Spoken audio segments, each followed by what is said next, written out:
In July 1991 in Austria, a strangely shaped European villa sat on the shore of Lake Mondsee. The bluish-black bricks and the carvings on the walls all spoke of the villa's antiquity. Sunlight filtered through the window, casting a dappled glow upon the face of a golden-haired, blue-eyed boy. But the scene of the boy holding a book that emitted blackish-green mist in one hand and a wand with peculiar horizontal ridges in the other created an eerie atmosphere.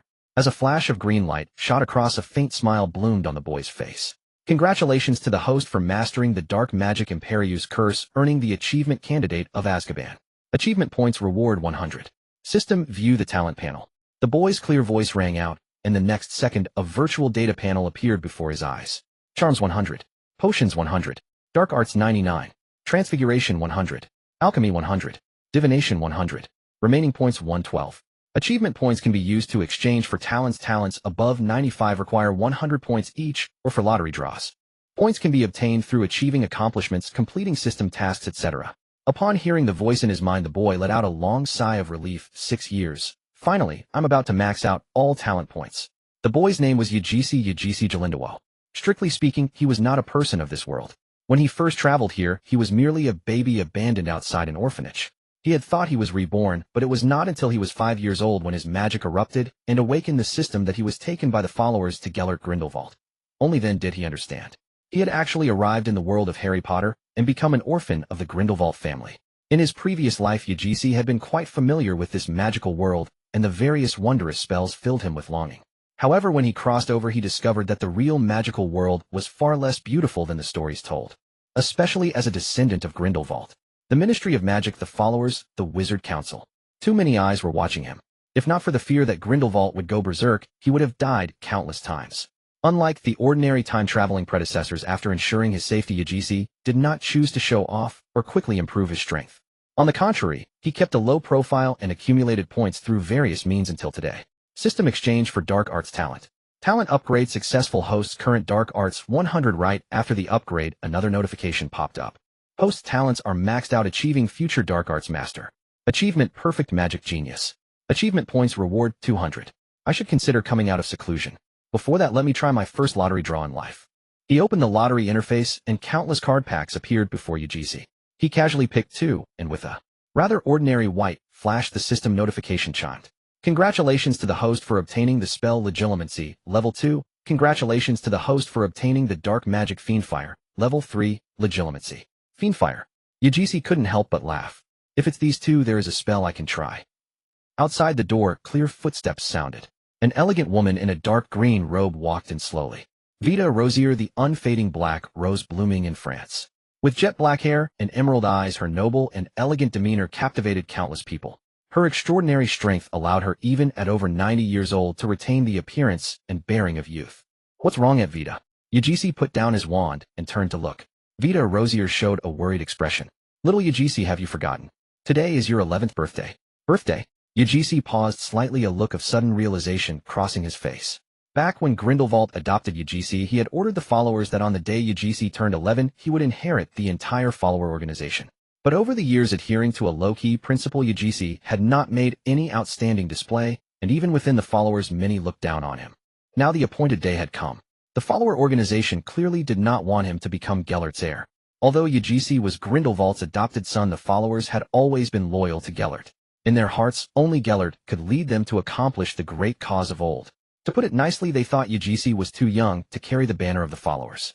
To put it bluntly, they looked down on him. Thinking of this, Yagisi's expression turned somber. Aunt Vinda, is there something you want to tell me? Vinda Rosier took a deep breath. Abernathy, and I have considered it. The followers are now fractured. Reuniting them is no simple task. And their attitude towards you. So you want me to give up, don't you? Aunt Vinda. Before Vinda could finish, Yagisi interrupted her. I know you mean well, but I refuse. Vinda Rosier's expression stiffened, as if she hadn't expected such a resolute refusal. I am the blood of Grindelwald, raised and taught by you and Gellert. What I carry is your unfinished cause from years past. Yagisi stood up from his chair, his tone resolute. If I choose to retreat today, I will lose not only the followers' expectations, but also my own courage for the future. From now on, I will never have another chance to come back here. Vinda Rosier hesitated for a long moment before speaking slowly. But you must know today's assembly is too conspicuous. The Ministry of Magic will not miss this opportunity to destroy us. Just from what I know, there are. Trust me, Aunt Vinda. Yagisi wore a confident smile, his eyes meeting Vinda Rosier's directly. Even a thunderbird must eventually leave its parents' embrace. Moreover, disasters come one after another. That's the norm. If I can't handle even this, it only proves that I am nothing more than that. Silence. The room fell into stillness. Vinda Rosier gazed deeply at the boy before her. For some reason, the image in her eyes began to blur. A beloved figure seemed to be merging with him. The same golden hair and blue eyes, the same elegance and confidence, the same brilliance. In her days, she seemed to return to that cemetery, seeing the blue flame dragon circling over Paris. Coming back to herself, Vinda Rosier's eyes now held a hint of a smile. Don't disappoint me, little Grindelwald. In the distant sky, countless black silks were fluttering. Yagisi revealed an elegant smile, placed his right hand over his chest, and gave a slight bow. For the greater good. At Nurmengard, in the square, several hundred followers had already gathered, and the number was still growing. Despite the crowd, there was no loud commotion. Only occasional whispers as most people waited in silence. They were waiting for the youth who would decide the future of the followers. There are enough people now, and quite a few Aurors have come as well. Agus, are you sure you don't want to see your foster father first? Hearing the old man behind him, Agus smiled slightly. Uncle Abernathy, the moment I stepped into Nurmengard, the test had already begun. But, let's go. It's time to meet your old friends. With a wave of his wand, the castle gates slowly swung open. Vinda said nothing, silently following behind Agus. Abernathy, obviously uneasy about Agus, glanced into the castle, took a deep breath, and chose to follow. As Agus appeared, the voices of the followers gradually fell silent. Compared to the roaring cheers when Grindelwald once appeared, the crowd's expressions were far too cold.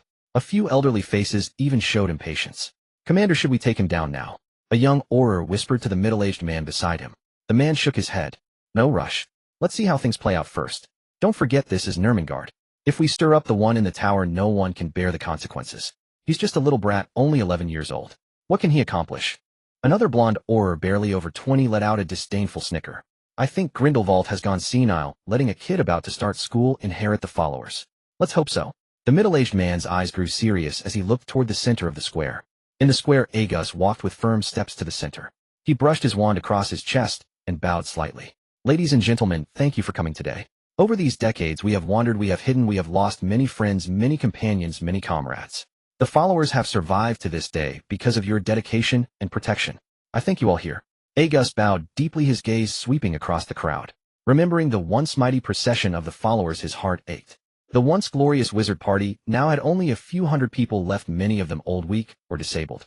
Yet he did not feel discouraged. After a brief pause, he continued. I know why you are here.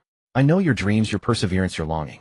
Many say we are wrong, that we are sinners who have thrown the wizarding world into chaos. Nonsense. They are a bunch of idiots. Curses erupted from the crowd, voices brimming with indignation. Agus gently raised his hand, and with the movement, the noise gradually faded. Back then, Mr.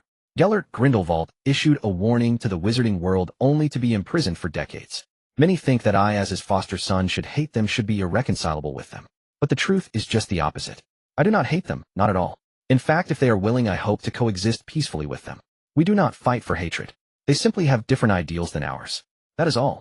A large number of elders in the square had attended the gathering at Père Lachaise cemetery back then. They still vividly remembered Grindelwald's charisma. Looking at the confident and elegant youth before them, they seemed to see that figure from years past. That figure for whom they would sacrifice everything and follow on to death. Grindelwald. An old man, as if hallucinating, mistook the one on the platform for Gellert Grindelwald himself. Trembling, he began to walk toward the platform. Wake up, Roll. The person beside him grabbed him, shaking his body vigorously until he came to his senses. Agus saw all this from the platform. He looked at Vinda Rosier beside him. She nodded and handed him a pipe shaped like a skull. I do not have my father Gellert Grindelwald's powerful gift of prophecy, but I can still present the realities of the world to all of you. Agus took the pipe, inhaled deeply, and then exhaled. A massive cloud of smoke enveloped the entire square, forming images of steel torrents. Tanks, airplanes, missiles. The explosion of a mushroom cloud made everyone's scalp tingle. They could not imagine that muggles with no magical ability at all could achieve such destructive power through so-called technology. The most powerful wizard alive, Dumbledore, might match a fraction of it. But what about ordinary wizards like them? How could they resist? But what Agus wanted to show was far from over. The scene shifted. Space shuttles, satellites, and various high-tech devices appeared one after another. Through a satellite perspective, a brilliant blue planet came into view. The view descended rapidly toward a certain part of the planet from an overhead angle. Sky, ocean, islands, until they saw themselves in the image. The smoke slowly dissipated, and the scene came to an abrupt halt. Facts speak louder than words. Agus' voice pulled everyone back from the shock. The power of muggles is no longer as weak as we imagined. My father's prophecy was not wrong, and your choice is back, then we're not wrong either. Truth is only in the hands of a few. It is not us who are wrong, it is this world. Applause burst out and grew fervent. Many elders who had once followed Grindelwald were now in tears at Aegis' words. Years of bitterness and grievance erupted in that moment. They had once been passionate youths full of hope and dreams, but decades of hardship and blows had made them question whether their decision was right. Now they finally had an answer. At last someone clearly told them that their choice was not wrong. They were the pioneers, the guides. All sacrifices were for the future of the wizarding world. Aegis showed a smile of unprecedented confidence as he looked around. We have little time left. The guns of the Muggles are aimed at the wizarding world. I would like to ask everyone here, are you willing to continue burying your heads in the sand like the Ministry of Magic? No. No. Scattered replies came from the crowd. Are you willing to place your lives under the control of Muggles? No. This time the response was much louder. Most people had their fists tightly clenched. Are you willing to let your friends and your families become slaves under the feet of Muggles? No. No. An unprecedented roar erupted from the crowd, even mixed with the voice of a young Auror. The middle-aged leader glared fiercely at the young Auror, who seemed to realize his mistake and lowered his head in shame. But the next second countless voices came from behind the middle-aged man. No. No. No. Countless voices roared like a tidal wave, faces twisted with adoration as they stared at Aegis in the center of the square. Tears streamed down the faces of many elders who could not suppress their excitement, crying and laughing at once. Those who had been dead inside now felt their passion rekindled. A new leader of the followers had arrived. Aegis raised his hand, and the clamorous square instantly fell silent. After today, many will die. If one day you see my corpse, do not mourn, do not grieve. Just pick up your wands and keep fighting. We shoulder the great mission of saving the magical world. All for the greater good. All for the greater good. The followers erupted in frenzy, continuously shouting the motto Grindelwald had set long ago. Even some old men in their 70s or 80s flushed red like young men in their 20s. Rokus, could we really have been wrong? In the distance, a middle-aged Auror fell into deep self-doubt. Unknowingly, the wand in his hand lowered quietly. Snap out of it. Nice. The Auror commander grabbed Nice's shoulder and shook him violently. Rokus, he's right. We share the same identity, the same goal. No, calm down. Calm down. He is worth following. Nice, have you gone mad? Remember your identity. You are an Auror. The commander stared at him in disbelief. I am an Auror, but I am also a member of the wizarding world. After saying that, the middle-aged Auror turned around and walked blankly toward Aegis on the platform. Like a pilgrimage. Nice, you leave me no choice. The Auror commander gripped his wand. His hand bulged with veins from the excessive force. Avada Kedavra. The middle-aged Auror's body crumpled to the ground. Shouts of shock erupted from the crowd. No. Yags reached out his hand, grasping toward the fallen Auror as if trying to seize something, then strode quickly to his corpse. He stretched out a hand and gently closed the man's eyes. His voice was thick with sorrow. Why? Why must you even? Avada Kedavra. The Auror director was terrified. He dared not let Yags speak further, fearing he too would be seduced by his words. His curse served as a signal. Several streams of ghastly green light flashed from all around the square. Their target was Yags, standing at its center. The killing curse, which struck fear into countless hearts, did not cause Yags to panic. Instead, a faint, imperceptible smile curled at the corner of his mouth. With Vinda Rosier and Abernathy, two top-tier wizards by his side, such an obvious attack could never hit its mark. Indeed, the moment the green light flared, two spells coalesced into stone walls before him. The Avada Kedavra, glowing with that sickly green, shattered upon contact. Before the followers could act, several young Aurors launched a backstab, subduing the ringleaders in an instant. Expelliarmus. Petrificus totalis. In mere seconds, the Aurors who had attacked were struck down. Just as a green light flickered on Vinda Rosier's wand, ready to finish them off, Yag spoke. Wait, Aunt Vinda. He pushed aside Vinda's wand and walked toward the captured Aurors. The followers parted like a tide, clearing a path for him. Gazing at the indignant Aurors, Yags let out a long sigh. Haven't you killed enough of our comrades over the years? Why must you hunt us down to the last? My father is already imprisoned by you. Now you want to even spare an 11-year-old child. Bah! You and your father are both demons who beguile hearts. You are the scourge of the wizarding world. The Auror director gnashed his teeth, hatred burning in his eyes. You call us a scourge, but what have we done? Pursue truth. Pursue freedom. Is it a crime to want wizards to live under the sun? Yags did not grow angry. Instead, a hint of sadness crossed his face and a glimmer of blue flashed in his eyes. I've told you we have never been enemies. We share the same identity, the same goal. What we should do is Avada Kedavra.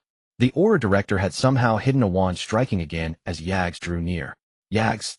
Vinda Rosier's face displayed a terror she had never shown before as she rushed toward him without a second thought. But Yags merely curled his lips in a contemptuous smirk as if he had anticipated this all along. He sidestepped slightly, evading the blow with ease. So you seem to have forgotten. My prophetic abilities may not match my father's, but they are far from useless. Yags raised his wand and began to spin with an elegant dance-like grace. Protego Maxima. At the incantation, pale blue flames erupted all around. Though not as dazzling as Grindelwald's in his prime, they were enough to drive the followers into a frenzy. Even Vinda Rosier, who had cared for him for years, could not hide the burning fervor in her eyes. Protego Maxima. It's Protego Maxima. A Bernithis stunned voice rang out from behind Yags.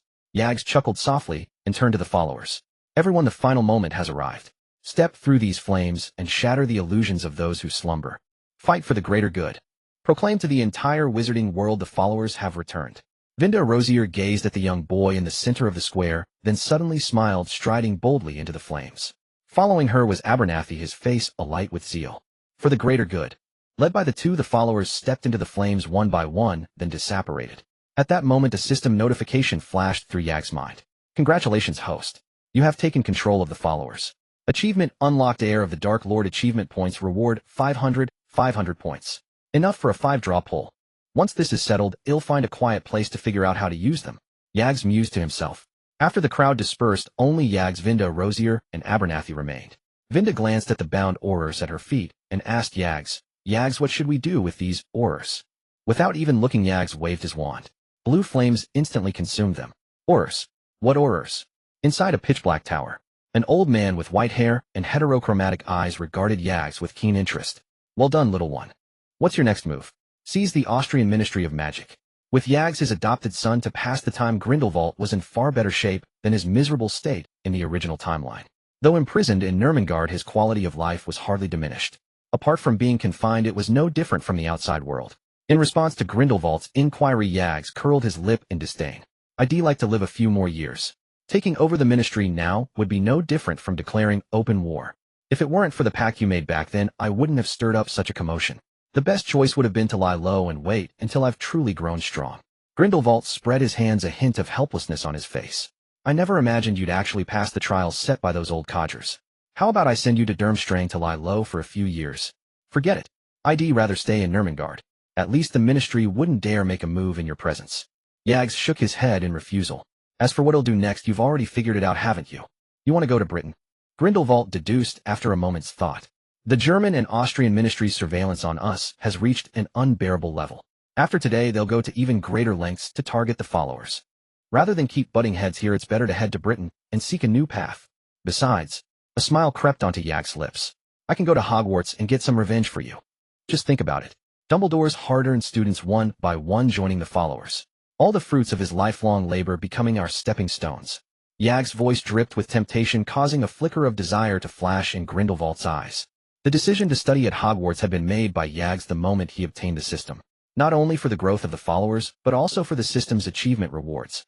Compared to Durmstrang or Bosbaden's Hogwarts, as the home of the protagonist Harry Potter and the cradle of the entire story, offered far more opportunities to earn achievement points. Even a fool could see that. His own talent was one thing, but Yags was unwilling to miss out on the system's boosts either. But you don't have a Hogwarts acceptance letter. A sly gleam flickered in Grindelwald's eyes as he looked at him with a mocking grin. Yags wasn't falling for that. He had known since his transmigration that the orphanage he was in was located in Britain.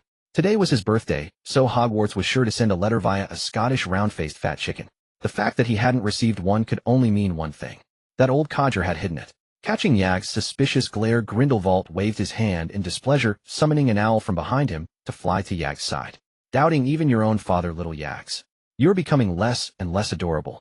Argus picked up the Hogwarts acceptance letter and turned the envelope over. Seeing the school crest composed of a lion, badger, serpent, and eagle, despite being prepared, he could not suppress the excitement within.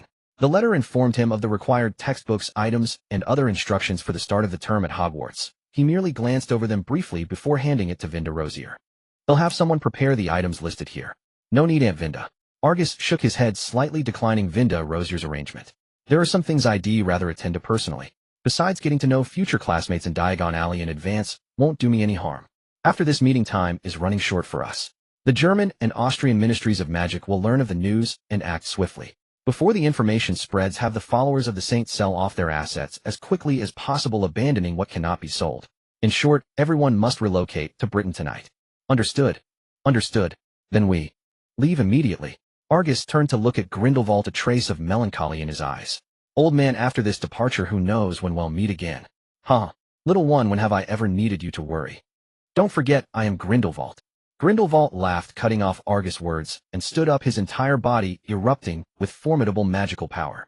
There was a faint hint of the Dark Lord's former glory. Yet Argus knew that Grindelwald was merely forcing himself to be reassuring. Years of fatherhood, though not spent side by side daily, had made him acutely aware that he had become an integral part of Grindelwald's life. Take care of yourself, father. Argus gazed at him with a complex expression and bowed deeply. Then he turned and left with Vinda. Only Grindelwald remained murmuring softly in the vast Nurmengard. Dumbledore, I am no longer alone. Argus, my heir, he will carry forward my will. Our will from those days. That very night Vinda Rosier brought Argus to Britain. Aunt Vinda, how much of our assets have we dealt with? About 70%. Much was prepared in advance, and most of our people have managed to escape. Vinda's words relieved Argus. As long as no one was captured. The followers of the saint were now far fewer than before. Those who had survived decades of suppression were the future backbone. In the coming actions, he couldn't do everything himself. With them, many things would be much easier. Argus, I must remind you that while we have a considerable amount of galleons, starting anew in Britain will require heavy spending. If we don't find a solution, we'll soon be living on our reserves. I've already thought of that. Argus smiled confidently. Through years of lying low, he had thoroughly understood the wizarding world's commerce and finance. Due to their numbers and magic, the wizarding world was still stuck in a traditional economy. Pureblood families controlled vast amounts of galleons and magical tomes, exploiting ordinary witches and wizards like feudal lords. Now it was time for the wizarding world to taste the allure of capitalism. Good as long as you have a plan. Vinda trusted Argus on this matter. She knew he wouldn't joke about such things. Come, I've selected a few residences in Britain. See if any catch your eye.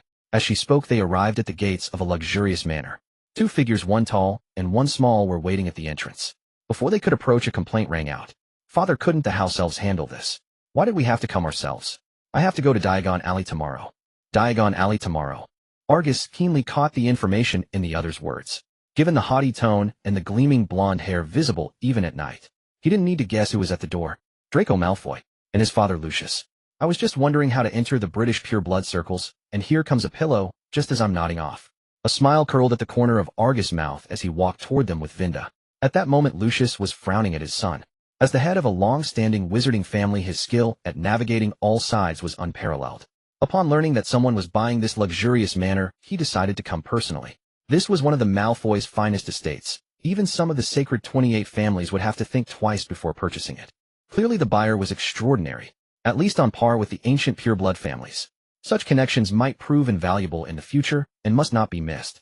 Unfortunately, his son failed to see this. His head was full of Quidditch. Good evening, madam, a pleasure to meet you. I. Seeing Argus and Vinda approach, Lucius temporarily set aside his intention to scold Draco. As a pureblood, he wouldn't allow himself such rudeness and immediately stepped forward. But the moment he saw their faces, his expression froze. Vinda Rosier. The Black Rose of France. Why her? Why was she in Britain? Lucius couldn't believe his eyes. He thought he had prepared himself, yet he had still underestimated the situation. Vinda remained unruffled, casting a faint glance at Lucius' blonde hair and the family crest on his robes. A Malfoy boy. Yes, Madame Rosier. Lucius wiped the sweat from his brow and replied cautiously. He dared not show any displeasure at her address, as she was old enough to be his grandmother, and even his father wouldn't dare utter a word of complaint in her presence. Moreover, she was the second-in-command of the alliance. Offending her was out of the question. Draco, seeing his father in such a state, was equally stunned. It was the first time he had witnessed his father in such a humble posture. Not even when Minister Fudge visited had he shown such deference. Who was this person? Sensing Draco's gaze, Lucius realized his lapse and quickly bowed to Argus and Vinda, introducing himself. Lucius Malfoy, and this is my son Draco, who will soon be attending Hogwarts. Oh, a Hogwarts new student. Vinda looked at Draco with interest, then turned to Argus. Argus, your future classmate. Only then did Lucius and Draco notice the boy beside Vinda. Before Lucius could speak, Draco eagerly approached. Are you a new student at Hogwarts too? Have you played Quidditch? Do you have a broomstick? My father says he'll buy me the latest Nimbus 2000 tomorrow when we go to Diagon Alley. Draco. Lucius scolded in a low voice, then turned to Argus apologetically. I'm sorry, sir, please forgive Draco's rudeness. May I ask? Argus smiled gracefully. Argus Grindelwald. The moment Argus uttered that name, he clearly saw Lucius' pupils contract violently.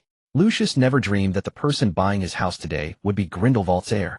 Having once been a Death Eater, he knew all too well the power of the Dark Lord. Imprisoned in Nurmengard, A joke. That was a living Dark Lord. If he wished, no one in this world could capture him, let alone imprison him.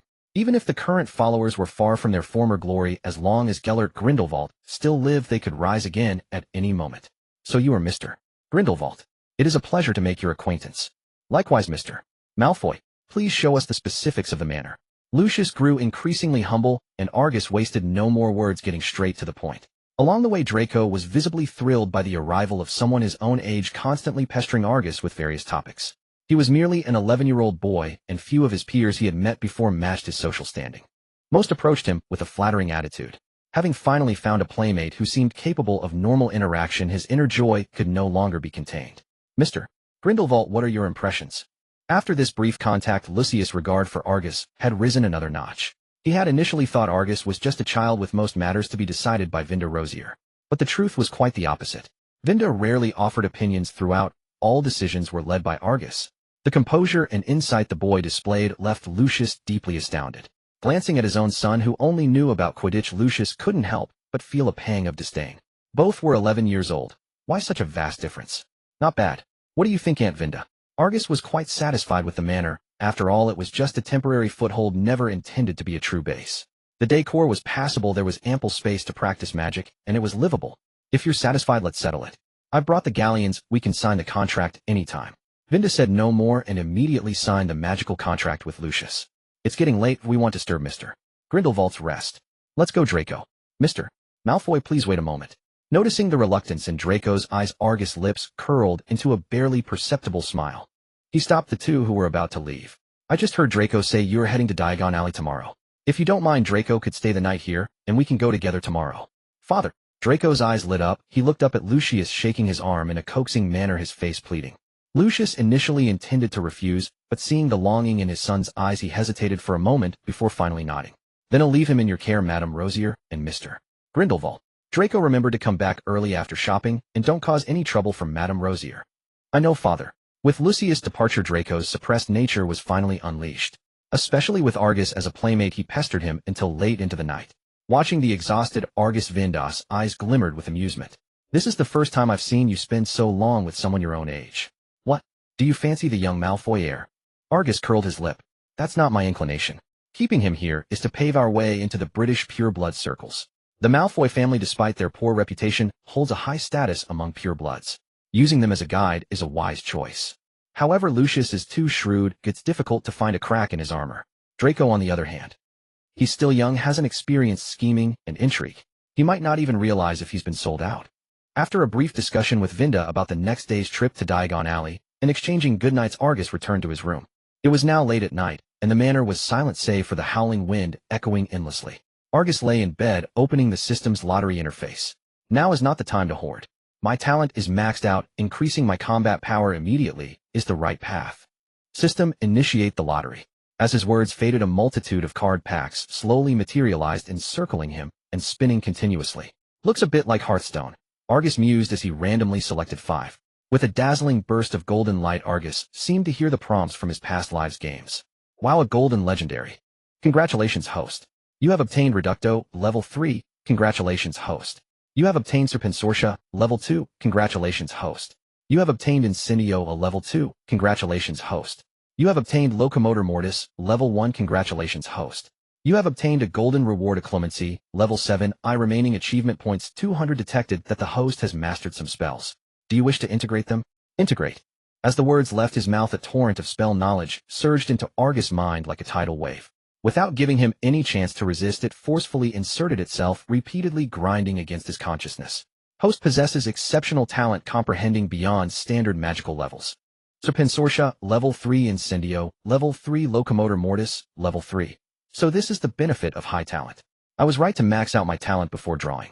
Only after integrating the spells did Argus realize that the so-called spell rewards and integration weren't a simple addition of levels. It was experience. For example, with Incendio, his original mastery was level 2. Integrating a level 2 spell didn't directly raise it to level 5. Instead, it poured the experience of a level 2 Incendio into his mind, and the level increase depended on his own comprehension. The same principle applied to other spells. I knew it. If it were just level addition, leveling up spells would be far too easy, reaching max level in no time. It's a pity the system's golden judgment isn't based on spell power, but on spell level. Only level 7 and above are considered golden. Luckily this draw was decent. If I had gotten something like Tarantaligra I'd have no one to complain to. Argus was quite satisfied with the Acclimency he had obtained. Though it lacked direct combat application, facing masters of Legilimency, like Dumbledore or Voldemort without Acclimency, would be as good as being naked. Even in future magical duels, using Acclimency to block the opponent's Legilimency and prevent them from reading one's battle intentions would be indispensable. For Argus, who urgently needed to convert talent into combat power, saving a significant amount of practice time was a very worthwhile deal. The next morning, Argus, I've just received news. Last night the German and Austrian Ministries of Magic launched a joint operation, hoping to catch us off guard. Fortunately, we reacted quickly and evacuated our people in advance. Today's Daily Prophet is full of your exploits from last night, claiming you brutally killed several Aurors. Just woken up, Argus yawned. Hearing Vinda's words, he couldn't help but chuckle softly. Without evidence, let them say what they will. The British Ministry of Magic can't throw me into Azkaban on mere hearsay. Besides, I'm just an 11-year-old child. Who would believe I killed over a dozen Aurors? Argus had anticipated the ministry's actions, otherwise he wouldn't have immediately ordered everyone to relocate to Britain. Moreover, Britain was Dumbledore's territory. Given Dumbledore's character, as long as Argus wasn't caught red-handed, even if someone dragged him before the Wisengamot, he would be acquitted. Though many in his past life thought Dumbledore was stubborn and even morally manipulative, in Argus' view, it was precisely this Dumbledore who gave him an opportunity. A gentleman can be deceived by his own virtue. If Dumbledore were truly unscrupulous like a certain noseless power strip, that would be truly troublesome. Just then Draco descended the stairs, rubbing his sleepy eyes, and their conversation abruptly ceased. Argus smiled at Draco. Get ready, or we're heading to Diagon Alley. Diagon Alley. Vinda appeared with the two of them out of thin air. Argus had no time to rejoice before he saw Draco beside him, leaning against the wall, retching. Blue, don't tell me that was your first apparition. Argus asked, his expression peculiar. Impossible. At this, Draco nearly jumped up, but before he could rise, he started vomiting again. After about 2 or 3 minutes, he finally recovered. Just as Argus was about to enter Diagon Alley with Draco, several furtive figures caught his attention. Were they Aurors? Or forces from pure-blood families? Argus shot a questioning glance at Vinda, who nodded in return. A sign that she had already taken note. Argus, you two go ahead and buy the things you need for Hogwarts. I have some business to attend to. Vinda quietly drew her wand from her sleeve, hinting to Argus that she would deal with them first. Argus understood and nodded. Aunt Vinda, go ahead. They'll take Draco to buy our things and find you afterwards. He turned to Draco. Come on, let's head to Ollivander's first. Argus strode forward and stopped before a shop. The shop door was old, cramped, and narrow, with piles upon piles of wand boxes, leaving barely any room to stand.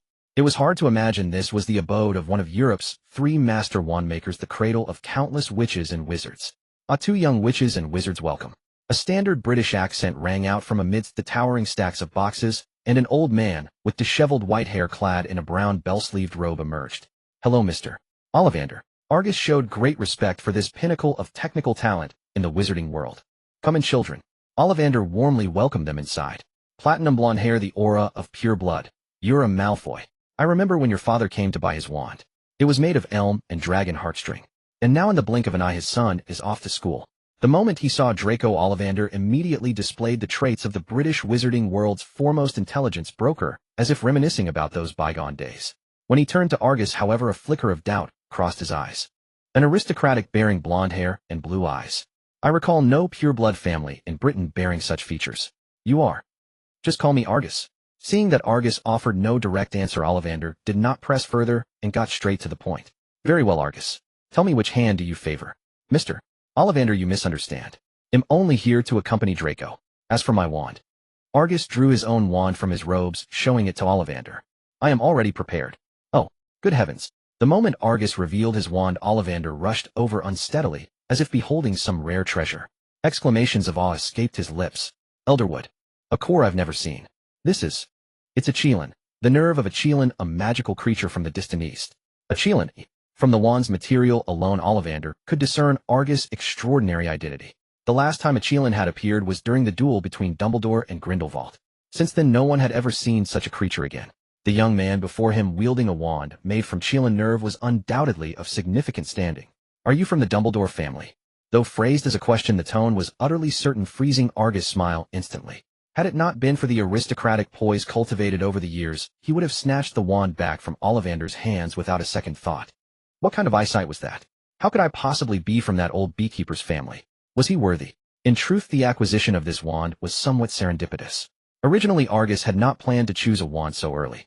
2 years ago, by chance, he discovered that Grindelwald had left behind some Chelan fur scales and nerves for research among his stock. Such precious materials were not something he would easily let slip away, and thus the wand in his hand was born.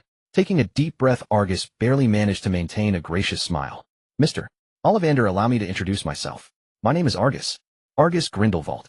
In the next second, Ollivander's eyes flew wide open. As a witness to the era when Gellert Grindelwald terrorized Europe, he knew all too well the weight of that surname. Had it not been for the suppression of his own father, he too might have become one of the followers. A pity. Alas.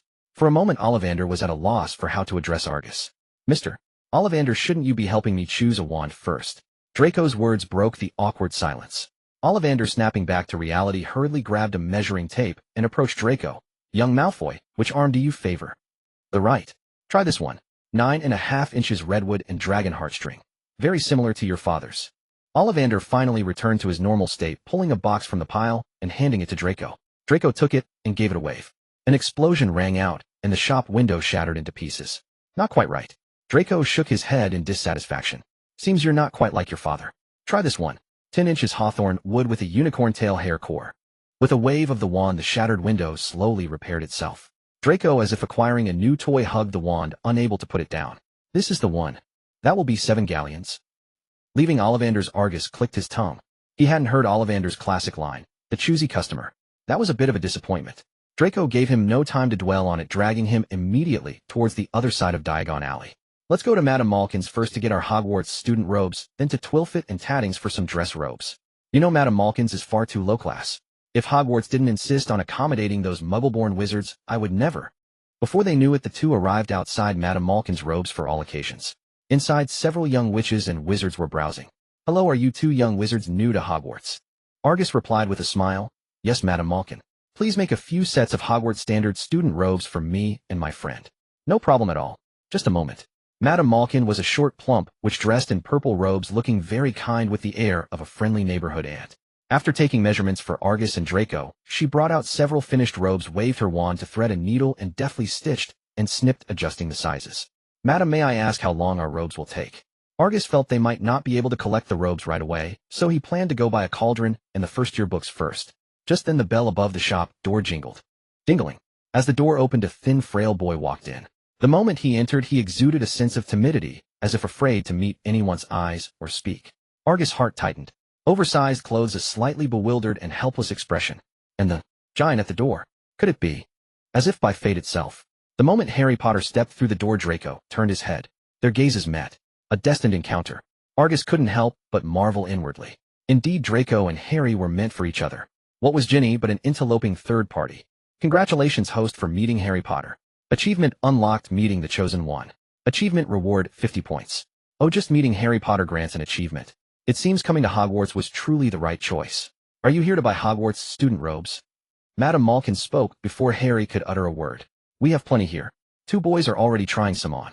At this moment, Harry had yet to emerge from the shadow of the Dursleys, his entire demeanor marked by a sense of inferiority. After having his measurements taken, he silently walked over to Argus and Draco. Are you also a new student at Hogwarts? Draco asked, eyeing Harry with curiosity. Yais, do you have your own broomstick?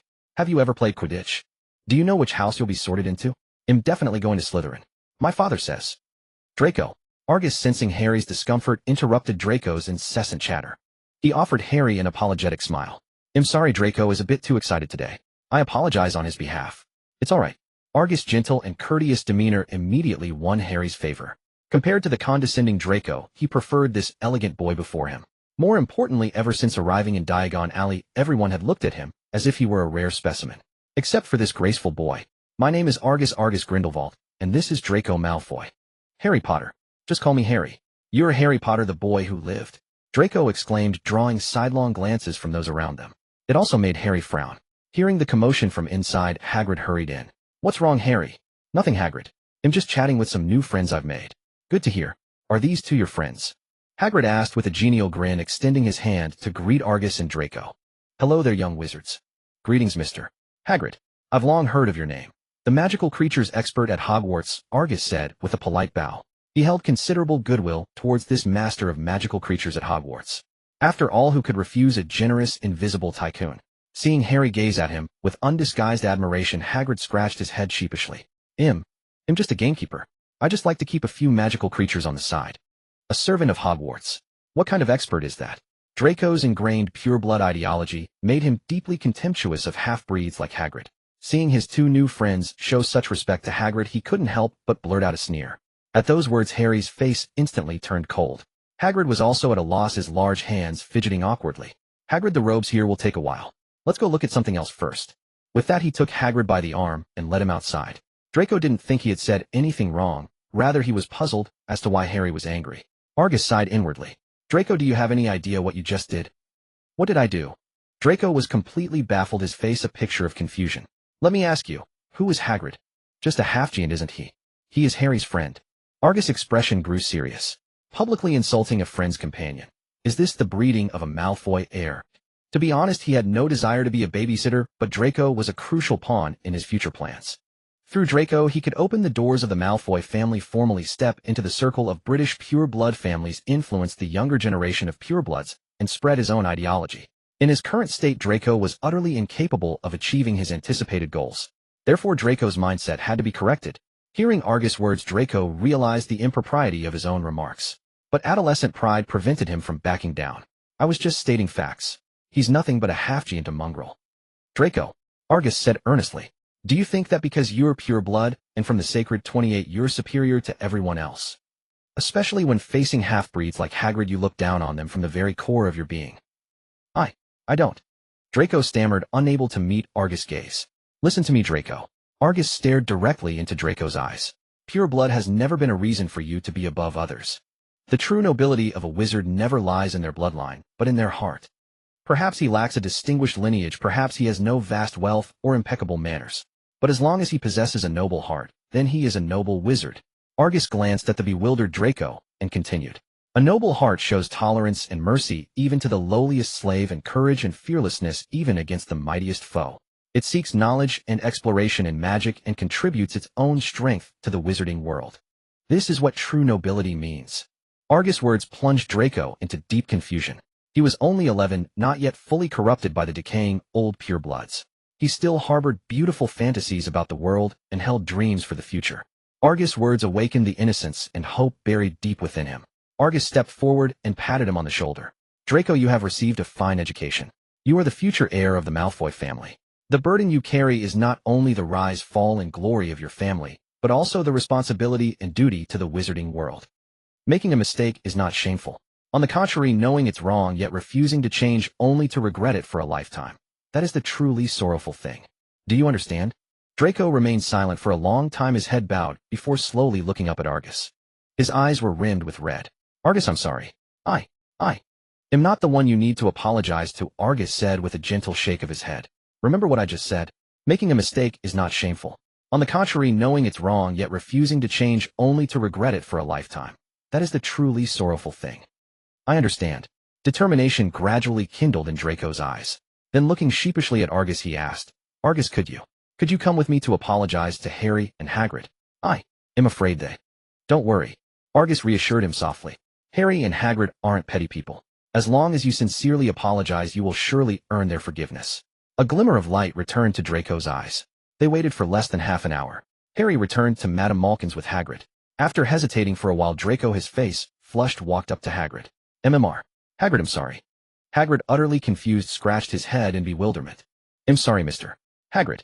I shouldn't have said such rude things to you just now, nor should I have looked down on your status or bloodline. The true nobility of a wizard lies not in their bloodline, but in their heart. Perhaps he lacks a distinguished lineage, perhaps he has no vast wealth or impeccable manners. But as long as he possesses a noble heart, then he is a noble wizard. And Harry, I owe you an apology too. I shouldn't have insulted your friend. I'm sorry, please forgive me. Hearing Draco's words, Hagrid's eyes widened in astonishment. Could a pureblood actually say such things? In all his years at Hogwarts, he had met countless purebloods. These people would consider themselves saints if they didn't mock him to his face, let alone apologize. He stammered, Did you come up with all that just now? Come up with what? You know that.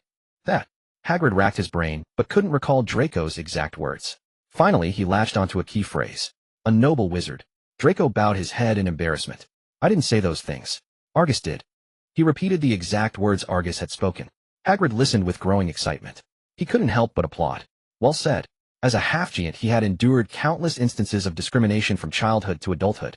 Argus' words offered him a glimpse of a future wizarding world built on harmony and equality. I can hardly believe an 11-year-old could say such things. Argus, you are destined to become a remarkable figure in the magical world. Harry, standing nearby, was filled with admiration. Noticing the guilt in Draco's eyes, Hagrid stepped forward and wrapped him in a hearty embrace. Young man, you have a very good friend. All right, everyone misspeaks sometimes. I don't mind, and neither will Harry. Seeing Harry nod, the weight finally lifted from Draco's heart. Young wizards, your robes are ready. Would you like to try them on? Madame Malkin's arrival interrupted their conversation. No need to try them on. Please just pack them for us. If we can't trust Madame Malkin's craftsmanship, then there's probably no decent clothing left in all of Britain. Haha, thank you for the compliment, young wizard.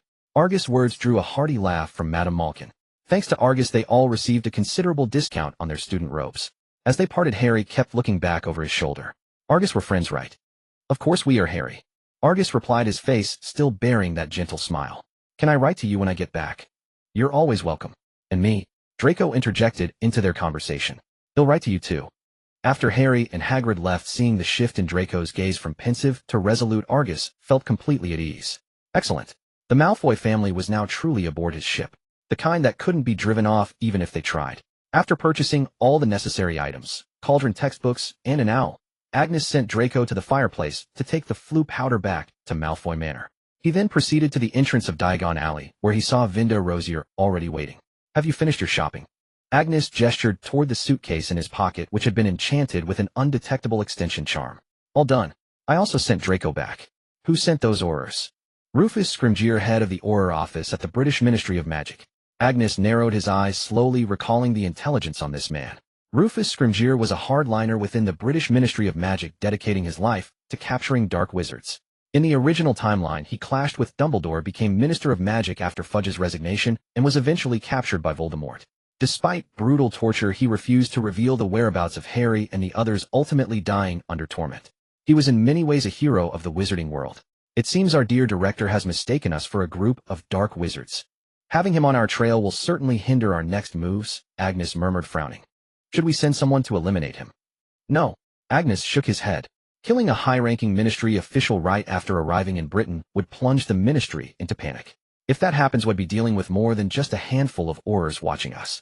But if he keeps his eyes fixed on us, it will severely hamper our plans, Vinda Rosier said cautiously. Agnes pondered for a moment, then suddenly lifted his head. Dealing with Scrimgeour doesn't necessarily require our own hands. The British ministry only learned of our relocation today. Given their pace, they couldn't have made a decision so quickly. So Scrimgeour acted on his own. Vinda Rosier was no fool. In fact, she was far more astute than most. Otherwise, she wouldn't have stayed by Grindelwald's side for so long. Leak the news to Fudge, hint that Scrimgeour knew of our arrival in Britain long before. Someone else will naturally cause him trouble. Agnes said with a sly grin. Who doesn't enjoy watching dogs fight each other? What about the shop survey I asked you to conduct in Diagon Alley? How did it go? Vinda shook her head. Not well. Shops in Diagon Alley are highly sought after, and very few are willing to sell. Most of these shops are controlled by pureblood families, especially the high-demand ones like potion and broom stores. They've already carved them up among themselves. Even if we manage to buy a shop, the location won't be ideal. Agnes chuckled. Who said I wanted to buy a shop? Not buy. Then why are we surveying these shops? The purpose of surveying the shops is to understand the trading landscape of Diagon Alley. One or two shops could never sustain the future resources of the followers. My goal is to replace Diagon Alley. Replace Diagon Alley. This time Vinda was stunned. Even in her wildest imagination, her initial plan was merely to trade with the pure-blood families, perhaps even muscling a few of them out. But replace Diagon Alley. This wasn't just competing with the pure-blood families for profit. It was cutting off one of their arms. Agnes, calm down. I know you want the followers to thrive, but we've only just set foot in Britain. We haven't even found solid ground yet to rashly go to war with the pure-blood families. I am calm, Auntie Vinda. Agnes patted her hand reassuringly, signaling she needn't be so startled. Replacing Diagon Alley is a long-term plan. Setting aside the issue of funding, the resources controlled by the pure-blood families alone are beyond our current reach. But there's no harm in thinking 10 steps ahead. In my view, replacing Diagon Alley is merely a short-term goal. To truly control the wizarding world, even 10 Diagon Alleys worth of funds wouldn't suffice. In the future, our commercial empire will span the entire globe. The next day at the British Ministry of Magic, Scrimgeour stood at the door of the minister's office, his face dark as thunder. Inside, Fudge's eyes were bloodshot as he panted heavily. Rebellion. This is sheer rebellion. mobilizing over a dozen Aurors without a word to the minister. Scrimgeour, what exactly do you think you're doing? Scrimgeour stood his ground. They are followers. A pack of dark wizards. Over a dozen Aurors from the Austrian ministry have gone missing at their hands. An 11-year-old boy killing over a dozen Aurors. Do you expect me to believe such nonsense? I am ordering you now. Withdraw your people immediately. Fudge had an obsessive need for control. In his eyes, Scrimgeour's actions weren't about targeting the followers. They were a direct challenge to his authority as minister. A signal that Scrimgeour had secretly colluded with the Austrian and German ministries of magic. This was utterly intolerable. No, even if he didn't do it himself, he's undeniably involved. Scrimgeour. Fudge slammed his hand on the desk, letting out a furious roar. I am the Minister of Magic. That single sentence crushed Scrimgeour completely. Left with no choice but to relent, he spat out a final bitter remark to Fudge. Fudge, you will regret this. Time flew by, and soon it was late August. During this period, Agnes continued his deep studies aided by his full talent. He had already completed the 4th-year Hogwarts curriculum and was now studying the 5th-year Standard Book of Spells. In the manor, Agnes sat quietly in a chair absorbed in his book. Beside him, Draco fidgeted as if bitten by fleas, clearly unable to sit still. Lucius, arriving from the entrance, had witnessed this scene many times before, yet each time, he couldn't help but marvel. The gap between people was indeed greater than that between humans and dogs. This seemingly gentle blue-eyed youth had in just a month or two transformed from a rootless outsider into an honored guest of numerous pureblood families. Tracing back the root cause, it all began with a single party hosted by his own son.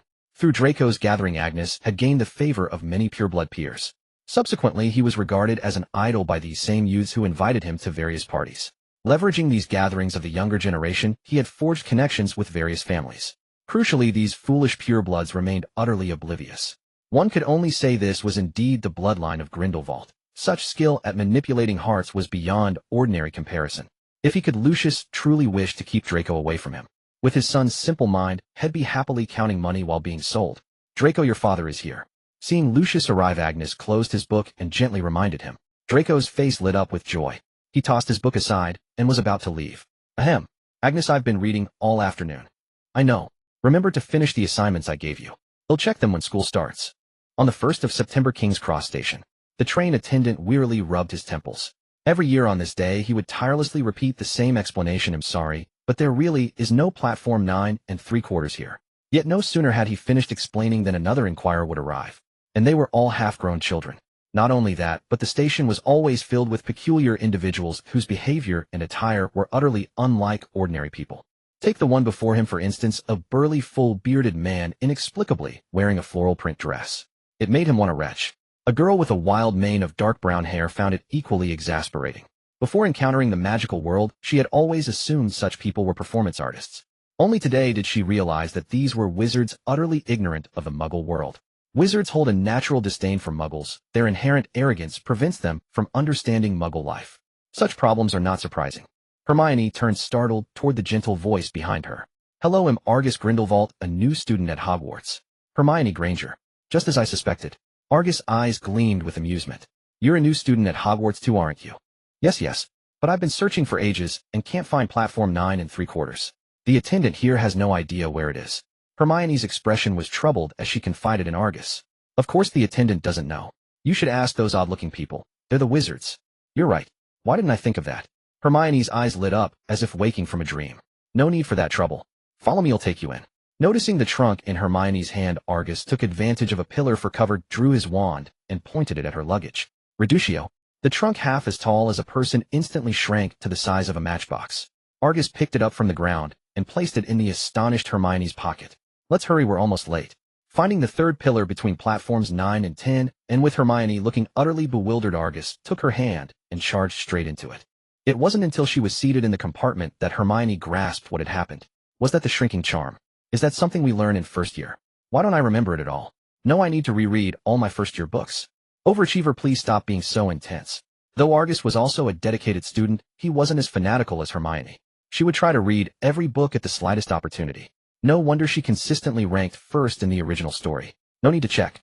The shrinking charm isn't part of the first-year curriculum. It's introduced in the second half of second year. If you want to learn it, I can teach you. Really? Hermione exclaimed in surprise, then quickly covered her mouth as if afraid Argus might see something. Argus paid it no mind.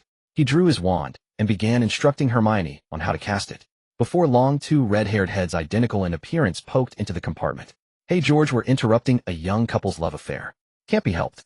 Who would have thought our dear Ron would abandon his poor brothers to find other friends? They were grinning mischievously, their clothes somewhat shabby and bearing traces of scorch marks. Argus didn't need to guess their identities. The famous Weasley twins. Hermione and I met at the station. We were just discussing spells. If you two haven't found seats, feel free to join us. Argus opened the compartment door for them and offered Hermione a reassuring smile. Oh, Merlin's trousers. Are all new students this impressive now? When we started, we hadn't even opened a book, and they're already discussing spells. Fred exclaimed in mock astonishment, then plopped down opposite Argus with a grin. George plopped down beside Fred and pulled out a stack of parchment. Enough talk, Fred. Let's hurry up and finish our homework. I wanted to borrow someone else's, but who knew Percy would be watching so closely? If we don't finish, Professor McGonagall will have our heads. Too bad we couldn't finish our experiment. If Ron hadn't snitched, it would have been done. Hermione stared at the two, looking as if she doubted reality. Before entering the compartment, the only wizards she had interacted with up close were Professor McGonagall, who had taken her to Diagon Alley, and Argus. Both were nothing short of elegant. Though the wizards at the station were hard on the eyes, it was only because they didn't understand the Muggle world. So she had misunderstood the magical world, thinking everyone was like Argus. Knowledgeable, polite, and refined. But these two. George, have you finished your history of magic homework? Let me copy it. I think so, let me find it. George's frantic search was the last straw for Hermione. That's wrong. Homework is meant to be done yourself. Another McGonagall. If you get sorted into Gryffindor or Hufflepuff, you'll see this is common. George wasn't angered by her words, he teased her nonchalantly. After handing Fred his history of magic homework, he immediately began frantically working on potions. Hey Fred, where exactly does the bezoar come from? A dog's stomach, maybe. Can't quite remember. Just fill in something. Nearby, Hermione, holding a thick book, pricked up her ears, as if secretly pondering whether she recalled what they were discussing. Hearing their flawed answers, she could no longer hold back. No, not a dog's stomach. A bezoar is taken from a goat's stomach. Really? George's eyes lit up, then showed a hint of skepticism. Hermione's cheeks puffed up in frustration. I've told you the answer, believe it or not. If I recall correctly, a bezoar is indeed taken from a goat's stomach and is very effective for antidotes. Argus' confirmation made George's eyes light up. Mate, you're not pulling my leg, are you? That's third-year material. Only Snape would assign it in advance. If you're referring to Chapter 3, Section 2 of the Book of Potions, then I believe I'm correct. Chapter 3, Section 2. Mate, you haven't memorized the whole book, have you? It's half a foot thick. George exclaimed in disbelief, exaggeratingly covering his mouth. Hermione, sitting beside Argus, grew restless. She had sensed something was off when he was explaining second-year material. She had assumed he was just like her, studying ahead, only with a bit more ground covered. She never imagined the gap was this vast. She hadn't even finished memorizing her first-year books, yet Argus was already intimately familiar with third-year knowledge. How could she, the ultimate overachiever, stand for this? I haven't memorized it, but I can recall most of the content. Savior. You're our savior. Fred and George looked at Argus as if he were the light of the world. Ignoring Hermione's pout that could hang a soy sauce bottle, they shoved her aside. Help us with this. The ingredients for the shrinking solution. Daisy roots, fig skin, caterpillars, a drop of leech juice, and rat spleen. And this, the use of wormwood. An hour later, with Argus' help, George and Fred finally completed all their homework. The two of them each threw an arm around Argus' neck. Buddy, from today on, you're our sworn brother. I promise you'll make a perfect Ravenclaw. Hermione's eyes were practically rolling into the back of her head. If not for the fact that Argus had tutored her as well, she would have refused to stay in this compartment any longer. Compared to Ravenclaw, I feel I'm more likely to be sorted into Slytherin, Argus said, struggling to breathe under their weight. He barely managed to free himself from their grasp, offering a slight correction to their assumption. Another pureblood, a future big spender. Unlike most Gryffindors, Fred and George held no animosity toward Slytherin. To them, Slytherins were little tycoons. Most of their business came from Slytherin patrons. Besides, the Weasley family was also one of the Sacred 28, just a bit impoverished. Fred Weasley, and this is my brother George, Fred said, suddenly remembering introductions. The famous Weasley twins. I'm Argus, and this is Miss Hermione Granger, Argus replied, rising to shake hands with each of them. Hear that, George? Our fame has spread, even to little wizards who haven't started school yet. Fred exclaimed theatrically, his comical expression causing Hermione's lips to twitch involuntarily. She wanted to laugh, but remembering she was still angry, she forced it back down. In the end, all she could do was shake with suppressed laughter. Just as their conversation was reaching its peak, a sudden commotion erupted outside the compartment. The noise grew louder, threatening to drown out their chatter. Maybe we should go check it out in case something's wrong, Hermione suggested quietly, her gaze worriedly fixed on the source of the sound. Argus wasn't one to meddle. To him, the noise outside was nothing more than children squabbling. Harmless. What truly caught his attention was a familiar tone woven into the clamor. The Weasley twins, eager for some excitement, pulled him up before he could speak. Staying in the compartment reading is so boring. Come on, let's go see the fun. As expected, as Argus drew near, he spotted a striking head of platinum blonde hair in the crowd. Behind him stood a throng of furious purebloods. Facing them was a boy with red hair, and Harry was caught in the middle, awkwardly torn between the two sides. Argus is here. At his arrival, the pureblood children seemed to find their anchor parting to make way for him. Cool. Fred started, then felt George nudge his arm. A closer look revealed that one of the main figures in the conflict was none other than his own dear brother Ron. Ron, noticing their arrival, immediately swelled with confidence, raising his voice to ensure everyone could hear. It must be you. The Malfoy family. All bad seeds, Death Eaters. Neville S. Trevor is missing, and you're the only one walking through the compartments with your cronies. Who else could it be? What's going on? Argus asked softly. Pansy Parkinson leaned in to explain. Draco was looking for you with Goyle and Crabbe, and ran into Harry Potter with Neville Longbottom and Ron Weasley, who were searching for Neville's pet. Ron immediately accused Draco of taking it. The rest you can see. Pansy's face was flushed with anger, a sentiment shared by the other pure-blood students around. Under Argus' influence, these younger purebloods had already banded together almost like a reserve for the sacred. How could they stand to see one of their own so falsely accused? Weasley, I told you I was just looking for someone. Not everyone is like your family, stirring up trouble all the time. Draco, though not radically transformed, had been tempered enough to avoid blathering about pureblood pride at every turn. Still, he couldn't resist a barb at the Weasleys. You say you were looking for someone. Who can prove it? Ron shot back, his face red with anger and shame. Goyle and Crabbe can vouch for me. Huh?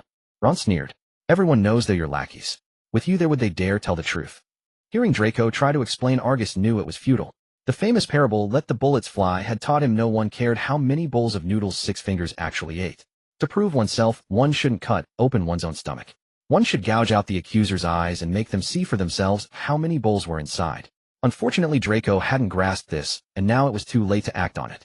Sure enough, Draco's eyes blazed with fury as he prepared to retort, but Argus stepped up behind him and patted his shoulder. Draco, calm down. Get lost. Draco snapped, whirling around to see who dared to cross him. Meeting Argus' gaze, his anger dissolved into a wounded vulnerability. Argus, you're finally here. You believe me? I really didn't. I believe you. Those words gave Draco immense courage. Argus turned to the gathered crowd. I apologize for the disturbance. Please return to your compartments to avoid congestion in the aisle. Thank you for your understanding. His elegant, gentle words and manners instantly won over many. But to Ron, Argus' actions reeked of guilt, a fear that their scheme would be exposed. At that moment, Ron felt himself a champion of justice, about to pass judgment on the vile Malfoy family. No one leaves until Trevor is handed over. Fool. Argus sneered inwardly. Without a shred of evidence, Ron had cornered people in the aisle based on suspicion alone, making a crowd stand around.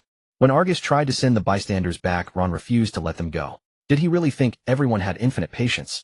This way, even the righteous would become the wrongdoers. The Weasley twins frantically signaled to Ron, but he was lost in a fantasy of being hailed as a hero. He refused to listen. Mr. Longbottom, could you tell me what Trevor looks like? Argus decided on a straightforward solution, ignoring Ron and addressing Neville Longbottom directly. Neville stepped forward, blushing and stammering. Trevor is a toad, a golden-backed toad with 13 warts on its back. Very well, Mr. Longbottom, please wait a moment. Argus drew his wand, focused on the image of Trevor, and pointed it into the distance. Accio, Trevor. Whoosh. A plump toad flew from a nearby compartment directly into Argus' hand, drawing gasps of amazement. Accio, that's so cool. I thought the summoning charm only worked on inanimate objects. Argus can summon living things. Not necessarily. I've seen Professor Flitwick use Accio to call a cat hiding under a bed. You mean Argus is as skilled as Professor Flitwick? Wow. If we could learn that, finding ingredients would be a snap. I wouldn't dare compare myself to Professor Flitwick, Argus said, addressing the twins' remarks. The summoning charm isn't limited to inanimate objects, but using it on living things can easily harm them if you're not careful with the force. Argus, you're making us seniors feel pressured. I certainly can't pull it off, hee. Fred grinned, exchanging banter with George. Argus handed Trevor to Neville. Mr. Longbottom, see if this is your Trevor. Yes, yes, yes. Neville exclaimed, cradling Trevor in his arms. He looked up embarrassed. I'm sorry, I didn't realize Trevor was hiding in our own compartment. I've caused you all trouble. It's not me you should apologize to, but Draco, Argus said, shaking his head and stepping aside to reveal Draco. I'm sorry, Draco, for wrongly accusing you. Unlike in the original story, Neville hadn't been bullied by Draco, so he held no prejudice against him. He felt genuinely guilty for his mistake. Only after receiving Draco's forgiveness did he breathe a little easier. Ron, however, wasn't so fortunate. His earlier bluster had turned into excruciating awkwardness. He wished he could crawl into a hole. Just as he was about to sneak back into the compartment, unnoticed, Argus' voice rang out. Well, Mr. Weasley, aren't you going to apologize for your behavior just now? Argus' words successfully shifted everyone's attention to Ron. It was only then that they noticed Mr. Weasley, who had been incessantly crying thief, had quietly arrived at the compartment door. Discovered Ron's eyes darted away, his earlier arrogance completely gone. I didn't say anything wrong, why should I apologize? Who's to say Malfoy didn't secretly have someone hide Trevor in there? Are you out of your mind? Draco was busy falsely accusing you just now, how could he have had the time to send someone else? Daphne didn't indulge him and retorted directly. As Draco's sister-in-law in the original story and a member of the sacred 28 families, the Greengrasses, she had known Draco since childhood. If not for Argus keeping the peace, she would have resorted to blows. This left Ron completely speechless. He could only cast a pleading look at his two brothers and Harry Potter. Fred and George were not blindly protective, especially in such a clear-cut case of right and wrong. Even if the Weasley family was at odds with the Malfoys, they wouldn't forcibly twist the truth. As for Harry, there was even less to say. He had never truly believed Draco would do such a thing, but he was too soft-hearted, believing whatever he was told. Without the Savior's immense popularity backing him up, Ron's face flushed bright red. He muttered a low sorry and turned to dive back into the compartment. All right, everyone, the matter is resolved. It's almost time to reach Hogwarts, so hurry back and change into your robes. Just don't get the wrong compartment. Argus' words drew a round of good-natured laughter from the crowd. If Argus' image had been one of elegance and strength moments before, it now gained a touch of affability. Hermione jabbed Argus hard with her elbow, signaling him not to pick up bad habits from the Weasley twins. Draco, go back to your compartment with Pansy and the others. I have a few things to say to Harry. Seeing Neville beside Harry, a bold idea suddenly occurred to Argus. Should he try to trick Harry Potter into Slytherin? Since arriving in this world, he had discovered more than once that the progression of events was not immutable. Take his father Grindelwald, for instance, or today's case of Trevor's disappearance. Following this trend, stuffing Harry into Slytherin wasn't impossible. The impact on the world didn't matter. What mattered was giving Dumbledore a headache. Moreover, keeping Harry under his watchful eye would make it easier to play a subtle game of chess with Dumbledore. Without further ado, after the crowd dispersed, Harry, accompanied by a dejected Neville, came before Argus. Argus, am I really that pathetic? Hagrid said I was definitely a Gryffindor, but I didn't even have the courage to defend my own friend. Look at me, Harry. Argus' tone carried its usual gentleness. Courage is never just one thing. Being honest with oneself is also a form of courage. Besides, Hogwarts has more than just Gryffindor. Other houses might suit you just as well. Take Mr. Longbottom, for example. Hearing his name, Neville looked up in confusion. Mr. Longbottom admits his mistakes and faces them squarely. That's Gryffindor courage. But he is also sincere and upright with his friends. That's Hufflepuff loyalty. As a member of the Sacred 28, he is a pure-blood wizard. That is Slytherin's heritage. Do you mean I also have traits of more than one house? Harry asked eagerly. Of course. But Hagrid and Ron said Gryffindor is the best house. Argus merely smiled. There has never been a best house, only the house that best suits you. Gryffindor is brave and fearless, but that doesn't mean it is flawless. Like today, Mr.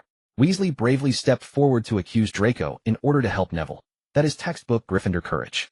But it cannot be denied that he didn't understand the full story and judged Draco solely based on personal bias. The consequences were obvious. He not only wronged Draco, but also caused a traffic jam, preventing many from returning to their compartments. Argus was skilled in conversational techniques. Using examples was more effective at touching a person's heart. Crucially, this example had just happened to Harry. It was his personal experience. It would be easier to stir his emotions. The sequence of words in his speech was also a key point for Argus.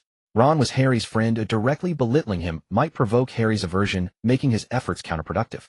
On the contrary, the effect of praising first and then criticizing would be much better. Harry fell silent. Admittedly, Argus spoke the truth. When Ron accused Draco, he had felt something was off. Unfortunately, his ingrained inferiority complex kept him from daring to speak up on the spot. If not for Argus' arrival, Draco would certainly have been wronged, and he would have completely lost Draco as a friend. Argus, which house do you think I should choose? Harry looked up, seeking help from Argus. If you don't want to choose Gryffindor, Slytherin might be a good option. Harry hesitated. Slytherin, huh? What about me? What about me? Hermione asked urgently, having the courage to point out the world's mistakes and a thirst for knowledge. Both Gryffindor and Ravenclaw suit you well. I don't want to go to Gryffindor. Just mentioning Gryffindor reminded Hermione of Ron's smug attitude earlier. She instantly lost all fondness for it. Neville was also hesitant. Before the Trevor incident, he too had yearned for Gryffindor. But now he was wavering. Compared to the trouble-prone Gryffindor, the easygoing Hufflepuff might suit him better. Toot, toot. Accompanied by the train's whistle, the Hogwarts Express pulled into the station. Under the pitch-black night sky, the old station looked like a relic from a bygone era. Gazing into the distance through the starlight at the magnificent castle, even Argus couldn't help but feel a surge of excitement. This was Hogwarts. the most iconic setting in Harry Potter. The real scene was far more breathtaking than the movies. First years over here. Hurry up, little ones, don't be shy. Hagrid's deep voice rang out, his massive figure standing out among the young witches and wizards. Hagrid. Argus, followed by Hermione, approached Hagrid. The moment he saw Argus, Hagrid's face broke into a relieved smile. Argus, perfect timing. Help me gather the first years. They're too unruly, always running off. No problem. Argus pointed his wand at his throat. Sonorous, he cleared his throat twice, instantly drawing the attention of the surrounding students. First years, please come over and line up in 2 rows. Boys on the left, girls on the right. Mr. Hagrid will lead us to Hogwarts Castle. As early as on the train, many new students had noticed Argus, a boy both powerful and elegant. Subconsciously, they followed his instructions and quietly formed 2 lines. The purebloods, led by Draco and Pansy, who in previous years had been the biggest troublemakers, were no exception. Now they had already been won over by Argus. Not only did they not cause trouble for Hagrid, but they even helped him maintain order. If only you could always help me gather the new students, Hagrid remarked. He had been doing this job for many years, yet today was the first time he had managed to assemble all the new students with such ease. And the queue was perfectly lined up. Such a thing had never happened before, as simply getting everyone together was considered an achievement. Previously, it was like herding sheep, shuffling them all into Hogwarts Castle and calling it a day. Under Hagrid's lead, the group arrived at the dock and boarded the small boats heading toward the castle. Ripples spread across the tranquil lake. By the light of the torches, one could clearly see mysterious creatures swimming indistinctly beneath the water. Hermione on the boat was startled by the splashing water. Argus, what is that? A giant squid. It's described in Hogwarts a history, don't be afraid. And that? A giant squid as well. It's not obvious now, but on sunny days they bask by the lake, and you can touch their tentacles. Hogwarts is even more magnificent than I imagined. Argus, look, is that the tower? Hermione kept exclaiming, pointing at various buildings and incessantly asking Argus. Even though she was the future Minister of Magic at this moment, she was merely an 11-year-old girl experiencing the magical world for the first time. She had an instinctive reliance on the boy beside her. Splash.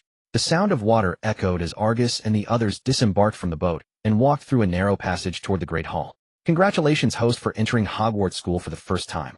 Achievement unlocked, Hogwarts newcomer. Achievement points, reward 50. Reward points right from the start. Nice. Once the story really begins, you'll be raking them in right. Argus rejoiced inwardly as he unknowingly arrived inside the castle. At the entrance of the hall, a woman in a dark green robe and a black witch's hat was already waiting. Her temperament was very much like Vinda Rosier's, an elegance honed by the passage of time. The difference was that Vinda had an inherent nobility, while the woman before him was more stern. Welcome to Hogwarts. Now in a moment you will pass through these doors and join your fellow students. But before you take your seats, you must be sorted into your houses. Professor McGonagall's gentle voice rang out as she continued to address the young witches and wizards before her. The 4 houses are Hufflepuff, Gryffindor, Ravenclaw, and Slytherin. During your time at school, your house will be your home. Good behavior earns points for your house, and anyone breaking school rules will lose points. At the end of the year, the house with the most points wins the House Cup. After saying this, McGonagall muttered softly, the young ones this year are quite well behaved, not a chaotic mess like in previous years. This time I had Argus to help me. Otherwise I couldn't have managed so many. Hagrid walked over, patted Argus on the shoulder, and introduced him to Professor McGonagall. Thank you, Argus. You've saved me a lot of trouble, Professor McGonagall said appreciatively, looking at Argus. Argus smiled modestly. This isn't my achievement alone, it's the result of all the young wizards working together. A humble child. I do hope you'll be sorted into Gryffindor. With you there, they would surely be much quieter. As Professor McGonagall spoke, she noticed Argus' position. He stood at the very center, subtly surrounded by Draco, Pansy, Theodore, and others. She couldn't help but sigh and shake her head. But from the looks of it, you're more likely to be sorted into Slytherin. Evil Slytherin, Ron muttered, drawing angry glares from many. Professor McGonagall frowned slightly and spoke firmly, everyone ready. Follow me. As the doors swung open, a magnificent English-style dining hall appeared before them. Long tables were filled with students from each house. The professor's seats were somewhat farther away. Argus immediately spotted the white-haired, white-bearded old man at the very center. The old Dumbledore, the one who had driven his father to imprison himself in Nurmengard. Argus, look at the ceiling. It's enchanted to look like the sky. I read about it in Hogwarts a history. Hermione gazed around in wonder, her eyes filled with endless amazement. Hermione, what you need to think about now is which house to choose. You'll have plenty of time to look at the ceiling. Argus replied calmly, his mind full of the plans he had laid out on the train. From his conversation with Harry on the train, he was certain that Hermione would never enter Gryffindor, as in the original story. Based on his understanding of Neville, it was also unlikely that he would choose Gryffindor. The only one to worry about was Harry. That old codger Dumbledore had acted too early, leaving a deep impression of Gryffindor on Harry. Even Argus couldn't guarantee that Harry would firmly refuse. Please wait here for a moment. Before the ceremony begins, Professor Dumbledore has a few words to say. Professor McGonagall stood on the dais, stepping aside to reveal Dumbledore in the center. Argus' gaze was uncontrollably fixed on him. His 7th level Acclimency activated instinctively. Dumbledore did the same. He had noticed Argus the moment he entered. When Argus' name had appeared on the Book of Admittance, he had hesitated for a long time before ultimately deciding to send the owl. He had thought the boy would choose Durmstrang. But unexpectedly, the same golden hair, the same blue eyes, the same way of being surrounded by admirers. It reminded him of an old acquaintance from years past. Professor Dumbledore. Professor Dumbledore. McGonagall noticed Dumbledore's distraction and gently reminded him. My apologies, young witches and wizards. Please forgive an old man's wandering mind. I have a few start-off-term announcements to make. Dumbledore stood up, his gaze shifting away from Argus. First-year students, please note that the Forbidden Forest is strictly out of bounds to all students. Also, our caretaker, Mr. Filch, has asked me to remind you that the 3rd floor corridor and the corridor on the right are also off-limits. If you don't want to die a very painful death, stay away. Thank you. When I call your name, please come forward. Professor McGonagall took out a piece of parchment, stood behind the sorting hat, and called out the first name. Hannah Abbott. Argus' gaze moved forward.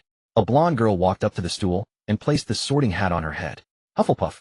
The sorting hat declared loudly, and the Hufflepuff table erupted in excited cheers. A system prompt appeared in Argus' mind. Congratulations, host, for witnessing the first sorting. Achievement unlocked: the Iron Hat King's birth. Achievement points reward 50. A Harry Potter fanfiction where the protagonist may change and the heroine may shift. The only constant is this Iron Crown Prince. If I recall correctly, Hannah Abbott is Neville's future wife. If Neville is sorted into Hufflepuff, I wonder if their progress might quicken a little. As Argus pondered, Professor McGonagall had already called Neville's name. Neville Longbottom. Neville walked with unsteady steps, unaccustomed to being the focus of countless eyes. Unlike the previous students, the sorting hat seemed lost in thought, communicating with him. Are you certain of your choice? I am. Very well. Hufflepuff. The Hufflepuff table erupted in cheers once more, but Dumbledore's brow furrowed slightly, as if in doubt. If I recall correctly, Mr. Longbottom's parents were both Gryffindors, weren't they? I never expected him to come to Hufflepuff. Professor Sprout, a plump, silver-haired woman with a kind smile, couldn't help but beam as she saw student after student sorted into her house. Next, Hermione Granger. Hearing her name, Hermione took a deep breath and stepped forward. Hermione, don't be nervous. Believe in yourself. Encouraging herself, she glanced back at Argus, placed the sorting hat on her head, and sat down on the stool. She's a bit odd, isn't she? Ron clearly remembered the girl who had followed behind Argus earlier. As she was being sorted, he leaned close to Harry's ear and whispered maliciously. He expected Harry to agree, but instead Harry looked at him with mild displeasure. Argus cast a cold glance at him. Feeling the oppressive weight of his gaze, Ron, already bearing a psychological shadow, dared not lift his head. He cowered behind Harry, playing the coward. Mr. Weasley, speaking ill of others behind their backs is not a good habit. Professor McGonagall, standing not far from them, could not tolerate such behavior. She immediately issued a warning, drawing the attention of many. Just then the sorting hat's voice rang out, tinged with a hint of resignation. Well, I don't know why, but this year's newcomers all seem to have their own ideas. Then, Ravenclaw. Hermione cheered, casting a triumphant glance at Argus before skipping over to the Ravenclaw table. As soon as she sat down, she was already deep in conversation with the senior girl next to her. Several pairs of eyes occasionally stole glances at Argus. That's 2 down. I just want to know, without Hermione, how can Harry and Ron, those two who together couldn't muster half a brain, possibly fight against Voldemort? So far, Argus was quite satisfied with the results he had achieved on the train. He had established a preliminary reputation for himself at Hogwarts, leaving a perfect impression on the professors. He had separated Hermione and Neville from Harry, creating more room for future maneuvers against Dumbledore. Now the only thing left to see was whether he could persuade Harry to join Slytherin. If he could actually pull Harry and Dumbledore's troubles would be immense. As Draco, Pansy, Ron, and the others were sorted one by one, the climax of the initial game between Argus and Dumbledore arrived. Harry Potter. Professor McGonagall looked down at Harry, and the entire hall instantly buzzed with noise. Even Dumbledore stood up, staring straight at him. This is tricky, indeed a difficult case. I can see you have plenty of courage, a good heart, and remarkable talent. Yes, that's right.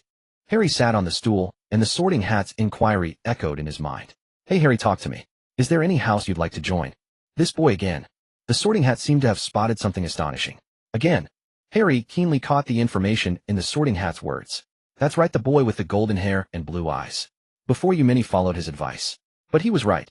There is no best house, only the one that suits you best. I'm curious to know where he'll be sorted. Have you decided? Which house do you want? Slytherin or Gryffindor?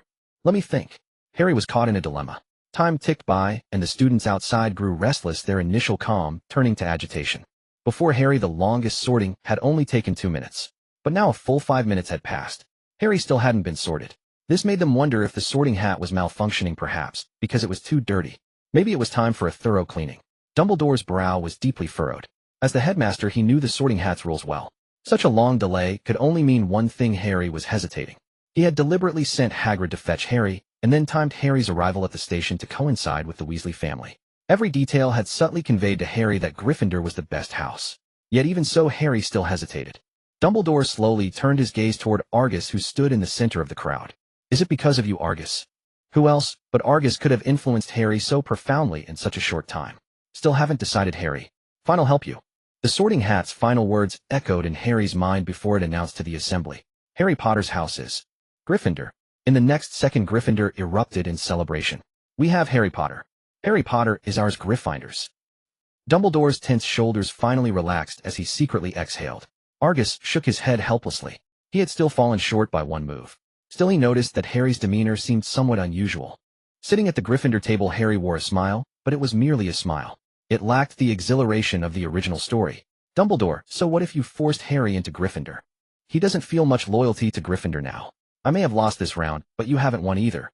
The hall buzzed for quite a while before falling silent. Professor McGonagall held a piece of parchment ready to call the next person forward. But when she saw the next name, a complex expression crossed her eyes. She turned to look at Dumbledore, her expression hesitant. Just as everyone wondered why Professor McGonagall was hesitating, she spoke. Her eyes locked onto Argus. Argus Grindelwald. The entire hall fell into dead silence. The meaning carried by the surname Grindelwald was clear even to young witches and wizards newly introduced to the magical world. The first Dark Lord.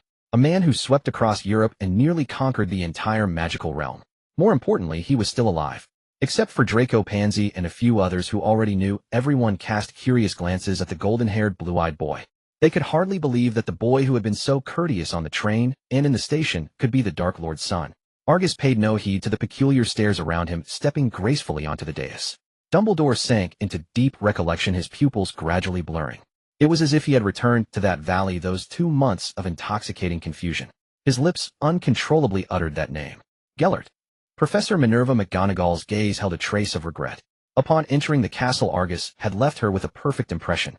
Humble, powerful, and polite. She had speculated that he might come from some pure-blood family, his parents possibly high-ranking officials in the Ministry of Magic. Perhaps his family members were part of the Wisengamot or the International Confederation of Wizards.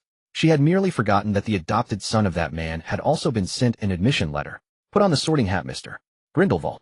Professor McGonagall lifted the sorting hat and handed it to Argus. "Just call me Argus, Professor McGonagall." Argus bowed in gratitude, and under everyone's gaze sat down on the stool. "Finally met you, golden-haired young wizard. Could we talk it over? Could you ease up on your occlumency? The way you are, I'm having a hard time." The sorting hat's humble voice echoed in Argus' mind. Argus chuckled inwardly. It seemed his 7th level occlumency was quite effective. At least it was sufficient to protect himself. With it, even Dumbledore couldn't probe his thoughts. Argus slightly narrowed the scope of his occlumency, shielding only his most core memories and ideas. A force like a needle prick slowly penetrated his mind. The sorting hat let out an obvious sigh of relief. "This is the first time I've been called Sir, a polite young wizard. I must say your talent and manners are exceptionally outstanding. Even Salazar and Godric at your age would be a step behind. Let me see which house suits you best." After examining a good deal of Argus' experiences, the sorting hat praised him again. "Brave, fearless, daring to challenge everything. You have the style of Godric from back then. Upright, honest, unafraid of any hardship. You possess all of Helga's virtues. Learned, wise, fond of research, farsighted. You share Rowena's qualities. So your house is Slytherin." When the sorting hat uttered the first few sentences, Draco and the others had already despaired, only for a sudden turn of events. The Slytherin table erupted in unprecedented applause. Draco Pansy and the others were so excited their eyes sparkled. Argus' mouth twitched. He had almost truly thought the sorting hat would stuff him into another house. Revenge. Barefaced revenge. The sorting hat was retaliating because he had earlier instilled various ideas into Hermione and others, causing them not to choose according to the hat's plan. "Think you're the only one who can get back at me, playing these little tricks with me?" Argus wasn't one to tolerate it. He rose, bowed to the crowd in thanks, then turned and pointed his wand at the sorting hat resting on the chair. "Scourgify." The whole hall was dumbfounded. "Mr. Sorting Hat, no need to thank me. It was the least I could do." Argus refused to swallow his anger. If he didn't act now, who knew when he'd encounter it again? Rather than mentally draining himself, it was better to drive others mad. If it hadn't spoken up, Harry might have ended up in a different house. Congratulations, host, on completing the sorting ceremony. Achievement unlocked. Slytherin achievement points reward 50. Enough for a 5 pull. He'll do one when I get back to the room. Arriving at the Slytherin table, several boys and girls immediately gathered around.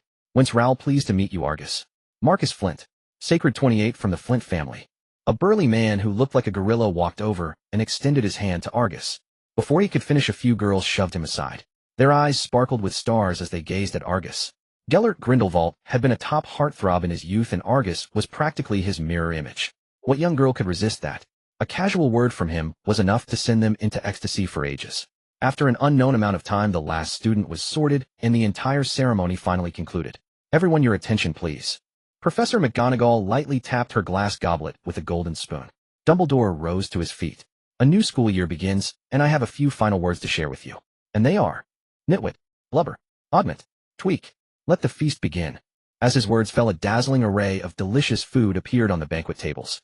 A rich aroma assailed their nostrils. Argus had to admit Hogwarts cuisine was indeed commendable, at least far better than Vinda Rosier's cooking. Ho ho ho ho. A swarm of ghosts emerged from the walls, darting and weaving through the hall, drawing exclamations from countless young witches and wizards. After a bout of clamor, the banquet in the great hall drew to a close. Dumbledore waved his hand, and the food on the tables vanished without a trace, just as suddenly as it had appeared. This magical spectacle was commonplace to Argus, who had delved into magic for years, but it still held novelty for many first years witnessing magic for the first time. The feast is over. Now please everyone sing our school song to your own favorite tune. Argus saw that Dumbledore's words successfully caused several professors on the dais to change expression, especially Snape. His already gloomy face darkened even further. Dumbledore, however, was in high spirits. He waved his wand freely, and notes like dancing sprites spiraled and hovered in the air. His wand acted like a conductor's baton orchestrating a grand chorus. A cacophony of voices rose, the Weasley twins deliberately causing trouble with a mournful tune. Argus strained to pick out the different voices, curious to hear what tune Professor Snape would use. He found, however, that Snape was merely mouthing the words, producing no sound at all. In contrast, Professor Flitwick beside him was astonishingly loud. The feast ended. Led by the prefects of each house, the students returned to their common rooms. Arriving at the entrance to the Slytherin common room, the Slytherin prefect addressed the group. I am your prefect, Amicus Carrow. Remember the password to our door. They'll only say it once. Before a damp wall adorned with serpent motifs, Amicus Carrow wore a haughty expression. Pure blood glory. The wall slowly opened, revealing a luxurious hall decorated in green and silver. A green serpent banner, symbolizing Slytherin, hung aloft.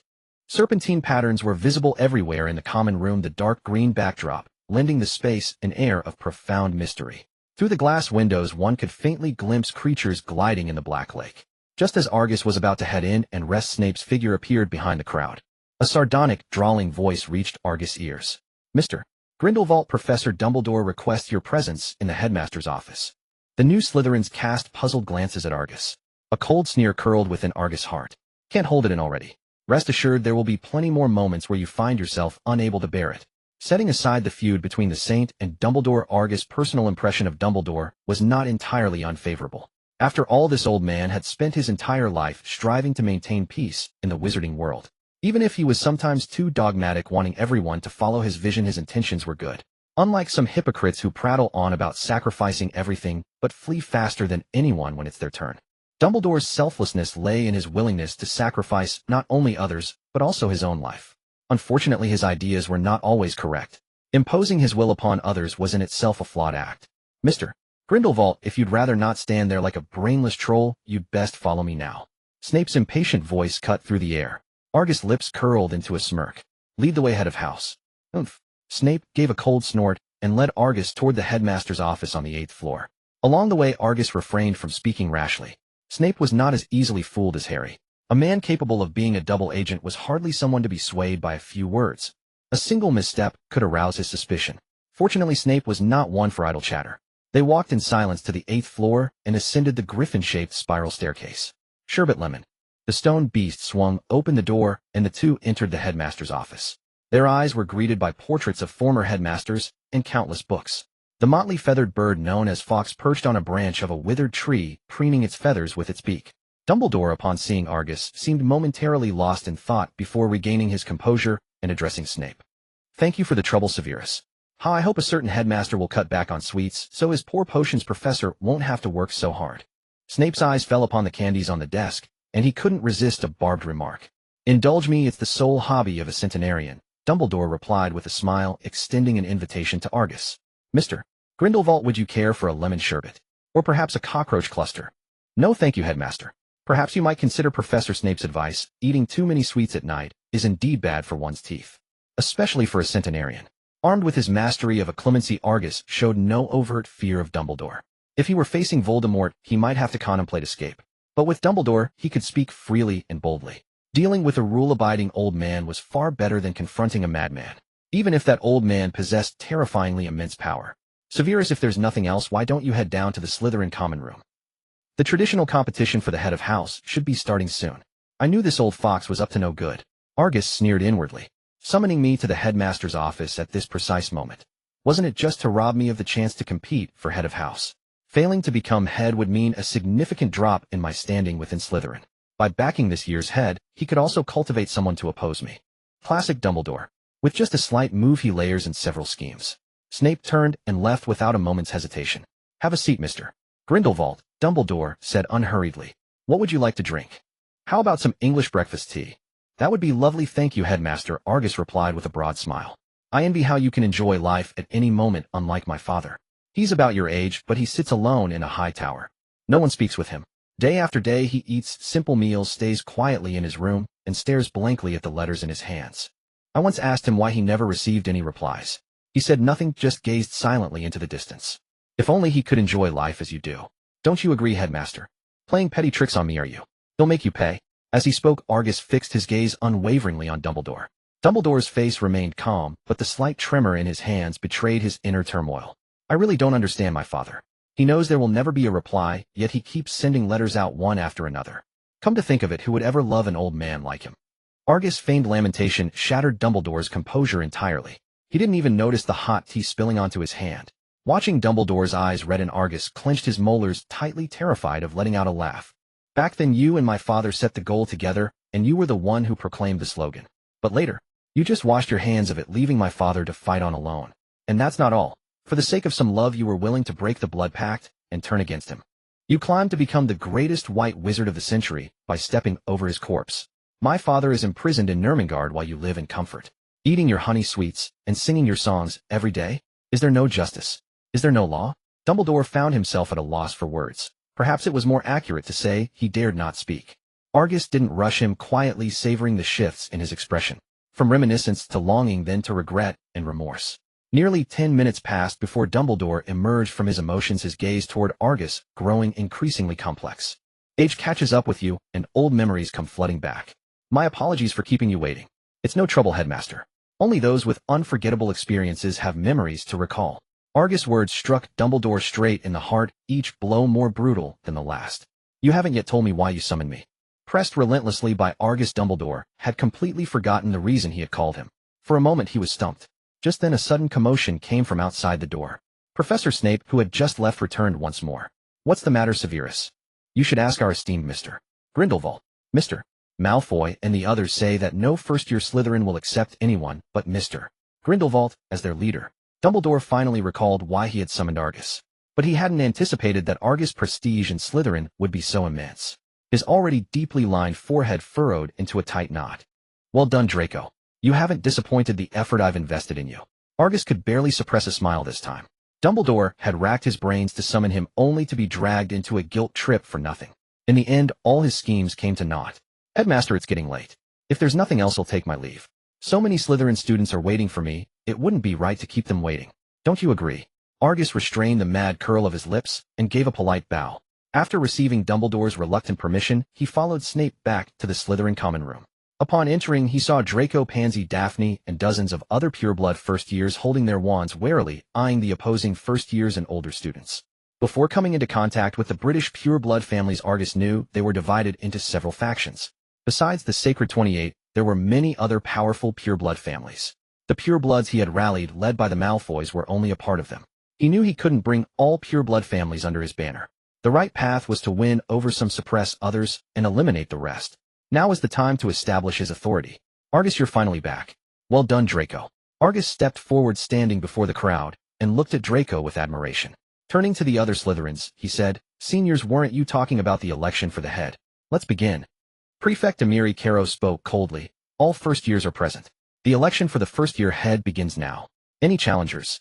A boy as thin as a skeleton immediately stepped forward, his eyes fixed on Argus. Klein Shafik. The Shafik family, one of the sacred 28 dealt in potions, but had been suppressed during Voldemort's rise and never recovered. They were a candidate for recruitment. Argus' mind instantly retrieved the intelligence on this person. Before school started, he had Vida gather information on his peers from British pureblood families, so he could take targeted actions at Hogwarts. He raised his wand horizontally before his chest, making the standard wizard's dueling salute. Argus Grindelwald. After both parties officially entered the arena, Amiri Caro cleared away the surrounding clutter with magic. Duel begin. Opinio. The moment the words fell, Klein Shafik eagerly unleashed his best spell. Unfortunately, he was only 11, just starting school. Even if he had learned magic at home limited by age and talent, this Opinio was only level 1 in the system's terms. Though Argus had spent all his achievement points on talents, he had learned plenty of magic and knowledge while farming those points. He just hadn't had time to practice. Even so, most of his spells were around level 2, with some even reaching level 3. His repertoire far surpassed that of an average student. Incendio. Argus pointed his wand at the conjured birds in midair. A raging fire engulfed them in an instant, its momentum unchecked as it hurtled toward his opponent. Shafik was petrified. The spell he had practiced so long was so easily crushed. In his terror, he even forgot to dodge. "Fool, get out of the way." Snape barked, drawing his wand to intervene. Just as the flames were about to touch Shafik, they vanished abruptly, leaving only searing heat that flushed his face red. "Are you all right?" Shafik had squeezed his eyes shut, certain he was doomed, when he heard a gentle voice beside him. Opening his eyes, he found himself on the floor with a slender hand reaching out to him. "I am fine. Good. The meaning of magic is to protect, not to risk lives. If my mistake had hurt you, I'd be guilt-ridden and unable to sleep tonight." His words echoed in the common room, drawing gasps from the crowd. Could the son of the Dark Lord really say such things? A few students kept repeating Argus' phrase about the meaning of magic, finding it more profound the more they thought. Shafik looked up, meeting Argus' warm gaze. He saw no trace of mockery for a loser. Only genuine concern. He truly seemed to care about me. Before this, Shafik had thought of Argus only as the Dark Lord's son, an evil wizard. When he stepped forward, he had already prepared himself for a trip to St. Mungo's. But not only had he escaped unscathed, he had received sincere kindness. Remembering how he had been annoyed at Argus' delay, a wave of guilt rose in Shafik's heart. He stammered a reply, his mind replaying the terrifying power of Argus' magic and his gentle comfort after the duel. After staring at Argus for a long moment, he scrambled to his feet and bowed deeply. "Honorable Mr. Grindelwald, you are a powerful wizard and a noble worthy of respect. Thank you for your guidance. Fighting you is the honor of my life." The entire duel had lasted barely 10 seconds with no bloodshed at all. This astonished the older students and Snape. Shafik stood tall and proud as he returned to the first-year group. In his eyes, Argus was a great wizard and a man of high character. Even in defeat, he harbored no resentment. Next challenger stepped forward. "Any other challengers?" Amiri Caro repeated himself several times. Only silence answered him. These first years wanted to show off, but they weren't fools. One spell was enough to see that Argus' strength was on a different level. "Fight him." "Suicide." "No more challengers." "Then I declare the first-year head Argus Grindelwald." The common room erupted in applause. "Congratulations, host, on becoming the Slytherin head. Achievement unlocked, head first year. Achievement points reward 100. 100 points, not bad. Should get another batch in second year. 7 years total, that's 700 points. Good thing Draco and the others stepped up, or I'd have lost big." Argus calmed the excited Draco and his group, then heard Amiri Caro speak again. "Now that the first-year head is decided, let's begin the head ranking battle. Any challengers?" "Head ranking battle?" Argus was puzzled. He knew Slytherin had heads with one chosen from the first years each year. What was this ranking battle? Draco explained, "Slytherin's hierarchy is very strict. Even seating for meals and activities has standards. Lower-ranked students might even be barred from some events if there are too many people. The ranking battle decides the order of each year's head through their duels." After hearing Draco's words, Argus finally understood the first year in the system's achievement. It didn't mean he was in first year, but that he was only the head of the first years. In that case, he wouldn't hold back. Achievement points were best earned as soon as possible. Boosting his strength was the real priority. Without enough power, even the largest following was just a castle in the air. "Argus, you're not planning to." Draco noticed the change in Argus' expression and nearly cried out. Thinking of Argus' strength, his face lit up. "Right? With your skills, maybe not the upper years, but you can definitely take on a second year. Go show them what you've got." While you were gone, Diderot Yaxley from second year was the loudest. Argus smiled faintly and stepped out from the crowd. First-year head Argus Grindelwald challenges second-year head Diderot Yaxley. Ha ha ha. Diderot, you've been taken for a soft target. The other prefects beside Diderot Yaxley wore mocking expressions as if they were enjoying the spectacle. Since they weren't the ones being challenged, they couldn't care less. Shut up. Diderot, as if deeply humiliated, stepped forward from among the prefects. Yaxley is it? Arrogant brat. Today I'll teach you how to respect your senior. The Yaxley family, one of the 28 purebloods. Loyalists of Voldemort. Many family members were still languishing in Azkaban. In Yaxley's future plans, they were among those destined to be purged.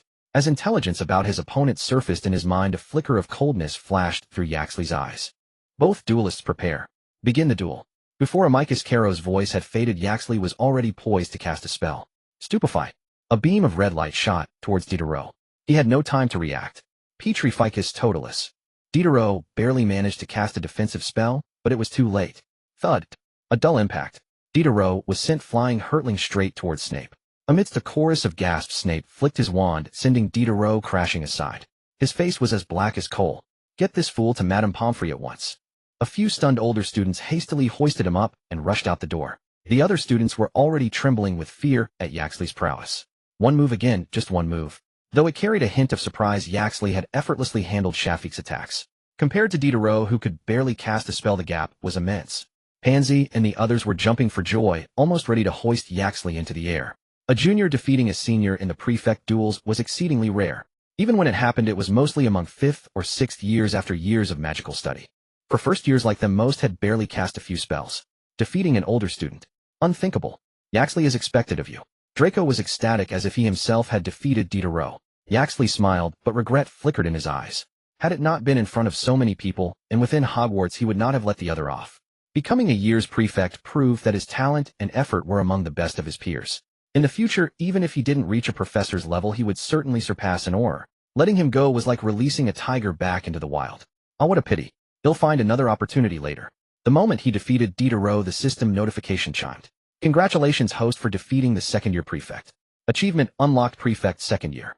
Achievement points reward 200. Yaxley was astonished. System, what's going on? Why only 200 points? The host has defeated a senior as a junior, earning bonus achievement points. The greater the year gap, the more generous the bonus achievement points. Bloody hell, if I take down the 7th-year prefect, that would be 700 points. Enough for 7 consecutive card pack draws.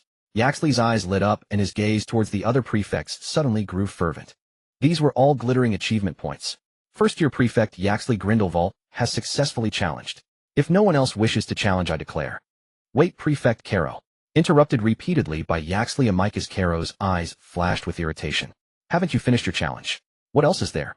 I wish to continue challenging the 3rd-year prefect. 3rd-year prefect? I was just here for the drama. How did this land on me? What did I do to deserve this? All eyes turned to the 3rd-year prefect. Mr. Grindelwald, please be a gentleman towards a lady. The 3rd-year prefect sighed and stepped to the center of the common room. Alexia Slanlin, a beautiful girl with a slender figure and ample curves. Her hair was a rare shade of pale green. Pure blood, but not one of the 28 families. Alexia, don't lose to this guy. Go, Alexia, we believe in you. A first-year dares to be so arrogant, teach him a lesson. She was quite popular, with cheers of encouragement rising from the crowd from time to time. Yaxley was speechless. Western students matured so early, at this age they already judged by appearances. Back in his past life, kids that age were still munching on instant noodles at the school gate. Despite his thoughts, his movements were swift. He bowed in greeting, ready to begin the duel. The second prefect ranking duel, first-year prefect Yaxley Grindelwald versus 3rd-year prefect Alexia Slanlin. Now begin. Protego. Alexia, taking a lesson from second-year prefect Diderot's defeat, was determined not to be slow to react. She started with a defensive spell, ensuring her protection first. She dared not underestimate this elegant junior. One slip could lead to disaster. But she never imagined that Yaxley's strength lay not just in spells. Defendo. Yaxley swung his wand, aiming at a nearby chair. Several chairs shattered into pieces, sending countless splinters and shards flying. He lightly flicked his wand again, and the scattered wooden fragments transformed into a flock of ravens. They shot straight towards Alexia's abdomen. Terrifies totalis. Alexia reacted swiftly, casting the petrification charm. The struck ravens turned to stone and crashed to the ground. Unfazed, Yaxley pointed his wand at Alexia's neck and gave a few gentle flicks. The buttons on her robes twisted and transformed into a venomous snake. It let out a chilling hiss. Startled, Alexia stumbled and fell to the ground. At that moment, the snake reverted to its original form, a button, and dropped to the floor. Fearing she might continue to struggle, Yaxley cast a quick incarcerus as she fell, binding her hands tightly. Miss Slanlin, I yield. I surrender. Now untie me. Alexia's beautiful eyes widened as she shot Yaxley a reproachful glare. Once the spell was lifted, she massaged her slightly sore wrist. Approaching Yaxley, she jabbed his chest with her slender finger. You have no gentlemanly manners, Mr. Yaxley. They'll remember you. Oomph. With a toss of her long hair, she turned and rejoined the ranks of the prefects. A deathly silence fell over the crowd, broken only after a long while by someone's voice. It was filled with utter disbelief. Alexia. Lost. No way, right. Impossible, absolutely impossible. Yaxley paid no heed to their words as the system notification chimed in his mind once more. Congratulations, host, for defeating the third-year prefect. Achievement unlocked, prefect third year. Achievement points reward 300. A bountiful harvest indeed. Today's gains almost rivaled those of a week or two. When he turned his gaze to the fourth-year prefect, the latter immediately panicked. Judging by Yaxley's effortless demeanor, he clearly hadn't used his full strength. If he were to face him, a bead of cold sweat trickled down the fourth-year prefect's forehead. Amicus Caro could tell at a glance that Yaxley intended to continue challenging. Without a word, he looked towards the fourth-year prefect. The fourth-year prefect stepped forward reluctantly. Scamander, show him what you're made of. What the hell? Already nervous, Scamander's anger flared at the shout behind him. He kicked the speaker in the leg. Are you bloody insane? Yaxley is my beloved friend, my sworn brother. How could I raise a hand against him? He walked to the center of the common room, and to Yaxley's bewildered astonishment, pulled out a handful of candy and offered it to him. Brother, you've been fighting for so long. Tired? How about a candy to refresh yourself? You. Scamander's actions left Argus utterly bewildered. Brother, you're a head boy. Can't you maintain some dignity? Don't debase yourself like a lackey. Buddy, let's talk this over. Do me a favor, with so many eyes watching, at least let me lose gracefully. Agree, and I'll gift you something magnificent later. It's a treasure I've hoarded for years. Scamander pleaded in a voice so low only the two of them could hear. Argus hesitated for a moment, then nodded. Victory was assured either way. What difference did the method make? A little slack, and he'd still reap a reward from the other side. Why not seize the opportunity? Both parties ready. Duel commence. They exchanged bows and retreated to opposite ends of the arena. Petrificus totalis. Tarantaligra. Stupefy. Pertego totalum. Curses flew wildly, their dazzling beams drawing gasps from the young witches and wizards. A fantastical scene, mysterious incantations. This was the magical duel they longed to witness. While the novices and most older students saw only spectacle, the head boys and Snape perceived far more. At a glance they saw through the pretense. A mere display of empty gestures. Neither was truly fighting in earnest. Scamander, have you no shred of a head boy's pride? Staging such theatrics with a first year. Prefect Amiri cursed under his breath, a sense of foreboding rising within him. The fifth-year head boy had gone home for a few days and couldn't answer the challenge. If he couldn't take on a fifth-year, wouldn't Argus target him next? No, absolutely not. If he were actually defeated by a first-year, he'd become the laughingstock of all Hogwarts. Mr. Grindelwald is truly the most remarkable new student this term. I concede. After several minutes of back and forth, Scamander's wand was knocked from his hand by a spell. He bowed gracefully, admitting defeat. Argus calmly sheathed his wand, his gaze once again drifting toward the head boy contingent. A cold sweat broke out on Amiri. He's coming, he's coming. Just as Amiri racked his brain for an excuse to refuse battle, Snape suddenly spoke. Mr. Grindelwald, if you'd rather your classmates weren't sprawled over their desks like slugs tomorrow, unable to rise, I suggest you note the time. Argus glanced at the clock in the common room, realizing the hour and minute hands were nearly overlapping. It was already past 11, almost midnight. Many of the younger students were already yawning. Argus was reluctant to stop, but Snape's reminder left him no choice. To continue would only make him seem self-centered, craving the spotlight, driven by fame and oblivious to others. That would severely hinder his plans. My apologies, Professor Snape. I'm sorry everyone for keeping you waiting so long. Argus bowed deeply to the crowd in apology. It's fine, it's fine. The head boy selection has always been like this. Today's head boy duel ends here. Return to your dormitories by year. Amiri Caro rushed forward hastily, declaring the end, terrified that Argus might change his mind.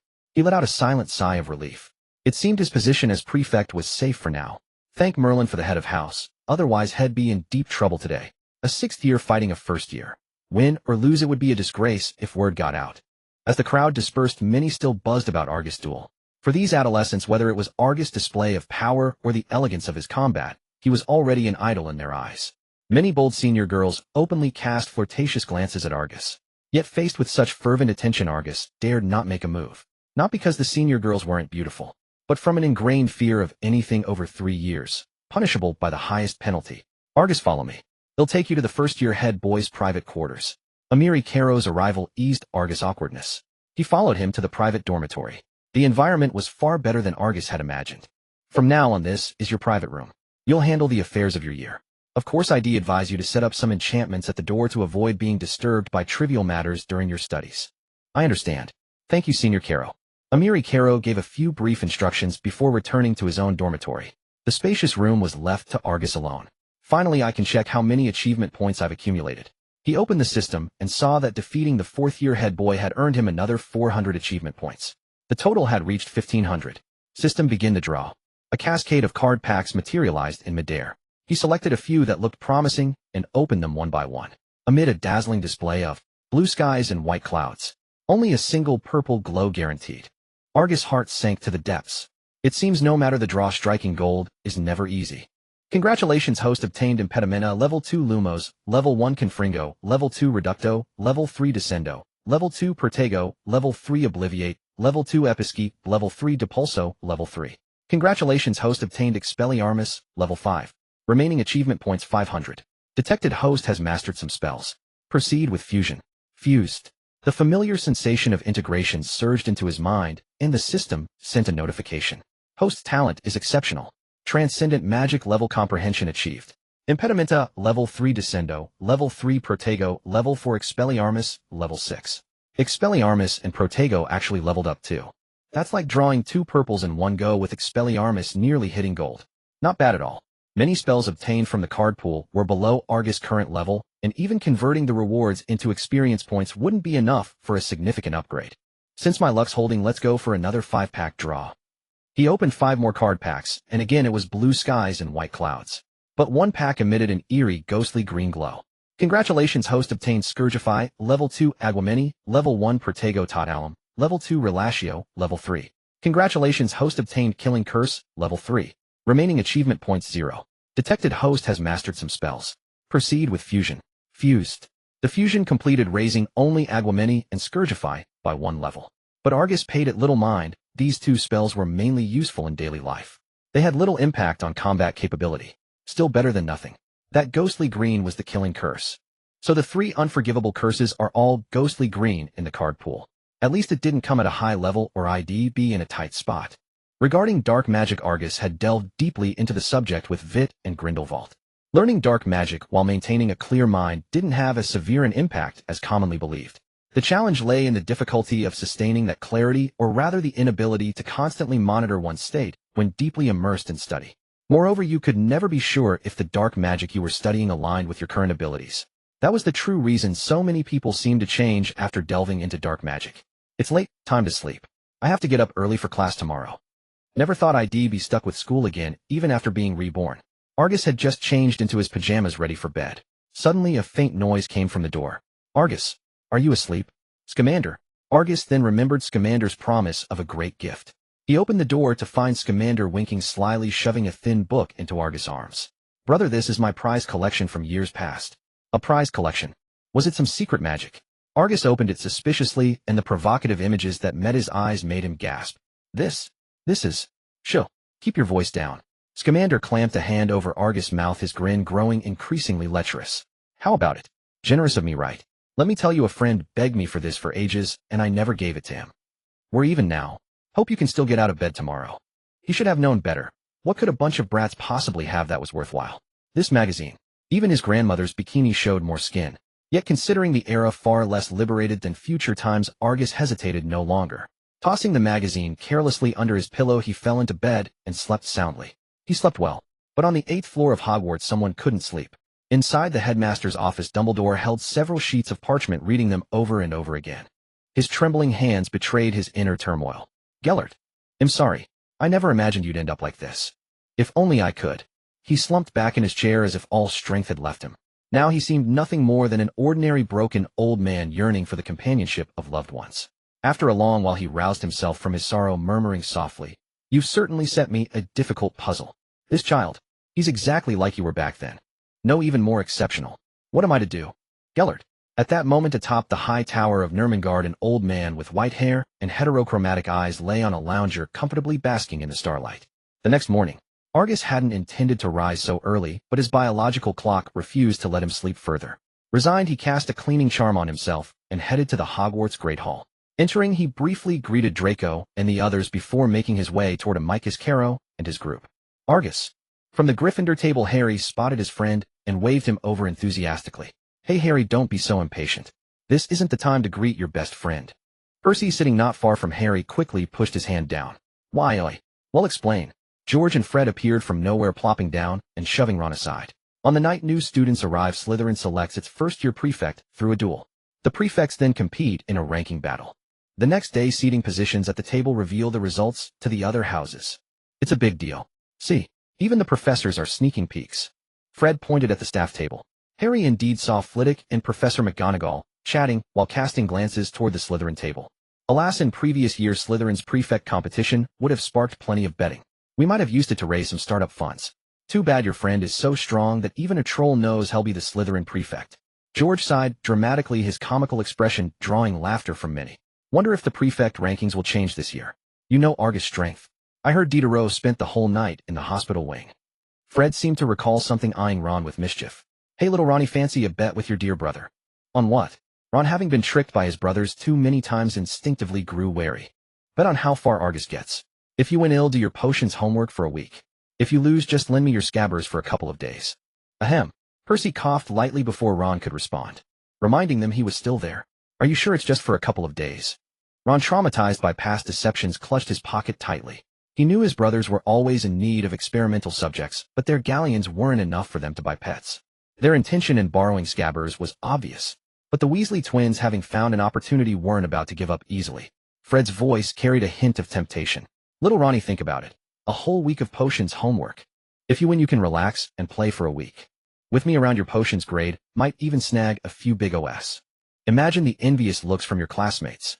Fred and George worked in tandem, dazzling Ron until he was dazed. Ron looked toward Argus, who was heading for the Slytherin table, recalling Fred's words. Someone had spent the whole night in the hospital wing. A flicker of glee rose within him. Foolish little brother. You've already given me the answer, and you still dare to bet with me. This time I'm taking back everything I've lost. He slammed the table, his tone brimming with confidence, as if ensuring everyone heard. I'm in. I bet he'll make it to second year. You can't pick the same as me. George and Fred exchanged glances, their lips curling into wicked grins. Foolish little brother. After all these years of being tricked, you still don't learn. Would we ever make a losing bet? Last night, while sneaking snacks in the Hogwarts kitchens, they'd overheard some Slytherin classmates plotting to teach Argus a lesson. Why else would they say such things if Argus hadn't taken down their prefect? Confident, they spoke in unison. Of course. We bet he'll make it to third year. Harry, you'll be the witness. Huh. Me, eh? Harry looked from Ron to the twins, hesitantly nodding. Not far away, Argus, oblivious to their conversation, walked straight toward Amicus Carrow's seat. The prefect's seat was at the head of the table. Many students eyed, while casting occasional glances at the Slytherin table, curious about how far Argus would climb. Phileas, what rank do you think Argus will reach? Professor McGonagall had been closely watching Argus. Hearing the twins, bet she grew curious. In the common room, I heard a Ravenclaw first year say he used the summoning charm to retrieve Mr. Longbottom's pet on the train. Second or third years couldn't manage that. Professor Flitwick held no prejudice against Grindelwald. He admired Argus' talent more than his lineage. True. So you think he can reach third year? Professor Flitwick pondered. Third year seems about right. He's only 11 this year. Even if he's been exposed to magic from a young age, his own magical power can't be too strong. I agree, third year sounds plausible. As they spoke, Argus had crossed the Slytherin table and reached the prefect's seats. Fourth from the right was the first-year prefect's seat, the starting point for all new prefects. But many in the know had heard about Diderot being sent to the hospital wing the night before. When Argus passed this seat, few were surprised. This year's first years are impressive. When Diderot comes out, I'm going to mock him mercilessly. Huh? Who told him to always look down his nose at people? Third from the right, the second-year prefect's seat. When Argus reached it, many whispered, convinced he couldn't go further. Only a few wore enigmatic smiles. Little Ronnie, you lost. Hand over scabbers. Seeing Argus stride past, Fred grabbed Ron, afraid he'd weasel out. Meanwhile, George's hand reached into Ron's pocket, fumbling for scabbers. Let me go. You knew all along, didn't you? Just then Harry's voice rang out. Wait, Argus hasn't stopped. Before the words faded, Argus had passed the second-year prefect's seat and moved toward the next, showing no sign of stopping. Third year. He's still going. No way. A first year beating a third-year prefect. Stop joking. What are the Slytherin prefects doing? Incredulous exclamations rippled through the crowd. But Argus' steps continued. Third year. Fourth year. Until he sat opposite Amicus Carrow, Slytherin's second seat. At that moment, silence fell over everyone. The seventh-year Slytherin prefect nearing graduation often took leave to go home. Undoubtedly sixth-year Amicus Carrow deserved the head seat. But how could a first-year like Argus claim the second seat? Under Slytherin's strict hierarchy, even if the fifth-year prefect were absent, no one could casually take that place. Unless a thought too unbelievable to entertain arose in their minds. Unless the Slytherins believed that even if the fifth-year prefect were still at Hogwarts, he would be no match for Argus. As senior, why aren't you laughing anymore? Is it because you don't like to laugh? Hermione put on a look of profound puzzlement. From the moment Argus had entered, these people had been smugly analyzing. Every single one of their conclusions had declared without exception, Argus would be lucky to make it to third year. Fourth year? Don't even think about it. This infuriated Hermione, a devoted admirer of Argus to no end. But now Argus had proven them wrong with a resounding slap across the face. The more confident they were before, the harder the fall. Beside her, Cho Chang covered her mouth to stifle a laugh. At the nearby Gryffindor table, the equally humiliated Weasley twins were utterly bewildered. So, who wins this bet? Harry scratched his head looking at the Weasley twins. Their mouths were gaping wide enough to swallow an ostrich egg. They had anticipated Argus would be strong, but never imagined he would reach such heights. A first year pulling down a fifth year about to take their O.W.L.S. How could anyone do such a thing? Ron seized the moment and snatched back his scabbers. Give it here. At the staff table in the Great Hall, Professor Flitwick was gesticulating with excitement. A genius. Unbelievable that a first year could reach such a position. I look forward to seeing his performance and charms. I just wonder how his transfiguration skills are. I hope they match his talent and charms. Don't worry, Minerva.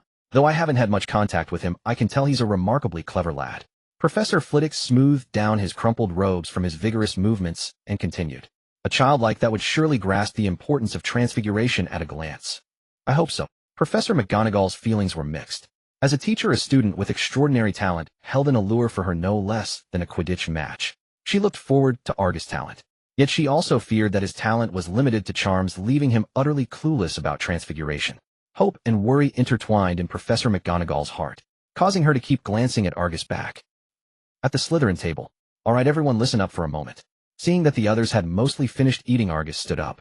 In a bit, a few senior students and I will accompany the first years to find the locations of the various classrooms. This is to prevent any first years from losing points because they can't find their classrooms. I hope everyone can set aside some time in advance. Yes, Chief. Get ready now. Those who haven't brought their textbooks, go to the dormitory to fetch them. We'll head to the first classroom in 10 minutes. Argus waved his hand, signaling everyone to attend to their own tasks. By the time he led the Slytherins to the Transfiguration classroom, a fair number of Gryffindors had already taken their seats. A group of them were chatting and laughing, not one paying attention to the tabby cat on the professor's desk. Argus Goyle Crabbe and I are going to catch some sleep at the back of the classroom. Wake me up when class is over. Draco yawned as he approached Argus. Many other Slytherin first years were in the same boat.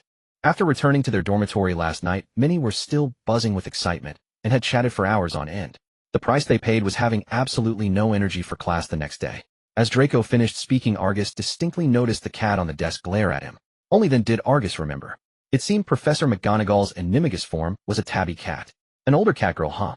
Too bad he had transmigrated too late otherwise. Shaking his head, he forcefully cleared the jumble of thoughts from his mind.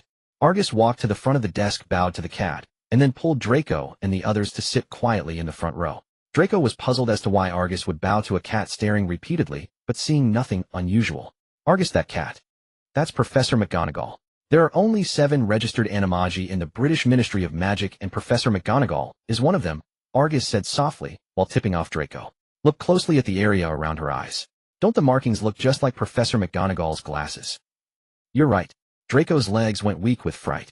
If Argus hadn't been blocking him just now, he might have been reckless enough to pet her. Thank goodness he hadn't.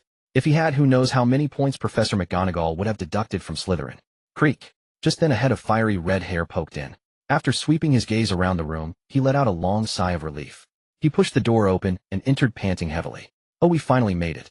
If Professor McGonagall were here, her face would be enough to scare anyone to death. Ron and Harry looked relieved and were about to find seats when the tabby cat on the desk leaped up and jumped down. In the instant it landed, it transformed into a stern-faced woman dressed in dark green robes. That trick is absolutely brilliant. Ron's eyes nearly popped out of his head, and he stepped back in awe. Professor McGonagall spoke expressionlessly. Thank you for your compliment, Mr. Weasley. Perhaps I should turn Mr. Potter and you into a pocket watch. Then at least one of you might learn to be punctual. We got lost, Harry explained. Then perhaps I should turn you into a map. Professor McGonagall scanned the classroom. Finding your seats shouldn't require a map, should it? Before the two could sit down, Professor McGonagall's icy voice came from behind them. Mr. Weasley, Mr. Potter, for your tardiness, I must deduct 5 points from each of you. I hope this will help you remember. And Mr. Grindelwald. Her tone softened considerably when she mentioned Argus. You are the first and the only student among this year's first years to recognize my identity.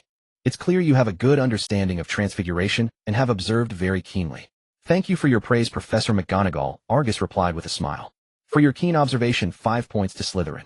Professor McGonagall nodded approvingly and swept her robes as she approached the desk. Transfiguration is the most complex and dangerous magic you will study at Hogwarts. Anyone who misbehaves in my class will be asked to leave and will never be allowed back in. Consider yourselves warned. Now take out your wands and textbooks. Let me introduce you to what true transfiguration really is. Professor McGonagall waved her wand and the desk behind her transformed into a squealing little pig. This drew gasps of astonishment from countless young witches and wizards. But Argus' focus was elsewhere. Staring at the little white pig before him, he couldn't help but sink into deep thought. Though both employed the transfiguration spell, Agus could only alter the external shape of objects. For instance, during last night's duel with Alexia, he had transformed splintered wood into birds and buttons into serpents. It appeared similar to Professor McGonagall's magic, yet Agus himself knew the truth. The essence of the objects remained entirely unchanged. The wood was still wood, the buttons still buttons. But in Professor McGonagall's hands, the pig conjured from the lectern seemed to possess a soul. Its expressions and movements were indistinguishable from those of a real pig. Agus' contemplative gaze caught Professor McGonagall's attention. Compared to the wonder of other first years, she appreciated a student like Agus who could identify problems and details and engage in thoughtful reflection. Unfortunately, she was not solely his teacher. As the Transfiguration professor at Hogwarts, her priority was to cater to the progress and understanding of the majority. All right, young witches and wizards, she began. Transfiguration is far more profound than you imagine. Now open your textbooks. Today we will learn how to turn a matchstick into a silver needle. Professor McGonagall distributed a matchstick to each student and demonstrated the process according to the textbook. She covered the incantation gestures, the angle and force of the wand movement, and so on. Only after confirming that all first years had grasped the basics did she allow them to practice on their own. Your task now is to transform the matchstick in your hand into a silver needle, she announced. Do not rush to think through the steps and the sequence. No sooner had she spoken than the eager first years who had been itching to try drew their wands and pointed them at the matchsticks before them. Alas, no matter how they waved their wands or channeled their meager magical knowledge, the matchsticks remained unchanged. Agus, come see why I can't. Merlin's trousers. What are you doing? The frustrated Draco turned to look at Agus only to see the silver needle on his desk morphing into various shapes. Now a needle, now a piglet. What was horrifying was that the pig's body was not fully formed, its limbs were 4 slender silver needles. Agus. Professor McGonagall, upon seeing this, broke out in a cold sweat. With a sharp flick of her wand, she dispelled all the transfiguration on the matchstick. Agus, relieved, was about to explain when her stern voice rang in his ears. Agus, have you forgotten what I just said? There is no tomfoolery in my classroom. I'm sorry, Professor. Agus bowed his head in apology. I completed the task you assigned. I was only practicing how to turn a desk into a real pig, just like you did. A real pig. Professor McGonagall keenly caught the implication in Agus' words. A glimmer of surprise lit up her eyes. Indeed, I once turned wood into a bird, but later realized it was only a change in form. The substance remained wood, and I could not imbue it with life like you do. Mr. Grindelwald, your talent in transfiguration exceeds my expectations. Professor McGonagall had thought that if Agus' transfiguration talent reached even 70 or 80% of his charm's ability, she would have been content. After all, one's energy is limited, no one can be perfect in every aspect. She never imagined that a first year like Agus had already touched upon the essence of transfiguration, even the realm of the soul. Her expression softened from irritation as she withdrew her wand into her sleeve. She explained to Agus, what you've raised touches upon a key aspect of transfiguration, the change in an object's essence. Essence. Precisely. To turn wood into flesh and blood, you must first understand the transformation of their essences. This is content covered in Advanced Transfiguration. It is too early for you at this stage. For now, try turning wood into stone or iron. That will be much easier for you. I understand, Professor McGonagall. Thank you for your guidance. At that moment, the way Professor McGonagall looked at Agus was like a master craftsman gazing upon a perfect piece of uncut jade. The urge to sculpt was irresistible. If you wish, you may come to the Transfiguration Club every Sunday morning. I will explain the content regarding essences in detail for you. Of course, I would be delighted. Thank you so much for your guidance. One more thing I must remind you, Mr. Grindelwald. Professor McGonagall's tone shifted, growing stern once more. For your violation of classroom discipline, I am compelled to deduct 5 points from Slytherin as a warning. As for your splendid transfiguration. The corner of her mouth lifted slightly as she announced to the class, 5 points to Slytherin. A just verdict. Agus smiled faintly, approving of Professor McGonagall's approach. Merit and demerit were clearly distinguished, rewards and punishments were meted out fairly. No wonder she would become the unrivaled choice for Hogwarts headmistress in the future. Mr. Grindelwald, if you don't mind, could you assist the other young witches and wizards in completing today's task? It would be my honor, Professor McGonagall. The Slytherins erupted in cheers. Draco eagerly pulled Agus to his side. Agus, come help me. Why won't my matchstick obey me? Show me your attempt. Under Agus' watchful eye, Draco waved his wand and tried again. Stop. I see where your problem lies. Where? Draco, you must understand that magical power largely stems from your inner conviction. Only when you truly believe in your heart that it is a silver needle will it change. Agus patiently explained to Draco, demonstrating with his wand time and again. The Slytherin first years crowded around the two, posing their questions about the problems they encountered during spellcasting. With Agus' help, the Slytherins made rapid progress. Those who progressed faster, like Pansy, Daphne, and Theodore, had already managed to sharpen the end of their matchsticks. Some Gryffindor first years, staring at their unchanged matchsticks, hesitated for a long while before shyly approaching Agus for advice. Agus did not mind. He treated students from both houses equally. As he gained the friendship of Gryffindors, he also earned a look of approval from Professor McGonagall. Harry desperately wanted to seek Agus' help, but Ron was vehemently opposed to the idea. Harry, you believe the lies of a Slytherin. Ron scoffed. They're always so hypocritical, putting on a show of guidance while cursing you in their hearts. His father is a dark wizard, he must be one too. Isn't that right, Seamus? Yeah. Seamus, who had just returned from seeking advice from Agus, couldn't be bothered to engage with Ron. He nodded casually without even hearing what Ron had said. By the end of the lesson, with Agus' help, most students had seen a noticeable change in their matchsticks. At the very least, they could sharpen one end of the matchstick. Only Harry and Ron were left. Their two matchsticks remained completely unchanged. The grand staircase of Hogwarts Castle. The first-year Slytherins were quite excited. Not only because of Argus' first points, but more importantly, Gryffindor, their archrival, had actually sought advice from Argus. And it wasn't just one person. This immensely gratified their vanity. Chattering noisily, they strutted ahead of the Gryffindors. All right, that's enough, Argus said helplessly. We are classmates, future companions. It was just one lesson, there's no need to keep bringing it up, is there? This was already the third time Draco had described the Gryffindors' awkward expressions. If he said it twice more, Argus would be able to recite it by heart. Argus, you didn't see it. Those little lions wanted to thank us, but were too embarrassed. It was hilarious. Just as Draco was about to recount the scene to Argus again, a strange translucent figure suddenly appeared above their heads, startling him. Guess what I see? Gryffindor walking with Slytherin. Ha ha ha. The strange ghostly figure emerged from the wall above them. He wore brightly colored clothes and a hat. His tattered slippers had long splits revealing several dark toes. Laughing, he hurled water balloons at the group. Protego totalum. Argus reacted quickly, conjuring a transparent shield in front of everyone. The water droplets splattered but didn't touch the Slytherins. The little lions behind them were not so fortunate. Seeing his attack fail against the Slytherins, Peeves grinned mischievously and began pelting the little lions with water balloons. This drew curses from the little lions. Damn Peeves. Get lost. I'm telling Professor McGonagall. Shall teach you a lesson. Argus frowned slightly. Hogwarts A history had records of Peeves. In 1876, the Hogwarts caretaker had tried various weapons and spells to drive Peeves out of Hogwarts. But he escaped easily. Not only that, Peeves even stole a pistol and a small cannon. He fired recklessly within the school, nearly causing a major incident. The matter only ended when the headmaster granted Peeves the privilege of causing mischief. Argus had no desire to deal with such a troublesome spirit. Hurry up, don't linger. Once we reach the potions classroom, Peeves won't dare cause trouble. He expanded the shield above his head to its maximum, trying to protect as many people as possible. Off. A scream from behind instantly drew everyone's attention. Argus turned around and saw a girl at the back of the Gryffindor group. While dodging a water balloon, she failed to notice the staircase had silently begun to rotate. Caught off guard, she fell from the stairs. Help! Someone help! Another Gryffindor girl was gripping her arm tightly. But she was too weak alone. Within 2 seconds, her own body began to teeter precariously. Those nearby tried to grab her, but they were too late. The girl plummeted downward. Just then a swift male voice rang out. Wingardium Leviosa. The falling girl was caught by an invisible force slowly floating upward. Argus sprinted over, controlled her ascent to the top of the stairs, and caught her the moment he canceled the spell. Are you hurt? The girl, who had been bracing for death with her eyes tightly shut, scrambled up upon hearing Argus' voice. Her eyes were red and her legs gave way, collapsing to the floor. Parvati. The girl who had tried to save her rushed over, her face streaked with tears, and pulled Parvati into a tight embrace. Only then did Argus notice that their features were almost identical. Wait, Parvati. The Gryffindor beauty from India in the original story. Argus' pupils contracted slightly as he studied her with interest. Another supporting character with plenty of screen time.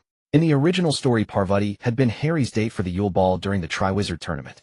But with this rescue today, whether she would still fancy him in the future was anyone's guess. Padma, I'm fine. Thank you, Mr. Grindelwald. Parvati staggered to her feet and bowed deeply to Argus in gratitude. Padma, standing beside her, also came to her senses and gave Argus a warm hug. If my sister had died, I wouldn't want to live either. Mr. Grindelwald, your kindness Padma will never forget. It was nothing. I couldn't bear to see a pretty girl die before my eyes. Argus gently patted Padma's back to comfort her. Why did you see that? Argus reacted so fast. I couldn't even see the person and his spell was already out. Yeah, thank goodness he was here or Parvati would have fallen. Falling from such a height, she'd be black and blue. The little lions of Gryffindor erupted in praise. First he had set aside the rivalry between Slytherin and Gryffindor to generously teach them in Transfiguration class. Now he had saved their classmate in a critical moment. Even if these little lions loathed Slytherin, they couldn't help but sincerely admire their head boy. Oh good heavens. Peeves, what have you done? Professor McGonagall, arriving late, was like an enraged lioness, her wand pointed directly at Peeves. Knowing he had nearly caused a disaster, Peeves quickly vanished into the wall. Seeing the disheveled Parvati, a wave of fear washed over McGonagall. She hurried over to her. Miss Patil, how do you feel? Let me take you to Madame Pomfrey for a checkup. Peeves has gone too far this time. I will insist that Professor Dumbledore discipline him properly. Professor, I'm fine. Mr. Grindelwald, save me. Parvati briefly recounted what had happened.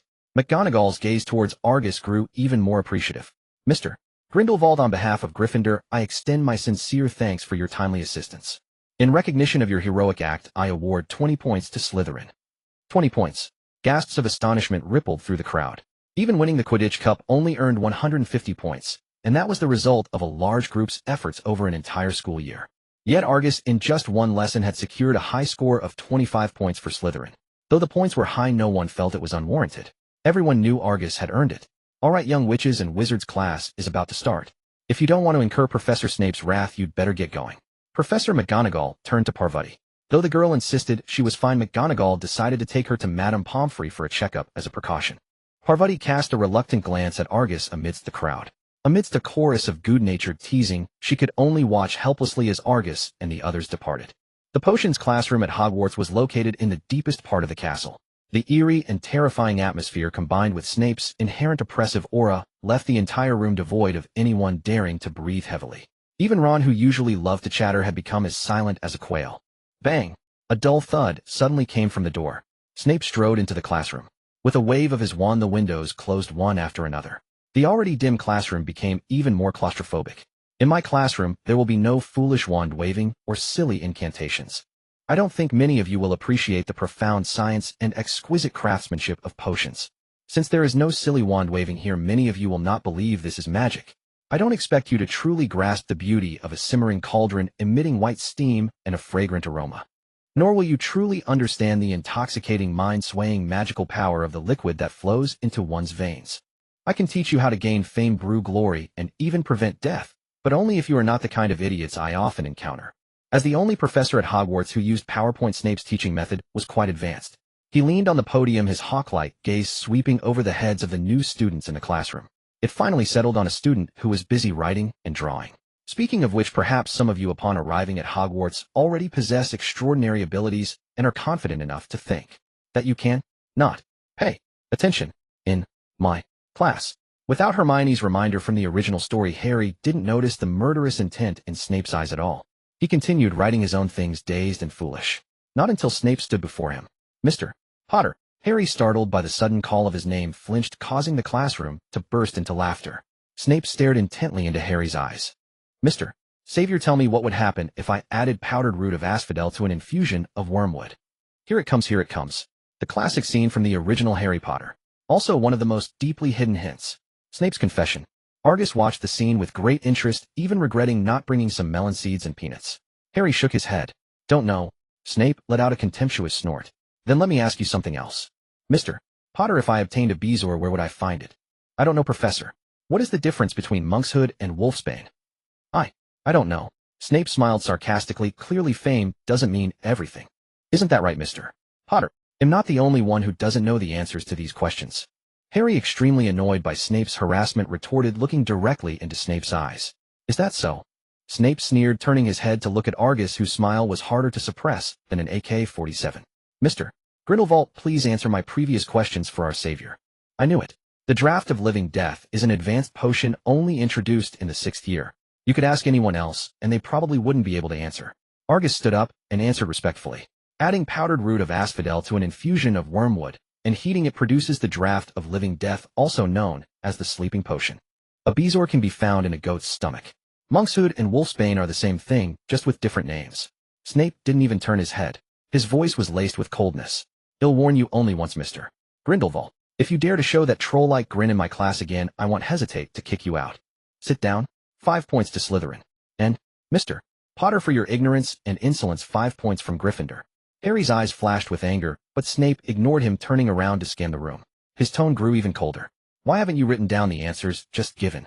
The sound of quills scratching on parchment immediately filled the air.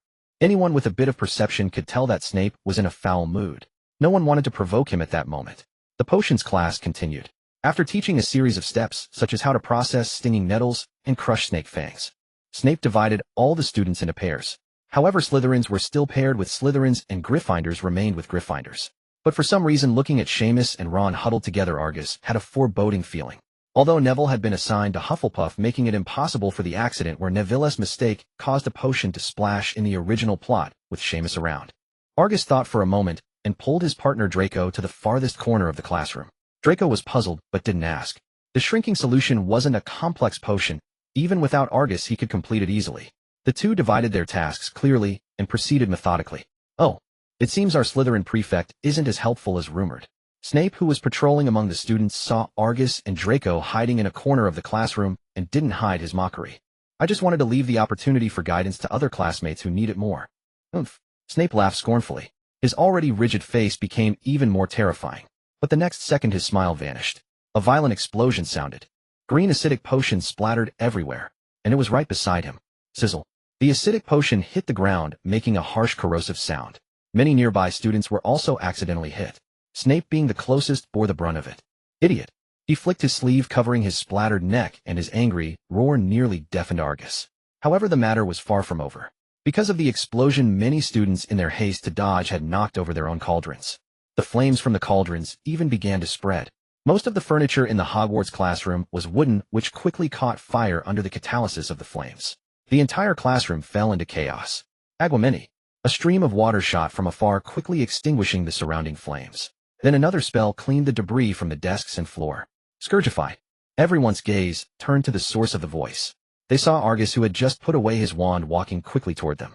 Students who aren't injured, please help send the wounded to the hospital wing. Those who are capable use Agwameni to help clean up the classroom a bit. At Argus' reminder, everyone snapped out of their stupor and quickly helped the injured students. Argus felt immense relief. I knew something would happen. Even without Neville, Ron, Seamus, and Harry, none of them were anything but troublemakers. If I hadn't kept my distance, I might have been caught up in it too. Just like Snape. Mr. Grindelwald, if you dare to look at me with that disgusting expression again, I won't hesitate to gouge out your eyes. Snape's face was dark enough to drip water. His eyes were fixed on the culprit of the incident. Mr. Weasley, Mr. Finnegan, I believe you need to provide a reasonable explanation for your idiotic. Originally, Neville and Seamus were supposed to be in one group with Harry and Ron in another. However, Neville had been sorted into Hufflepuff, and Ron, witnessing Snape's hostility toward Harry, chose to partner with Seamus out of fear. Harry ended up with another of their dorm mates. But Seamus' reputation as an explosive genius was no joke.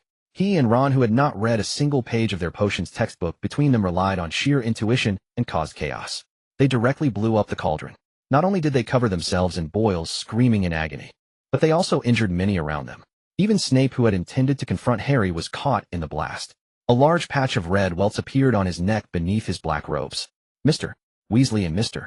Finnegan, for your outstanding behavior, Gryffindor loses 10 points. Now get these two idiots to the hospital wing. Snape's tone carried an unprecedented chill. Then he turned his gaze to Harry, who was nearest to them. Mr. Potter, you were standing so close, why didn't you stop their foolish actions? Harry, what does this have to do with me? What did I do to deserve this? Do you think your classmates' stupidity highlights your own brilliance as the boy who lived? Because of your petty thoughts, Gryffindor loses another 5 points. Harry was utterly bewildered. He wanted to argue, but seeing Ron and Seamus writhing in pain, he gritted his teeth and chose to take them to the hospital wing first. The first potions class ended dramatically under the destruction wrought by Ron and Seamus. On the very first day, Gryffindor had lost dozens of points due to the main trio. Looking at the dejected Harry, Argus let out a long sigh. Blame your father for making you a boy. If you were a girl, Snape would probably take on Voldemort single-handedly. Argus could easily imagine the scene if Harry were a Harriet. Snape. Miss Potter, what would I get if I added powdered root of asphodel to an infusion of wormwood? Harriet, I don't know. Snape. Oh, for your honesty, Gryffindor gains 5 points. He made his way to the Great Hall. The class schedule at Hogwarts resembled that of a university in Argus' past life, mostly consisting of lectures lasting 1.5 to 2 hours. By the time 2 classes ended, it was already noon. Because he had come from the lowest levels of Hogwarts Castle when Argus arrived at the Great Hall, the long tables of the 4 houses were already filled with many students. Seeing him approach, Hermione waved her arm cheerfully. Argus. Clever Miss Granger, I heard from a friend that you earned quite a few points for Ravenclaw in Charms class today. Having already shown the results of his previous night's efforts to the Hogwarts crowd, that morning Argus no longer needed to sit at the head of the table as a reminder. He went straight to the Ravenclaw table and sat beside Hermione. Many of the younger Ravenclaw girls instinctively adjusted their attire upon seeing Argus subtly shifting their seats closer to him. A flicker of pride passed through Hermione's eyes, but then remembering something, she put on an annoyed expression. But in our first potions class, Professor Snape didn't give me any points. He even scolded me. He said, Miss Granger, do you think you're much cleverer than everyone else? Raising your hand so high to show how special you are. Argus mimicked Snape's characteristic cadence, earning a flurry of playful punches from Hermione. The two chatted as they ate. Just then a chirping sound came from the ceiling. A large flock of owls swooped in, carrying letters and packages of all kinds. Chirp, chirp. 2 rolls of newspapers dropped in front of Argus, catching Hermione's attention. Argus, you read these. I thought I spent all my time buried in textbooks. Argus' blunt remark made Hermione blush slightly. Ever since she learned that Argus had memorized all the knowledge from the third-year textbooks, a sense of urgency had taken root in her heart. She now clung to her books even before sleeping, aside from eating and attending classes. Argus swallowed his last bite of food, and a headline on the newspaper caught his eye. Gringotts attacked. Suspected dark wizards. Goblin officials repeatedly insist nothing was stolen. Voldemort was finally making his move. A sharp light gleamed in Argus' eyes. He had been waiting for this moment for far too long. Unlike Dumbledore's desire to stop him or the British Ministry of Magic's fear, Argus wanted Voldemort to resurrect as soon as possible. He would use the Dark Lord's terror to draw attention away from the growth of the Saints and buy them time. After all, compared to a living Dark Lord in his prime, a young wizard, yet to come of age, surrounded by a ragtag group of the old and weak, was utterly insignificant. Only if Voldemort lived would Dumbledore and the ministries of magic across the world not keep their eyes fixed on him. However, Argus had no intention of letting Voldemort's resurrection proceed as smoothly as in the original story. He could be revived, but it must be under Argus' control. Moreover, the attack on Gringotts was a crucial part of his plan. One of Voldemort's Horcruxes, Hufflepuff's Golden Cup, was hidden in the Lestrange vault at Gringotts. Neither Voldemort nor Dumbledore could possibly give it up. Once they learned of this news, they would surely make a move on Gringotts. Perhaps one attack wouldn't shake the wizard's confidence in Gringotts, but what about a second?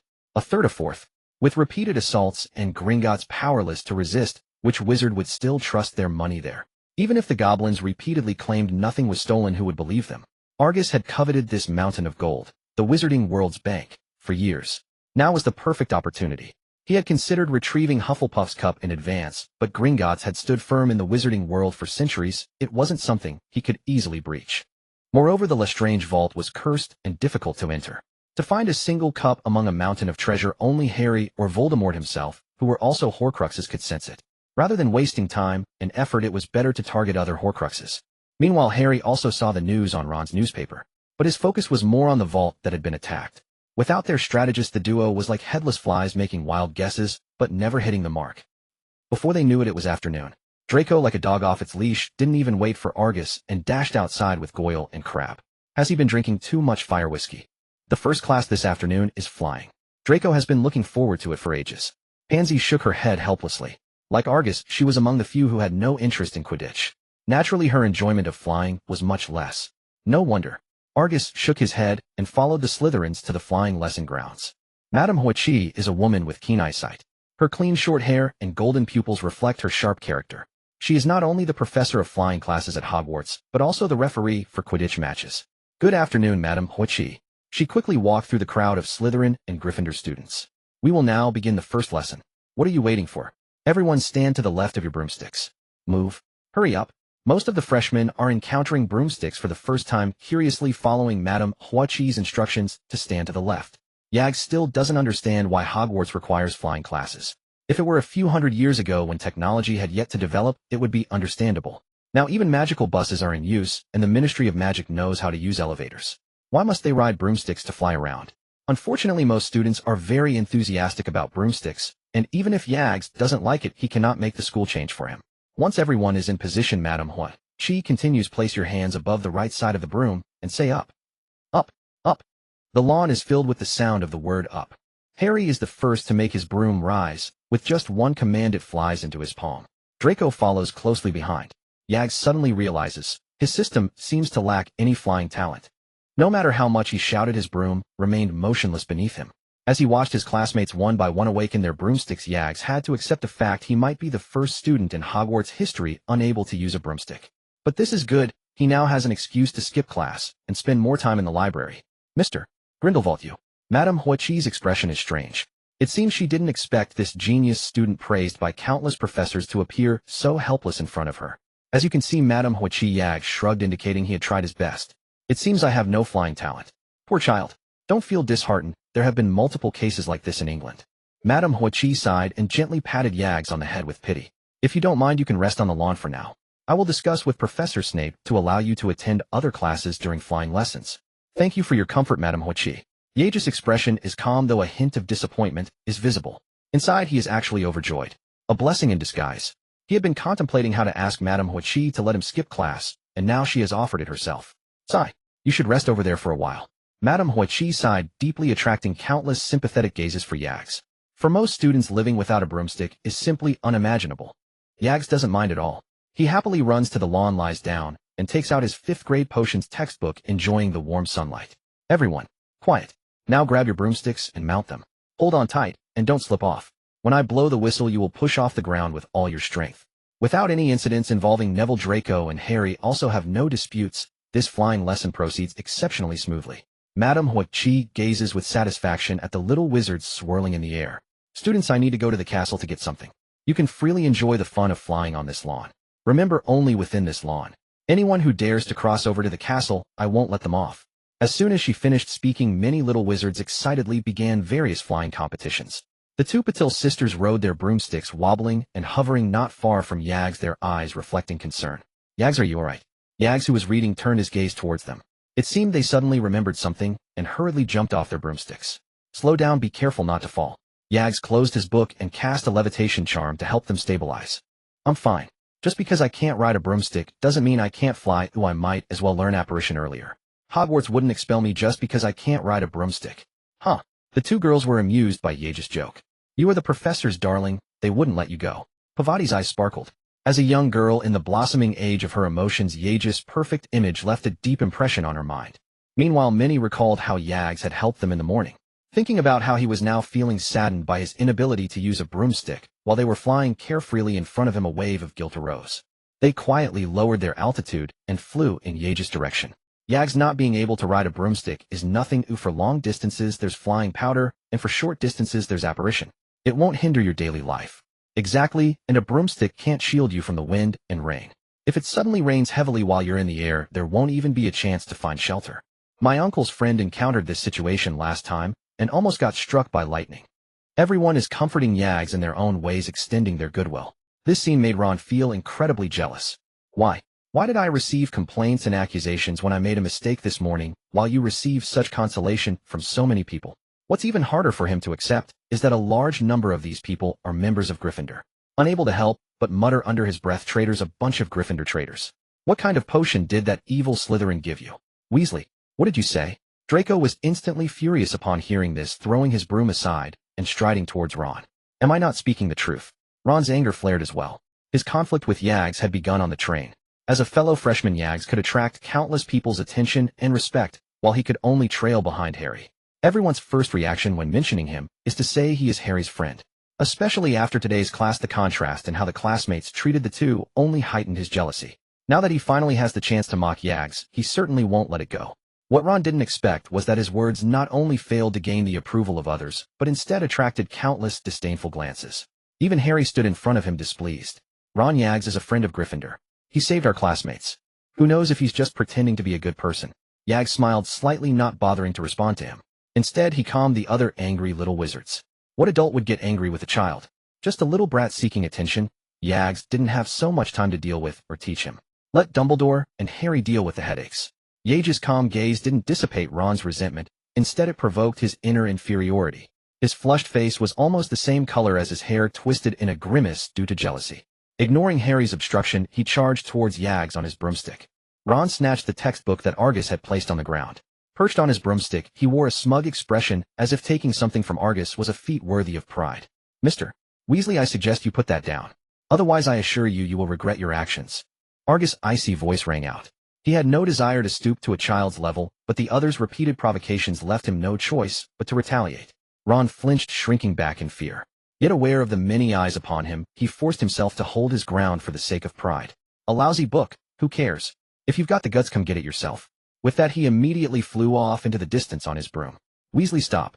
Draco grabbed his broom and gave chase. Fueled by anger and blessed with natural flying talent superior to Ron's, he quickly caught up despite his late start. Weasley, you are a disgrace to your family. Shut up, Malfoy. Your father's a Death Eater, and you'll be one too. You and that friend of yours are both disgusting. What did you say? Say it again if you dare. Dark Wizards' friends are dark wizards too. Neither of you are any good. Draco's face flushed crimson with rage as he charged recklessly toward Ron. The two chased each other, completely forgetting Madame Hooch's earlier warnings. They soared higher and higher, far above the castle. But Draco's flying prowess far surpassed Ron's. Among their peers, only Harry could outshine him. Soon Draco closed in behind Ron and reached for his shoulder. Weasley, stop right now. Ron struggled fiercely, and the two locked in a stalemate, their brooms wobbling precariously. The students below gasped in alarm. Argus, will they be all right? Daphne, Draco's future sister-in-law, gazed worriedly at the pair in the sky. Argus' eyes were cold, his voice brimming with unwavering confidence. With me here, nothing will go wrong. In truth, he held no ill will toward the Weasley family. In the original story, every Weasley member was exceptional in talent and strength. Charlie raised dragons, Molly slew Bellatrix with 3 silent spells, Percy defeated the puppet minister of magic. The entire family save for Ron were top-tier talents. Ron's abilities weren't poor, but they paled in comparison to his siblings. Otherwise, he wouldn't have become a Gryffindor prefect in the future. Unfortunately, his jealousy ran deep. It was evident during the Triwizard tournament when he cold-shouldered Harry out of envy for his participation. Your jealousy of Harry is none of my concern. But dare to provoke me. If I don't teach you a lesson, you'll think him a pushover. Argus concealed his wand within the wide sleeve of his wizard robe, his gaze fixed on Draco and Ron on their brooms. High above, Ron veered left and right, trying to shake Draco off. But Draco clung to him like glue, the distance between them shrinking instead of widening. Ron, a new student, dared not defy Madame Hooch's orders, especially after already losing points that morning. He could only wobble near the castle, desperately evading Draco's pursuit. Vile Slytherin, just wait until I get a chance. Weasley, do you think you can escape? As Ron rambled on, Draco approached from below the castle. A loud shout startled Ron, nearly causing him to slip from his broom. By the time he steadied himself, Draco was right there. The two weaved through the air. Realizing he couldn't shake Draco, Ron hurled Argus' book far away and hovered midair, glaring defiantly. Catch me if you can then, bastard. Draco glanced at the book scattered by the wind, shot Ron a fierce glare, and turned to chase after it. His slithering green robe became a streak of light. Even on Hogwarts' outdated brooms, his remarkable talent shone through. Just as Draco was about to grab it, a faint crack came from the broom. It turned out that Hogwarts brooms, worn out by countless students over the years, could not withstand such intense flight. The broom snapped in two. Draco plummeted straight down, faster and faster. On the lawn, panic erupted. At that speed, a direct impact with the ground. Anyone with sense knew the outcome. Death or severe injury. Farewell. At the critical moment, Argus' spell struck true. With a thud, the grass transformed into a mattress, cushioning Draco's fall just before impact. Even so, Draco was dazed from the fall. Argus' gaze turned icy as he stared at Ron in the sky. While withdrawing his wand, he cast another spell. Finite Incantatem. His voice was barely audible, and since it was a counterspell to remove physical bindings, it produced no sound or light. It struck Ron's broom directly. Whiz. The broom beneath Ron seemed to malfunction, sending him plummeting from the sky. Unlike Draco, he had no one to ease his fall. Thud. Dust rose as Ron hit the ground, his arm bent at an unnatural angle. He wailed in agony. Argus sneered, not sparing him a glance. He walked over to Draco. How do you feel? Don't move. They'll take you to Madame Pomfrey. Draco looked up, dazed, and smiled upon seeing Argus. He handed over the book, clutched to his chest. Argus, your book. You? Argus wanted to scold him, but seeing Draco's battered body, he couldn't bring himself to. He too was human. He needed friends, and could be moved. He gave Draco a complicated look. Don't do this again. It's just a book, let it go. As long as you're safe. Merlin's beard, can someone tell me what happened? Madame Hooch arrived late, shrieking at the sight before her. She nearly fainted. After learning the story from other students, she erupted. Mr. Weasley, did you take my words as mere wind? Disobeying class rules, jealousy, insulting classmates, stealing textbooks. For your despicable behavior, Gryffindor loses 50 points. Gryffindor groaned in despair, all eyes glaring at Ron with disgust. They might feud with Slytherin, but they knew right from wrong. Ron's actions had crossed a line. Madame Hooch, as Hogwarts Quidditch referee, was a paragon of fairness, tolerating no misconduct. She locked eyes with Ron and spoke deliberately.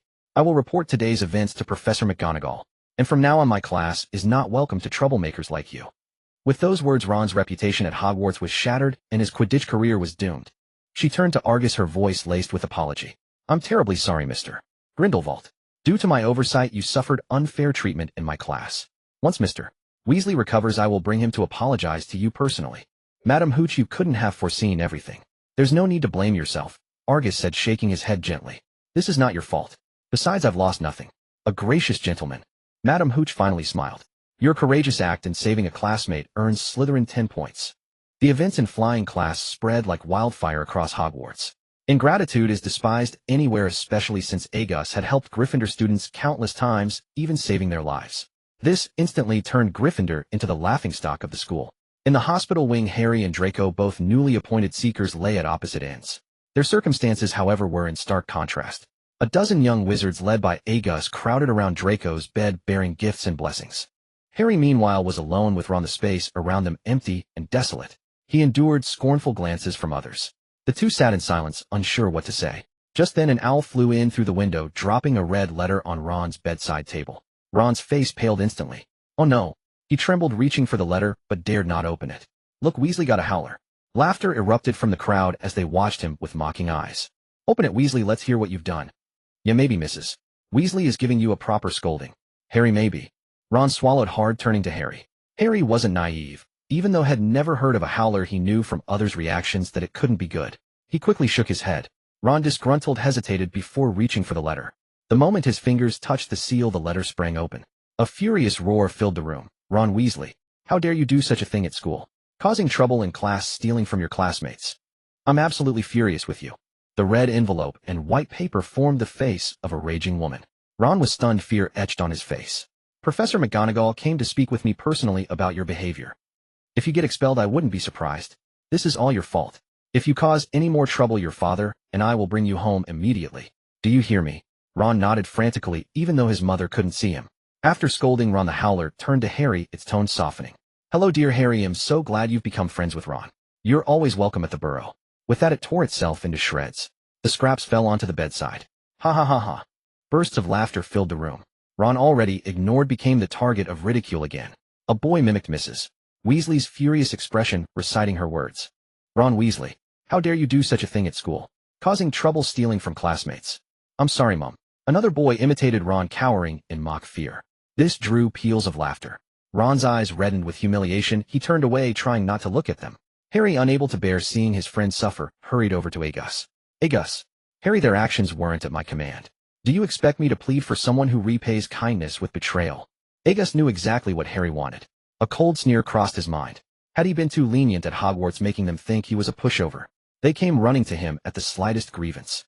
Do you think him your father? Where was your concern when Draco was injured? Everyone must pay for their mistakes. He should have thought of that when he chose to steal from me in flying class. Ron didn't mean it. Didn't mean it. Agus laughed bitterly. If he didn't need Harry to leverage Dumbledore later, he would have slapped him. Wasn't this the epitome of a sanctimonious, entitled brat? So you're saying his broom flew to me on its own, grabbed my book, and then collided with Draco? Agus, Ron knows he was wrong. Hearing this, Agus no longer wished to argue with Harry. He wasn't Harry's babysitter. As long as he could exploit Dumbledore's concern for Harry to force concessions, that was enough. Let Dumbledore deal with the rest. He turned away, refusing to look at Harry. With a wave of his wand, a small knife on the table, began peeling an apple, which he placed near Draco's mouth. Madame Pomfrey said the ointment will heal your bruises. Rest tonight, and you'll be fine for classes tomorrow. Draco nodded, his gaze at Harry filled with undisguised disappointment.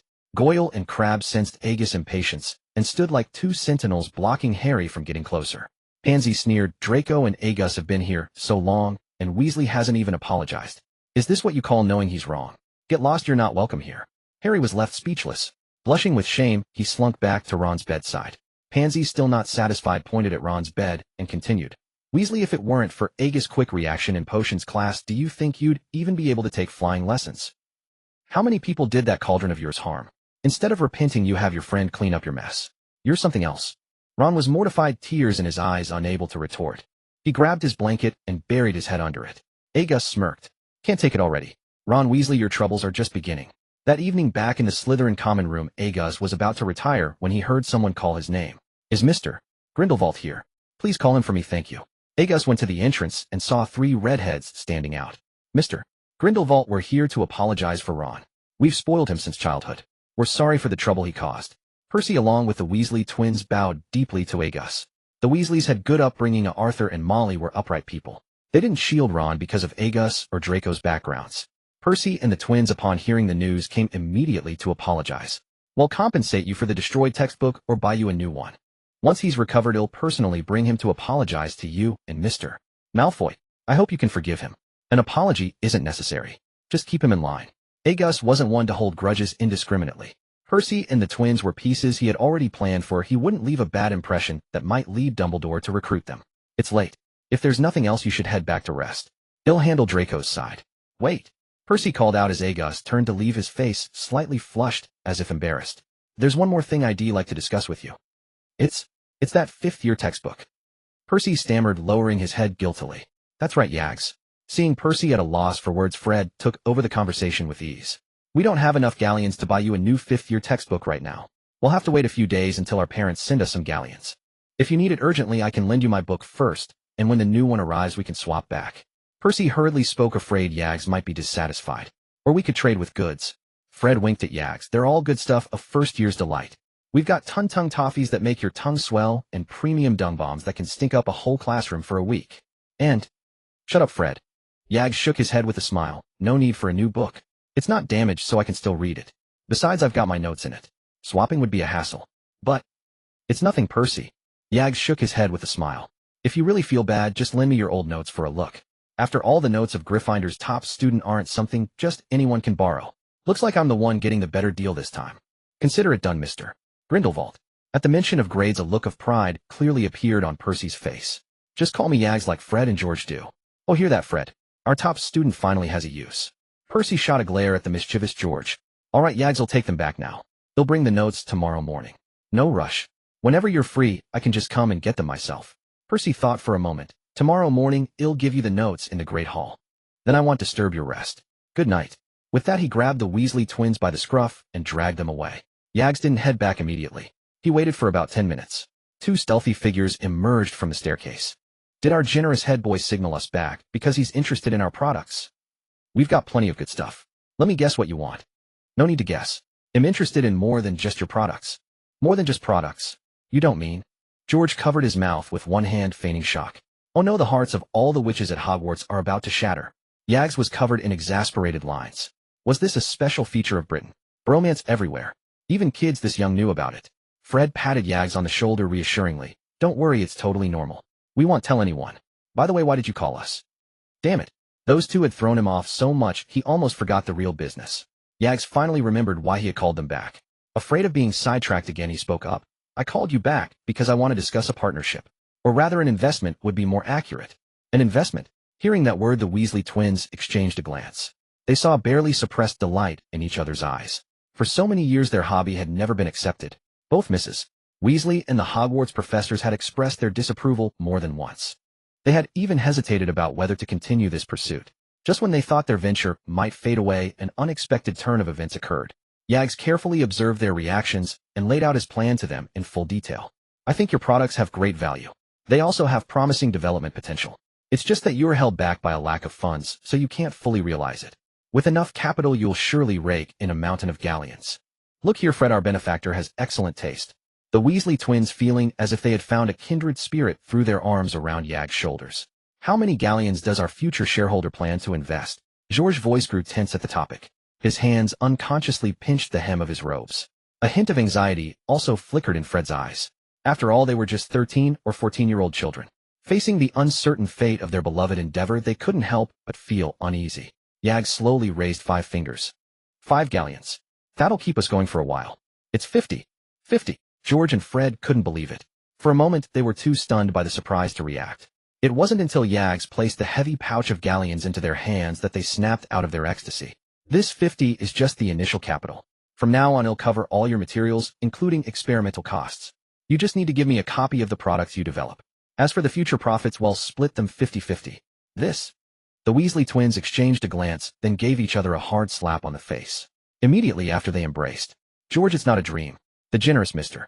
Grindelwald is really willing to invest a fortune in our venture. We don't have to hide and sneak around every day anymore. They couldn't believe that a pie had actually fallen from the sky, and it had landed squarely on their heads. Not only that, after you graduate, you can come straight to the Saints. They'll set up a joke shop especially for you, and you'll be in full charge. Merlin's trousers. Today is definitely our lucky day. The Weasley brothers were nearly overwhelmed by Yag's generous offer. Their grins stretched almost from ear to ear. They were almost ready to kneel down and kowtow to Yags. Yag smiled and calmed them down. He wasn't about to make a losing deal. In Yag's view, the Weasley twins' prank toys were destined to become the signature attraction of the Saints' future commercial street. He wouldn't hesitate to spend 5,000 galleons, let alone 50, if it meant securing their partnership. The three of them discussed some further details, and when they looked up, it was already deep into the night. Yag stretched, and a series of cracks sounded from his joints. It's getting late. How about a thrilling midnight snack? George raised an eyebrow, making the suggestion to Yags. Midnight snack. Yags rubbed his stomach. He hadn't felt it before George mentioned it, but now he was getting a bit hungry. He nodded, then seemed to think of something, to the Hogwarts kitchens. Another kindred spirit. The Weasley twins excitedly dragged Yags along, stealthily navigating through one secret passage after another. Truth be told, about halfway through, Yags began to regret it. Going this far in the dead of night, just for a snack, really didn't seem worth it. But, since they were already here, the three arrived in a torchlit stone corridor. At the end of the corridor hung a painting of a fruit bowl. Fred walked up to the painting and gently tickled one of the pears. Hee. The pear seemed alive, twitching at the tickling, revealing a green doorknob. Fred gave it a firm twist, and the painting swung open. Welcome to the Hogwarts kitchens, our benefactor. In the kitchens, several house elves, bustling about their tasks, approached the trio. Without any fuss, they were long accustomed to such occurrences. Respected wizard, what would you like to eat? 2 pumpkin juices and 2 servings of roast potatoes with steak, please. The Weasley twins chorused in unison. They'll have a glass of lemonade with some fried sausages and bacon and eggs, thank you. Thank you. Sophie, did you hear that? The esteemed young wizard actually said thank you to Leah. Leah displayed astonishing excitement, grabbing the elf beside her and asking incessantly. The house elf named Sophie showed irrepressible envy in her eyes. All right, Leah, don't keep our respected guests waiting. You're right. Leah made the esteemed guests wait. Leah is a bad elf. A wicked one. As if struck by a sudden impulse, Leah began to bang her head against the wall. Argus was stunned for a moment, unable to process what was happening. In the blink of an eye, Leah had already delivered the food requested by Argus and the others. However, the Weasley twins' meals were simply prepared according to their request and haphazardly placed on a plate. In contrast, the sausages and bacon Argus had asked for were presented with an exquisite arrangement. A thick sauce coated the bacon, and a small white flower adorned the glass of lemonade. Esteemed guest, this is a special sauce Leah prepared just for you. Please taste it. Leah's eyes were filled with anticipation. The Weasley twins looked at Argus' fine meal, then at their own slop-like portions. They were utterly green with envy. This is so biased. Why didn't we get this treatment the first time we came? No way, Argus, we demand a food swap. Leah looked at Argus nervously, her mouth pouting, as if she wanted to say something to stop him, yet she dared not speak. Argus smiled and patted her head reassuringly. Cutting a piece of bacon with his knife, he dipped it in the sauce. Delicious. Thank you for the feast, Leah. The esteemed guest praised Leah. Leah was overjoyed, incessantly boasting to the other elves. The house elves in the kitchen, not wanting to be outdone, brought out their own treasured specialties. Dish after dish of delectable food was presented before Argus as if free for the taking, all eager for his praise. For the first time, Argus felt that too much gourmet food could be a torment. After this meal, his belly was round, and the Weasley twins, basking in his reflected glory, tasted many delicacies they had never enjoyed before. The trio departed amid the house elves' lingering gazes. George couldn't help but remark, looks like next time we sneak into the kitchen, we'll have to bring Argus along.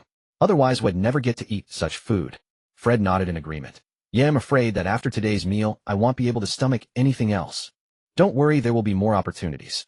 Argus didn't think he would stay obediently in the dormitory every night. The restricted section of the library and the chambers of Hogwarts founders were all places he intended to explore. If he could get his hands on the Marauders map from the Weasley twins, he would definitely find time to check out the Death Eater's territory as well. Calculating this, he realized he wouldn't spend much time in the dormitory. Since the Gryffindor and Slytherin common rooms were not on the same path, the trio parted ways after their midnight snack. The Weasley twins offered to escort Argus part of the way, but he declined. Following the path he had taken earlier, Argus moved stealthily. His memory was quite good. Even having traversed it only once, he could recall the way back clearly. Meowed. Suddenly a cat's cry echoed through the silent corridor, immediately followed by the hoarse voice of Hogwarts caretaker Filch. Mrs. Norris, has someone sneaked out again? Sniff carefully. What rotten luck. How could he run into this? He absolutely had to learn the disillusionment charm when he got back. Cursing his misfortune, Argus glanced around, leaped onto a staircase, and darted into a nearby classroom. The pitch-black room offered no light, and Filch's footsteps grew closer behind him. Fearing discovery, Argus dared not use a magical light. He groped his way forward along the wall in the darkness. He wasn't particularly concerned about losing points. Such childish matters were only important to children. What he wished to avoid was the suspicion of Dumbledore. Ever since the conversation in the headmaster's office, he knew he had sparked Dumbledore's wariness. And now there was still a long time before Voldemort's resurrection. He had no desire to draw Dumbledore's attention to himself. Another door. No, why does this door look so familiar? Recalling the series of stone statues and cobwebs he had touched along the way, a wry smile spread across Argus' face. It can't be this coincidental, can it? How did I end up at Fluffy's place? Through the crack in the door, he heard faint snoring from within. He immediately realized where he was. The first trial Dumbledore had set for Harry, the hiding place of the Philosopher's Stone. Also the lair of the three-headed dog Fluffy. He would be damned if he believed Dumbledore hadn't placed any enchantments here. For all he knew, the moment he opened the door, Dumbledore would be alerted. Time to gamble. Argus ducked into a corner, raised his wand, and pointed it at himself. Scourgify. A faint trace of magic swept over him, and the smell of dust on his clothes gradually dissipated. The footsteps of Filch and Mrs. Norris sounded outside the door. Is someone in here, my dear? Filch hunched over, lifted his oil lamp, and picked up Mrs. Norris. He poked his head inside, and observed carefully for a while. Seeming to think the room was empty, he mumbled to himself, and turned away, cat in arms. Good thing I used magic to remove the scent beforehand. Better get back to the dormitory quickly. If I run into a professor, they won't be as easy to fool as Filch. Argus waited a moment, and only after confirming Filch had left did he emerge from the room. But after walking only a short distance, he discovered a lamentable fact. He was lost. Indeed. Hogwarts staircases were a labyrinth. After just one staircase shift and a few turns, he found himself unable to find his way back. I should have let the Weasley twins escort me back. How long will it take to wander around like this? Argus deeply regretted his earlier gentlemanly behavior. He flicked his head toward the lower part of the castle, hesitating whether to just jump down. A pungent smell of garlic assaulted his nostrils. Immediately after, a stammering voice sounded. A Slytherin first year. What are you doing here? Staying awake until 3 in the morning never bodes well. Otherwise, why would I suddenly run into this fellow? Argus' blood pressure skyrocketed, and his body instantly tensed. He knew who it was without even turning around. Quirrell, the defense against the dark arts professor at Hogwarts. More importantly, the final big boss of this novel, Voldemort, was parasitically attached to the back of his head. The commotion he had caused upon entering Hogwarts was considerable, especially his surname, Grindelwald. It was impossible not to attract Voldemort's attention. Stay calm, Argus. With Dumbledore around, as long as you don't act suspiciously, he won't act rashly. Comforting himself silently, Argus once again wore that familiar smile. Good evening, Professor Quirrell. Good evening, Mr. Grindelwald. Why are you here instead of sleeping in the common room? Quirrell's tone carried a hint of suspicion and some nervousness. Sorry, Professor, I just went to the kitchen for a midnight snack. A midnight snack? Yes, I was so engrossed in reading that I only woke up in the middle of the night. Ah, yes, that's so. A young wizard as studious as you is rare. Quirrell stammered, his gaze sweeping over Argus repeatedly. Suddenly his expression changed, his ruddy face turned deathly pale. The look in his eyes toward Argus became hesitant and reluctant. Something was wrong. His eyes were off. Argus keenly noticed the change in Quirrell and stealthily took a step back. Professor, if there's nothing else, I'll head back to the common room. If Mr. Filch catches me, you'll be in for it. Have a good night. Wait. Quirrell broke out in a cold sweat, as if enduring great pain. He forced a faint smile. Mr. Grindelwald, if you like, you could bring your book to my office and I could help you with it. It's too late. I wouldn't want to trouble you, Professor. He'll visit another day. Argus kept walking, backing away as he spoke. Mr. Grindelwald, refusing a teacher's invitation is not the behavior of a good student. Just as Argus was about to make a run for it, Quirrell's expression suddenly changed. An indescribable, peculiar aura enveloped him. His eyes brimmed with confidence. Argus was momentarily dazed, but the next second his acclimacy surged into action. Legilimency. Damn it. I've actually stirred up that bastard Voldemort. I should never have agreed to come out for a midnight snack with the Weasley twins today. I've grown too complacent in these peaceful days. Let my guard down. I really need to train harder. Argus thought to himself. But now was not the time for such considerations. Even getting away was a problem. Fearing that sudden movement might alert Voldemort, he kept his expression unchanged and continued to respond with a calm smile. Professor, it's not that I want to refuse, but it's really too late. I have classes tomorrow. If I doze off in class, Professor McGonagall won't be pleased. Noticing that Argus was only momentarily startled, a flicker of surprise crossed Quirrell's eyes. He studied Argus with interest. Mr. Grindelwald afraid of a professor? I'm a student. It would be abnormal not to be afraid, wouldn't it? Crack. Just then faint footsteps sounded in the distance. Argus raised an eyebrow, making sure the newcomer noticed him. He raised his voice. Professor Quirrell, I'm truly sorry, but I'm exhausted tonight. Thank you for the invitation, and I will definitely come to apologize another day. Sure enough, the footsteps paused, then rapidly approached him. Mr. Grindelwald, if I recall correctly, at this hour you should be in bed, not roaming the castle like a foolish Gryffindor lion. This was the first time Argus found Snape's voice so melodious. Quirrell looked up in the direction Snape was coming from, his interest in Argus deepening. Mr. Grindelwald, we shall meet again. I hope next time you won't refuse my invitation. Of course, Professor. Snape's arrival instantly bolstered Argus' confidence. He turned only to meet Snape's gloomy face. Mr. Grindelwald, would you care to explain to your weary head of house why you broke school rules on the second day of term? Professor Snape, I just went out for a midnight snack. A midnight snack? Snape sneered. Perhaps Madame Pomfrey's calming draft would suit you better. Congratulations, Mr. Grindelwald, for your brave behavior. You've earned yourself a week's detention. 5 points from Slytherin. Report to Mr. Filch tomorrow evening. And now go straight to bed. Yes, sir. Argus nodded with a smile, his expression unreadable. He turned and headed toward the Slytherin common room. Behind him came Snape's questioning. Professor Quirrell, I trust you are well aware. In the headmaster's office, Dumbledore reclined in his chair, his fingers tapping lightly on the armrest. Since learning of Ron's actions that day, his furrowed brow had not relaxed. He was old now, and confronting a resurrected Voldemort seemed nearly impossible. Harry was his hope for the future. From Harry's birth to his acceptance at Hogwarts to his enrollment, every step had been meticulously planned. Ron Weasley was the companion he had prepared for Harry. Dumbledore had believed that with the Weasley family's talent and influence in the magical world, Ron would become an excellent ally for Harry. He never expected that despite all his calculations he had overlooked one thing. That was, what if Ron couldn't bear the burden of being the chosen one's companion? He knew that the requirements for Harry's companion were not merely to eat, drink, and have fun together. Ron needed to provide crucial support to Harry at critical moments, helping him grow swiftly into the pillar who would oppose Voldemort. But what had Ron done now? The incident in potions class could be excused as a mistake, but what about flying class? This was no longer a question of whether he could help Harry, it was about leading him astray. If Harry, influenced by him, became a person consumed by jealousy and a craving for attention, how could he possibly fight Voldemort? He had pondered this matter all night. Just as he was deep in thought, the stone statue outside the door suddenly opened. Snape entered with a long face. Severus, you've arrived. Dumbledore's voice was weary with age. Snape swept into the headmaster's office in his black robes, resembling a giant bat. Quirrell met with Mr. Grindelwald tonight. Dumbledore's eyes snapped open and his relaxed posture gradually stiffened. What happened? It must have been a coincidence. Why do you say that? Snape thought for a moment and replied, I could tell that Argus was not at all willing to talk to Quirrell. Or rather, disdainful would be more accurate. Dumbledore narrowed his eyes. It seems he sensed something. He could sense him. Mr. Grindelwald's Acclimency skills are quite impressive, even I cannot probe his true thoughts. Dumbledore rubbed his brow. Given Voldemort's current state, if he rashly used Legilimency, it wouldn't be surprising for him to be detected. Severus. Dumbledore's expression suddenly turned serious. I need to ask you a favor. Our esteemed headmaster wants to spy on an 11-year-old child. Snape, a master of being a double agent in both mind and skill, immediately saw through Dumbledore's thoughts. His tone was highly sarcastic. Not spying, just keeping a closer eye on that boy. He is too much like my old friend, and he is very close to Harry. I'm worried. Snape sneered. Worried about what? Mr.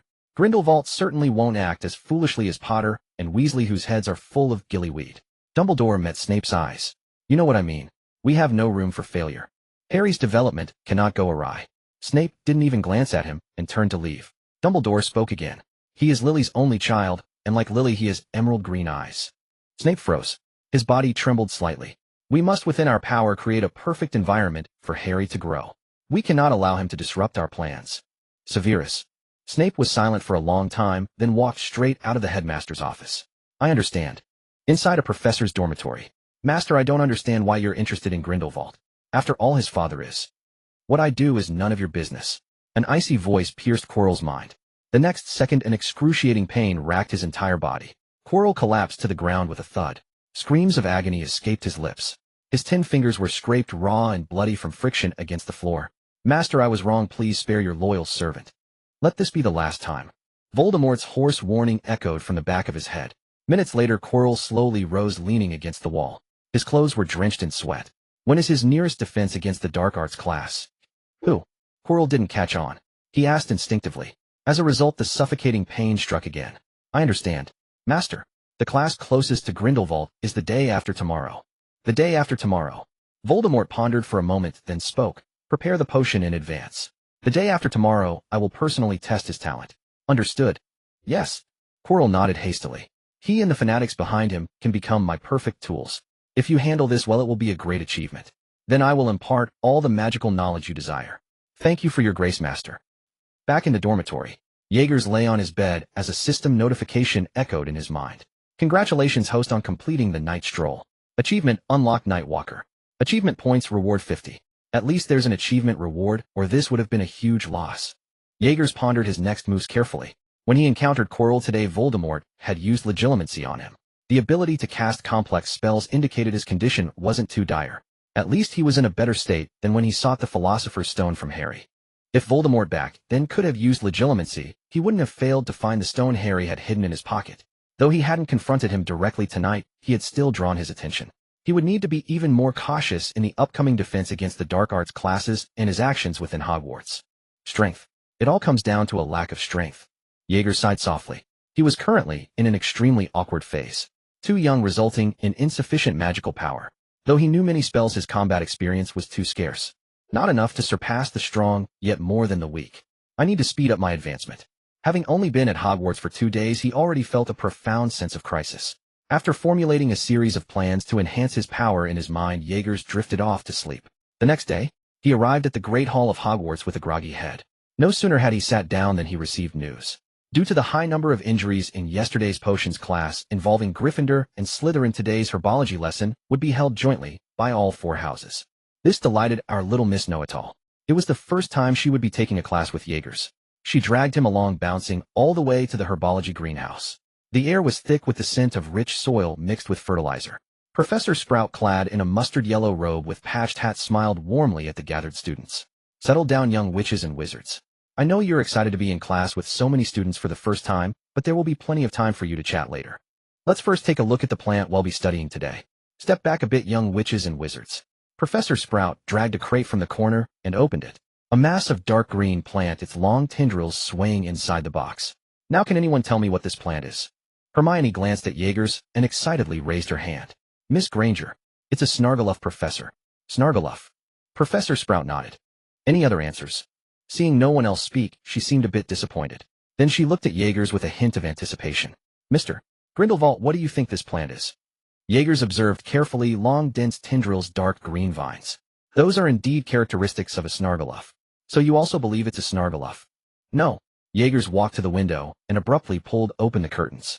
Blazing sunlight streamed into the crate, and the constantly swaying tendrils recoiled sharply. They quickly retreated into a corner of the box, writhing continuously. A Snargaluff wouldn't fear sunlight. Clearly this is a devil snare disguised as a Snargaluff. Excellent. Mr. Grindelwald. Professor Sprout's smile was irrepressible. For your keen observation and profound knowledge. 5 points to Slytherin. She then looked at the crestfallen Hermione. Miss Granger also has a very good grasp of the textbook. For your diligence, 3 points to Ravenclaw. Hermione, unconvinced, pouted and leaned close to Jaegers, muttering defiantly of, just you wait. Next time I won't lose to you. Professor Sprout waved her wand, drawing the curtains shut. Sensing the stimulus gone, the devil's snare slowly unfurled. Devil's snare is a dangerous vine-like plant. Under certain conditions, it disguises itself as a Snargaluff. A mature devil's snare can extend tendrils to ensnare nearby enemies. It possesses immense strength, and people often get hurt mistaking it for a Snargaluff. Sometimes, even fatally. The way to deal with it is quite simple. Mr. Grindelwald's action just now was a perfect demonstration. Devil's snare thrives in dark, damp environments. A strong light or flame will make it retreat. Professor Sprout explained in meticulous detail, dissecting the devil's snare's characteristics, countermeasures, and natural enemies completely. Jaegers, however, noticed that Harry had zoned out, seemingly oblivious to the lecture. He shook his head inwardly. You're being spoon-fed, and you still want chew. Without Hermione's help, I wonder how you'll pass Professor Sprout's future tests.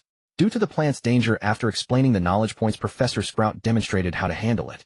Then she put it away and brought out the next plant. Hermione immediately perked up, raising her hand high before Professor Sprout even asked. Thankfully, this wasn't Snape's class, or he'd surely have found a way to mock her. Miss Granger, go ahead. That's a bubotuber, Professor. Its pus is excellent for treating acne. Well answered, Miss Granger. Does anyone know this one? Mr.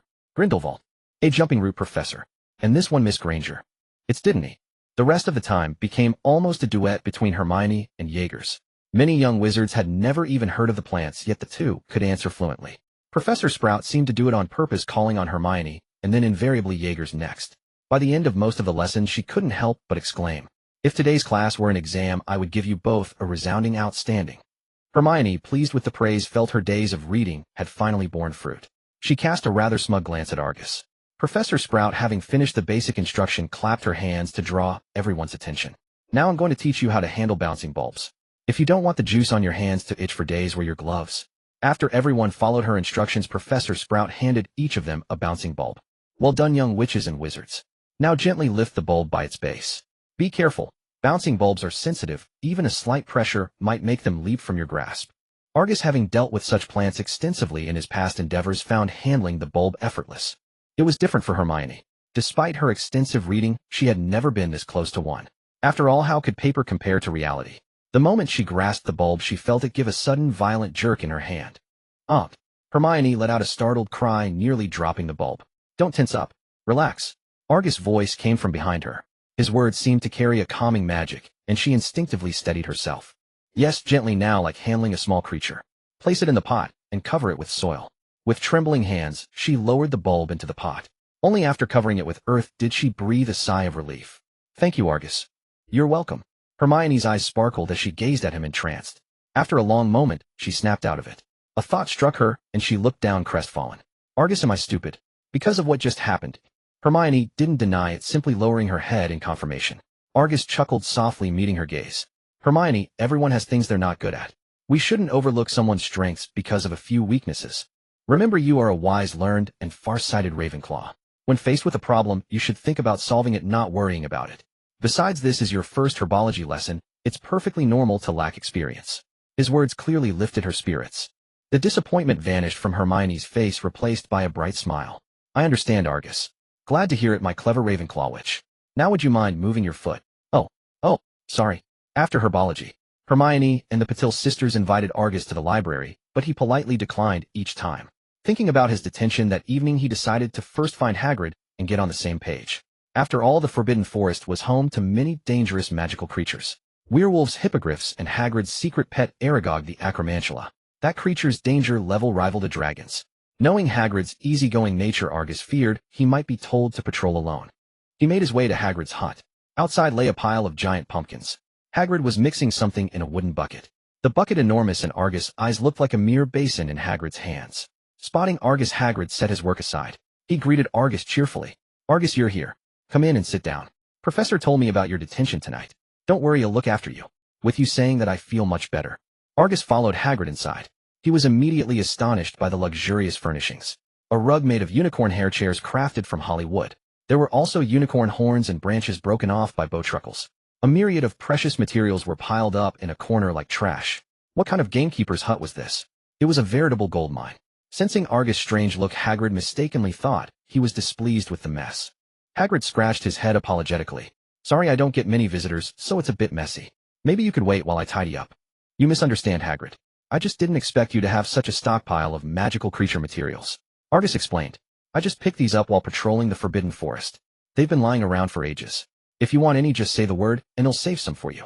To most, these materials might be precious, but to Hagrid they were commonplace. He didn't think much of them.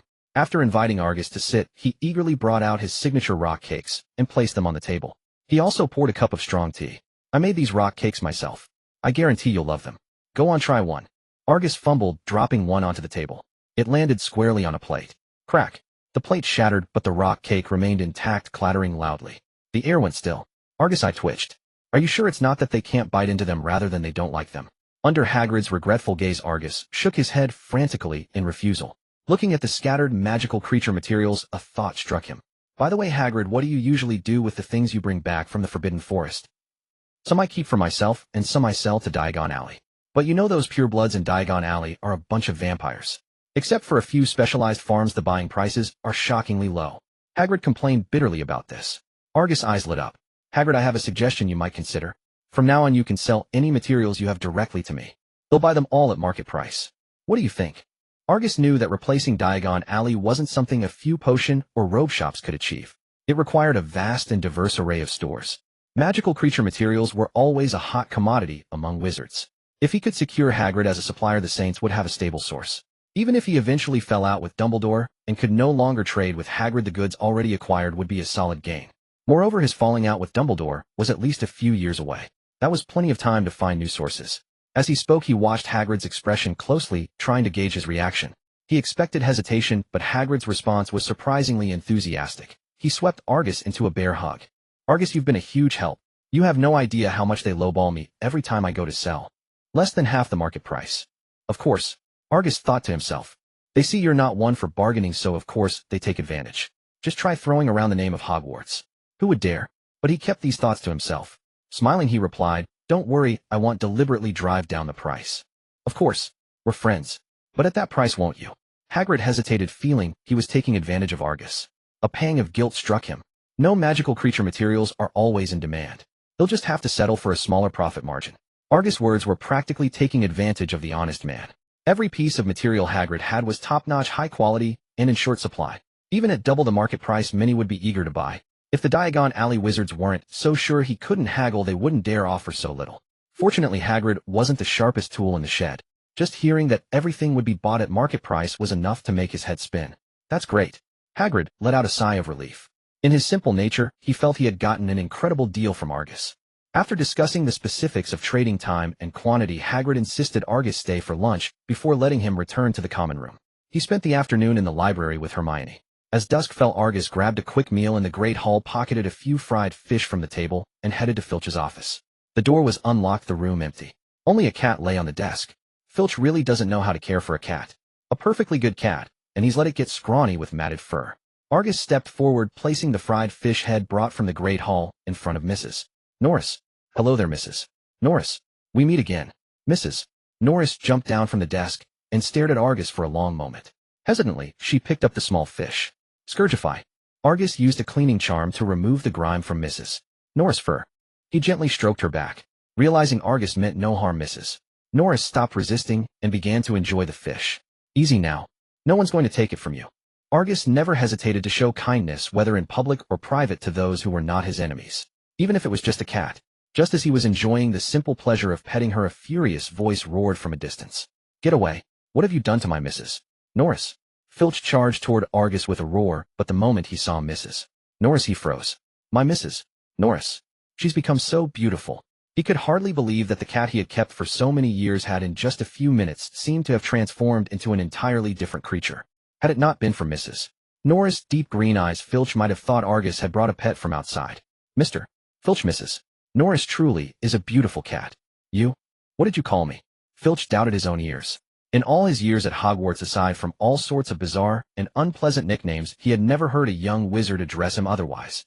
Even the professors only called him out of formality. It was never heartfelt. But Argus was different. His gaze held no trace of annoyance or contempt. He looked at Filch the same way he looked at any other wizard. This made Filch feel a respect he had never known, yet always yearned for. Mr. Filch, if you find this form of address objectionable, I can choose another. No, this one is fine.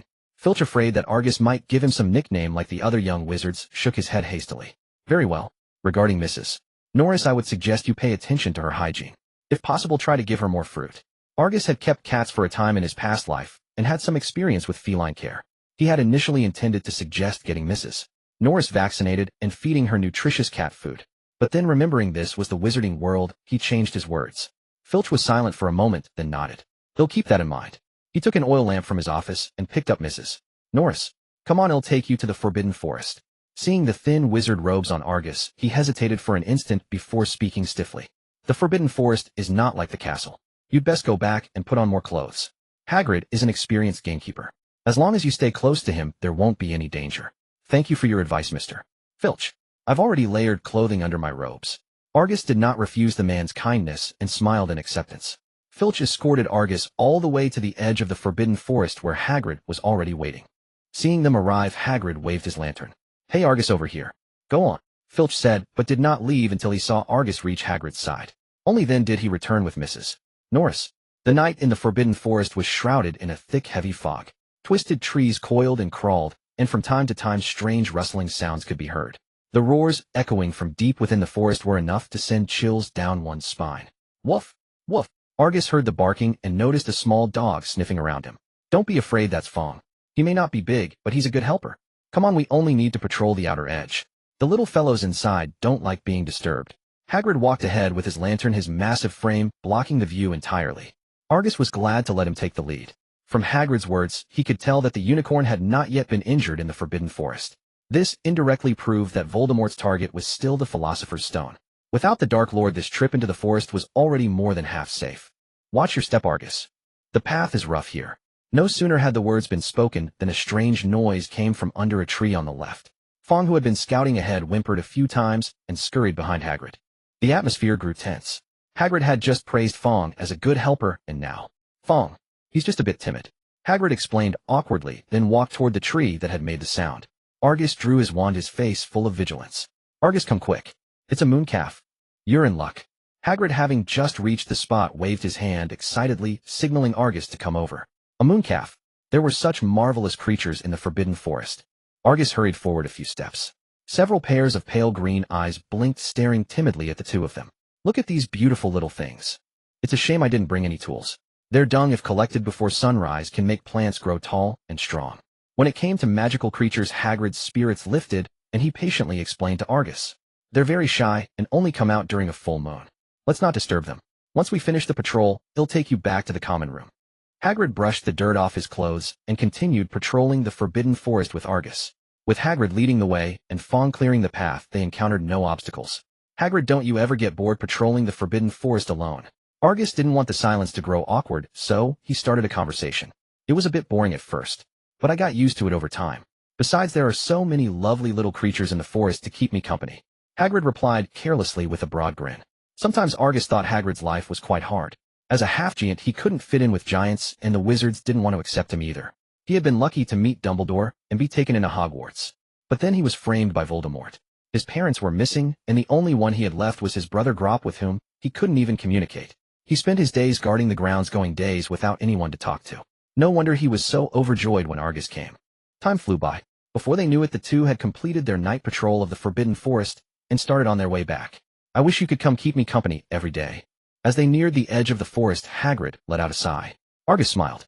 If I were in detention every day, Professor Snape would have my head. That's not what I meant. I know. I'll come visit you when I can. Just as they were about to leave, hurried footsteps sounded from behind them. They were rapid, and they didn't sound like an ordinary creature. Hagrid instantly shielded Argus behind him, and Argus drew his wand ready for anything. A figure gradually emerged. It had the upper body of a human, but 4 horses' legs. It's you, Firenze. Hagrid sighed in relief and patted Argus' shoulder, signaling him to relax. Let me introduce you. This is Argus Grindelwald, my friend. Greetings, young wizard. Firenze was one of the few centaurs who held a rational view of wizards. He lowered his bow and arrows and greeted Argus. By the way, Firenze, what brings you here? Aren't you usually patrolling deeper in the forest at this hour? Firenze's sapphire-like eyes were fixed intently on Argus. For him. Argus. Hagrid was perplexed. Why seek him out when it's his first time in the Forbidden Forest? The stars have guided me. Firenze's eyes had not strayed from Argus since the moment he saw him. Argus was utterly bewildered. The stars have revealed that a distinguished guest would grace the Forbidden Forest tonight. I have been waiting here for a long time. The stars. Argus grew intrigued. Inheriting the bloodline of Grindelwald, his left eye was identical to Gellert Grindelwald's. Both possessed the eye of prophecy, capable of foreseeing the future. Regrettably, he could not peer decades into the future like Grindelwald. At most, he could only see a few seconds ahead. It also drained a vast amount of mental energy and magic, leaving him bedridden for a day or two in severe cases. In contrast, divination by the stars seemed far gentler. Though not as detailed or convenient as the Eye of Prophecy, it might still offer valuable insights. Did the stars only foretell my arrival? Of course not. Firenze quickened his pace, his platinum blonde hair flowing in the wind. If one ignored his equine lower half, he would undoubtedly be a handsome figure no less than any esteemed reader. Through the stars I have seen the fate of the centaurs is about to change. If you are willing, Mr. Grindelwald, allow me to take you to the settlement of the centaurs and unicorns. There I will reveal all about the prophecy. The settlement of the centaurs and unicorns. Before Argus could speak, Hagrid exclaimed in astonishment. He rubbed his hands together, grinning naively. A unicorn gathering. Merlin's beard, I can't believe a human wizard could meet so many of these beautiful creatures at once. Firenze, can I come along? You know I've always adored unicorns. I'm sorry, Hagrid. Firenze shook his head. The Centaur clan has never welcomed other intelligent races, including giants. If the opportunity arises, I will introduce you to some unicorns. Mr. Grindelwald, please follow. Whoosh. Before Firenze could finish, an arrow streaked from afar. It struck the ground precisely between Firenze and Argus. Firenze, you traitor. Immediately after, a red-haired, red-bearded centaur appeared, bow drawn, aiming directly at Firenze and Argus. His eyes blazed with fury. Centaurs do not welcome wizards. Firenze, you not only told him the prophecy, but also intend to take him to our settlement. I will report this to our kin and have you banished from the Forbidden Forest. Sir Centaur, I advise you to lower your bow. Argus' tone was calm, but a cold glint flickered in his eyes. Begone, young colt. The forest does not welcome you. The red-bearded centaur stamped the ground twice, kicking up clouds of dust. Clearly less rational than Firenze, he resorted to intimidation at the slightest provocation. Expelliarmus. Argus had already grasped his wand the moment he saw the arrow. He cast the disarming charm without hesitation. Bang! A level 6 disarming charm was a feat few elite aurors could match. The spell struck the red-bearded centaur like a missile. He crashed heavily into a tree behind him. His bow flew from his hand amid splintering wood, and he spat out a mouthful of blood. A visible dent had formed on his chest. Mr. Grindelwald, wait. Ronan did not intend to attack you. Firenze had not anticipated Argus' decisive action, nor how effortlessly he subdued Ronan. By the time he reacted, Ronan lay prostrate before him. Hagrid was stunned. In his mind, Argus had always been a gentle sort. The sudden contrast left his thoughts momentarily frozen. Recovering, he immediately grabbed Argus by the shoulder from behind.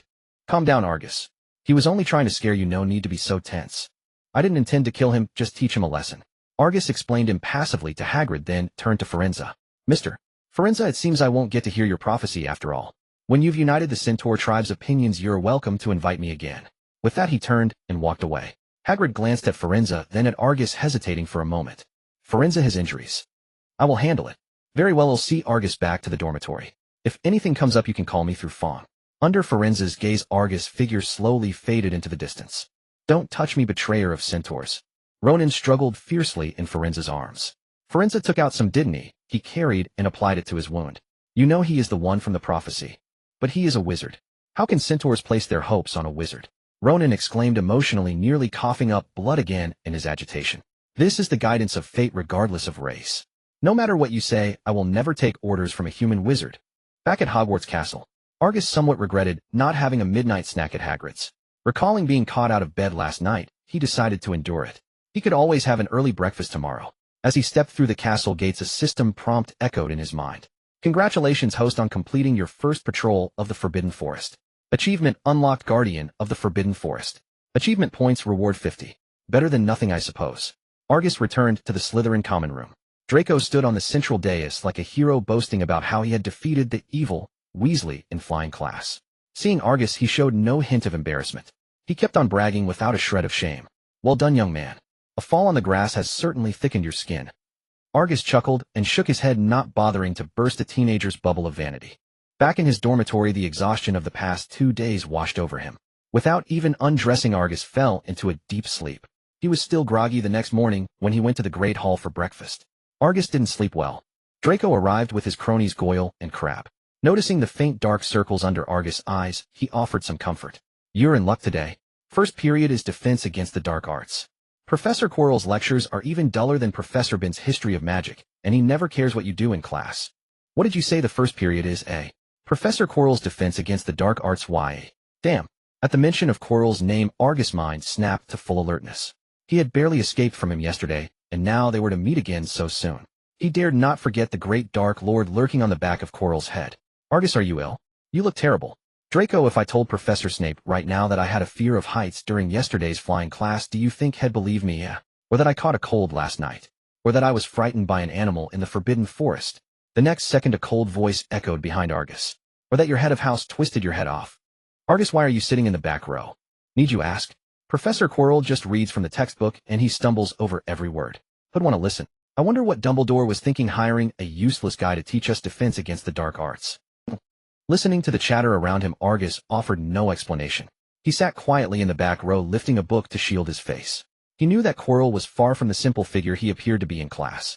A top student from Ravenclaw driven by an intense curiosity for magic, who dared to venture alone into the dark forest. If he were truly incompetent, Voldemort would never have chosen him as a host. His timid demeanor at Hogwarts was merely a disguise of burden imposed by Voldemort. In the classroom, without Argus leading the charge, and given Quirrell's already poor reputation among students, the front rows were as empty as a university lecture hall. Students crammed into the back as far as they could, while latecomers could only grumble and take seats in the middle. A potent stench of garlic heralded Quirrell's arrival. The classroom erupted in a chorus of coughs. Quirrell gave an awkward smile and made his way to the podium. "See, class, please take out your textbooks, The Dark Arts, A Guide to Self-Defense. Oh, open to page 1. Today we'll be studying the Puffskein." Those few words alone were a stuttering mess, wasting several dozen seconds of class time. The lecture that followed was even more tedious. The Puffskein was merely a harmless magical creature classified as XX by the Ministry of Magic, posing no real threat to wizards. Driving them away didn't even require magic. Some wizarding families kept them as pets. Yet even with such simple content, Quirrell's explanation was all over the place. Not only did he stick rigidly to the textbook, but his delivery was utterly confusing. Argus had initially wondered why even with a simple recitation there wasn't a single student paying attention. Now he understood. It wasn't that they didn't want to listen, it was that they couldn't find the part he was reading in the book. While reading, Quirrell tried to ask a few questions, but found no one was listening. A look of embarrassment crossed his face. "Give me control." A raspy voice echoed in Quirrell's mind, followed by an irresistible force. Quirrell's expression shifted. No longer standing dully at the podium reading, he began to pace with interest among the students. Argus, who had been observing, covertly tensed. He lowered his head, further afraid of drawing Quirrell's attention. Just then Voldemort snapped the book shut. Clap. The sound was soft, yet it seized everyone's attention. "If you all find the textbook too dull, perhaps we could try a new learning method." Voldemort drew his wand, savoring the feeling of being the focus of countless students. He had long desired to teach defense against the dark arts, but had been repeatedly rejected by Dumbledore. Not until he ignited the Wizarding War. He thought the chance was lost forever, never expecting to achieve it through Quirrell. "Please put down your books and take out your wands." With a single flick of Voldemort's wand, all the textbooks snapped shut and piled to the side. The magical display drew gasps of astonishment from the young witches and wizards. Voldemort was pleased with their reaction, his pacing more akin to a stage performance than a lecture. To learn defense against the dark arts, you must first understand what the dark arts are. A few students, captivated by his earlier magic, immediately raised their hands at the question. Voldemort smiled. "In my class, there's no need to raise hands. Speak freely. The dark arts are magic that harms people. Magic without a counter curse is the dark arts. What dark wizards use is the dark arts." Most of the young wizards lacked a precise concept of the dark arts, simply answering based on their own thoughts. "Mr. Grindelwald, what are your insights?" After commenting on a few students' answers, Voldemort suddenly turned the question to Argus. Argus narrowed his eyes, about to give a casual reply, when Voldemort continued. "I'm sure Mr. Grindelwald, with his knowledge, can provide us with a perfect answer. An opportunity to earn points for your house. I trust you won't refuse." Meeting Voldemort's knowing smirk, Argus cursed inwardly. "Old fox, using my house against me." A simple provocation, yet it pushed Argus into a corner. In past classes, he had often displayed his vast knowledge. A careless answer would make other Slytherins think he was being dismissive, lacking regard for house honor. This would be a devastating blow to his image. He stood up, pondering for a moment. The judgment of dark arts should hinge on whether the caster harbors intense malice. For example, Argus raised his wand, pointing it at the podium. Agumini. Several streams of water shot forth, landing directly at Voldemort's feet. Agumini to many is just a household charm. But if the flow continues to expand until it's enough to drown a person, it can just as easily kill a wizard. Therefore, I believe any spell cast with intense malice can be considered dark arts. A unique perspective. A glint of approval shone in Voldemort's eyes. He had expected Argus to merely summarize the previous answers with some textbook knowledge. He hadn't anticipated such a pleasant surprise. Even he had only reached this understanding in his third year. "Mr. Grindelwald, please sit. For your excellent answer, Slytherin earns 5 points." He flicked his sleeve, and the puddle of water vanished without a trace. This masterful display of silent, wandless magic sparked another round of murmurs among the young wizards. As Mr. Grindelwald stated, it's not only magic that harms or lacks a counter curse that defines the dark arts. Any magic, when driven by intense malice, can be used to kill. Of course, in most eyes, the dark arts are mainly divided into 3 categories, Mr. Grindelwald. The 3 categories are jinxes, hexes, and curses. Curses are the most malevolent, jinxes the least, with hexes in between. Argus replied calmly. Excellent. Voldemort nodded, his tone suddenly turning icy. But you missed one category, the unforgivable curses. He turned his gaze, snapping to Harry. Mr. Potter, tell me which spells are known as the unforgivable curses? After years of scheming and struggle to be brought down by a mere newborn, how could the self-proclaimed Lord Voldemort accept this? The fact that he managed to restrain himself from attacking was already the result of immense self-control. Harry stood up in bewilderment, clueless as to why the question had been thrown at him, a mere fledgling. Unbeknownst to him, he was teetering on the brink of death. Gazing at the defense against the dark arts professor, whose face was etched with frost, he inexplicably felt a resemblance to Snape. Straining his seldom-used mind, Harry spoke weakly. I'm sorry, Professor, I don't know. Don't know? Voldemort was taken aback. You don't even know how your parents died. How could you be so oblivious? He fixed Harry with a suspicious stare and pressed on, what is the definition of dark magic? I don't know, Professor. How many types of spells are there? I don't know. What are the prerequisites for casting a spell? I don't know. Harry shook his head incessantly, nearly rattling Voldemort's senses. He couldn't believe that he had been bested by a child utterly devoid of magical knowledge. Voldemort could accept defeat at the hands of a legendary wizard like Dumbledore, or even a Dark Lord who had swept across Europe like Grindelwald. He could even accept losing to a prodigiously talented wizard like Argus. But what was this before him? Incapable of anything, ignorant of everything. To die at the hands of such a person was the ultimate disgrace. Argus, observing Voldemort's expression of existential doubt, lowered his head to hide his smile. What did he expect from someone who had lived his entire life in the Muggle world? If he hadn't gleaned bits of information from Hagrid and Ron, he wouldn't even know who existed in the magical world. The main reason for Voldemort's fury was his lack of intelligence on Harry. Since his own killing curse had rebounded, his primary soul had lingered, clinging to life within rats, reptiles, and other creatures. Even after latching onto Quirrell, his sole focus was on resurrection. He had no time to concern himself with Harry. Moreover, in his understanding as a pure-blood wizard, the savior of the magical world, and heir to the Potter family, Dumbledore would surely take good care of him. Taking him on as a personal disciple was not out of the question. Now faced with utter ignorance, there was only one explanation. Harry was a hopeless case, idling away his days. Voldemort struggled to suppress his rising fury and gritted his teeth as he addressed Harry. Mr. Potter, due to your ignorance, Gryffindor loses 5 points. Sit down. Harry looked aggrieved, unsure of what he had done wrong. He felt as though everyone at Hogwarts was against him. Voldemort, too, was simmering with resentment because of Harry. Though he continued the lesson, his earlier enthusiasm was gone. He barely finished the class and called out to Argus, who was about to leave. Mr. Grindelwald, please wait a moment. Argus eyed Voldemort warily, gesturing for Draco and the others not to wait for him. Voldemort's methods were far beyond what these newly enrolled young wizards could resist. They were his future core strength. He couldn't risk them. Professor Quirrell, is there something you need? Argus inquired politely. I recall mentioning a few days ago that we would meet again. This time, will you still refuse my invitation? Seeing Argus hesitate, Voldemort's gaze drifted to Draco and the others nearby, his eyes laden with implication. Or you could invite Mr. Malfoy and Mr. Not to join us. Given their curiosity about magic, they would likely be delighted to accept. A threat, a barefaced threat. Voldemort's meaning was clear: come with me, or he'll go and sway Draco and the others. They certainly can't protect their minds like you can. Argus seethed with anger, but dared not risk Draco and the others. He forced a smile and bowed. It is an honor to be invited by you, Professor. Following Voldemort, he arrived at Quirrell's office. Mr. Grindelwald, with your intelligence, you must have guessed something by now. With no one else to hinder him, Voldemort held back nothing. He exuded the imposing presence of a Dark Lord, looking at Argus as if he were prey, with an air of determination. Argus, unwilling to reveal his foreknowledge of the plot, played along with Voldemort's charade. You are not Professor Quirrell. Who are you? Allow me to introduce myself. My name is Tom Riddle, but you may also know me by another name. Voldemort. Hearing this long-anticipated answer, Argus showed no shock. He regarded the other calmly. I was right. You are one of the few who hear my name without fear. Voldemort was surprised by Argus' composure. But considering the boy's lineage, it made sense. Why would the son of a Dark Lord fear another Dark Lord? So you called me here just to reveal your identity? Of course not. Voldemort sat in his chair, looking up at Argus. Mr. Grindelwald, burdened with the blood of a Dark Lord, do you truly wish to stay at Hogwarts playing childish wizarding games with those mudbloods? Kneel before me, pledge your loyalty. I will lead you to the pinnacle of the world. Argus remained silent, simply gazing at Voldemort. The moment Voldemort revealed himself, Argus had anticipated his words.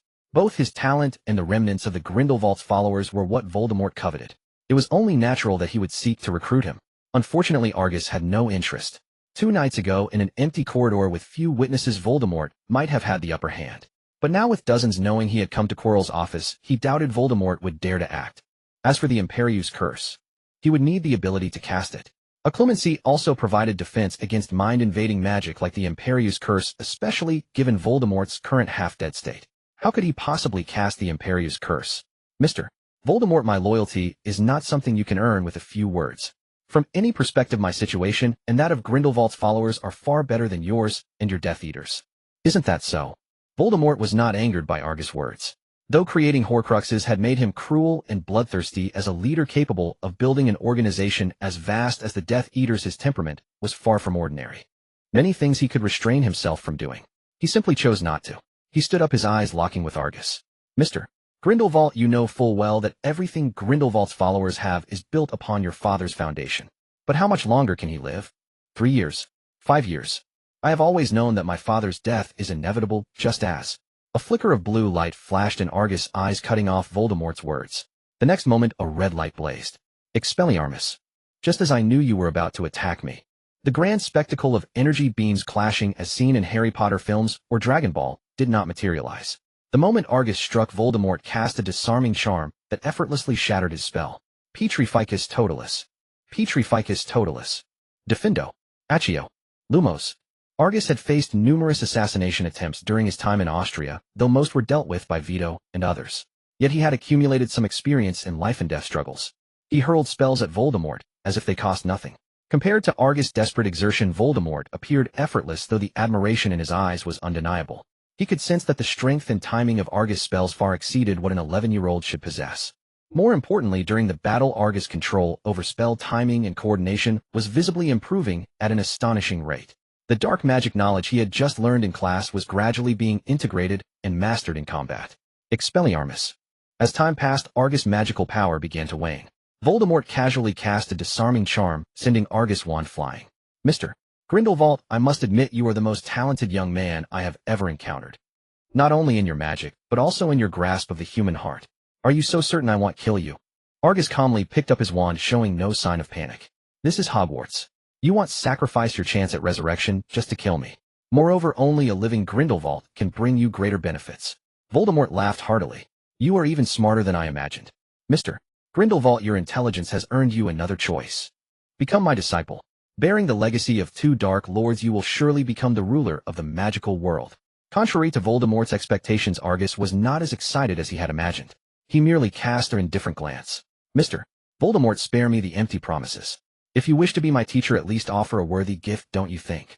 Voldemort tapped his wand, and the office shattered from their duel was restored to its former state. A thick notebook flew out from a nearby drawer and landed on the desk. Argus picked it up, and after a single glance, he was utterly captivated. Its profound content and unique ideas astonished him even after years of studying under Grindelwald. These are some notes and insights I've compiled recently. Consider them a gift. Argus bowed respectfully. Thank you for your generosity. Master. Voldemort smiled for the first time so openly. From today onward, the Death Eaters have gained their second master. Come to Quirrell's office every Saturday afternoon. I will personally teach you what true dark magic is. Yes, Master. Argus did not particularly resent becoming Voldemort's disciple. Regardless of Voldemort's lack of scruples or methods, his knowledge and profound magical foundation were undeniable. He wanted Argus to serve him. Fine, exchange it for magical knowledge. With his familiarity with the plot, deceiving a parasitic Voldemort was hardly a challenge. After exchanging some magical knowledge with Voldemort, Argus noticed the time and took his leave with a simple farewell. Voldemort spoke softly. Next time we meet, I expect you to bring me information about Mr. Potter and the 3rd floor of Hogwarts. You shall have it, Master. After Argus left, Quirrell seemed drained of all vitality, collapsing in exhaustion. Sweating profusely, he stumbled to the bedside and retrieved a potion from under his pillow. Only after downing the entire bottle did his complexion slightly improve. Master Argus is not to be trusted. Why did you reveal yourself to him? What if he tells Dumbledore? He won't. Voldemort's tone was firm, brimming with confidence. He is clever. From the moment I saw him, I knew he would not settle for the status quo.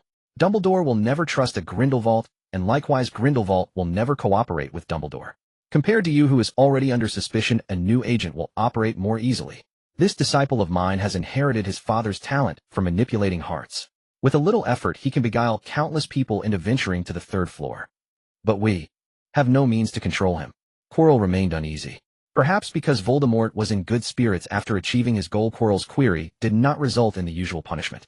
Do you think the notebook I gave him was that simple, eh? I told you he is clever. And the greatest flaw of the clever is overconfidence. The corrupting influence of dark magic is not something a newly enrolled young wizard can withstand. Back in the dormitory, a system notification echoed in Argus' mind. Congratulations, host, on becoming Voldemort's disciple. Achievement unlocked. Heir of the Death Eaters. Achievement points reward 100. Congratulations, host, on receiving teachings from Voldemort and Grindelwald. Achievement unlocked. Future Dark Lord. Achievement points reward 200. Congratulations, host, on becoming the heir of both Death Eaters and the Sacred 28. Achievement unlocked. Terror Sweeping the Wizarding World. Achievement points reward 200. Current achievement points 600. 600 points is a decent amount. Time for a 5-pull. System I want to draw. The familiar card pack appeared, and he randomly opened a few. Amid the dazzling blue skies and white clouds, a purple light slowly emerged. Congratulations, host, you have obtained Reparo, level 2 Densaggio, level 3 Flipendo, level 2 Priori Incantum, level 3. Congratulations, host, you have obtained Transfiguration, level 5. Whoa. This time the rewards are quite good. Argus never expected that a random draw would yield such a complex spell as Priori Incantum. He recalled that the great fire in Paris set by his father was only stopped by Nicholas Flamel, leading a large group of wizards using Priori Incantum. For most spells, even dark magic Priori Incantum possessed a powerful countering ability. Transfiguration, needless to say, was a skill nearly every wizard relied upon from their first contact with magic until death. Seemingly simple, it was easy to learn, but difficult to master. In practical combat, a true master of Transfiguration was extremely difficult to handle. Their bizarre transformations could turn every piece of clothing, every thread, into a weapon. Though rated purple, it was comparable to most golden rewards. Jackpot. This is a real jackpot. Current achievement points 100. Detected that the host has mastered some spells. Would you like to initiate fusion? Fusion. Magical knowledge poured into his mind, and Argus felt as if he had become countless great wizards experiencing their learning and research of magic firsthand. Host's talent is exceptional, comprehending beyond the spell's level. Reparo, level 3 Densaggio, level 4. Argus drew his wand and pointed it at a nearby table. With a surge of magic, the wooden table gradually transformed into an iron basin. The iron basin floated, then crashed to the floor with a resounding clang. A smile flickered in Argus' eyes. The fundamental transformation is finally complete. He transformed the iron basin back into a wooden table.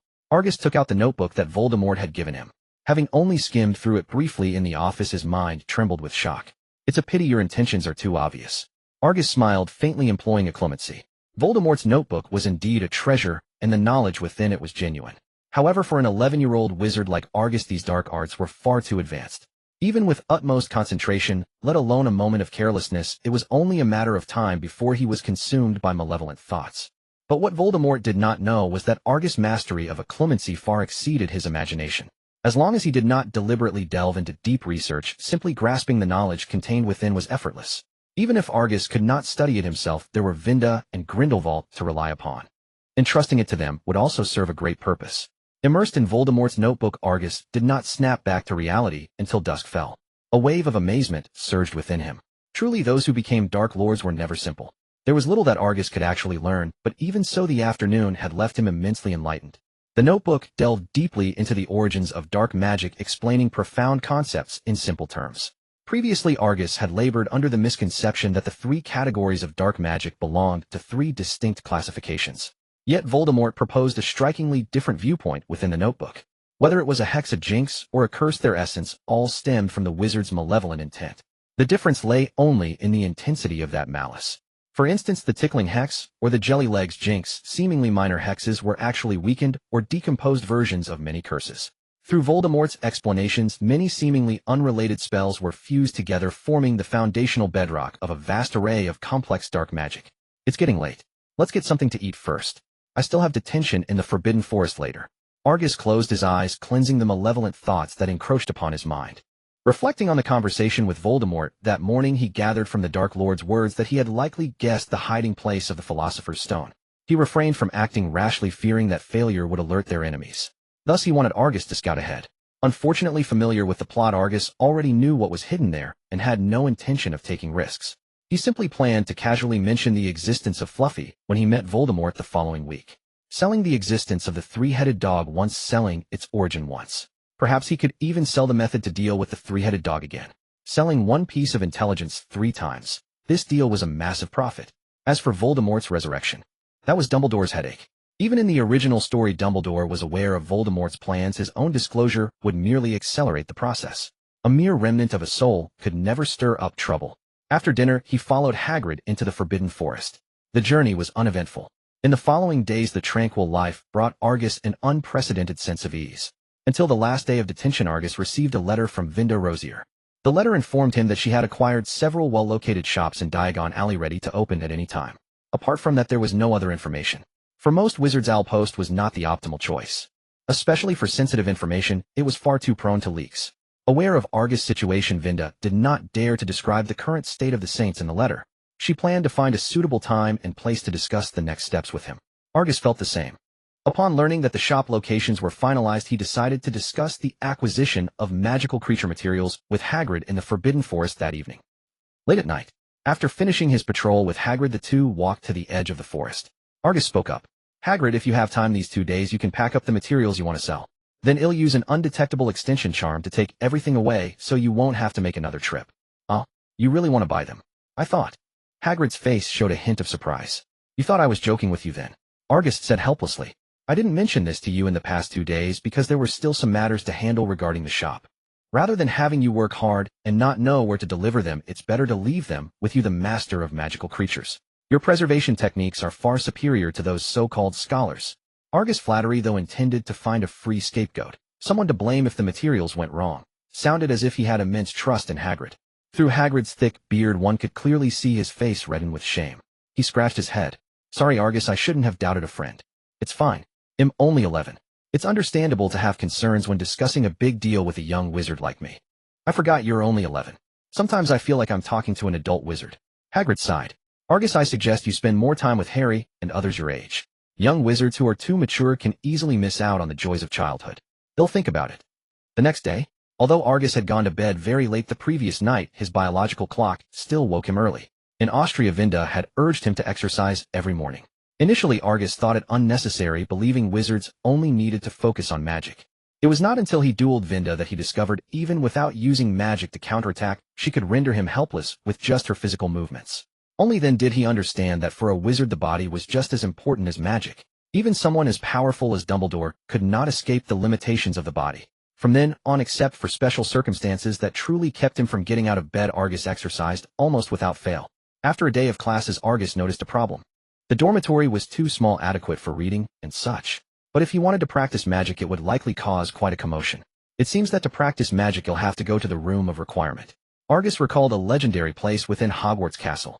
The Room of Requirement, also known as the Come and Go Room. Legend said it appeared and disappeared, accessible only when someone truly needed it. It would arrange itself according to the entrance needs, and even the Marauder's map could not reveal it. If I practiced there, I shouldn't have to worry about being discovered by others. No sooner said than done. Argus tucked Voldemort's notebook into his robe, and relying on his memory of the Room of Requirement's characteristics, found the tapestry of Barnabas the Barmy teaching trolls ballet on the 7th floor of Hogwarts Castle.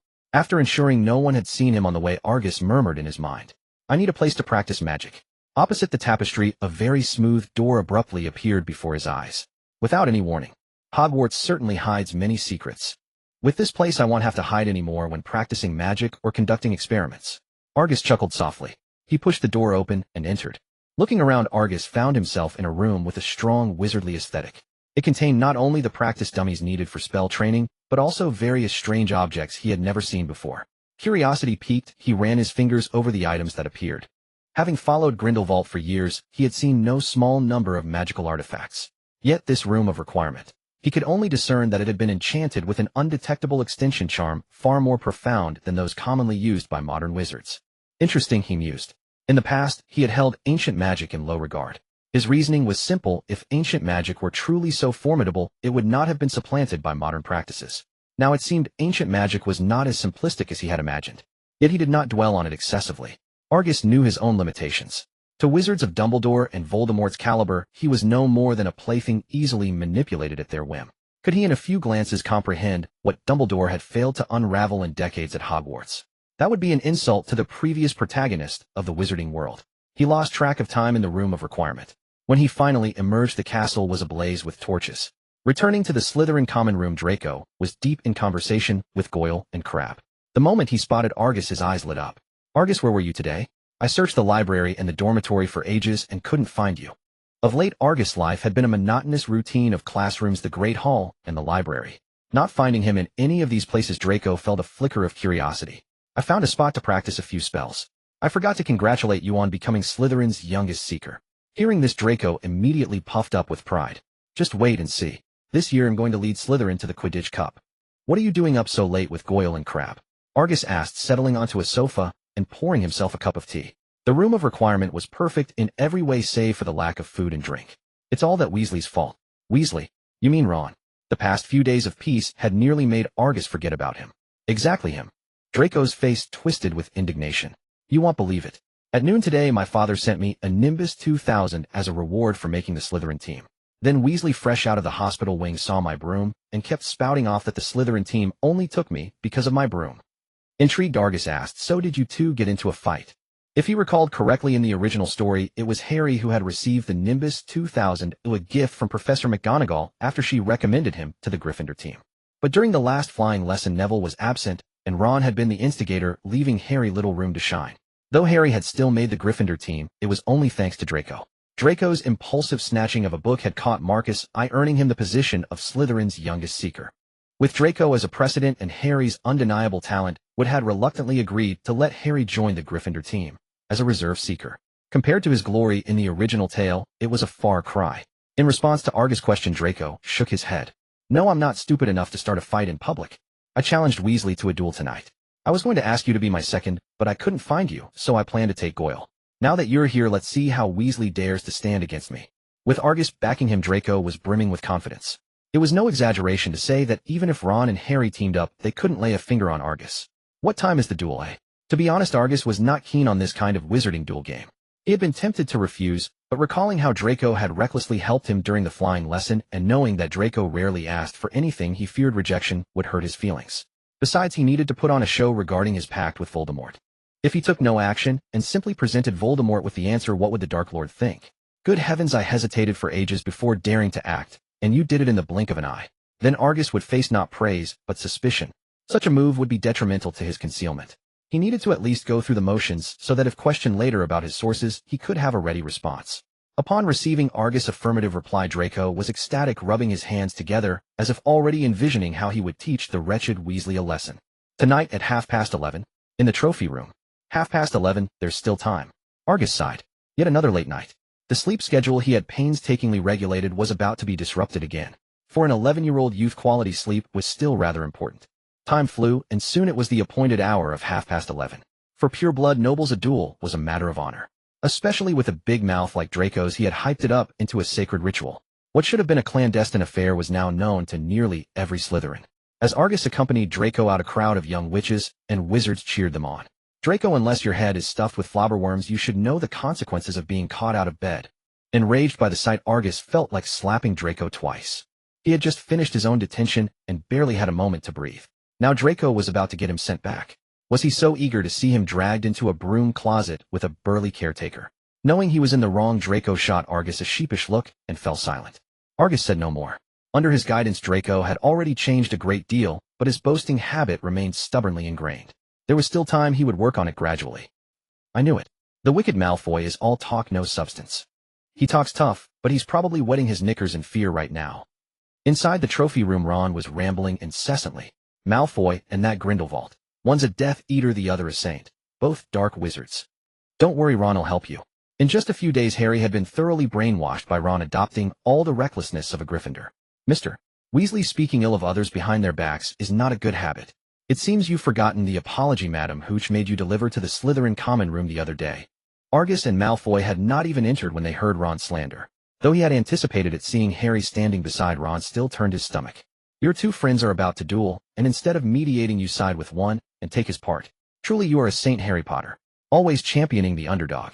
Argus had indeed approached Harry with ulterior motives, so he could understand if Harry was cold toward him. But not Draco. From the moment he met Harry, Draco had genuinely considered him a good friend. And now Harry was willing to raise his wand against him for someone else. And that after Ron had been the provocateur. The thought was chilling. Sensing Draco's hurt and questioning gaze, Harry looked down in guilt. Draco, let me explain, Ron. Mr. Potter, your actions have already spoken for you. Argus' expression was icily detached, his azure eyes radiating distance. You should know that by standing here you have chosen to be Draco's adversary. Harry stammered, wanting to say something, but unsure how to begin. But Ron could no longer contain himself. Since his discharge from the hospital wing, he had endured countless slights and cold shoulders because of Argus. Now seeing Argus before him, his eyes burned with fury. He could not bear to let the boy continue his insolent speech. He whipped out his wand, not even bothering to observe the formalities of a duel. A spell shot forth. Watto, faced with the crooked and clumsy curse, Argus didn't even bother to dodge. Mr. Weasley, truly is something launching a sneak attack before the duel has even begun.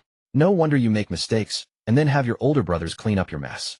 Shut up, you disgusting dark wizard. Ron, like a mouse whose tail had been stepped on, grabbed his wand and waved it wildly at Argus. Unfortunately, the spells he knew were pitifully few. Having spent his days at home in idleness and pleasure, and without Hermione's supervision at school, both he and Harry could hardly be bothered to attend classes. It was the same few spells over and over, sometimes even stuttered, nearly hitting himself. Levi Corpus. Tired of this childish game, Argus simply suspended Ron in midair. Watching Ron squirm like a live maggot, the saintly Harry's compassion stirred once more. Argus. Harry, are you planning to plead for Weasley? This time Draco could no longer hold back and directly questioned him. Do you not remember how he treated Argus and what he said in the Great Hall? Just now when Ron attacked Argus, you didn't say a word. Is this Weasley the only one you consider a friend? What about me and Argus? No wonder so many people shipped Harry and Draco in his past life. Just from Draco's interrogation, it looked like a quarrel between lovers on the verge of breaking up. Ever since the incident in the hospital wing, when Harry pleaded for someone without knowing the facts, Argus had become utterly disillusioned with this savior, overflowing with misplaced compassion. He felt nothing for Harry's repeated pleas. After a long, strained silence, Harry could only manage, You're all my friends. Ron, he's just... Shut up, Potter. Draco, his affection turning to hatred, drew his wand and aimed it at Harry. When you came to the trophy room with Weasley, you had already made your choice. Draw your wand, Potter, don't make me despise you.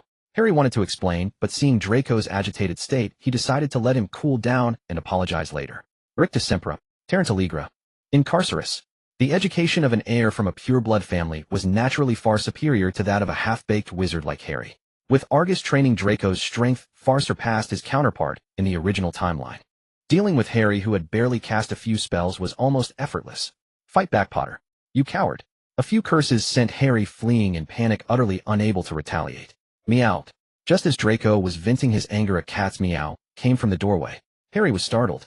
Draco panicked and quickly asked Argus, what do we do? To these young wizards, Filch and his cat were like demons.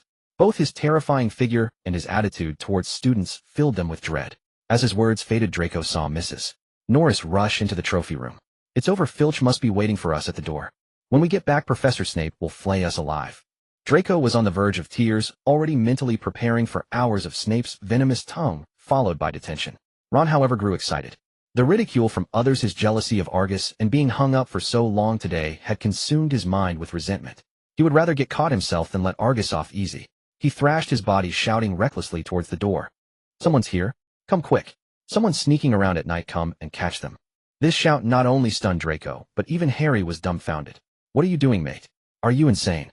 Don't drag me down with you if you want to die. I risked a falling out with my friends to come with you, and this is how you repay me. Sure enough, Filch outside heard the commotion and rushed into the room. His heavy footsteps beat like a muffled drum against everyone's hearts. Just as Draco was sinking into despair, a scene that left everyone stunned unfolded. Mrs. Norris, whom everyone else avoided, was quietly nestling at Argus' feet. She grabbed his robe with her paw and lightly leaped into his arms. Argus, this. It's nothing. I've seen her a few times before and fed her a little something. Argus' casual explanation only deepened their shock, but the surprises were far from over. Seeing Filch enter the trophy room, Ron's face lit up with vengeful glee. He immediately yelled at Filch, I report them. They're breaking school rules by sneaking out at night. Catch them. Unexpectedly, Filch did not gleefully seize Argus as Ron had imagined. What happened next nearly made his eyes pop out. Filch's perpetually grim face actually softened with a hint of warmth the moment he saw Argus. Even more unbelievable, Filch took the initiative to greet Argus. Mr. Grindelwald, long time no see. Long time no see, Mr. Filch. Thank you for your hard work patrolling every night. It's my duty. No, if it weren't for your dedicated patrols, every night Hogwarts would have been in chaos long ago. Argus' words made Filch's smile even broader, creasing his face with thick wrinkles. By the way, Mr. Filch, Draco and I have caught 2 students sneaking around tonight. They're tied up inside. They're waiting for your punishment. Tied up. Hearing this, Filch's eyes lit up. His office was always stocked with shackles and handcuffs, hoping to use them one day. Unfortunately, no professor or headmaster at Hogwarts had ever supported it. Seeing how well Argus understood him, his fondness for him grew even stronger. Leave this to me. You and your friend go back first. Students who break the rules must be severely punished. Seeing Filch ignore them completely and walk straight towards them, Harry and Ron were utterly dumbfounded. Why? We're all sneaking out, so why the difference? This is favoritism. It's a backroom deal. I won't stand for it. Ron cursed loudly. You're abusing your power. Why are you only arresting us? Squib. The moment the word was uttered, Filch's expression changed instantly. But Ron, oblivious, continued his tirade. Argus smiled faintly and cancelled the Levi Corpus charm. With a thud, Ron, who had been hanging, crashed heavily to the floor. Mr. Filch will leave this to you. Draco and I will be going now. The next day at the entrance of Hogwarts Castle, the hourglass for Gryffindor had been reset to 0. Harry and Ron, like rats scurrying through the streets, were scorned by countless members of Gryffindor. A disgruntled Ron kept trying to explain to his classmates, but was only met with their cold mockery. Why did he arrest you and not others? Can't you look for the reason within yourself? If you're not good enough, practice more. If you can't take a loss, don't play. What Ron found even more unbearable was that his parents had heard the news. They were about to arrive from the Burrow. Inside the Hogwarts headmaster's office, Mrs. Molly Weasley and Arthur Weasley wore stern expressions, glaring fiercely at Ron. Ron, like a frightened quail, cowered behind Harry, not daring to lift his head. As the central figures of the series of incidents, Argus and Draco were also summoned to the headmaster's office. Ron, did you take my words as wind passing by deaf ears? I had just sent you a letter, and you dared to do such a thing. When Professor McGonagall came over, I could hardly believe it. Mrs. Molly unleashed the authority of a mother, scolding Ron relentlessly. Even Dumbledore, who stood nearby, dared not interrupt her fiery temper. Yet when her gaze fell upon Harry, her expression instantly softened. She pulled Harry into an embrace. Oh, Harry, it's so good to see you, dear. You poor child. I've caused you trouble. Don't worry, I will give Ron a proper warning. She turned to glare at Ron. Did you hear me? If there's a next time, I won't wait for Professor McGonagall to step in. Your father and I will take you home ourselves. Meanwhile, Arthur turned to face Argus and the others, his demeanor exceedingly sincere. Even when addressing Draco, who was at odds with the Weasley family, he was willing to atone for Ron's mistakes. Mr. Grindelwald, regarding Ron's actions, I apologize to you here. And, Mr. Malfoy, Mr.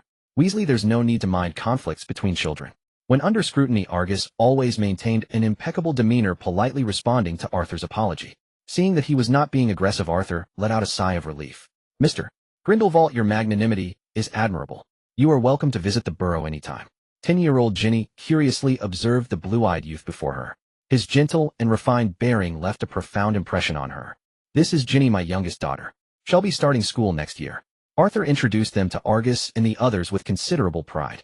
Only then did Argus notice Harry's future wife. Though still young, she already showed glimpses of the future Hogwarts school beauty. A clever and beautiful little witch. Welcome to Hogwarts. Argus smiled warmly at Ginny. His sunny, handsome image made Ginny blush unconsciously. Thank you. It's getting late. Oh, we shouldn't keep Mr. Grindelwald from his classes. Arthur called out to Molly, interrupting her tirade against Ron. Behave yourself and don't cause any more trouble. Still fuming, Molly left with one final remark before bidding farewell with Arthur.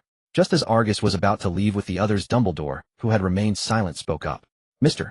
Grindelwald, please wait a moment. There are some things I wish to discuss with you. Argus pondered briefly before smiling again. Of course, Headmaster. Once everyone had left, Dumbledore began his inquiry. Mr. Grindelwald, would you care for something? How about a cockroach cluster? No thank you, Headmaster. Please speak directly. Argus, unwilling to waste time with Dumbledore, declined decisively. Dumbledore sighed, took a cockroach cluster, dipped it in milk, and took a sip, wearing an expression of enjoyment. Mr. Grindelwald, as headmaster, I apologize for everything you have endured within the school. Apologize? Argus laughed.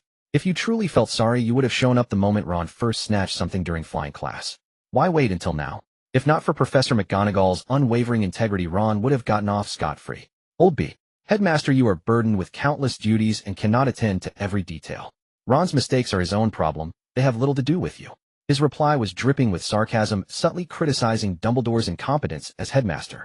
Yet Dumbledore, as if not understanding the jab, did not refute him, but instead followed his lead. Indeed, Ron's faults are ultimately of his own making. If Harry continues to be influenced by him in the future. Stop. Argus, sensing the underlying meaning in Dumbledore's words, quickly interrupted. Headmaster, who Harry chooses as a friend is his own decision. And whoever influences him, he alone must bear the consequences. I know. Dumbledore spoke slowly. But Ron is no longer suitable as Harry's friend, or at least, not as his closest friend. If not him, then who? Me. Argus scoffed. Lifting his head, he found Dumbledore silently watching him, and a jolt of surprise ran through him. You want me to take Ron's place? Dumbledore was equally resigned. Had there been any other choice, he would never have chosen Argus. Over the past few days, he had screened every available candidate. Neville. Too timid, unable to bear the responsibility. Seamus. Only good at causing explosions, mediocre talent and family background, incapable of being a solid support for Harry. Hermione. A complete devotee of Argus, treating Harry coldly because of Ron's incident, refusing to even acknowledge him. And Draco, needless to say, after much deliberation, the only one he could use was Argus. Even if he was unwilling, he had to swallow his pride and accept it. Regardless, with Argus around, Harry would at least not go astray like Ron. Forget it, I don't have the leisure to babysit. Argus refused outright. You don't need to be by his side all the time like Ron, just offer him the right guidance at certain moments. Even if I wanted you to be with Harry constantly, I wouldn't feel at ease. In just a few days, Dumbledore had witnessed Argus' extraordinary charisma. The entire school was filled with his little admirers, both boys and girls. Even the professors spoke of him with nothing but praise. In desperation, he had to resort to this compromise to control Argus' influence over Harry. If that's the case, I can consider it, but I have a condition. Name it. I have a few shops about to open in Diagon Alley. I hope you can help me resolve troubles from the pureblood families. That shouldn't be too difficult for you, should it? Argus proposed this condition after careful consideration. The Sacred 28 had just entered Britain with shallow roots, and direct conflict with numerous pureblood families was unwise. Yet without showing some strength, they would inevitably be seen as easy prey. This would lead to endless troubles later. At this moment, borrowing Dumbledore's banner to bluff was the best choice. These purebloods dared not act against Dumbledore, and even if they wanted to move against him, they would have to consider Dumbledore's stance. As for guiding Harry, please, you said at certain moments. When to help him is entirely up to me, isn't it? Argus' little scheme clicked perfectly. Dumbledore remained silent, clearly weighing the pros and cons. After a long pause, he slowly nodded. It was just a matter of a few shops. With his influence in the magical world, clearing up some troubles was hardly a challenge. It's a deal. Then I shall await your promise. Argus, having received the reply he wanted, gave a slight bow and withdrew from the headmaster's office. Yet a flicker of doubt crossed his eyes. How strange. The old codger didn't even ask about my visit to Quirrell's office. Argus was walking towards the Slytherin common room. The Weasley twins suddenly popped out from nowhere, flanking him on both sides. How was Mrs. Molly's rage? Pretty terrifying, wasn't it? You two are clever, knowing to stay far away. Of course, George said, puffing out his chest with pride. Percy, that fool, went up to greet her and got a thorough scolding. She blamed him for not disciplining little Ronnie properly and told him to inform us to keep an eye on him. Merlin's beard were not Ronnie's gutworms. Fred was equally exasperated with their dim-witted younger brother. Though they often caused trouble, they rarely got caught, especially not for something as serious as losing dozens of points.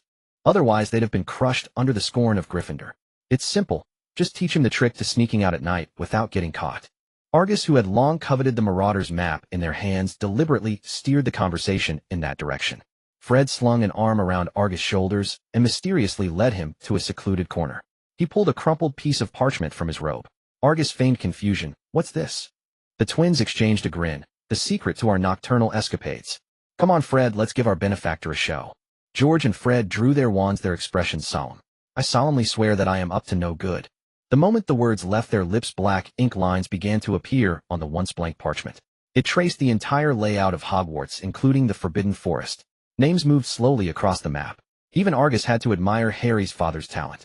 Though they had done few decent things at Hogwarts, their ingenuity was truly top-notch. Decades had passed, yet the tracking enchantment on the map showed no signs of weakening. It could even see through animagus transformations and polyjuice potion disguises. An ordinary person could never achieve such a feat, let alone a group of students barely out of childhood. No wonder Snape had been so thoroughly bested by them. Don't be too amazed that we didn't make this. George grinned, pleased with Argus' expression. That's right, we borrowed it from Filch's office. It must be a parting gift left by a like-minded predecessor before graduation. The twins stuffed the Marauders' map into Argus' arms. Now it's yours.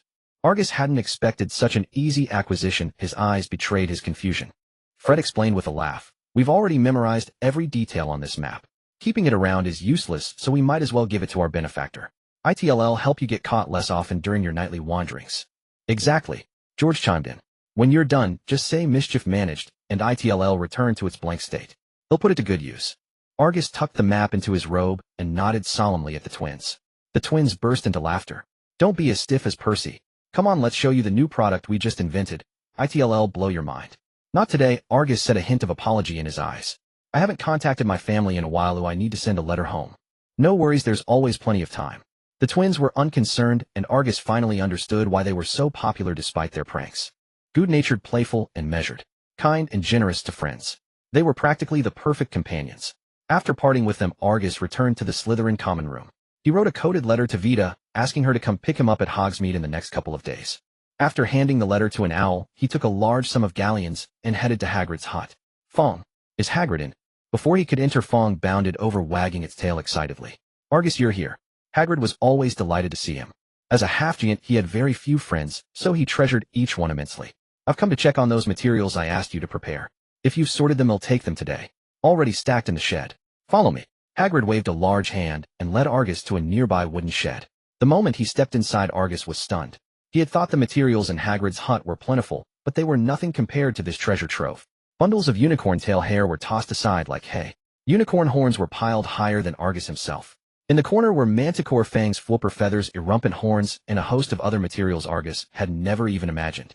Seeing Hagrid's careless storage methods, Argus' heart bled. These were gleaming galleons. Any single item could sell for a dozen, or even several dozen coins. He even began to doubt whether he had brought enough galleons. That's everything. I haven't counted exactly. I take a look. No need to count the hairs one by one, just weigh them by the pound. By the pound. Such an uncommon unit. Argus had never heard of unicorn tail hair being measured in pounds. Did you sell to other shops at this volume too? Hagrid grumbled with deep resentment. Of course not. Those bloodsuckers, I wouldn't give them my best goods. When I sold them were just scraps I picked up off the ground. Nothing compared to this. He stepped forward, clapping Argus on the shoulder with a smug expression. See, I'd never cheat a friend. You wouldn't cheat anyone. But you're far too generous. How many years had you been hoarding this? Are you trying to clean me out in one go?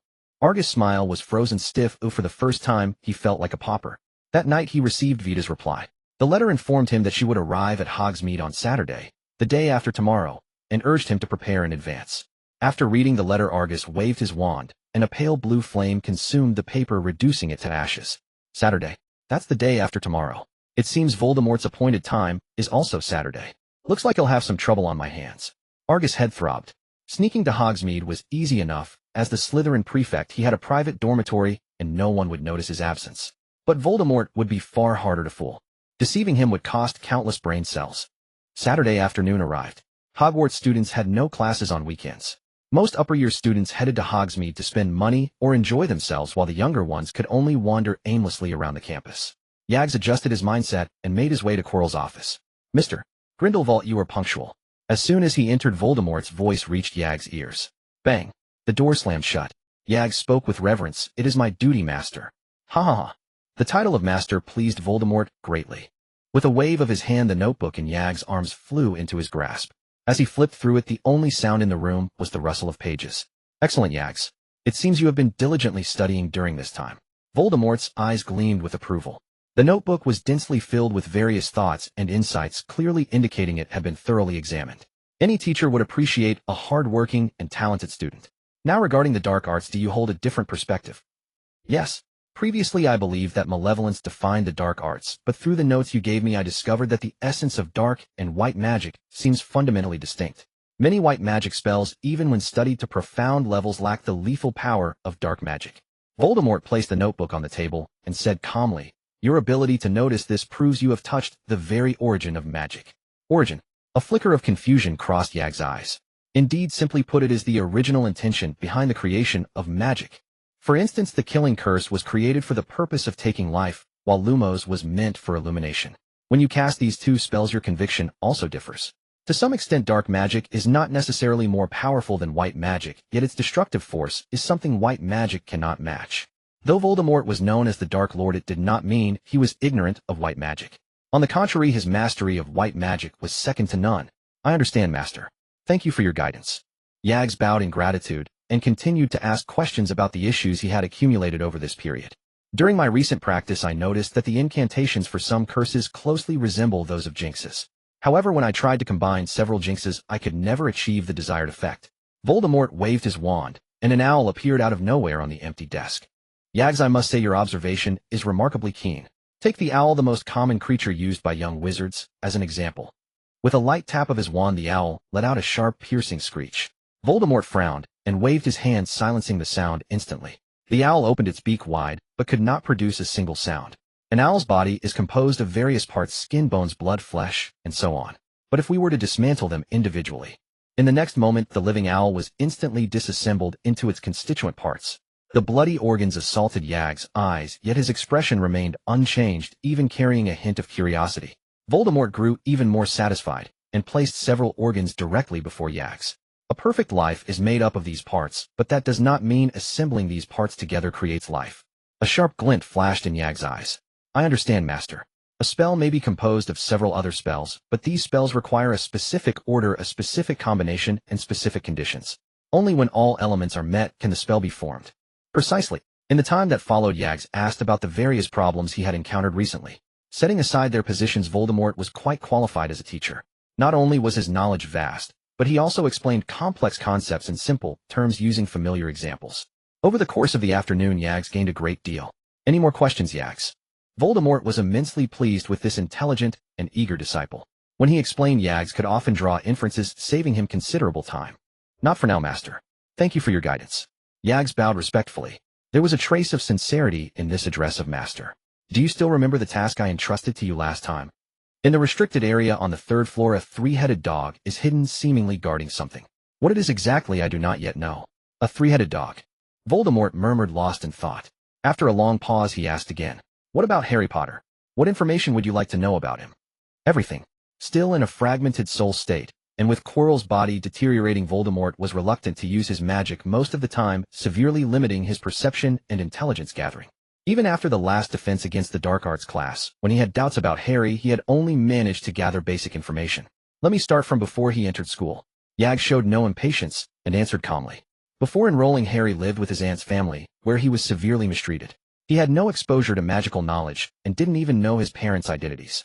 Aside from some key information from the future plot, such as Harry being one of Voldemort's Horcruxes and his residence at his aunt's being due to his mother's protective enchantment, Yags recounted all other intelligence regarding Harry's personality and experiences. After listening, Voldemort fell into thought once more. A few minutes later, he raised his head. Well done. This is your reward. With a flick of his wand, a new notebook along with the one Yags had already read flew into Yag's arms. Continue gathering intelligence on Harry Potter. There will be some actions later that require your cooperation. I will contact you in advance. As you command, Master. Stepping out of Quirrell's office, the sky had already grown completely dark. As expected of England, it gets dark before 4 o'clock. Time to head back and pack up. Aunt Vinda should be arriving in Hogsmeade soon. Yags returned to his dormitory and retrieved the Marauder's map, his exploration radar. Dodging several students and professors, he followed an underground tunnel all the way to Hogsmeade Village. But as soon as he arrived, Yags realized a problem. Hogsmeade Village was too large. He hadn't arranged a specific meeting point with Vinda, and for a moment he had no idea where to find her. After looking around for a long time, Yags headed toward the nearest place that seemed most crowded. However, his judgment seemed a bit off. He had thought he was heading to the Three Broomsticks. Instead, a huge pig's head hung above the door. Argus barely refrained from cursing aloud. Damn it! Why had he ended up in this godforsaken place? It was all the fault of England's wretched weather. It was barely past 4, yet the darkness had descended so swiftly. He couldn't even make out the shop signs clearly. The moment he stepped through the door, he drew the attention of every rogue and scoundrel in the wizarding world. Many-eyed Argus like prey, their gazes occasionally flickering with murderous intent. It was clear they saw him as a prime target. Look at the shirt beneath his wizard robes. That's high-quality stuff worth at least dozens of galleons. Probably some pure-blood brat out for thrills. Haha. With that getup, we could ransom him back to his family for a fortune. The pub was packed with wizarding outlaws, all of whom made their living on the edge of a knife. The prospect of a big score made them unable to contain themselves. Argus quietly gripped his wand within his sleeve, remaining vigilant against any sudden ambush. Just then the grizzled old bartender who had been wiping a glass slammed his fist on the counter. Everyone quiet down. Don't forget the rules of my establishment. A single sentence brought the entire room to an instant hush. The ones who had been shouting the loudest now had a look of wariness in their eyes. I recalled that the owner of the Hogshead Inn was Dumbledore's brother, a hidden master. No wonder everyone here feared him so much. They must have known the boss was not to be trifled with. Just as Argus breathed a sigh of relief, thinking they wouldn't dare to act, the old man's next words left him utterly. Fighting is allowed, but if you break anything you'll pay 10 times the price. Bloody hell. Damn it. Argus almost put his wand away. The next second a hurried curse shot toward him. Then came a relentless barrage. Stupefy. Expelliarmus. Petrificus totalis.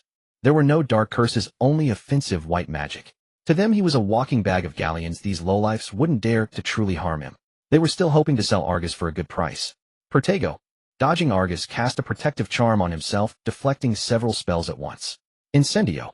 Blazing flames ignited the surrounding wooden tables and chairs. The previously arrogant wizards were stunned. Truly a rich man's child. They had been casting spells for ages without daring to break a single thing, and he had burned it all in one go. Little did they know Argus was exploiting precisely that hesitation. Hesitating in a life-or-death struggle. That was suicide. Survival was the priority. While they were stunned, Argus fired off a few more spells. Reducto. Expelliarmus. Defindo. Several figures collapsed, and the others stared in shock. They couldn't believe a first-year possessed such power. In their plans, their biggest adversaries should have been their fellow rogues. But now, even setting aside the competition, if they hesitated any longer, they might not even be able to subdue him. Damn it, are you telling me this is a Hogwarts first year? What kind of first year throws out a Reducto like that? You're asking me. Who am I supposed to ask? Let's join forces. If we drag this out and a Hogwarts professor shows up, well, I'll be in deep trouble. The remaining three exchanged glances and cast spells aimed at different parts of Argus' body. Beams of various colors shot toward him. Argus raised his wand, and the debris of the tables and chairs flew up to intercept the spell's trajectories. A puño. Avis. Seizing the opening in their attacks, Argus struck, decisively taking down two more. The last man panicked, his eyes turning murderous. Gritting his teeth, a flash of green light flickered at the tip of his wand. Suddenly, the grizzled bartender intervened. A thick crimson beam struck the man down hard. Old goat, I thought you weren't getting involved. The old man cast him an indifferent glance. If you can afford to pay for my pub, I won't lift a finger. Those words silenced the man completely. Argus didn't miss the chance. He cast a Stupefy, taking down the last opponent. Aberforth's outward composure belied the storm raging within him. As Albus Dumbledore's brother, he was among the few who knew Dumbledore's talents and growth best. Even Dumbledore at that age was far from capable of single-handedly defeating several adult wizards. Whether in terms of the magic he knew or his combat ability, the young wizard before him was leagues ahead. Having dealt with them, Argus' expression remained calm. He walked over and sat quietly at the bar. A butterbeer. Aberforth glanced at him, then drew a mug of amber liquid from a grimy barrel. 2 silver sickles. Argus tossed the coins onto the counter and took a slow sip of the butterbeer. Though called beer, it was actually just a ginger-flavored drink. It had no alcohol content. Drinking it warmed the body, making it perfect for the autumn and winter seasons in England. A Hogwarts first year. Aberforth asked abruptly. Argus didn't mind and nodded casually. A fearless newborn calf. Since you fought fairly well, I'll give you some advice. That lot has called for backup, and they'll be here any minute. You'd best have your family or a professor come fetch you. Otherwise, a cold female voice came from outside the door. Otherwise what? Afraid there won't be enough money to pay you. Mr. Dumbledore. Vinda Rosier's figure appeared in the doorway, striding gracefully toward Aberforth. Her wand was drawn and her expression was icy. The moment he saw Vinda, Aberforth's eyes also turned cold. A thought suddenly struck Argus. It seemed Aberforth's sister had died because of a fight between Dumbledore and Grindelwald. Was this old man holding a grudge against all of Grindelwald's followers? He desperately wanted to find proof that this was just a guess. But the almost tangible murderous intent between the two clearly told him otherwise. No. His eyes darted between them. Vinda Rosier, as Grindelwald's foremost follower, needed no introduction. Decades of magical accumulation had only sharpened her power. Aberforth was Dumbledore's brother, a man who in the original story dared to stand up to Voldemort. If these two fought, they'd tear down the entire Hogsmeade village. Aberforth stepped out from behind the bar, his withered hand tightening around his wand. Vinda Rosier. I was just wondering which family's boy possessed such strength at such a young age. I never expected. There are many things you never expected. Vinda retorted without backing down, her emerald eyes locked on Aberforth. Aunt Vinda, calm down. Calm down. Under Vinda's persuasion, Vinda ultimately refrained from fighting Aberforth out of concern for causing harm to him. The two returned to the manor they had purchased from Malfoy earlier. How do you find life at Hogwarts, Argus? Did Dumbledore give you any trouble? Vinda, knowing Argus was returning, had prepared some of his favorite foods in advance. Know the professors there. They are quite formidable. I think so too. I recall that in Austria you weren't capable of taking on 7 or 8 adult wizards at once. Sensing the chill in Vinda's words, Argus hastily explained. That's not my fault, Aunt Vinda. I didn't know where you were waiting for me in Hogsmeade, so I had to check each place. Who knew I'd be targeted the moment I stepped inside? So it's my fault then. Vinda Rosier's tone grew increasingly dangerous. Argus knew well that arguing with a woman was futile, especially an angry one. The best course of action was to admit fault obediently. I was wrong, Aunt Vinda. I won't do anything so dangerous again. Hearing his assurance, Vinda nodded in satisfaction. I'm not blaming you, but you're too young and lack battle experience. The fate of the entire Saint's followers rests on your shoulders. If something happens to you, what are we to do? I understand, Aunt Vinda. Argus nodded meekly. Understanding isn't enough, you must act on it. The meal was spent under Vinda's motherly nagging. Afterward Abernathy arrived, and the three finally turned to serious matters. Argus, as you suggested, all our shops in Diagon Alley will give 1/10 of their profits to the British Ministry of Magic in exchange for their protection. But you don't understand, why do you, Uncle Abernathy? Argus didn't mind the confusion. We are newcomers to Britain, lacking both the foundation and connections to rival the entrenched pure-blood families. Opening shops in Diagon Alley is like snatching food from a tiger's mouth. Having a protective umbrella is crucial. Abernathy remained puzzled. But given the strength of the followers, guarding a few shops shouldn't be difficult, right? There's an old saying in the East, one may guard against thieves for 1,000 days, but not for 1,000 nights. We can't station a large number of people at the shops constantly. That's where the ministry comes in. With this profit share as a sweetener, even if the pure-blood families want to act, they'll have to consider whether the ministry's galleons agree. These pure-blood families won't only use overt methods. Vinda, having weathered many storms, saw the loophole immediately. The ministry could block open threats, but if they resorted to underhanded tactics, could the ministry be relied upon to intervene?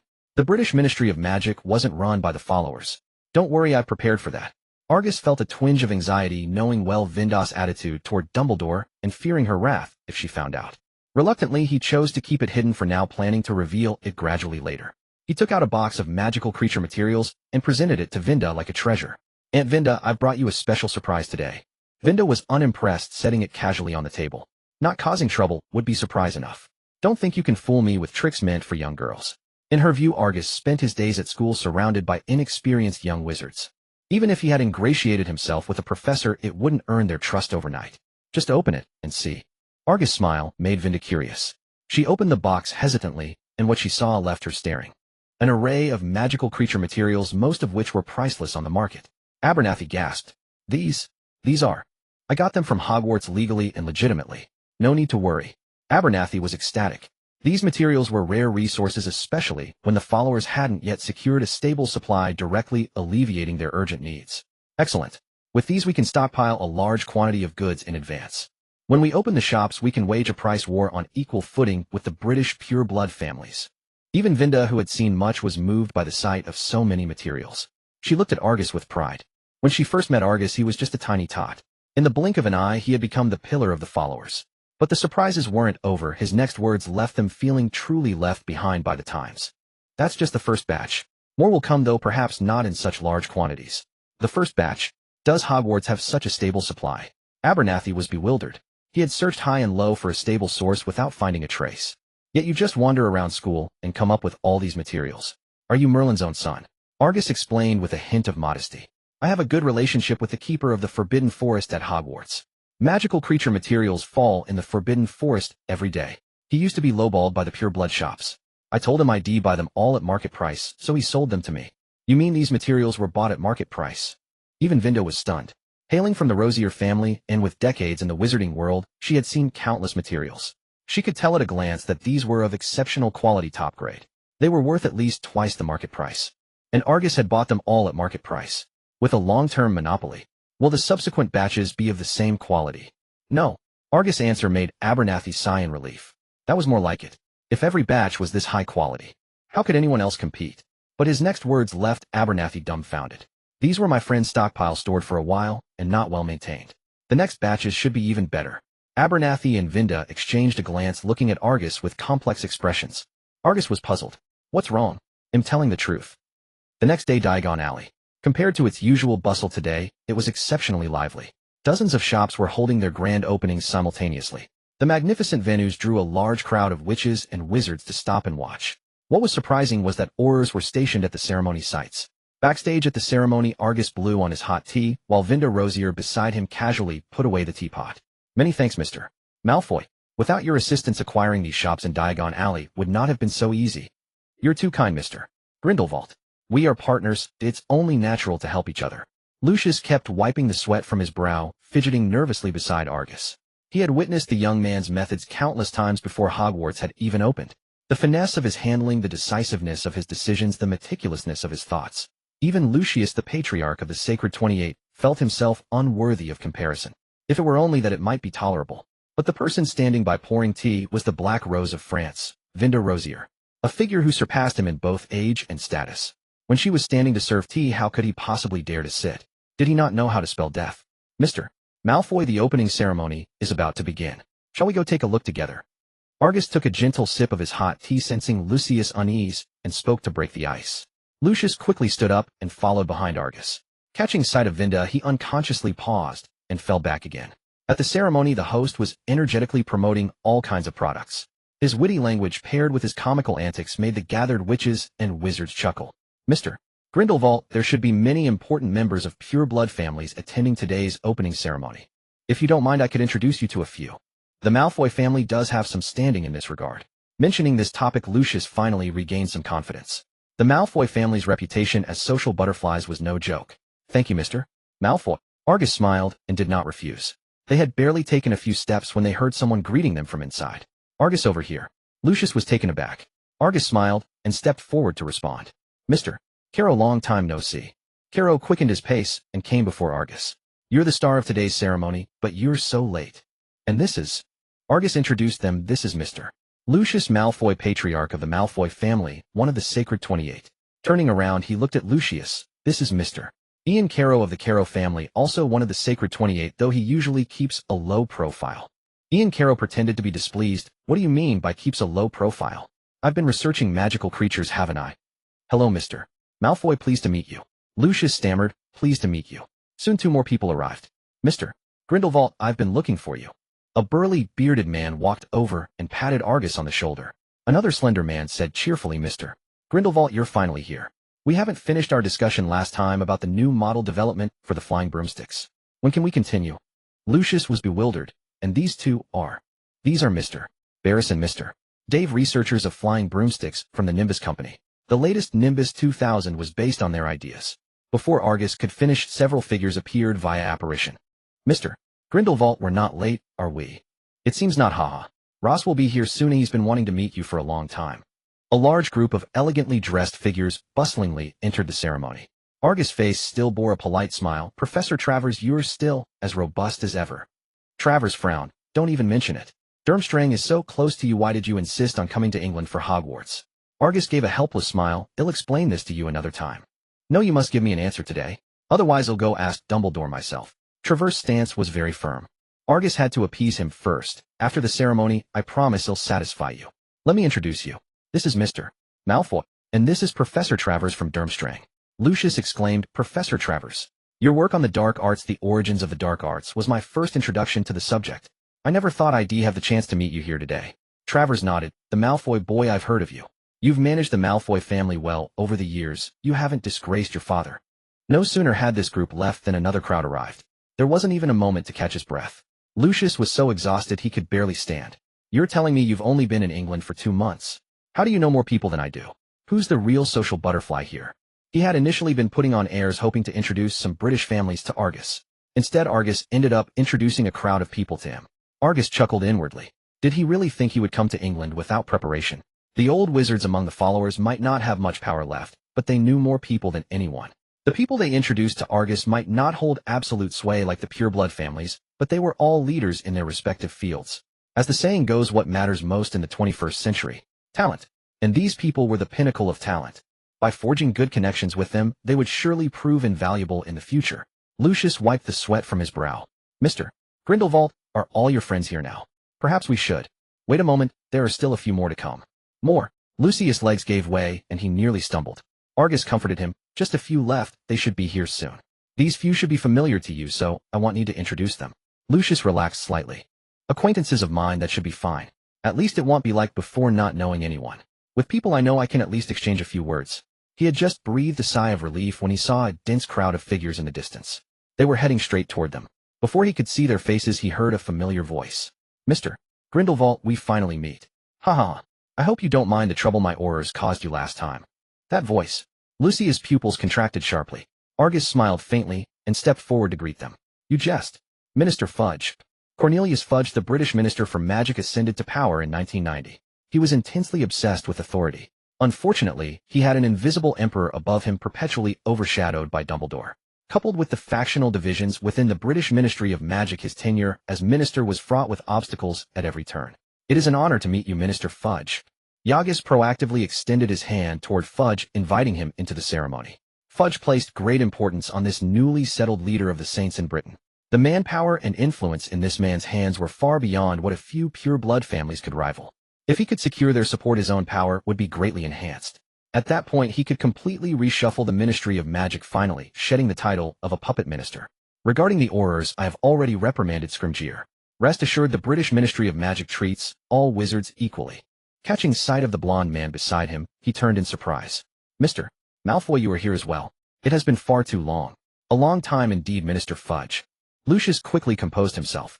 As the head of the Malfoy family backed by numerous pure-blood families, he harbored no fear of Fudge. His initial surprise stemmed more from the fact that Fudge had personally attended this opening ceremony, a gesture laden with implications worthy of deep contemplation. By the way, Mr. Grindelwald, allow me to introduce you. This is Amelia Bones, head of the Department of Magical Law Enforcement. A gray-haired woman wearing a monocle nodded at Yagas. And this is Dolores Umbridge, head of the Improper Use of Magic Office. A plump woman in a pink suit wearing a saccharine smile curtsied and sidled up to Yagas. Mr. Grindelwald, how do you do? We are most grateful for your donation to the British Ministry of Magic. Fool. The moment she spoke, Yagas frowned. He had never cared for the pink toad from the original story, having assumed that someone in her position would possess at least some intelligence. Yet her first words reeked of stupidity. Your superior is right here. He hasn't even expressed gratitude. Who are you to speak? Indeed, Fudge's face immediately darkened. Umbridge, this is not the place for your interjections. Umbridge panicked, oblivious to her mistake. Minister, one more word and you can go back. Fudge turned to Yagas, performing a masterful display of emotional whiplash. Mr. Grindelwald, your aid is a godsend for the British Ministry of Magic. On behalf of the British Ministry of Magic, I extend my gratitude. Since I have chosen Britain, it is only right that I contribute my share to the British wizarding world. These are simply my duties. Yagas replied with utter hypocrisy. If he could help it, who would willingly give away their own money? He turned to introduce the people beside him to Fudge. You know, Mr. Malfoy, this is Vinda Rosier. I wonder if you have heard of her. Vinda Rosier. Fudge's expression towards Vinda shifted instantly. Earlier he had merely thought her bearing was extraordinary, perhaps from some ancient noble family. He never expected her to be the legendary Black Rose of France. Grindelwald's foremost follower. The second-in-command of the Saints. My sincerest apologies, Ms. Rosier. Please forgive me for not recognizing you sooner. Vinda gave a slight nod, but did not take up his thread. Sensing the awkwardness, Lucius stepped in to break the stalemate. The ceremony is about to commence, Minister Fudge. Please come in. Fudge smiled and agreed, but just as he prepared to proceed with Yagas to the ceremony, his steps faltered. An awkward scene ensued. By all rights, Fudge, as Minister for Magic and the most distinguished guest, should walk shoulder to shoulder with Yagas at the forefront. But do not forget who was following Yagas. Vinda Rosier. At the zenith of the Saints' power, a mere Minister for Magic was nothing. Even the International Confederation of Wizards was but a tool in their hands. Fudge was never a bold man, and he placed great emphasis on hierarchy. For a moment, he was flustered, scratching his head. Yagas perceived Fudge's predicament and shot a glance at Vinda. She nodded and withdrew to the other side. Minister Fudge, the stable state of the British wizarding world today is entirely your achievement. If you do not lead the way, I fear no one else would dare take a step. Lucius chimed in. Indeed, Minister Fudge, please. Our families and Mr. Grindelwald will rely on your kind attention for our future business dealings. Hearing this, Fudge beamed. His gaze towards Yagas grew increasingly approving. Naturally. Should you encounter any trouble in the future within the bounds of my authority, do not hesitate to come to me. Mr. Malfoy and I certainly won't stand on ceremony. With you at the helm of the British Ministry, I am certain the British wizarding world will flourish. We will give you our full support. Having received the answer he desired, Fudge's smile stretched almost to his ears. He accompanied Yagas throughout the ceremony, as if wanting everyone to know of their connection. Just as Yagas was about to step onto the ceremony platform, with Fudge, a familiar, yet immensely powerful magical fluctuation seized his attention. Turning his head, he caught a fleeting glimpse of a snow-white figure. Forgive me, Minister Fudge, I have some matters to attend to. Yagas spoke apologetically, but his eyes were fixed on the direction the white figure had vanished. Fudge was unconcerned. It's fine, Mr. Grindelwald. Go ahead. Mr. Malfoy will keep me company. Yagas nodded and sped off in pursuit of the figure. He arrived at a secluded room where two people stood. Vinda Rosier wore a cold expression, her wand pointed directly at Dumbledore. Dumbledore, however, remained perfectly calm, his immense power granting him unshakable confidence. Aunt Vinda, please step outside. Let me speak with him. Vinda glanced at Yagas, offered no objection, and silently left the room. As she departed, she cast a sharp glare at Dumbledore. Dumbledore casually found a seat. Mr. Grindelwald, if my memory serves me at this time, you should be at school. So, Headmaster, have you come to take me back? Dumbledore chuckled. Perhaps a bit of sherbet lemon might make me forget this matter. Do not forget our agreement. Today is the opening ceremony, and I want no mishaps. Yagas had no desire for pleasantries and cut straight to the point. He produced a piece of parchment and placed it before Dumbledore. These are the shops I intend to open. You are to handle the pure-blood families backing them. Dumbledore initially paid it little mind, but after reading the parchment his eyes were riveted. He looked up at Yagas, his gaze seeming to ask, so many shops. Are you even human? Dumbledore had imagined that Argus would open quite a few shops, but in his estimation, given the current assets of the Saints and the resources at their disposal, it would be at most 5 or 6 stores. After all, the shops in Diagon Alley were exorbitantly priced, and securing the inventory needed for their operation was no task that could be accomplished overnight. Yet before him lay a densely packed list of at least 20 to 30 establishments. Upon closer inspection, among them were shops dealing in potions and magical creature materials. Businesses nearly monopolized by the pure-blood families. This was practically desecrating the ancestral tombs of the pure-bloods.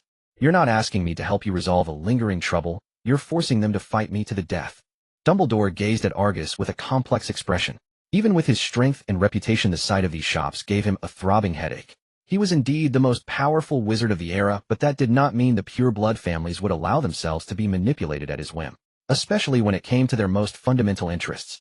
Seeing Dumbledore's face shift from pale to flushed, Argus' smile grew even brighter. Headmaster, you wouldn't be thinking of backing out, would you? You are the greatest white wizard of this century. Surely you wouldn't deceive a newly enrolled child like me. Dumbledore opened his mouth as if to speak, but after hesitating several times he remained silent. He let out a long sigh, picked up the parchment, and vanished before Argus' eyes. At the ceremony, Arthur Weasley and Molly Weasley were leading their youngest daughter Ginny on a tour. So many shops opening at once, and quite a few important figures too. I wonder who could have such a grand scheme, Arthur remarked, gazing at the bustling crowd and the dazzling array of goods around him. Look, that's Amelia Bones, head of the Department of Magical Law Enforcement. Beside her is the head of the Nimbus Racing Broom Company's British branch. And there, Fudge is here too. Molly's expression turned slightly displeased. All right, Arthur, we rarely get out. Let's not talk about such dreary matters. Let's go over there and look at some clothes. Ginny will be a big girl next year, heading off to Hogwarts. She needs a few nice new outfits. She said this while leading Ginny toward the clothing shop. Arthur followed reluctantly. The highest authority in the Weasley family was Molly, who held all the reins. Even he dared not defy Molly's orders. They arrived at the clothing shop only to find a sea of people. Many women gazed with delight at the exquisite garments before them. Ginny let out a gasp of surprise, reaching out her small hand to touch a nearby robe. Mum, these clothes are so beautiful, and the fabric feels wonderful. A young witch nearby, overhearing Ginny, approached them. Oh, sweetheart, you have such good taste. This robe is our best seller. Not only is it lovely, but it also has warming and self-adjusting features.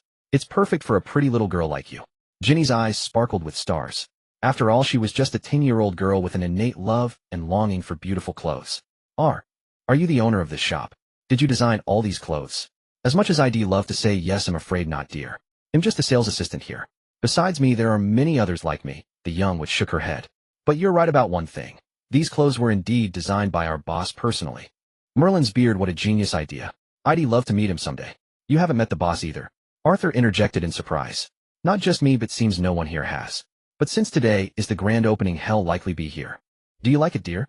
If you do, well, buy one, Molly whispered into Ginny's ear, noticing her longing. Ginny hesitated, then shook her head. Children from poor families learn to be responsible early on. The same held true in the wizarding world. She truly adored the robe, but she could also tell it was expensive. Given the Weasleys' financial situation, buying it would mean tightening their belts for quite a while. Could you please wrap this one up for me? Thank you. A gentle male voice sounded from behind. Ginny spun around and found herself gazing into Argus' sky-blue eyes. Mr. Grindelwald, no, this is too generous of you. Arthur reacted swiftly, stepping forward to stop him. Argus smiled in response. Just call me Argus. George and Fred get along well with me at school, and Percy has helped me a great deal, even lending me his notes. Ginny is their sister, so she's like a sister to me too. It's just a robe, nothing too precious. Argus waved his hand, signaling the young witch to wrap it up. Arthur wanted to protest further, but seeing his daughter's joyful expression, all his words dissolved into a sigh. Molly said nothing, but silently resolved to prepare extra yarn and knit a few sweaters for Argus as a return gift before Christmas. Ginny, have you forgotten something?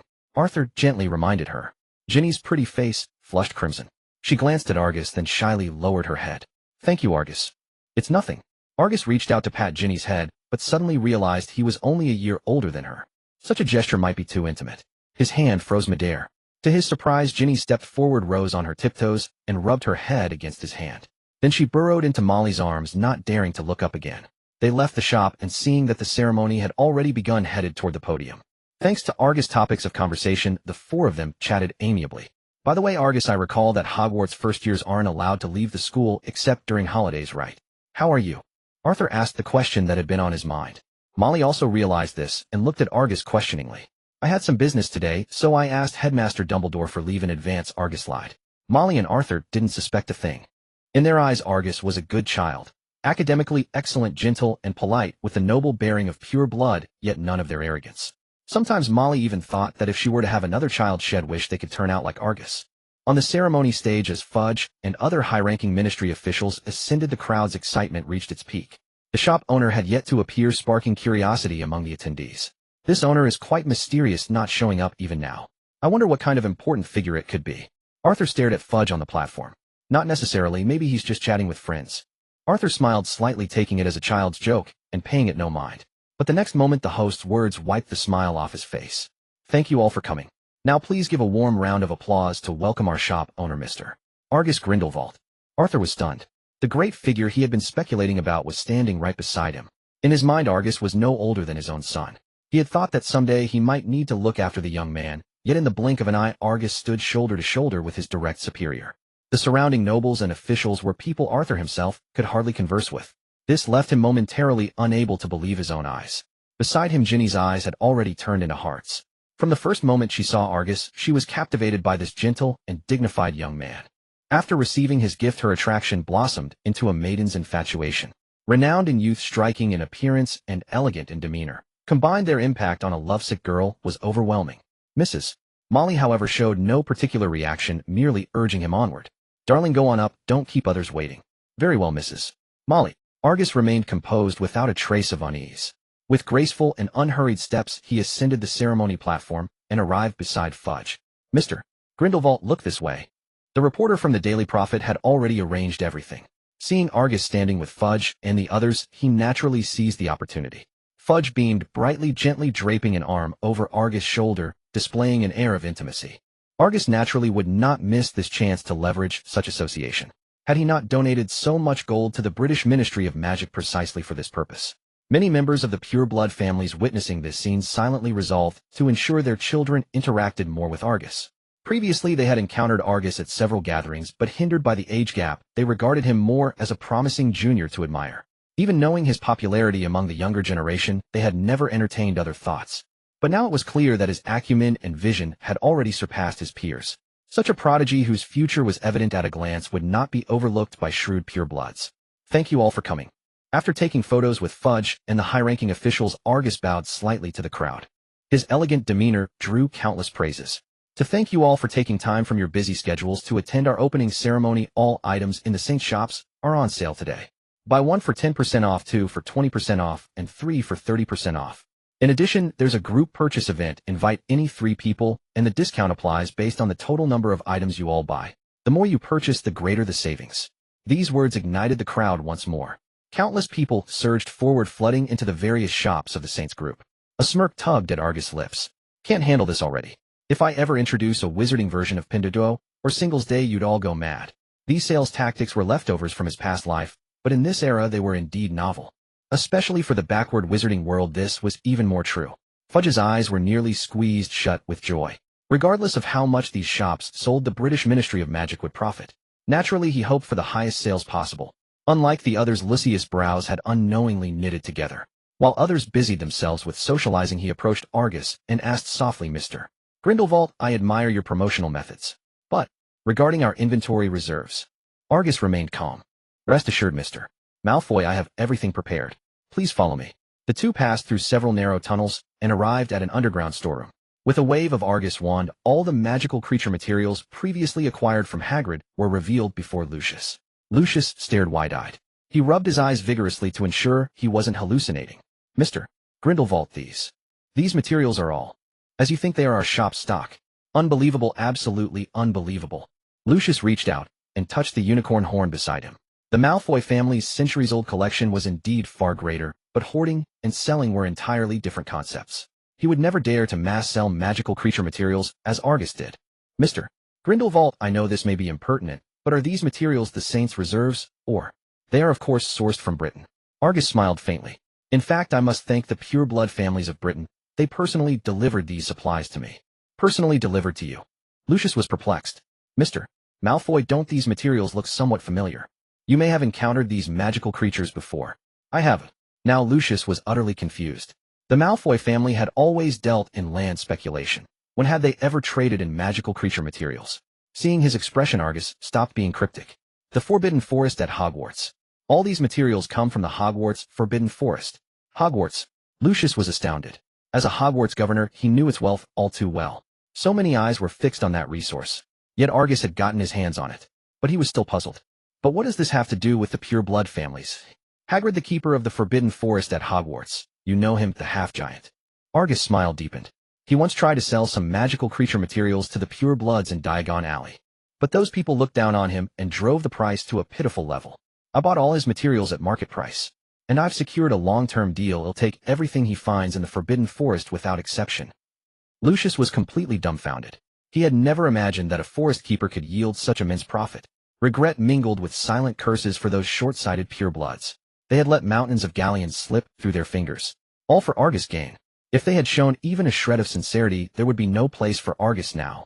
A quick glance at the goods told him they were worth at least tens of thousands of galleons in profit.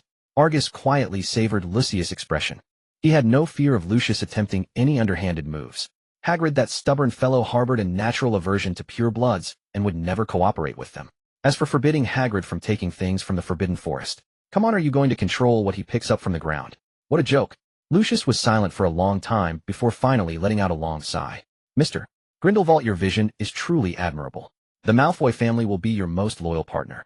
After a full day of ceremonies, Argus returned to Hogwarts along the same route. As soon as he stepped into the school, a system notification sounded in his mind.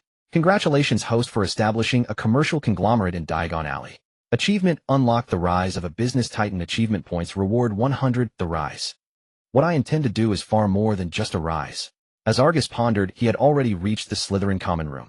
Argus, where have you been all day? I didn't see you at all. Draco immediately approached him upon his entry. Exhausted from a day of bustling at the ceremony, Argus responded hastily before retreating to his dormitory to sleep. The next day was Monday. Having spent a weekend away, many young witches and wizards had yet to recover their chatter, filling the great hall of Hogwarts with a cacophony of noise. Countless owls flew in through the ceiling, delivering stacks of newspapers to the students and professors in the hall. Merlin's beard. Look at the Daily Prophet. The front page seems to be about Argus. What? Let me see. This single statement instantly captured everyone's attention. For these newly enrolled students, having a classmate featured in the wizarding world's most prominent newspaper was both a novelty and a shock. Oh, Merlin's ballet cross stockings. Next to Argus is Minister of Magic Fudge. And behind him is the head of the Department of Magical Law Enforcement, all major figures. The paper also says he opened dozens of shops in Diagon Alley all at once.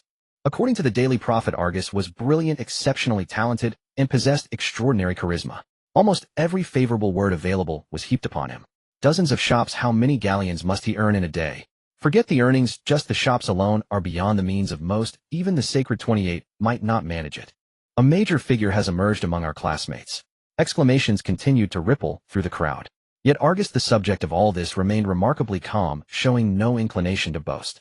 Seated at the Gryffindor table, Ron was consumed by jealousy.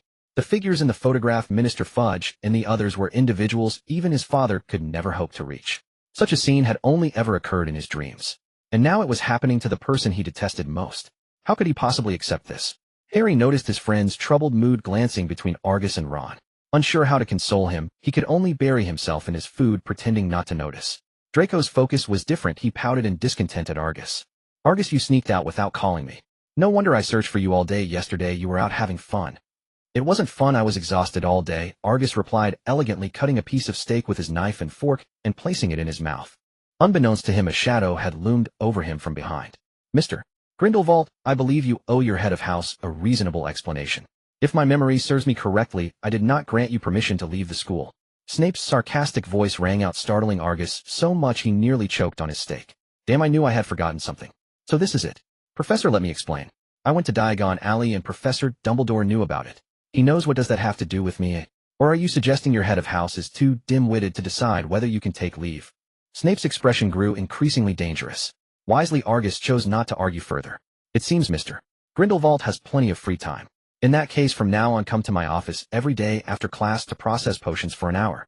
Starting today, he coldly left the statement behind and turned away. Silence fell around them. Many older students cast pitying glances at Argus.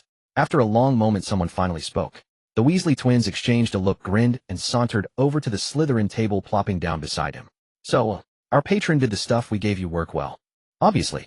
After we gave it, he dared to sneak out the very next day. I remember it took us ages to figure out how to use it when we got ours.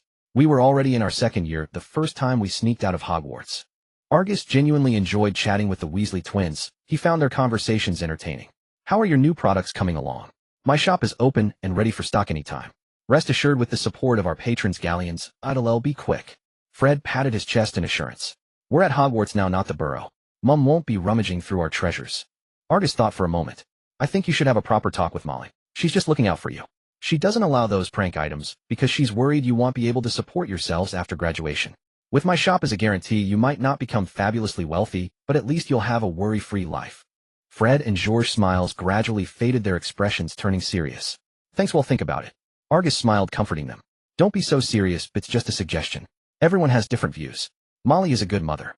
A proper conversation will help her understand. Oh, I finished the notes Percy gave me. He'll grab them from the common room later. Could you pass them on to him for me? Spare us. The Weasley twins raised their hands high in surrender. Percy will lecture us for sure if he sees us. Better you give them to him yourself. He's quite fond of you. All right then, Argus shrugged helplessly. Professor Snape just said I need to help him process materials in his office. Why do you all look so terrified? Is processing potions that difficult? It's not just difficult. Many of his potions are incredibly complex to process. Fred began, with George finishing his thought. And you'll have to endure his relentless sarcasm and scolding. I recall a Ravenclaw girl was recently reduced to tears by him. But since you're the Slytherin head boy, he probably won't be too harsh on you. Don't worry too much. After the meal, the Weasley twins and Argus parted ways to their respective classrooms. Following a day of classes, Argus knocked on Snape's door as instructed. Enter. Entering Snape's office. The room was pitch dark, cluttered with all sorts of bizarre materials. A pungent odor assaulted the senses. Snape sat at his desk, before him a cauldron where something was brewing, emitting a gurgling sound. Seeing Argus enter, he did not gesture for him to sit. Do you know how to handle African tree snake skin? Yes, Professor. Argus succinctly recounted the method he had learned from potions textbooks. Barely passable, Snape remarked. For a professor who never praised students, this was quite commendable. Argus ignored the sarcasm and strode directly to the adjacent potion cabinet. Bottom shelf, third cabinet. Yes, Professor. Argus approached the cabinet, finding no defensive spells there. If the materials were neatly arranged in a specific order. He mused that if it were truly heavily guarded, Hermione could never have stolen Polyjuice potion ingredients from his office in the original story. Taking out the snake skin, Argus began processing it according to the steps he had learned from books. After barely 2 steps, Snape's mocking voice rang out. Mr. Grindelwald, please show some consideration for your poor head of house's purse. Not everyone can open dozens of shops in Diagon Alley like you do. With your technique, barely half the snake skin is usable. Argus remained unperturbed, humbly seeking Snape's guidance. I'm sorry, Professor, this is my first time handling this material. If there are any shortcomings, please advise me. Unaccustomed to Argus' mild demeanor, Snape returned to his seat. Start from the tail, snip a small opening, discard that part, and the rest can be extracted whole. Thank you for your guidance, Professor.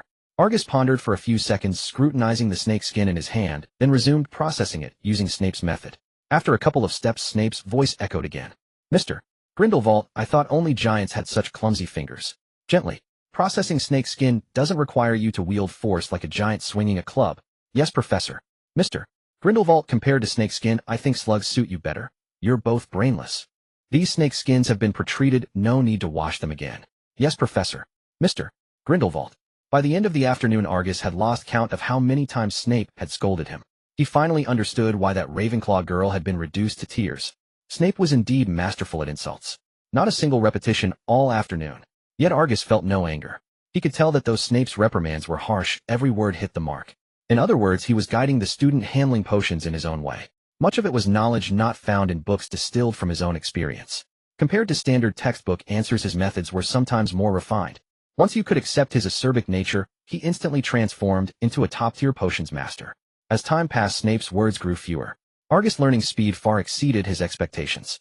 In just one afternoon, his technique for handling snake skin already bore the mark of a professional potioneer. A flicker of satisfaction crossed Snape's eyes. Many of the processing suggestions he offered required not just talent but patience. qualities most wizards lacked. He had discovered many talented young witches and wizards in the past, but almost all of them couldn't endure the tedious potion preparation process. At most they lasted less than a week before either making an excuse to flee or never returning after detention. Yet Argus not only bore no complaints all afternoon, but also managed to meet every one of his demands. This stirred a sense of appreciation for talent within him. Time ticked by, and torchlight flickered outside the office. The processing of the ingredients neared its end. Argus stood up, massaging his slightly aching lower back. Under Snape's guidance, cleaning the snake's skin was not difficult, only monotonous, requiring careful observation. It was merely somewhat taxing on the mind. Packing the processed snake skin, Argus handed it to Snape, awaiting his assessment. But the professor's attention was elsewhere, fixed on the potion bubbling in the cauldron before him. After a long while, Snape finally noticed Argus beside him and gave a cursory glance. "It's usable. Be here early tomorrow." "Yes, Professor."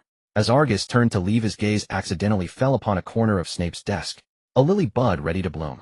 Its pure white aura clashed with the room's entire aesthetic. "Mr. Grindelwald, if you don't want your eyes, I'd be happy to gouge them out." Snape's icy voice cut through. "Get out." Clearly Argus' stare had angered him. After being banished from the office, Argus realized he had spent far too long on the ingredients. So long that he had missed dinner and reached curfew. But for Argus, curfew mattered little. Filch wouldn't catch him, and among the other heads of house, as long as he didn't run into Professor McGonagall, nothing serious would happen. He made his way to the Hogwarts kitchens and enjoyed a splendid dinner. Mindful of Snape's valuable lessons, Argus thoughtfully had a house elf deliver a portion to him. Then he returned to his dormitory for a sound sleep. While he slept comfortably, Dumbledore's night was far different. The dozens of shops Argus had opened in Diagon Alley were practically cutting into the flesh of several pureblood families. In just one day their revenue had dropped by a third, and this was before his shops had even built a reputation. In a while, once British wizards learned of these shops, retaining even half their revenue would be a blessing. Taking one's money was like killing one's parents. Desperate and cornered, they immediately decided to teach him a lesson. In a single night, Dumbledore had dealt with over a dozen waves of sneaky troublemakers. The poor centenarian barely slept a wink. He had considered negotiating with the other party, but how could that be discussed? "Gentlemen, do me a favor." They weren't fools. A business worth tens of thousands of galleons wasn't something Dumbledore could resolve with a single word. Left with no choice, Dumbledore decided to hold the line for now. As for the rest, once the other side calmed down, they would naturally send someone to negotiate. 2 months passed in the blink of an eye. Argus' life was exceedingly fulfilling. After classes each day, he would head to the library, and when the time was right, he would go to Snape's office to endure mental assaults. Every Saturday, he would make his way to Quirrell's office, learn dark arts from Voldemort, and then take a stroll through Diagon Alley. Through this period of study, Argus' abilities advanced by leaps and bounds. His maxed-out talents combined with burning the midnight oil led to rapid progress in potions and transfiguration, with numerous spells breaking through to the 4th or even 5th level. As for dark arts, especially the 3 unforgivable curses, he wielded them with masterful perfection. As for the shops in Diagon Alley, under the support of his bodyguard Dumbledore and his umbrella Fudge, within just 2 months, they had already captured nearly half of the alley's business. Several pureblood families whose trade had been usurped were indignant, yet utterly helpless. Another Saturday arrived and Argus went as usual to Quirrell's office. Over this period of study, he could sense that Quirrell's body was growing increasingly frail. At first he could lecture for an entire afternoon without pause, even performing some magical demonstrations on the side. Now he could barely speak a few sentences without gasping for breath. But Argus cared little for that. After all, the one dying wasn't him. He continued to seek guidance, as he always did, showing no sympathy or concern. After the afternoon's lesson concluded, Argus routinely informed Voldemort of the information and intelligence he had gathered about Harry. But this time Voldemort did not reward Argus with notes, as he usually did. Instead, he raised his head and stared at him intently. His pale, gaunt face and deeply sunken eyes were utterly terrifying. "Argus, from now on your task is no longer to gather intelligence. I have some actions that require your cooperation." "My cooperation?" Argus' mind stirred, and recalling the current timeline, he instantly understood what the other intended. Stealing the Philosopher's Stone. There were only a few days left until Halloween. If his memory served him right, in the original story, Voldemort planned to unleash a troll on Halloween night. Unfortunately, the specifics of what happened were not shown in the films. He only knew that Voldemort failed to obtain the stone, and Snape's foot seemed to have been bitten. Instead, Harry stumbled upon the troll, killed it, and solidified his reputation as the boy who lived. But this time without Hermione, Harry and Ron likely had no reason to wander around. No. What did this old bastard mean by saying that? Could it be that he wanted me to steal the stone? Argus suddenly realized this and looked up at Voldemort. Sure enough, the next words from the other were to send Argus to the 3rd floor. "On Halloween night, I will create some chaos. All the students' and professors' attention will be drawn away. Then you will go to the 3rd floor, retrieve the item hidden there, and and bring it to me. Understand? Sending an 11-year-old wizard to deal with a 3-headed dog. You really think too highly of me. Argus frowned deeply. Professor, there is a 3-headed Cerberus guarding that place. Do you mean for me to face it alone? Are you refusing me? Voldemort's tone suddenly turned dangerous. Professor, before executing the plan, we must resolve the issues in advance. Once chaos erupts at Hogwarts, the professors will become exceptionally alert. Every painting and every mechanism in the castle will be on high alert. Setting aside the Cerberus, even if I obtain the item inside, I cannot guarantee I won't be detected. If Dumbledore finds out, all your plans will come to naught. Argus thought his words might make Voldemort abandon dragging him into this, but instead a sinister smile spread across the other's face. My dear student, I have already devised a reason for you. How about a missing friend? Search Hogwarts Castle under the pretext of finding a friend. That Ravenclaw girl who always follows you around would be perfect. If I recall correctly, she's a mudblood. It would be no great loss if she died. Before you leave, inform your prefect. I doubt the professors will trouble you over it. Voldemort, you absolute bastard. Can't you do anything decent? Do you have any idea how hard I work to win people over? And you're going to ruin it all. Argus' gaze was murderous, but he knew full well that Voldemort wasn't negotiating. This was a command. He had to do it. Even if he chose to refuse, Voldemort would still carry out the plan, forcing him to save Hermione. At worst, Voldemort himself would go, using the chaos of Argus fighting the troll to distract the professors while he stole the item. Hermione would still be in danger. But what truly made him hesitate wasn't this. It was his knowledge that the 3rd floor was most likely a trap Dumbledore had set for Voldemort. There was no Philosopher's Stone inside. He knew this, but Voldemort did not. He had no way to explain it to him. Moreover, if he went to the 3rd floor, he would be like mud in his pants. Impossible to explain no matter what. Unless someone kept a close watch on him, someone who could prove he had never entered that chamber. Voldemort grew impatient, his gaze toward Argus tinged with menace. Any other questions? No, Professor. Argus knew he had no choice but to comply, so he nodded calmly. Don't disappoint me, Argus. You will have everything you desire. The fake smile on Argus' face vanished completely the moment he turned around. There were only 3 days left until Halloween. He needed to complete his own scheme within that time. On his way to Snape's office, Argus' mind raced. Hermione needed protection, or else if she fell into Voldemort's hands, he might place some unknown curse upon her. But protecting only Hermione was clearly insufficient. If Voldemort couldn't catch her, he could just go after Draco, Pansy, Daphne, and others. The effect would be the same. The best course was to establish a long-term gathering point, ensuring they all came to the hall at night. The formation of this gathering point must not be linked to him in any way, or Voldemort would still grow suspicious. As for the person tracking him, they needed to have some skill, at least enough to hold their own against him for a few moves. He also needed to give that person a reason to suspect him. Following the original plot, the most suitable candidates were undoubtedly Harry and Ron, but because of his interference, the two, who should have discovered the chamber during the duel with Draco, never had the chance to enter. And given their half-baked skills, forget about them lasting a few moves against him. It would be a miracle if they could even keep up. Various usable figures flashed through his mind, eventually coalescing into an image of red hair. I found my tracker, but how do I organize a long gathering on Halloween? Lost in thought, Argus arrived at Snape's office. Seeing the other's deadfish face, he immediately shook his head, pushing aside the thoughts from his journey. After all, if you didn't focus, Snape would really lay into you. Having finished handling a large pile of herbs in Snape's office, Argus shook his weary hand. Just as he was about to take his leave, Snape stopped him. Wait, go to the headmaster's office. Professor Dumbledore wishes to see you. The password for the stone gargoyle is cockroach cluster. Yes, Professor. Argus was somewhat puzzled. He hadn't had much interaction with Dumbledore lately, had he? Could it be about the shop? Filled with confusion, Argus arrived at the headmaster's office. At the password, the stone gargoyle swung open. Dumbledore was reclining in a rocking chair, a thick book in his hands. Seeing Argus enter, he set the book aside. Argus, may I call you that? Of course, Headmaster. Sit down. Would you like something to eat? If you don't mind, I think I could manage a dinner here. Argus gestured subtly toward the torches around the room, his meaning clear. Old man, why call me so late? Spit it out if you have something. I haven't even eaten yet. Argus, do you remember our agreement? I do. Wasn't it you who helped me? Only now did Argus realize had barely interacted with Harry in the past 2 months. Of the two of them, only Dumbledore had been upholding their pact. Argus gave an embarrassed chuckle. It's not that I don't want to approach Harry, it's that I really have no opportunity to. Dumbledore shot him a glance, clearly unconvinced. But he didn't press the matter, and continued. You should be aware of Harry's situation lately. Argus thought back. Without Hermione's urging, and without discovering the secret of the 3rd floor, as in the original story, Harry was living quite comfortably.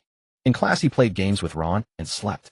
After class he played wizard chess, and occasionally wandered over to Hagrid's. He was no different from any ordinary young wizard at Hogwarts.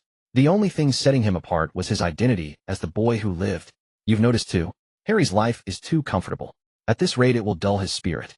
You want me to teach him? Not likely. Harry can't sit still in the library. Argus frowned. Leave the academic matters to the professors, there's no need to worry about that. What I want you to cultivate is Harry's sense of adventure. Adventure? Besides the Forbidden Forest we're in Hogwarts, is there any adventure? Argus looked up and met Dumbledore's knowing, half-smiling eyes. You want Harry to go to the 3rd floor. He realized that if things continued as they were, Harry would never discover the secret of the 3rd floor even by graduation, let alone face Voldemort at the back of Quirrell's head. No wonder Dumbledore was getting anxious. So that was it. As the savior of the wizarding world, he must eventually face something, mustn't he? Dumbledore popped a honeydew sugar quill into his mouth, a blissful expression on his face. Fine, that shouldn't be too hard. Argus smiled brightly. He had just been worrying about how to handle Hermione and the others on Halloween night. And now here was the perfect solution. With Harry and Ron as an excuse, it would be much easier to manage. He could even kill 2 birds with 1 stone, finding a reason to reconnect with Harry. Just then the dinner prepared by the house elf was brought up. Upon seeing Argus, Leia hurriedly withdrew the meal. Mr. Grindelwald, Leia didn't know it was for you. Leia thought it was for the headmaster. Please wait a moment, Leia will prepare a fresh one for you at once. No need, Leia. Your cooking is excellent. Anything you make is delicious. Having worked all afternoon, Argus was famished. He grabbed the food and ate heartily. Leia was overjoyed, hopping and skipping, completely forgetting she was in the headmaster's office. Mr. Grindelwald remembers Leia's name. He praised Leia's cooking. Leia is an elf with wonderful skills. Dumbledore's eyes flickered with surprise. He hadn't expected that a house elf in Hogwarts Castle would hold Argus in such high regard. Even he as headmaster couldn't compare. The thought that the castle's house elf had just tried to take back Argus' meal left a bitter taste in his mouth. What do you mean thought it was for the headmaster? So I only deserve whatever you casually prepare. After all these years of running Hogwarts. So love does fade, doesn't it? Argus quickly finished the food before him and let out a satisfied sigh. He handed the plate back to Leia. Thank you, Leia. It is my honor to serve you. Leia hopped away, snapped her fingers, and vanished from Dumbledore's office. Headmaster, curfew is approaching. If there's nothing else, I'll be going. Argus rose, bowed to Dumbledore, and prepared to leave. Dumbledore couldn't contain his curiosity. Why do they? Because here they have found the respect they have always dreamed of. Argus did not look back, walking straight out of the office, leaving Dumbledore, murmuring to himself. Respect. Gellert, I can no longer see through you. Tell me, is he really pretending? Leaving Dumbledore's office, he returned to his dormitory. Argus reflected on his conversation with Dumbledore. It had become a habit. Every night after returning to his room, he would review and analyze his own actions and words from the day. He would also ponder whether others' words contained details he had missed. Though he and Dumbledore had never spoken of Voldemort directly, they tacitly acknowledged the other's existence. This also convinced Argus that in the original story the confrontation between Harry and Voldemort at the end of the first book was orchestrated by Dumbledore himself. It's time to start collecting Voldemort's Horcruxes. A dog with a collar is a good dog. Argus muttered to himself as he lay in bed. The threat from Voldemort today had put him on alert. Voldemort's full resurrection would occur during the Triwizard Tournament in 1995. There was still some time until then. He reviewed Voldemort's 7 Horcruxes, realizing that the ones easiest for him to obtain were the diary in Lucius' possession and the diadem in the Room of Requirement. Items belonging to the 4 Hogwarts founders are too easily linked together. I can hand those over to Dumbledore in exchange for favors. I only need to keep the diary as a backup. But now is not the time to hand them over. I must wait until everyone realizes the danger of Voldemort to get the most value. Forgive me, Professor. The next day dawned fair, and clear, the sky bright and untroubled. Everything seemed as ordinary as ever. The sole difference was that in class, when the professor posed questions, Argus, who had previously answered only when called upon, now seemed more proactive, as if possessed by Hermione. He eagerly raised his hand to answer, his profound knowledge combined with abundant practical experience rendering his responses even more flawless than the standard answers.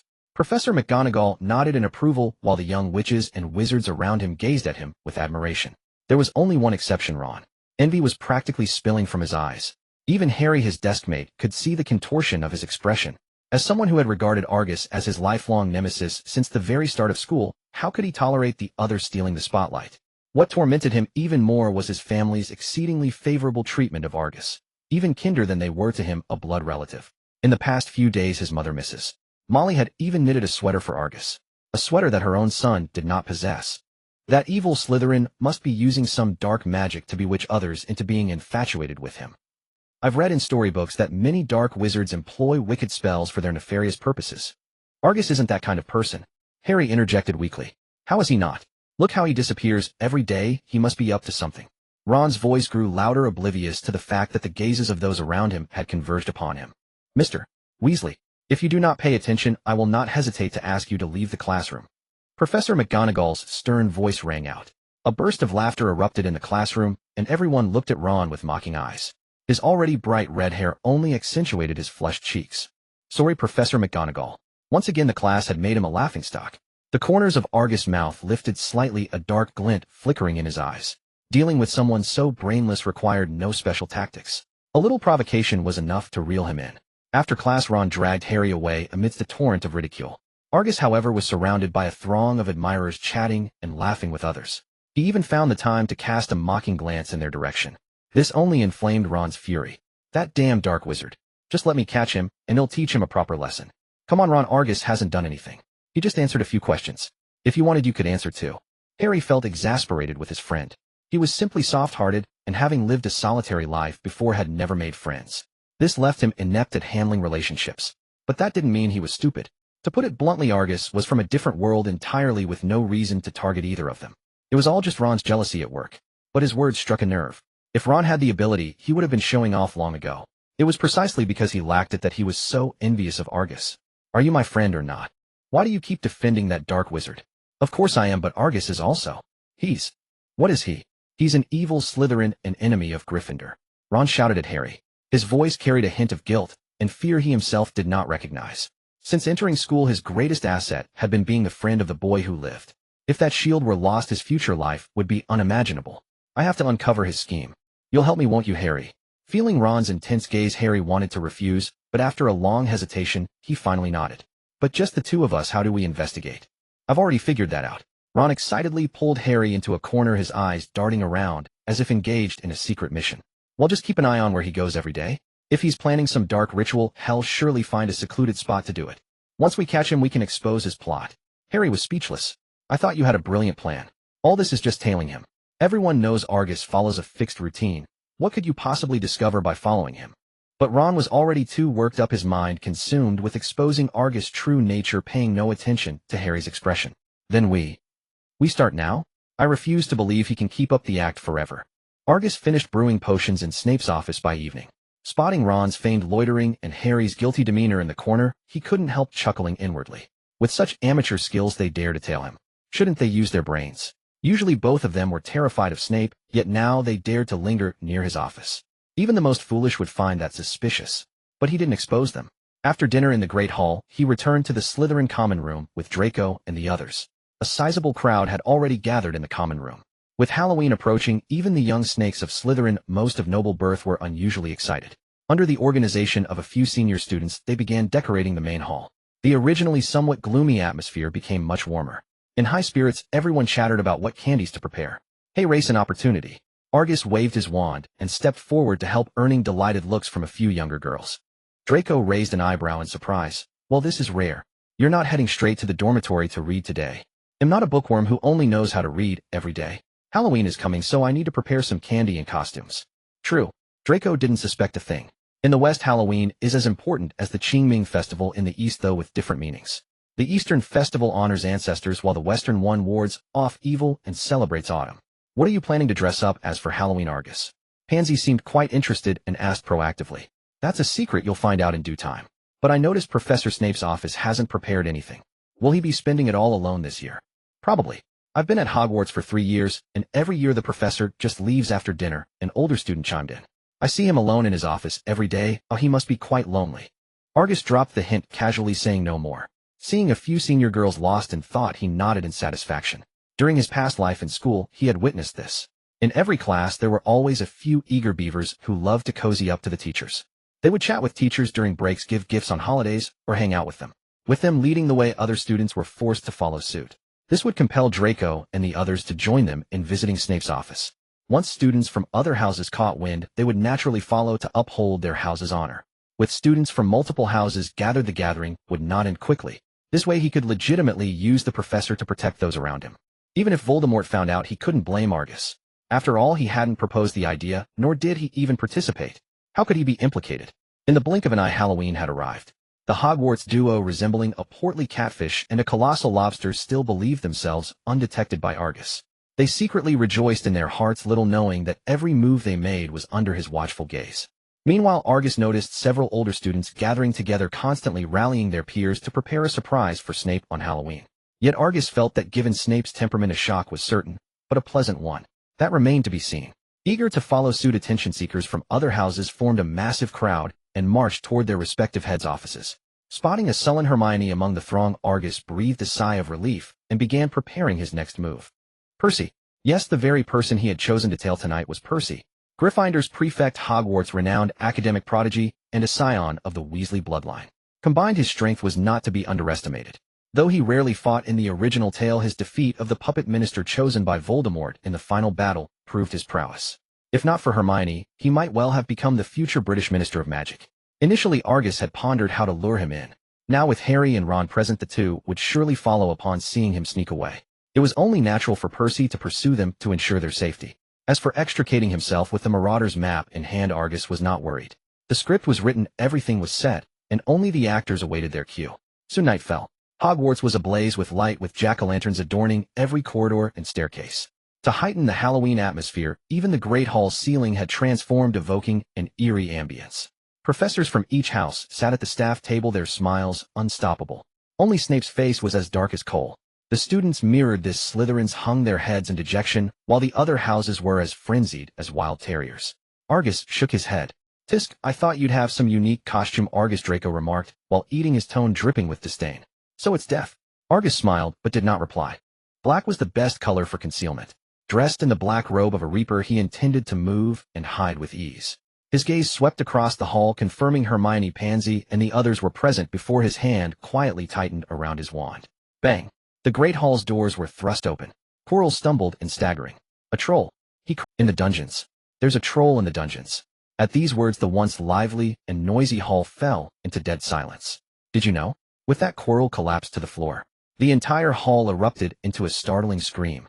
Countless faces twisted in panic as people fled recklessly toward the doors. Argus chose not to speak at this moment. Calming the students now might earn him great renown, but it would also thrust him into the spotlight, severely hindering his subsequent plans. Dumbledore slowly rose. "Silence," he commanded. "Please do not panic. Prefects, lead your house students back to the dormitories. Teachers, follow me to the dungeons." With Dumbledore's orders, the students gradually quieted down. They filed out behind their prefects. Snape's face flickered with alarm before he slipped away through a side door. At that moment, Argus also made his move. "Harry, look at that dark wizard." Ron's eyes lit up as he grabbed Harry's robes and whispered in his ear. Harry scanned the area and spotted Argus figures stealthily falling to the back of the line. Doubt crept into his mind. Could he really be hiding some secret? "He's leaving. Quick, let's follow him." Ron eagerly dragged Harry toward the direction Argus had taken. Ignoring Percy, who was calling, "Roll, Ron. Ron Weasley." Damn it. From a distance, Percy watched the two break away and couldn't help but shout. He wanted to stop them, but feared they'd lose points if discovered. Gritting his teeth, he turned to his girlfriend, Ravenclaw prefect Penelope, and the Weasley twins. "George, Fred, you two and Penelope take both houses back to the common rooms. I have something to handle." Under their bewildered gazes, he dashed off after Harry and Ron. Harry and Ron followed Argus, with Percy trailing them. The group made their way to the third floor. Using the Marauder's map, Argus had long known of a secret passage there. Exploiting the blind spots of Harry and Ron, he slipped into the passage in a flash. Then, following the passage to a secluded corner, he waited for the Slytherins to pass before quietly joining the rear. Meanwhile, on the other side, Harry and Ron, having lost sight of Argus, grew as frantic as caged terriers. "What's going on? Where did he go?" "I don't know."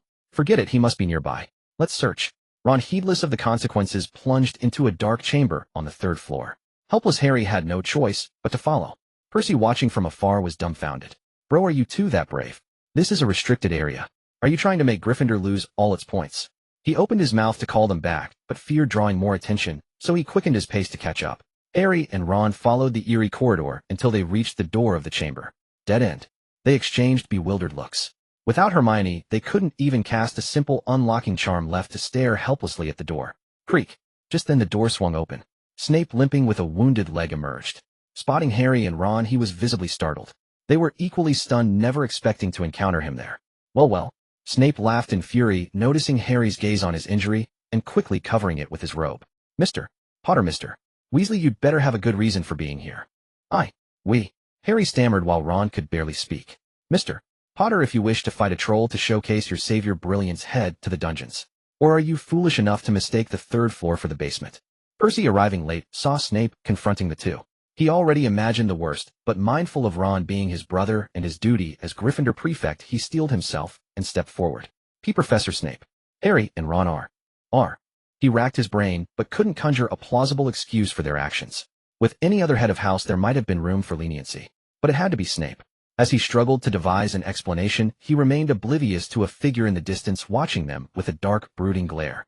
Damn it, I knew it wouldn't be this easy. From the distant shadows, Voldemort's face darkened with gloom. If it were only Snape, he might still dare to gamble.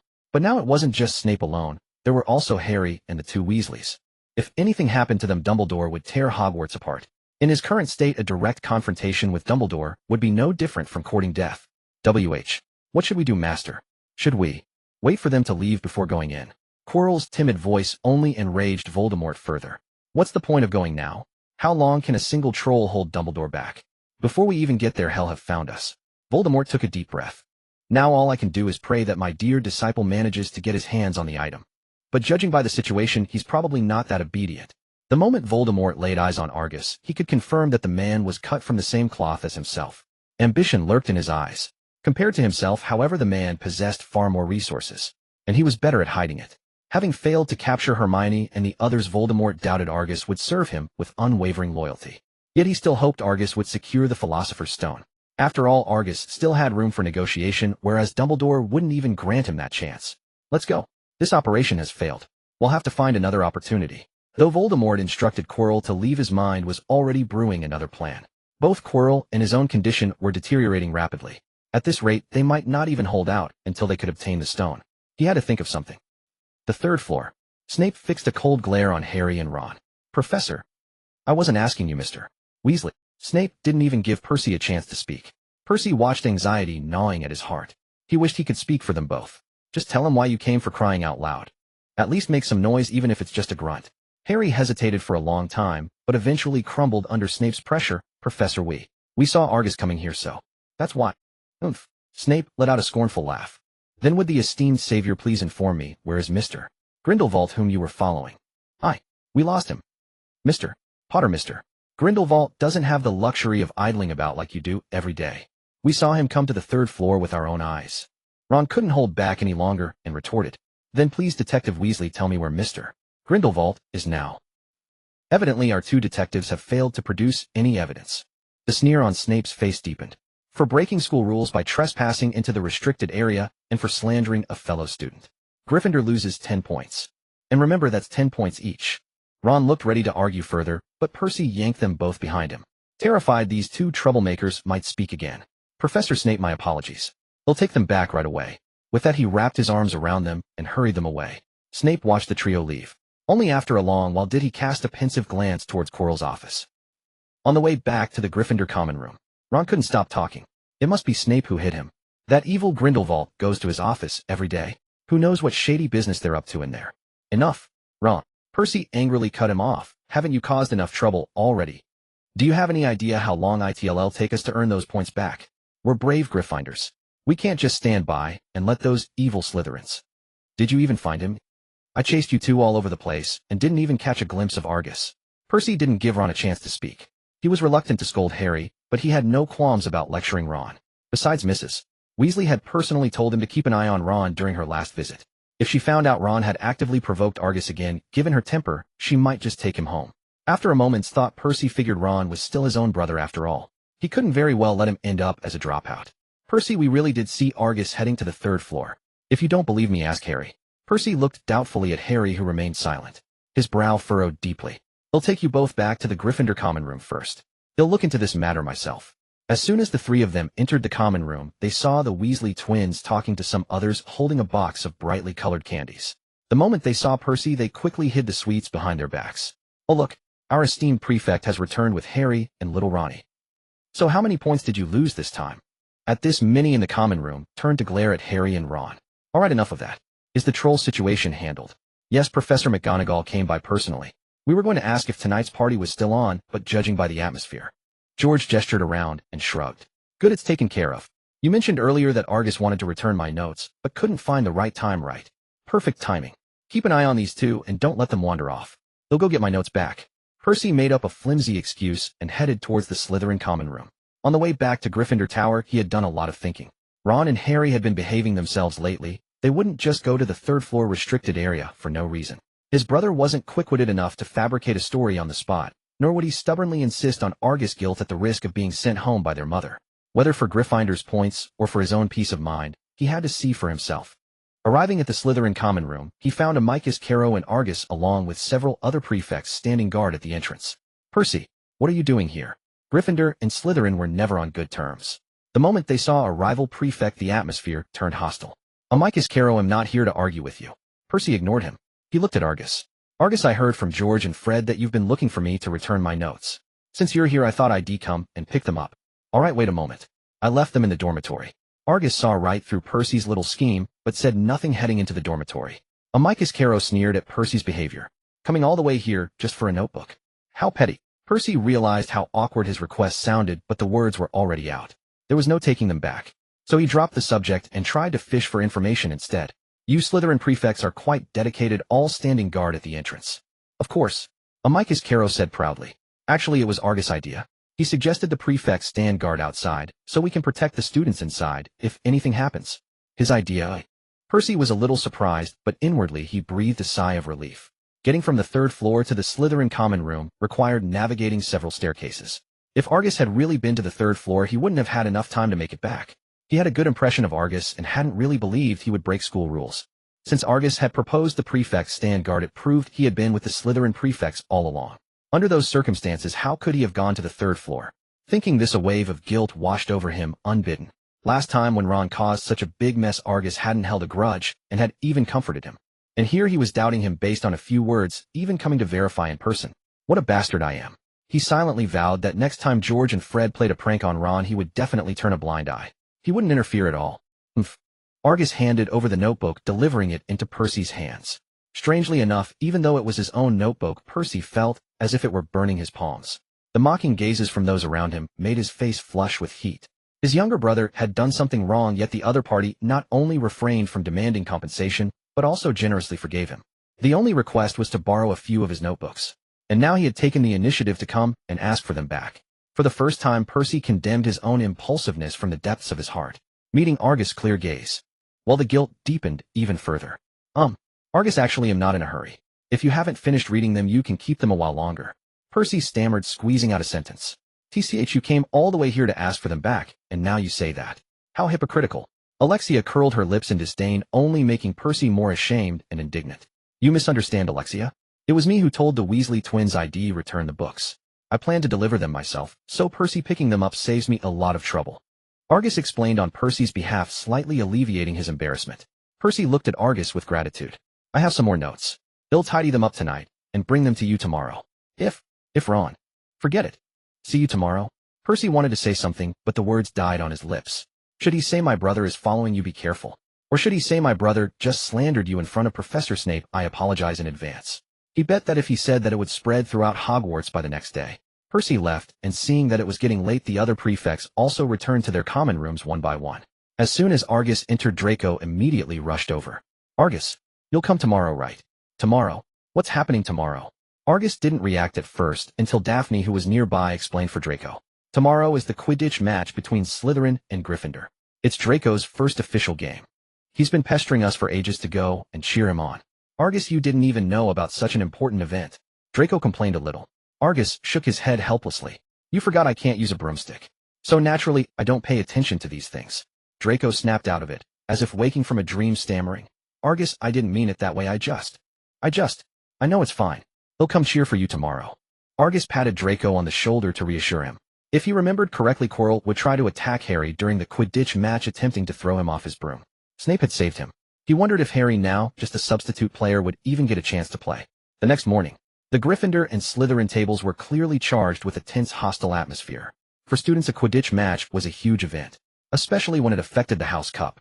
Teenagers had a strong sense of collective honor. Even if they didn't say anything openly, they were silently rooting for their own house. Because it was Saturday, the young witches and wizards without classes were even more excited. When Argus reached the Slytherin table, a group of Quidditch players led by Marcus was gathered together, planning to discuss tactics after breakfast. Not far away at the Gryffindor table, a group of lions were fuming over another deduction from the House Cup hourglass. Harry and Ron lowered their heads guiltily, desperately trying to blend in. But Snape wasn't about to give them that chance. Good luck, Potter. Then again, since you dare to go to the third floor restricted section, a little Quidditch should be a piece of cake for you. Even if your opponent is Slytherin. Oh, I forgot you're just a substitute seeker. Whether you'll even get on the field is uncertain. With that, he turned and left without a backward glance, leaving Harry and Ron dumbfounded. The two of them hadn't slept a wink all night because of this, barely daring to speak a word for fear of being discovered. Just when they thought they'd managed to cover it up, this guy had to expose them. The Gryffindor Lions looked hostile, casting contemptuous and disgusted glances at the two. If it weren't for Ron's relationship with Percy and the Weasley twins, they would have been ambushed and beaten black and blue.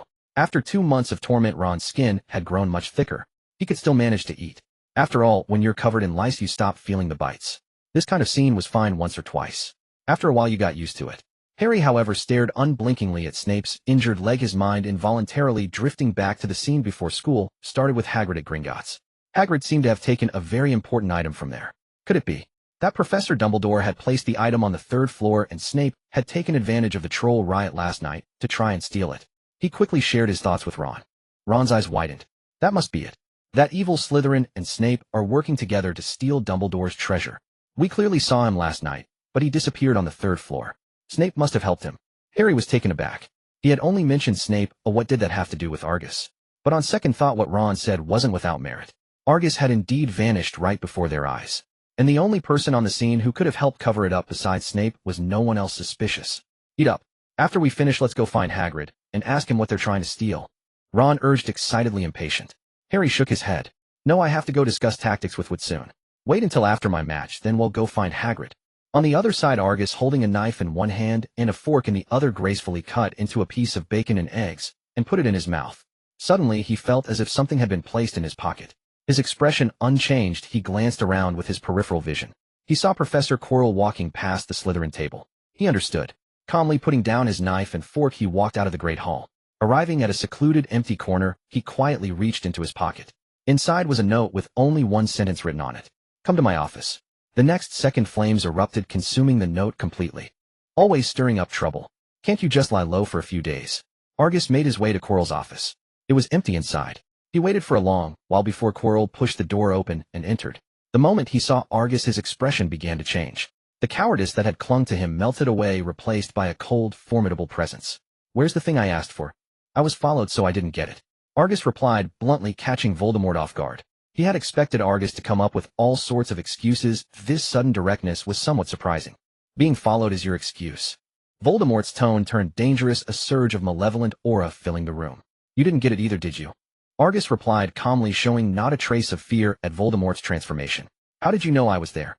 You don't strike me as someone who would stake everything on a child like me. Besides, you must have seen that Snape was inside. If I had gone in, it would have been certain death. Snape is my loyal servant. If you had just revealed your identity to him. Master. Voldemort was cut off by Argus before he could finish. You know better than I do that your loyal servants are all in Azkaban now. Voldemort paused, his expression turning even darker. Indeed, he was well aware that after his death, the truly loyal Death Eaters had been almost entirely purged. Those who remained were nothing but turncoats. Did people like Barty Crouch Jr., Amicus Carrow, and Bellatrix not have their own backgrounds? If they had wished, they could have used their power and connections to escape their fate, just like Lucius or Karkaroff. But they did not. They resolutely chose to uphold their identity as Death Eaters. Compared to them, Snape's reliability was indeed questionable. After your last move, Dumbledore is on his guard. What you seek may have been moved elsewhere. To continue would be unwise. Yaxley studied Voldemort's expression and continued. You dare defy my orders. Yaxley's words only inflamed the already irritable Voldemort. Raising his hand, he shot a curse to teach him a lesson. A sickly green light hurtled towards Yaxley's face. But Yaxley was not about to suffer in silence like those other Death Eaters. Clutching his wand, he countered with a disarming charm. The current Voldemort was far weaker than when they had first met. At this point, even in the original story, Voldemort had to drink unicorn blood to survive. Moreover, with his frequent public appearances and the time spent teaching Yaxley magic, his weakness was even more pronounced. Sizzle. The two beams of light clashed violently within the classroom. Yaxley swung the red beam of the disarming charm with force. With an explosive sound, a large crater was blasted into the office floor. Voldemort could not tolerate defiance. He stood up, a dangerous smile on his face. It seems my dear student thinks himself quite capable, daring to raise his wand against his teacher. Watching the magical glow on Voldemort's wand, Yaxley gave a faint smile. Teacher, in your current state, it would be wise to conserve your magical power. Voldemort laughed in fury. Are you threatening me? I wouldn't dare merely a small suggestion. Voldemort's eyes bore into Yaxley for a long moment before he finally sat back down. He had realized some time ago that he could no longer gauge Yaxley's true strength. Based on the questions Yaxley asked and his answers, he used to be able to deduce his progress. But now as Yaxley's questions grew more profound and his ideas more unorthodox, even Voldemort was occasionally astounded by his insights. As for how far Yaxley had actually delved, Voldemort was completely in the dark. He was tyrannical, not stupid. He knew his own remaining strength all too well. Even without knowing Yaxley's exact power, he knew that with his talent his progress was far beyond anything Voldemort could imagine. To attack rashly, even if he won the cost, would be unbearable. Realizing this, he concealed his murderous intent. His cold gaze swept over Yaxley. "We'll settle last night's matter later. Tonight you will accompany me to the Forbidden Forest. As you wish, my esteemed teacher." That afternoon at the Quidditch match, despite the unpleasant incident the day before, it did not dampen the young witches' and wizards' enthusiasm for the sport. Unlike the laid-back Hufflepuffs and the Ravenclaws who were always in the library, the match between the longtime rivals Slytherin and Gryffindor promised exceptional excitement and attention. The Slytherin prefects sat in the front row, their eyes fixed on the players in the air. Meanwhile, a platinum-blonde man in an ornate wizard's robe carrying a silver-handled cane walked slowly towards the Slytherin section. Hearing footsteps behind them, the Slytherin prefects turned and hurried to greet the newcomer. "Mr. Malfoy, sir. Honored to see you, Mr. Malfoy. Mr. Malfoy, Amiri Caro sends his greetings." A chorus of slightly sycophantic voices arose. Not just the prefects, but even ordinary students were stirred, coming over to make their presence known. The Malfoy family held a top-tier status even among the Sacred 28. As the head of the Malfoy family, Lucius commanded a respect that even their parents had to accord him, let alone these children. In response to their greetings, Lucius merely nodded curtly. His expression was cold, not deigning to look at them. He let them chatter on, offering only an occasional reply. But the moment Yaxley appeared in his sight, his previously haughty demeanor instantly transformed into profound respect. "Mr. Grindelwald, it's been a long time." Yaxley offered a polite smile. "Long time no see, Mr. Malfoy. I didn't expect you to come watch Draco's match in person. I'm truly flattered. Draco is my friend. I promised him I would come. Being your friend is an honor for the Malfoy family." Watching Lucius, who was a completely different person from moments before, the Slytherins wore wry smiles. They had only read about Yaxley in the papers before. While shocking, he was still a fellow student. Surrounded by classmates, the reality hadn't fully sunk in. But now, witnessing a man their own parents had to fawn over being so deferential to Yaxley, the stark contrast left them momentarily doubting their own eyes. "The Malfoy family's business must be doing well lately. Aunt Vida mentioned you've provided quite a few channels. It's nothing, just some connections. Trivial compared to you." Lucius' attitude was humble, perfectly exemplifying the Malfoy tradition of currying favor with the powerful. Their conversation only ended when fireworks, signaling the start of the match, burst in the sky. "Mr. Grindelwald, I'm going to greet an old friend. Would you like to join me?" "Ah, no need. He'll stay with my classmates." Yaxley knew exactly who Lucius' old friend was. Snape. They were schoolmates and fellow Death Eaters. He had heard rumors that Snape was Draco's godfather and had even asked Draco about it after arriving in Slytherin. He was met only with Draco's bewildered stare. Thinking about it, Snape's attitude towards Draco in the original story was just looking after an old friend's child, perhaps with a bit of favoritism. As he mused, the match on the field had already begun. With Madame Hooch's whistle, the quaffle and bludger shot out. Draco hovered in the air, dodging a bludger, while scanning his surroundings, trying to spot the golden snitch as quickly as possible. The moment he saw Lucius and Yaxley, his smile noticeably brightened. Just as he was pondering how to make a grand impression, a sudden change occurred. The Gryffindor seeker was struck by an unexpected bludger. Plummeting straight down from midair, the Slytherin beater looked utterly bewildered, completely unaware that someone on the stands was silently chanting something. He distinctly remembered aiming the ball at would, so how had it flown into their own seeker?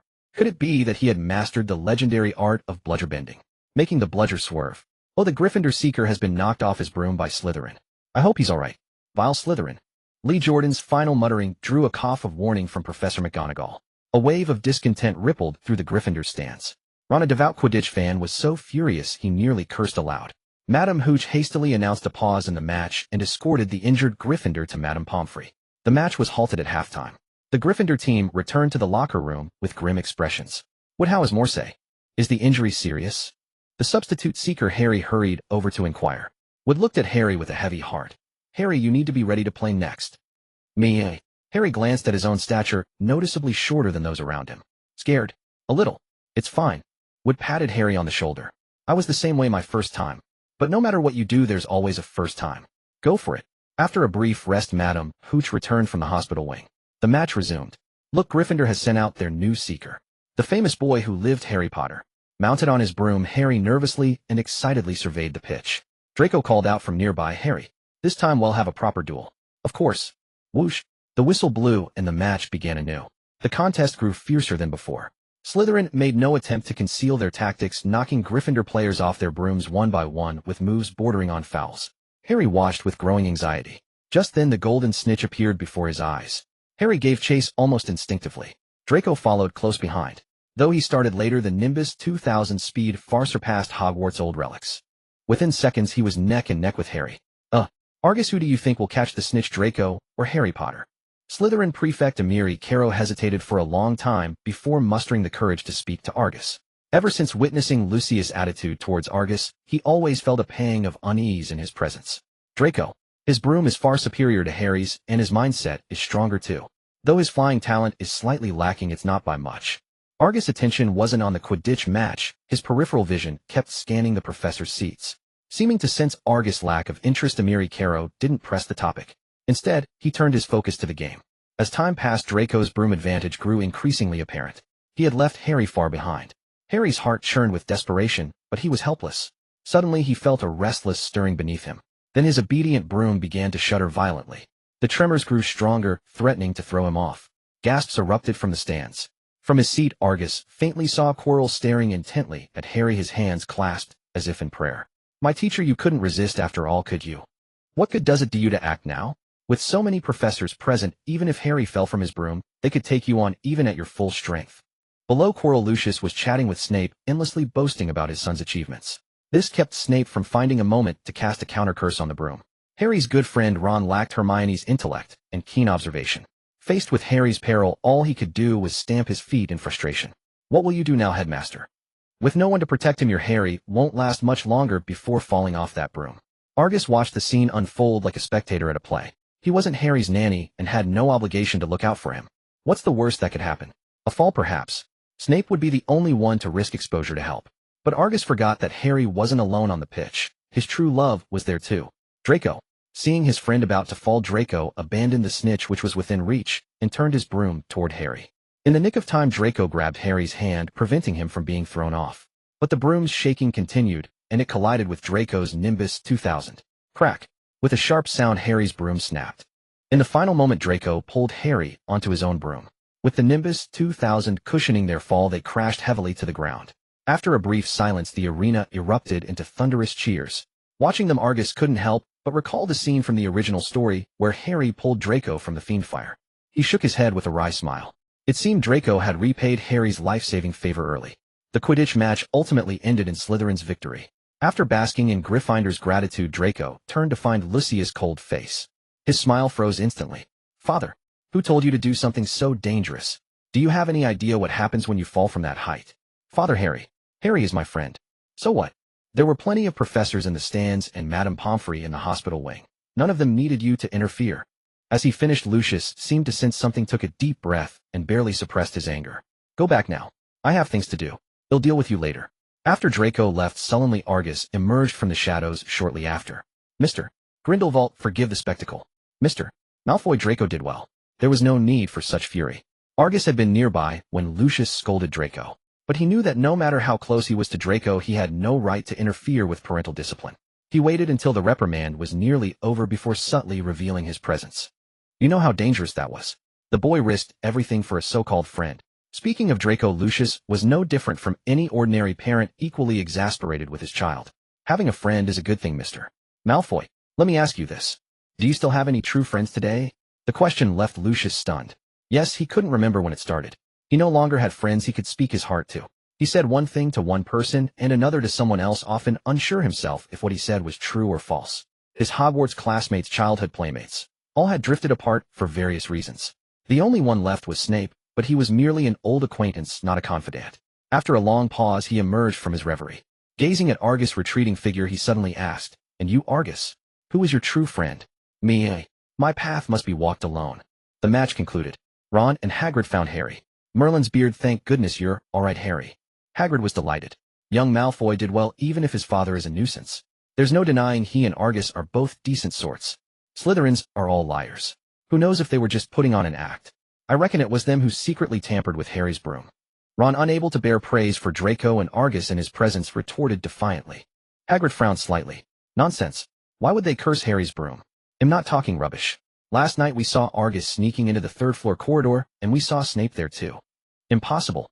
With Fluffy guarding it, they couldn't get in. Fluffy. A lovely little thing I bought from an Irishman last year. 3 heads, each one grander than the last. Hagrid seemed quite proud. Dumbledore borrowed him from me to guard. He stopped abruptly as if realizing had said too much. Guard what? Harry pressed urgently. Can't say. Don't ask anymore. Don't ask me anything about the 3rd floor. It's top secret. Hagrid, deeply regretting his slip, immediately ended the conversation. But Hagrid, whatever it is, Snape wants to steal it. And that evil Slytherin. Ron added. Stop your nonsense. Snape's a Hogwarts professor and Argus is the Slytherin prefect. They wouldn't risk it. Whoever he is, last night we saw that Slytherin heading to the 3rd floor, and Snape was there too. Absolutely true. Ron and Harry's back and forth only made Hagrid more irritable. Listen to me, both of you. You're meddling in things that don't concern you. It's dangerous. What Fluffy guards is only for Professor Dumbledore and Nicholas Flamel. Nicholas Flamel. I shouldn't have said that. Realizing he might have caused a disaster, Hagrid dared not say another word and hurried toward his hut. Nicholas Flamel. Who's Nicholas Flamel? No idea. The two stared at each other, 4 eyes behind 2 pairs of glasses, utterly clueless. That afternoon Argus arrived at Hagrid's hut. His first aim was to check how many materials Hagrid had stockpiled, his second to learn which route Hagrid would take for his patrol of the Forbidden Forest tonight. Given Voldemort's temperament, if he encountered Hagrid in the dark, a quick death would be a mercy. Hagrid was one of his most crucial suppliers. He couldn't afford any mishaps. Woof! Strangely, Hagrid's hut was unusually quiet today. Only Fong was wandering nearby with no sign of Hagrid himself. Fong, why are you alone? Where's Hagrid? Fong, a clever dog, grabbed Argus' robe and tugged him inside. As he entered, Argus caught a sharp stench of alcohol. Argus, you're here. Sit. Have a seat. Hagrid had drunk heavily. Even through his thick beard his flushed cheeks were visible. His steps faltered, and he nearly collapsed. Why so much drink? Argus frowned slightly as he helped Hagrid sit down. Argus, I think I've made a mess of things. Hagrid hesitated, then asked cautiously, if you accidentally let slip a very important secret, what would you do? A very important secret. Argus feigned ignorance, though he already understood. So Hagrid had indeed revealed Nicholas Flamel to Harry. If it were truly vital, why would a gamekeeper know? Dumbledore likely counted on Hagrid's loose tongue to pass the information to Harry. This sort of thing, Dumbledore, could only fool someone as honest as you. Argus thought for a moment and answered seriously, is this secret one you're keeping for someone else? Yes. No. Hagrid tried to cover up. It's a friend of mine. He accidentally revealed a secret he was meant to keep. Was your friend intentional? No, he just let it slip. Argus smiled gently.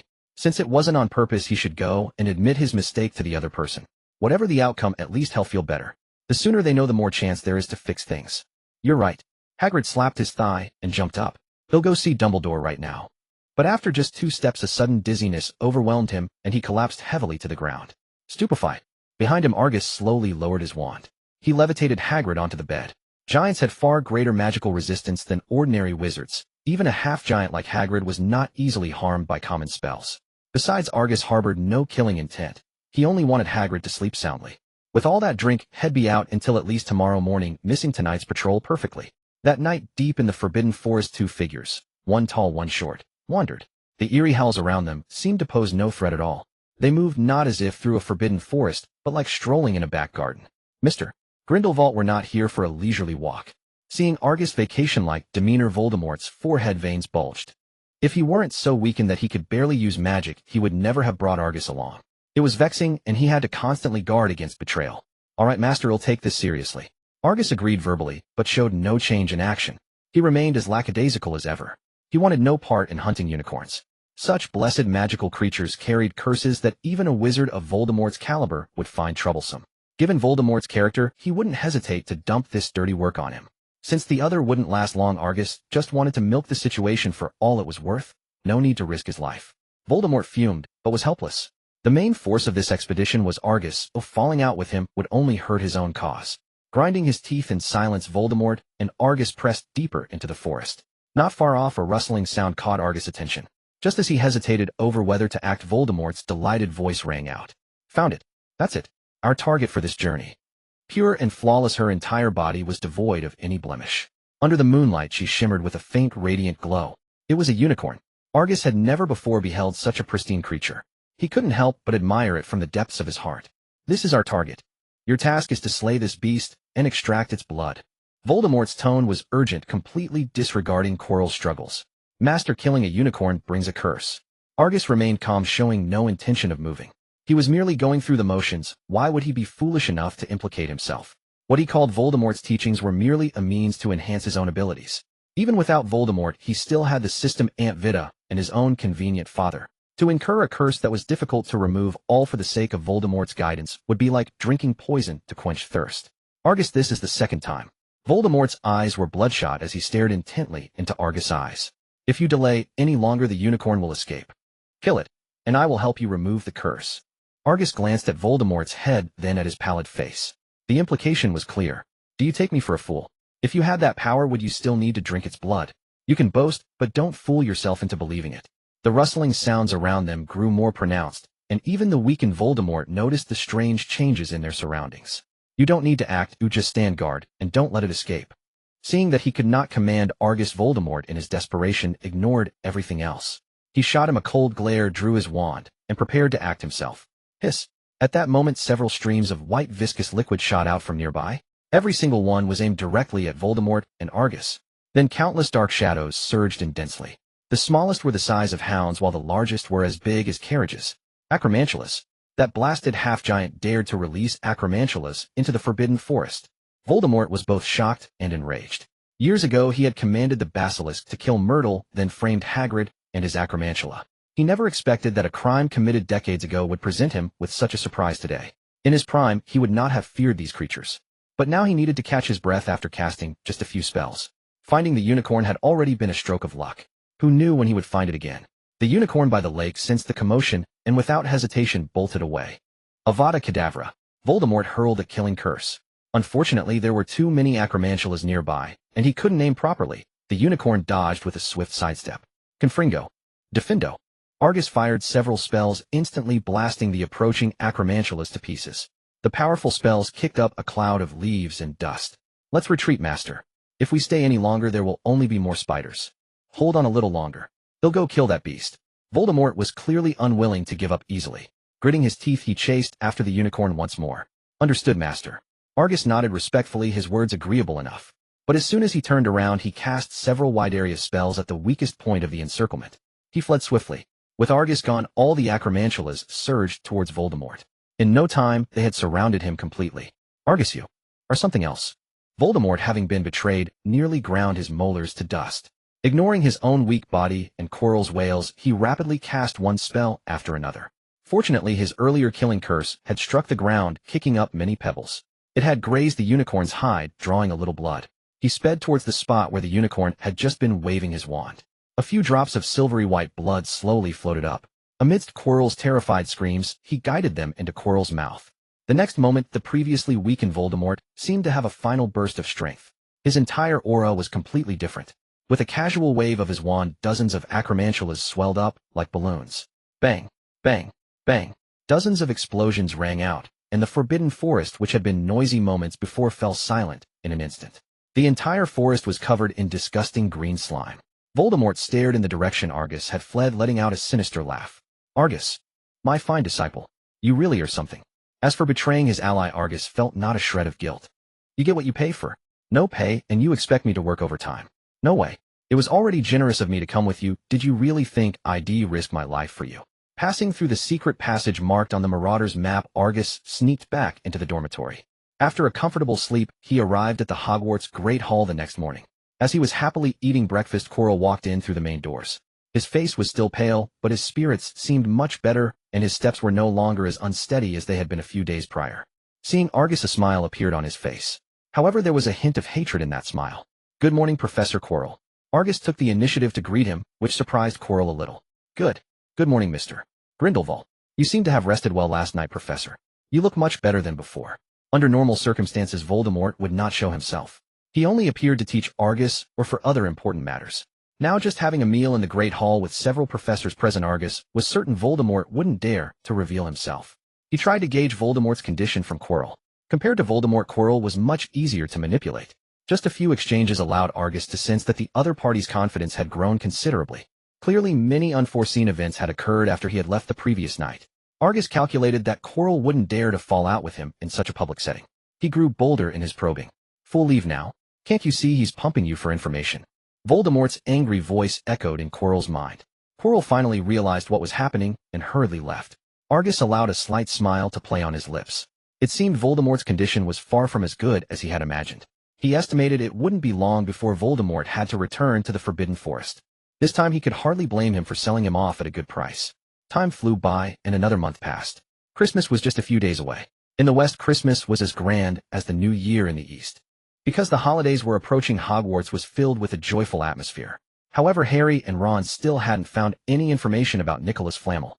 Or rather, without Hermione's reminders, the two had long forgotten about Nicholas Flamel. Things were not going well for Quirrell and Voldemort either. The unicorn blood they had obtained in the Forbidden Forest the previous time was not enough to sustain them for long. The only one who could help him, Argus, had not contacted them since that morning. He hadn't even attended their Saturday lessons. However, Voldemort could vaguely sense that Argus was constantly watching his movements. Although he didn't know Argus' purpose, he was sure it was nothing good. In his dormitory, Argus was packing his things, planning to go home for the holidays. Calling it packing was generous. He was just taking a few books he hadn't finished reading. During this time, he hadn't earned many achievement points, but relying on his own talent, he had still made great progress. His disarming charm had successfully advanced to level 7, and his other spells had also improved to varying degrees. He would go home to update his equipment ready for the final battle of the year. Riding the Hogwarts Express, he arrived at platform 9 3/4. An elegant woman in a green robe was quietly watching him from a distance. A genuine smile spread across Argus' face. Aunt Vida, long time no see. One semester at Hogwarts marked the first time since Yagas had been transported into the magical world of Harry Potter that he was separated from Vida for an extended period. Having spent years together day and night, Vida had gradually taken on the role of a mother in his life. The only thing that puzzled him was her apparent fondness for dark green robes.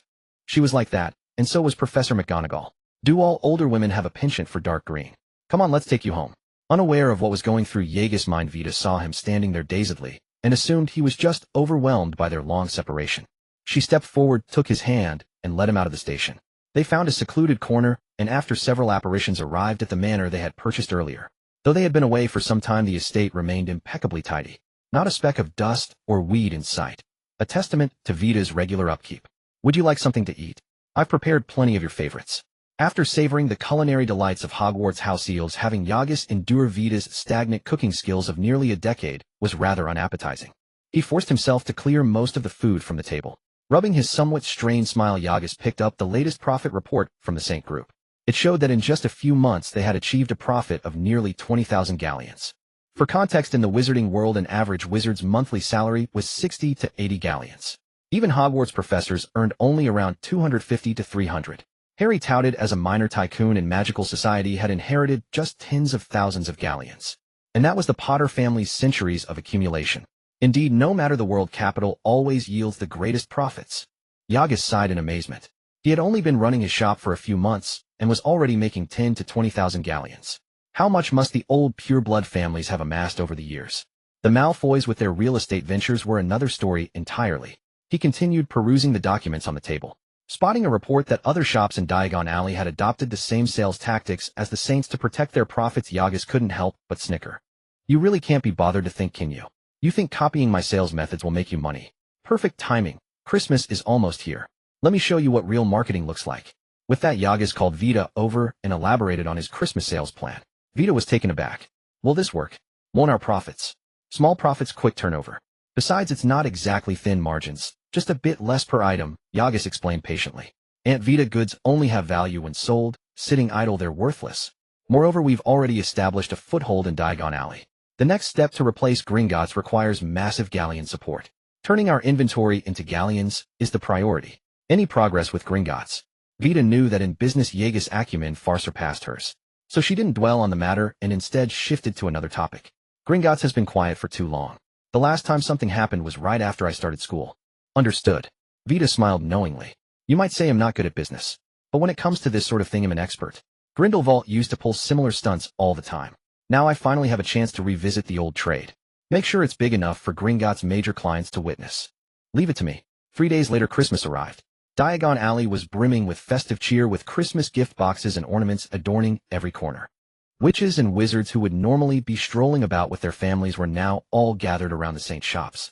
Despite the shops being packed to capacity, nothing could stem the tide of frenzied shoppers. That morning upon arriving in Diagon Alley, they had received a piece of news. During the Christmas season, all merchandise under the Saint group was discounted, accompanied by a spend and save mechanism: 3 galleons off for 10, 7 off for 20, and 20 off for 50. The more you spent, the more you saved. Cross-shop purchases were supported. Wizards were never strong with arithmetic, and the mere mention of discounts sent their heads spinning. Add in the spend and save offer. 1 times 8 equals 8, 2 times 8 is 16, 3 times 8 is Women's Day. Rounding up, it was practically free. In their frenzy, the crowd of wizards forgot all about window shopping and stampeded toward the Saint shops like a horde of lunatics. If Yagas hadn't prepared in advance, the wizarding world's first trampling accident would have occurred at the Saints. Shop assistant, give me a pint of acromantula venom. Yes, sir. Here is your receipt. Please take it to the cashiers at the end of the street. They will tally your total galleons. After payment, your goods will be delivered to you. Shop assistant, I want a tail feather from a alchemy. Shop assistant, a pint of manticore venom. Shop assistant, I need a wizard robe. Before a young wizard could finish his sentence, countless others rushed forward impatiently. Yagas had originally assigned about 10 shop assistants per store, thinking it would be sufficient. But judging by the current scene, even 20 wouldn't be enough. The aurors tasked with maintaining order had long been swept away by the crowd. Many of them had even joined the shopping spree. They risked their lives on the job for a mere 100-odd galleons a month. Saving up for essential ingredients or potions took ages. They weren't about to pass up a rare discount event. Ladies and gentlemen, please remain calm. The Saint shops are well stocked. There will be no shortages, so there's no need to rush. Please queue in an orderly fashion. By noon, the Saint shop's popularity had not waned when instead word of mouth had made them even more crowded. At that moment, Yagas stepped forward, pointing his wand at his throat to address the crowd. Those waiting outside need not worry. We've prepared a rest area with free tea and refreshments. A cheer erupted from the crowd. Yagas signaled to the Saint members behind him, and tables and chairs were promptly set up near the shop. Meanwhile, a long cordon was drawn at the entrance to prevent the earlier influx. Not far away, the owners of several pure-blood shops were grinding their teeth in frustration. They had managed to stabilize their customer base by mimicking the Saint sales model. Knowing Christmas was coming, they had even lowered their prices again. But who would have expected such a bold move from their competitor? Now it was too late for them to cut prices further. Oh, all the wizards had been lured away to the Saints. Look at the Saints' side, packed to the brim. Now look at theirs, barely a handful, including the owners and staff. The owners were on the verge of tears. Just then a thunderous explosion rang out. A thunderous boom. The wizards who had been frantically shopping were stunned by the sudden explosion. For a moment, they stood in bewilderment.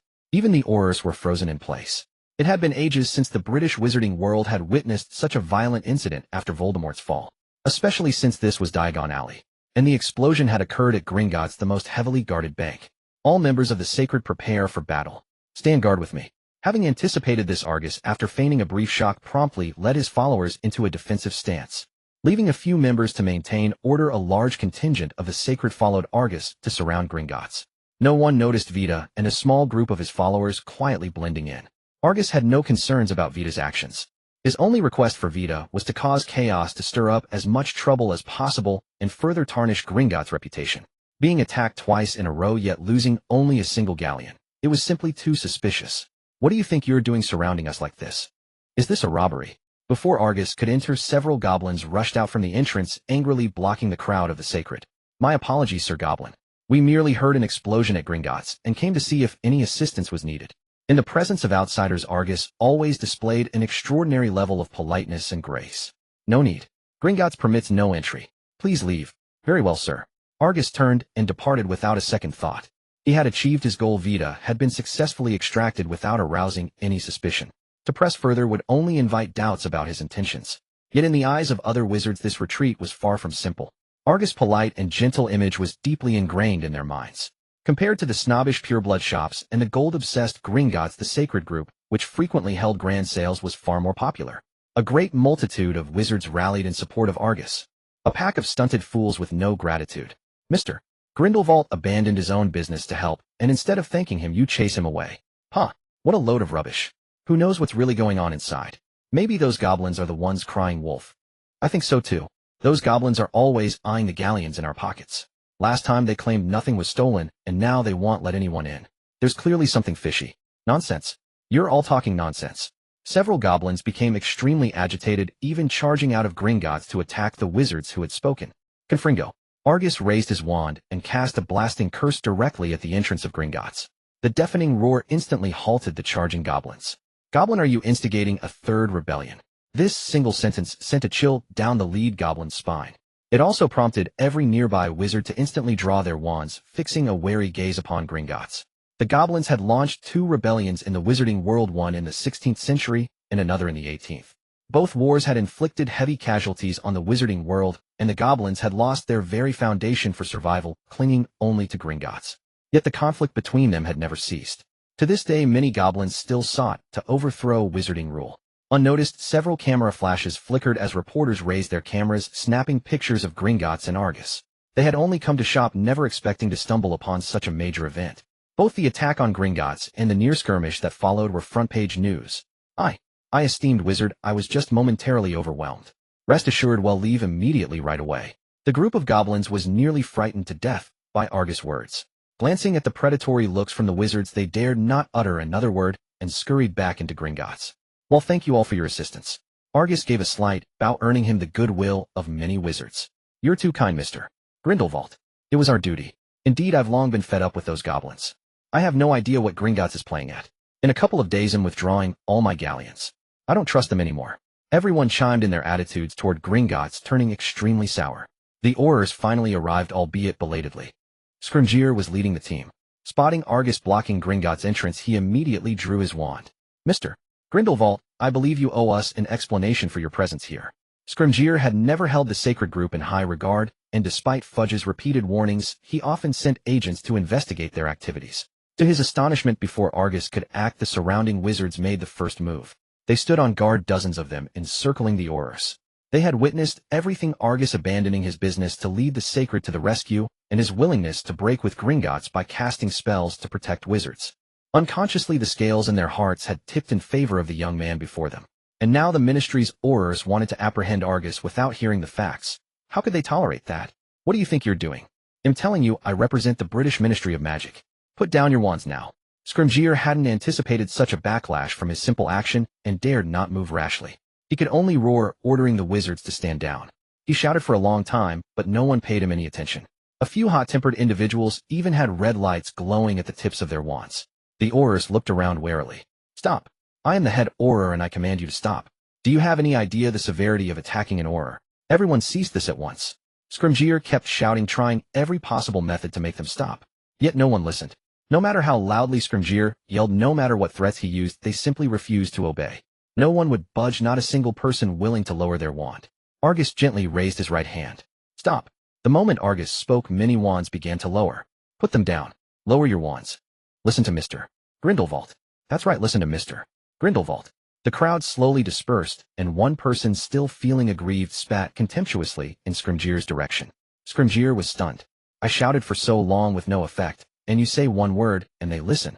You are just a shop owner. How is your word more powerful than mine, ahead? Or creak. The heavy doors of Gringotts slowly swung open. A group of goblins, upon seeing Scrimgeour, as if he were a long-lost relative, nearly burst into tears. They embellished the tale of what Yaxley had just done, utterly oblivious to the increasingly dangerous glares from those around them. Several quick-witted Aurors, taking advantage of the standoff, had already learned the details from others. They hurried to Scrimgeour's side and recounted the entire sequence of events objectively, without placing all the blame on Yaxley, as the goblins had done. They neither exaggerated Yaxley's heroic image nor dramatized the incident, simply stating the facts. After hearing the account, Scrimgeour did not immediately order the crowd to disperse. His fierce eyes remained fixed on Yaxley. From the narrative, Yaxley's actions seemed perfectly reasonable and above suspicion. Yet his sharp Auror instincts told him this incident was inextricably linked to the followers. You lot wait here and keep an eye on them. They'll take another team inside to have a look. Not forgetting his primary mission, Scrimgeour issued orders to his Aurors, cast a profound glance at Yaxley, and led his men into Gringotts. During this time, Yaxley had no desire to waste time here, but the other Aurors, following Scrimgeour's silent cue, refused to let them leave. This action once again incited discontent among the gathered wizards. Unwilling to provoke a conflict, Yaxley raised his hand, signaling everyone to wait patiently. After about half an hour, there was still no sign of movement from within Gringotts. It was noon, and even in winter the glaring sun stung the eyes. Some wizards had grown impatient, their dissatisfaction with the Ministry's Aurors mounting as they clamored to leave. What in Merlin's name are you lot at the Ministry doing? We help out, and this is the thanks we get. Exactly. Let us go now, or don't blame us for getting rough. Darling, calm down, say no more. Shut up. If you interrupt again, I'll never let you have the last word again. Seeing the crowd growing increasingly restless, several Aurors could only look to Yaxley for help. But Yaxley had no wish to linger either. He had business to attend to. A prolonged delay here could jeopardize the operations of the followers' shop. Who would cover the losses? Just as the Aurors were about to lose control of the situation, Scrimgeour emerged from Gringotts with several goblins. What's all this noise? Chief, these wizards wish to return. Should we? Scrimgeour waved his hand dismissively. Let them go. The Aurors breathed a sigh of relief. But just as everyone prepared to leave, Scrimgeour's chilling voice rang out again. However, Mr. Grindelwald, you will need to come with us. Me? Yaxley's heart tightened, but then he recalled he had not been present at the scene of the crime, and his tense body slowly relaxed. When the explosion occurred at Gringotts, I was hosting an event in my shop, and was not present. May I ask, Mr. Scrimgeour, why you wish to arrest me? Mr. Grindelwald, you may have an alibi, but your followers do not. Scrimgeour sneered, his gaze shifting to the followers behind Yaxley. Mr. Grindelwald, the choice is yours. Will you come with me, or shall it be one of your followers? I must say I prefer one of them. Loosening their tongues would be far easier than yours. Yaxley. Vinda instinctively drew her wand, stepping in front of him. Yaxley offered a faint smile and gently lowered her hand. Very well, I'll go with you. A wise decision. Scrimgeour's face bloomed with a triumphant grin. He signaled to several Aurors who immediately moved forward to apprehend Yaxley. The followers could not bear to witness this. They drew their wands ready to fight. Stand down. Yaxley's voice remained gentle, yet it carried an unmistakable icy authority. He fixed his gaze on Scrimgeour. I hope you won't come to regret this choice. Ha ha ha. There's no need for you to fret about that, Mr. Grindelwald. Let's move. Having achieved his goal, Scrimgeour departed in high spirits without a backward glance. Let go of me. What are you pulling me for?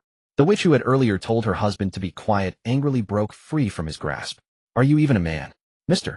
Grindelwald fought goblins at Gringotts for our sake. He showed us ordinary witches and wizards such kindness with his discounts on Diagon Alley. And this is how you repay him. Watching him get dragged away by the ministry. The crowd fell silent. Many hung their heads in shame at her words, and the wizards among them clenched their fists tightly. Everyone had seen what Yaxley had done. What did the Gringotts explosion have to do with him? Why had he knowingly risked trouble to bring people to help? Wasn't it to protect them? He had known the consequences, yet he had stepped forward without a moment's hesitation. But when it was their turn to act, they had. Darling, please no more. The chastised wizard dared not look up, only gently tugged at his wife's robe, pleading in a low voice. Get away. How did I ever end up with such a useless coward? The witch, already seething, was further enraged by her husband's words. They'll tell you all this. I'm going to the ministry right now to demand some answers. If you have any conscience left, ask yourselves what you've done. With that, she disapparated, leaving behind a group of guilty-looking wizards exchanging uneasy glances. The British wizarding world was in an uproar. This time of year was usually for family reunions, celebration, and tranquil respite. Everyone would choose this day to enjoy their hard-won peace. But now that tradition was shattered. On Christmas Eve, such a heinous incident had occurred at Gringotts.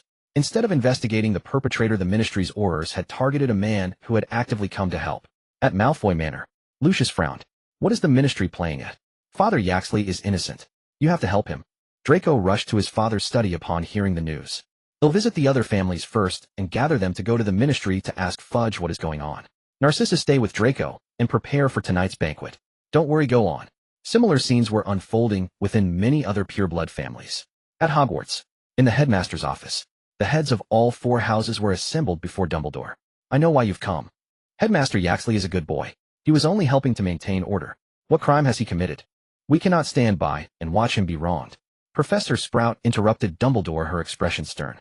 The rights and wrongs of this matter are indeed crystal clear. Professor Flitwick nodded in agreement. In any case, a Hogwarts student cannot be slandered. Professor McGonagall's words were final. Snape said nothing, but his eyes conveyed everything. With Vida's push, the news spread like wildfire. Many elderly saints had deep connections in Britain, and upon hearing the news they immediately began contacting their old friends. These individuals might not hold positions of great power, but they were at least elites in their respective fields. Their joint questioning was something even the British Ministry of Magic had to answer seriously. Far away in Romania, the Weasley family also heard about this. Molly Weasley, a former Auror elite, was so furious she almost cursed it out loud. How could they do such a thing? Argus is such a good child, we absolutely cannot let him suffer. Then what about visiting Charlie? Forget about that. We're going back to Britain immediately. I want to ask Scrimgeour what in Merlin's name he thinks he's doing. Beside her, Ginny, though unclear about the ministry's composition, nodded incessantly. That's right. We need to give them a piece of our mind. At the British Ministry of Magic, inside the Auror office, Argus sat upright in a chair, his expression unchanged, as if he were at home. Several Aurors watched him warily, fearing he might do something unpredictable. A woman with bubblegum pink hair and a leather jacket burst through the door. Tonks, what are you doing here? I warn you, this person is extremely dangerous. The head Auror ordered that no one is to approach. Tonks laughed as if she had heard the most absurd joke. Dangerous? Tell me how dangerous can an 11-year-old child who just started school be? What heinous crime has he committed for you to treat him like this? Ignoring the warnings of her colleagues, Tonks walked over to Argus. She placed a few slices of bread on the table. You must be hungry. Go on, eat something. Noticing Argus' puzzled look, Tonks smiled. Don't worry, these bread slices haven't been laced with any potions. With that, she picked up a piece and put it into her mouth. Only then did Argus realize who this woman was. A member of the Order of the Phoenix, a metamorphmagus and Remus Lupin's wife. Her mother was a member of the Black family who married a Muggle and gave birth to her. By lineage, she would call Bellatrix and Narcissa her aunts. In the original story, she was a rather rebellious witch with a strong sense of justice who ultimately perished alongside Lupin in the final battle. He hadn't expected to meet her here. But given her rebellious nature and powerful sense of justice, it was reasonable that she would be willing to help him. Go on, eat. Seeing Argus still unmoving, Tonks urged him again. Just then the door suddenly swung open. Scrimgeour walked in, and seeing the bread on the table flew into a rage. Who brought him this? Who authorized you to bring things in here? Since when did the Ministry of Magic forbid bringing a child bread? Tonks showed no fear, immediately confronting Scrimgeour. Is he a child? He's a criminal. What crime did he commit? Saving someone? Or was it not giving our head Auror a candy? Nymphadora. What did you call me? Tonks flared up at the name. The prefix nympha sounded very similar to a rather indecent word in English. This made her extremely sensitive about her name, a fact known to almost everyone who had met her. Scrimgeour's deliberate use of it now was somewhat provocative. Chief, calm down. Several Aurors exchanged glances, and a female Auror tactfully pulled Tonks outside. One of them whispered into Scrimgeour's ear. Argus couldn't hear the specifics, but he caught a few words. Minister. Outside. It's causing a big stir. A confident smile spread across his face. Public opinion is something you can choose to ignore, but you must never underestimate it. Otherwise the backlash can be devastating. Scrimgeour scowled. The deed is done. If I release him now, where will the ministry's dignity go? I have my own plans for this matter. It's none of your concern. He pulled up a chair and placed it opposite Argus. I advise you to cooperate nicely. Otherwise you won't like what happens. Tell me, why did you go to Gringotts this afternoon? To save someone, Argus replied calmly. From the moment he was brought into the ministry, he knew they had found no real evidence. Otherwise he would have been sent to the Wisengamot by now. Would he be sitting here eating and drinking? Still being stubborn? Do you think I wouldn't dare touch you? Scrimgeour slammed the table, his already grim face turning even more terrifying. An ordinary young wizard might have been intimidated, but Argus had endured countless assassination attempts since early childhood. Such threats were child's play. If I'm not mistaken, the news of me being falsely arrested by the ministry has already spread. If I walk out of the ministry doors covered in injuries, what do you think the wizarding public's reaction would be? Yeah. Argus' smile remained as gentle as ever, but Scrimgeour felt a chill run down his spine. As if everything about him was seen through by this young boy. Do you really think I can't handle you? Scrimgeour's eyes were bloodshot. Bring me the Veritasium. I refuse to believe the saints are completely clean and have no secrets. Chief. The Aurors were horrified. Veritasium was only permitted under very specific circumstances. In most cases its use was strictly forbidden. Even if used, any confession obtained under it was inadmissible as evidence. Moreover, if the public ever learned of their abuse of Veritasium, while ordinary witches and wizards might be concerned, the pure-blood families of Britain would be terrified for their own safety. Very few of them had clean hands. The misuse of Veritasium would be tantamount to crossing their ultimate red line. Chief, please think twice. Yes, Chief. If the public finds out we used Veritasium on an 11-year-old child, they'll tear the ministry apart. All of you shut up. Whatever happens, I'll bear the responsibility alone. It has nothing to do with any of you. Scrimgeour was panting heavily, clearly losing his head. He was a man of strong convictions and an unyielding temper. His inherent prejudice against the saints drove him to want to uproot them entirely. On another level of the ministry. In Fudge's office, the usually quiet floor suddenly swarmed with a large number of well-known witches and wizards. Ministry employees tried to stop them, but they were outnumbered, and any one of these visitors was a figure of some renown. They were just salaried employees. There was no reason to make mortal enemies. Bang! The door to the British Minister of Magic's office was pushed open with force. Fudge looked up with a frown, but the very next sentence left him utterly bewildered. Minister Fudge, I believe you owe an explanation to the entire British wizarding community. Since when did the British Ministry of Magic become a puppet department that only follows the orders of the Gringotts Goblin? Who am I? Where am I? What happened? Fudge's heart was pounding with panic. He had merely been reviewing some documents, and suddenly this enormous accusation was thrust upon him. Could anyone tell him what on earth was going on? Umbridge, one of the ministry's most loyal sycophants, stepped forward and hastily handed Fudge the recently published newspapers. Fudge took one look and felt the world spin. Scrimgeour, can't you do something sensible? This young master is not someone you can just arrest on a whim. Not to mention that the Saints' influence in Britain has already spread. The mere fact that Malfoy leads a group of purebloods behind him is more than the Ministry can handle. Moreover, he was protecting ordinary wizards. The British wizarding community's outrage would be enough to drown anyone. Fudge steadied himself by gripping the table. Everyone please calm down. This is just a misunderstanding. A misunderstanding. What kind of misunderstanding could land an 11-year-old child in the Ministry of Magic? The crowd refused to let Fudge brush this aside and confronted him directly. If not for the many wizards who witnessed, it would the British Ministry have tried to throw him into Azkaban. No, I believe Scrimgeour merely invited him for questioning. Once matters are clarified, he will surely send Mr. Grindelwald back safely. Fudge's head was spinning as he hurriedly explained. Questioning. Does questioning require an Auror escort? Does it require threatening others' lives? Do you take us for blind fools? Today, if the British Ministry fails to provide us with a reasonable explanation, we will go to the International Confederation of Wizards and the Wisingamot. Exactly. We refuse to believe the British Ministry can cover the sky with one hand. Fudge wiped the sweat from his brow with a handkerchief. Everyone please trust us, trust the British Ministry. We will certainly deliver justice to Mr. Grindelwald. He turned and snapped at Umbridge. Why are you standing there like a fool? Send someone to Scrimgeour immediately to bring Mr. Grindelwald out. Umbridge looked aggrieved. Minister, it's not that I don't want to, but the Ministry is now surrounded by British wizards. Everyone is maintaining order, and I can't find anyone. Idiot, aren't you a person? I'm asking if you're a person. Umbridge jolted awake, hurried outside. Before she could leave, she saw several figures approaching. Why are you here? Arthur Weasley frowned slightly, looking at Lucius beside him. Lucius let out a disdainful snort. Do I need to report to you to be here? I have serious business today, and no time for your bickering. Arthur glanced at Lucius and walked straight toward Fudge. As if I'm not here for serious business either. Lucius did not press further and led a group of purebloods into the office. Mr. Malfoy, and Mr. Parkinson, and Mr. Greengrass. Mr. Now you've come too. This is... Seeing these people arrive, Fudge felt a sense of foreboding. Turning to see Arthur and Mrs. Weasley only strengthened his feeling. Nothing much, we just came to inquire about Mr. Grindelwald's condition. Lucius did not speak with the same aggression as the earlier wizards, but his presence alone expressed his stance. Anyone could see that bringing the heads of several pureblood families here meant more than just asking a simple question. The implication was clear: I'm giving you face now, so let's negotiate properly. If you're unwise, don't blame me for being rude. Lucius and the others clearly carried far more weight than the previous group of wizards. Those earlier wizards, no matter how famous, only represented themselves and could not threaten Fudge's position. But Lucius and his companions were different. Any one of them was a major figure in British wizarding society. If they joined forces to oppose Fudge, they could genuinely tear him down from his position as minister. Of course, nothing's wrong. Mr. Grindelwald was merely invited to the ministry for a few questions.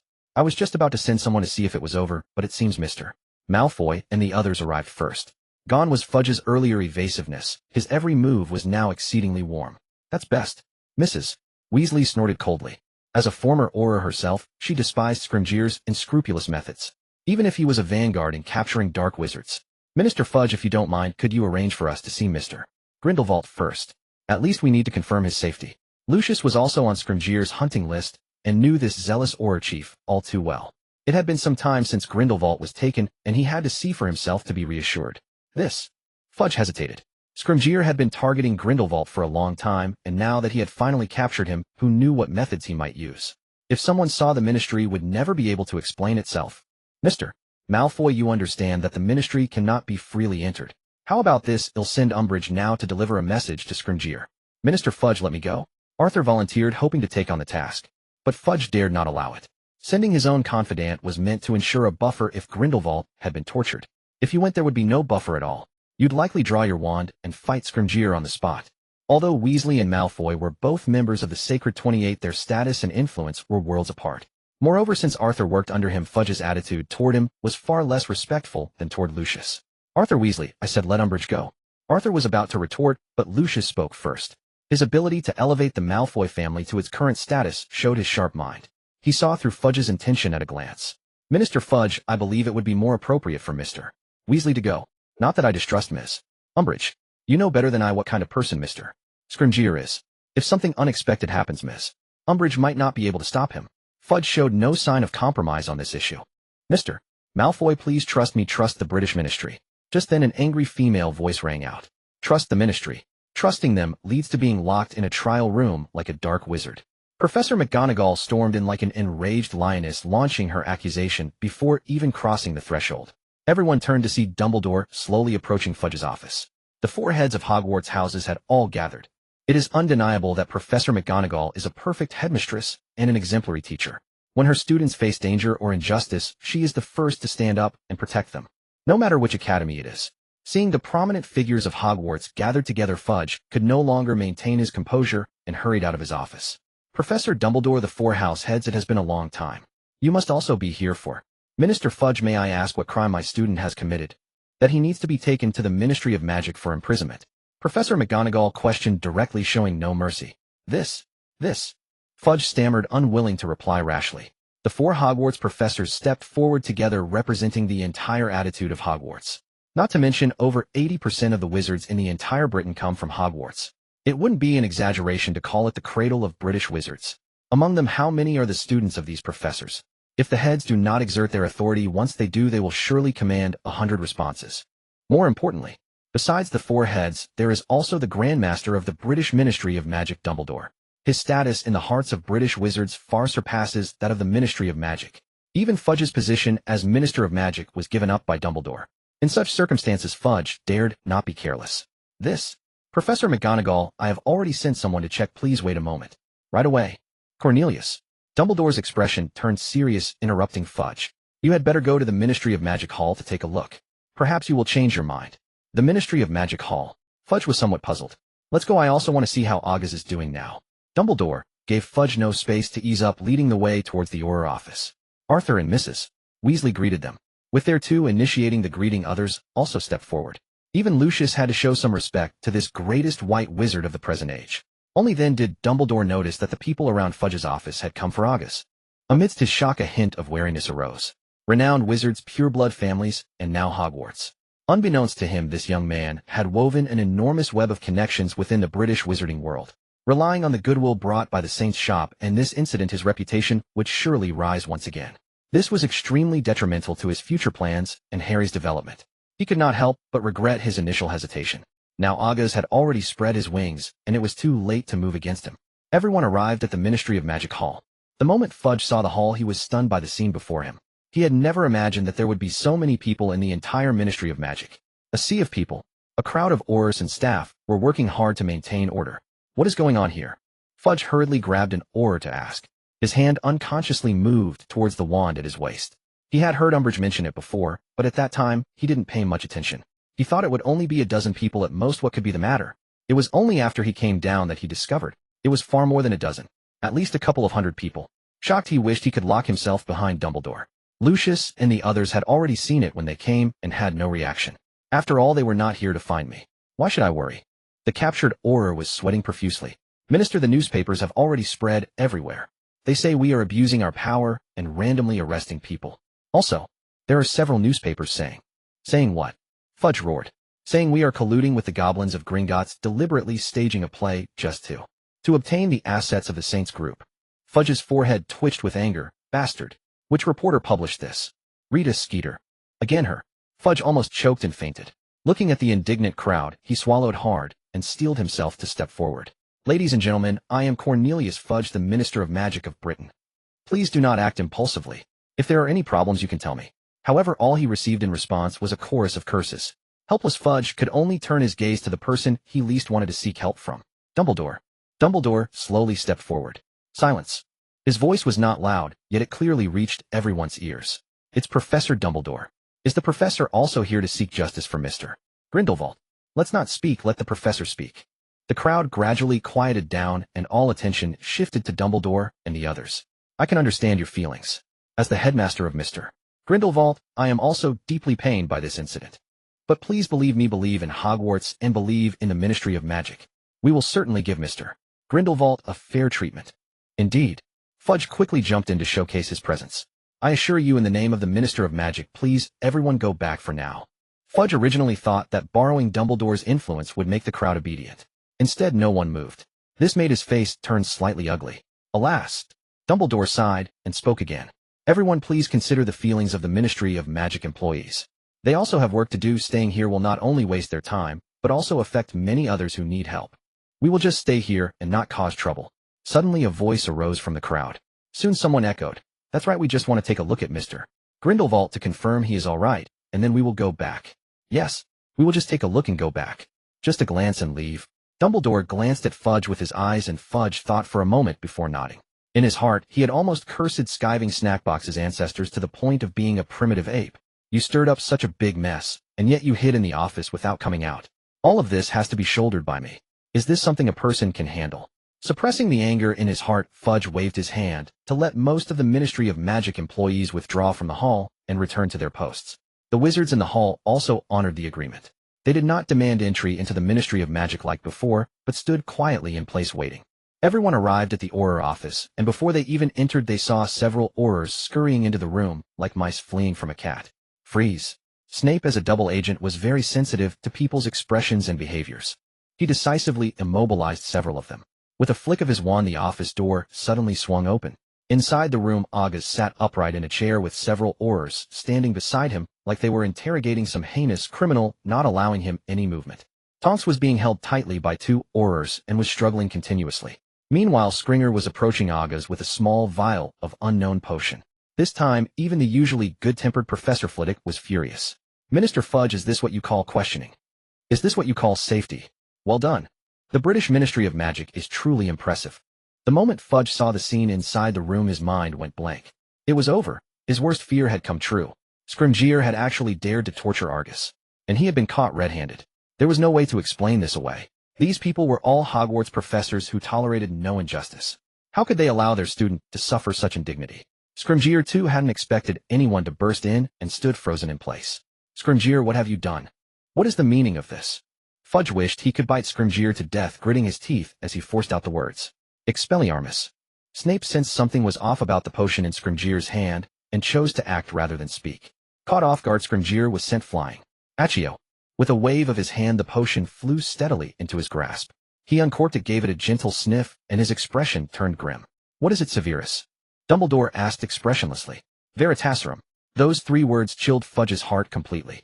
Now not only were the four Hogwarts heads in a frenzy, but even Lucius and the others looked at Scrimgeour with unsettling eyes. "Minister Fudge, we only now realize the Ministry of Magic keeps this on hand all year round." "Mr. Parkinson sneered. "Mr. Parkinson, let me explain. I think Minister Fudge had better explain first why you would use such a thing on our student." Professor McGonagall said coldly. I. Fudge had no idea Scrimgeour would use this and couldn't even begin to explain. Such a heavy blackpot.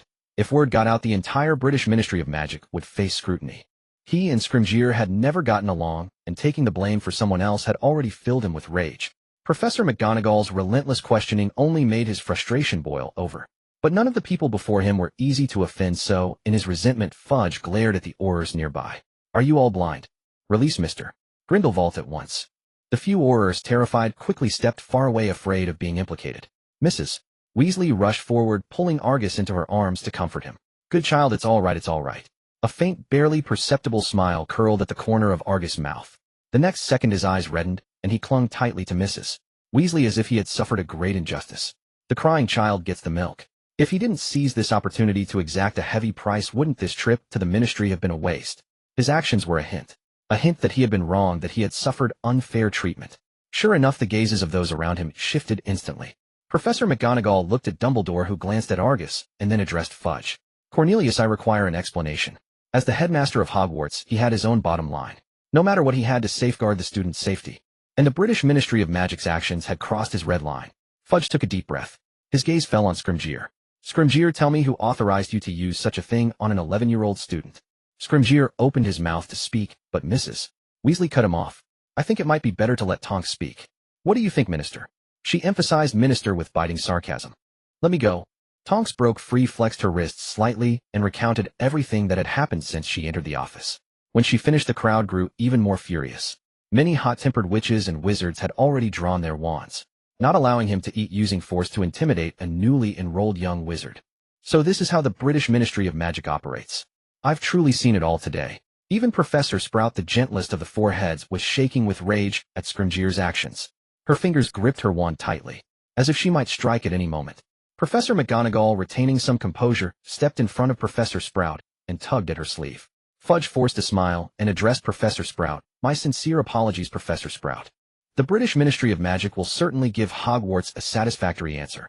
But for now it would be best to send Mr. Grindelwald to St. Mungo's hospital for a checkup. Should any issues arise we can treat them promptly. Quite right. Mrs. Weasley realized this too, and quickly released Argus to examine him. Only after confirming he wasn't injured did she breathe a sigh of relief. Just as she was about to take him to St. Mungo's for a thorough check, Umbridge's saccharine voice rang out. Minister, I don't think Mr. Grindelwald should go out right now. Get out. What business is it of yours? If you delay Mr. Grindelwald's treatment, can you bear the consequences? Fudge, already furious, had no patience for Umbridge and lashed out. Minister, there are plenty of wizards in the atrium, watching eagerly. If they see Mr. Grindelwald in this state it might stir up trouble. At the mention of the gathered wizards, Fudge hesitated. Indeed, the wizards at the entrance wouldn't be easily dismissed.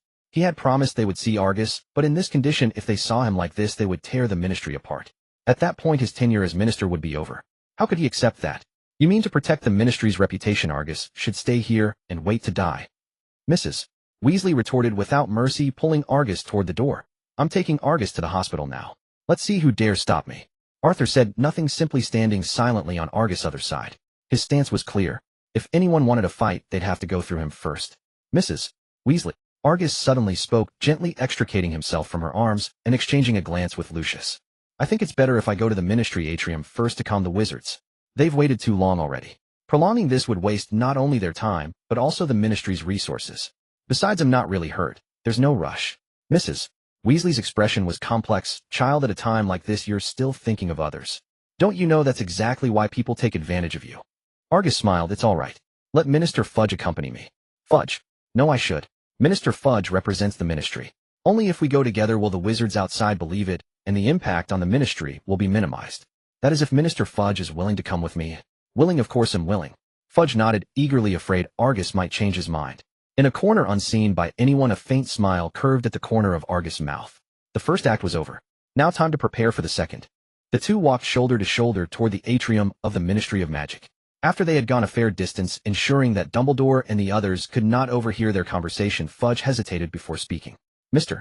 Grindelwald, I must ask you to be somewhat discreet regarding the matter of the Veritasirum. If the British wizarding world were to learn that Scrimgeour had used this potion without authorization, it would deal an incalculable blow to the prestige of the British Ministry of Magic.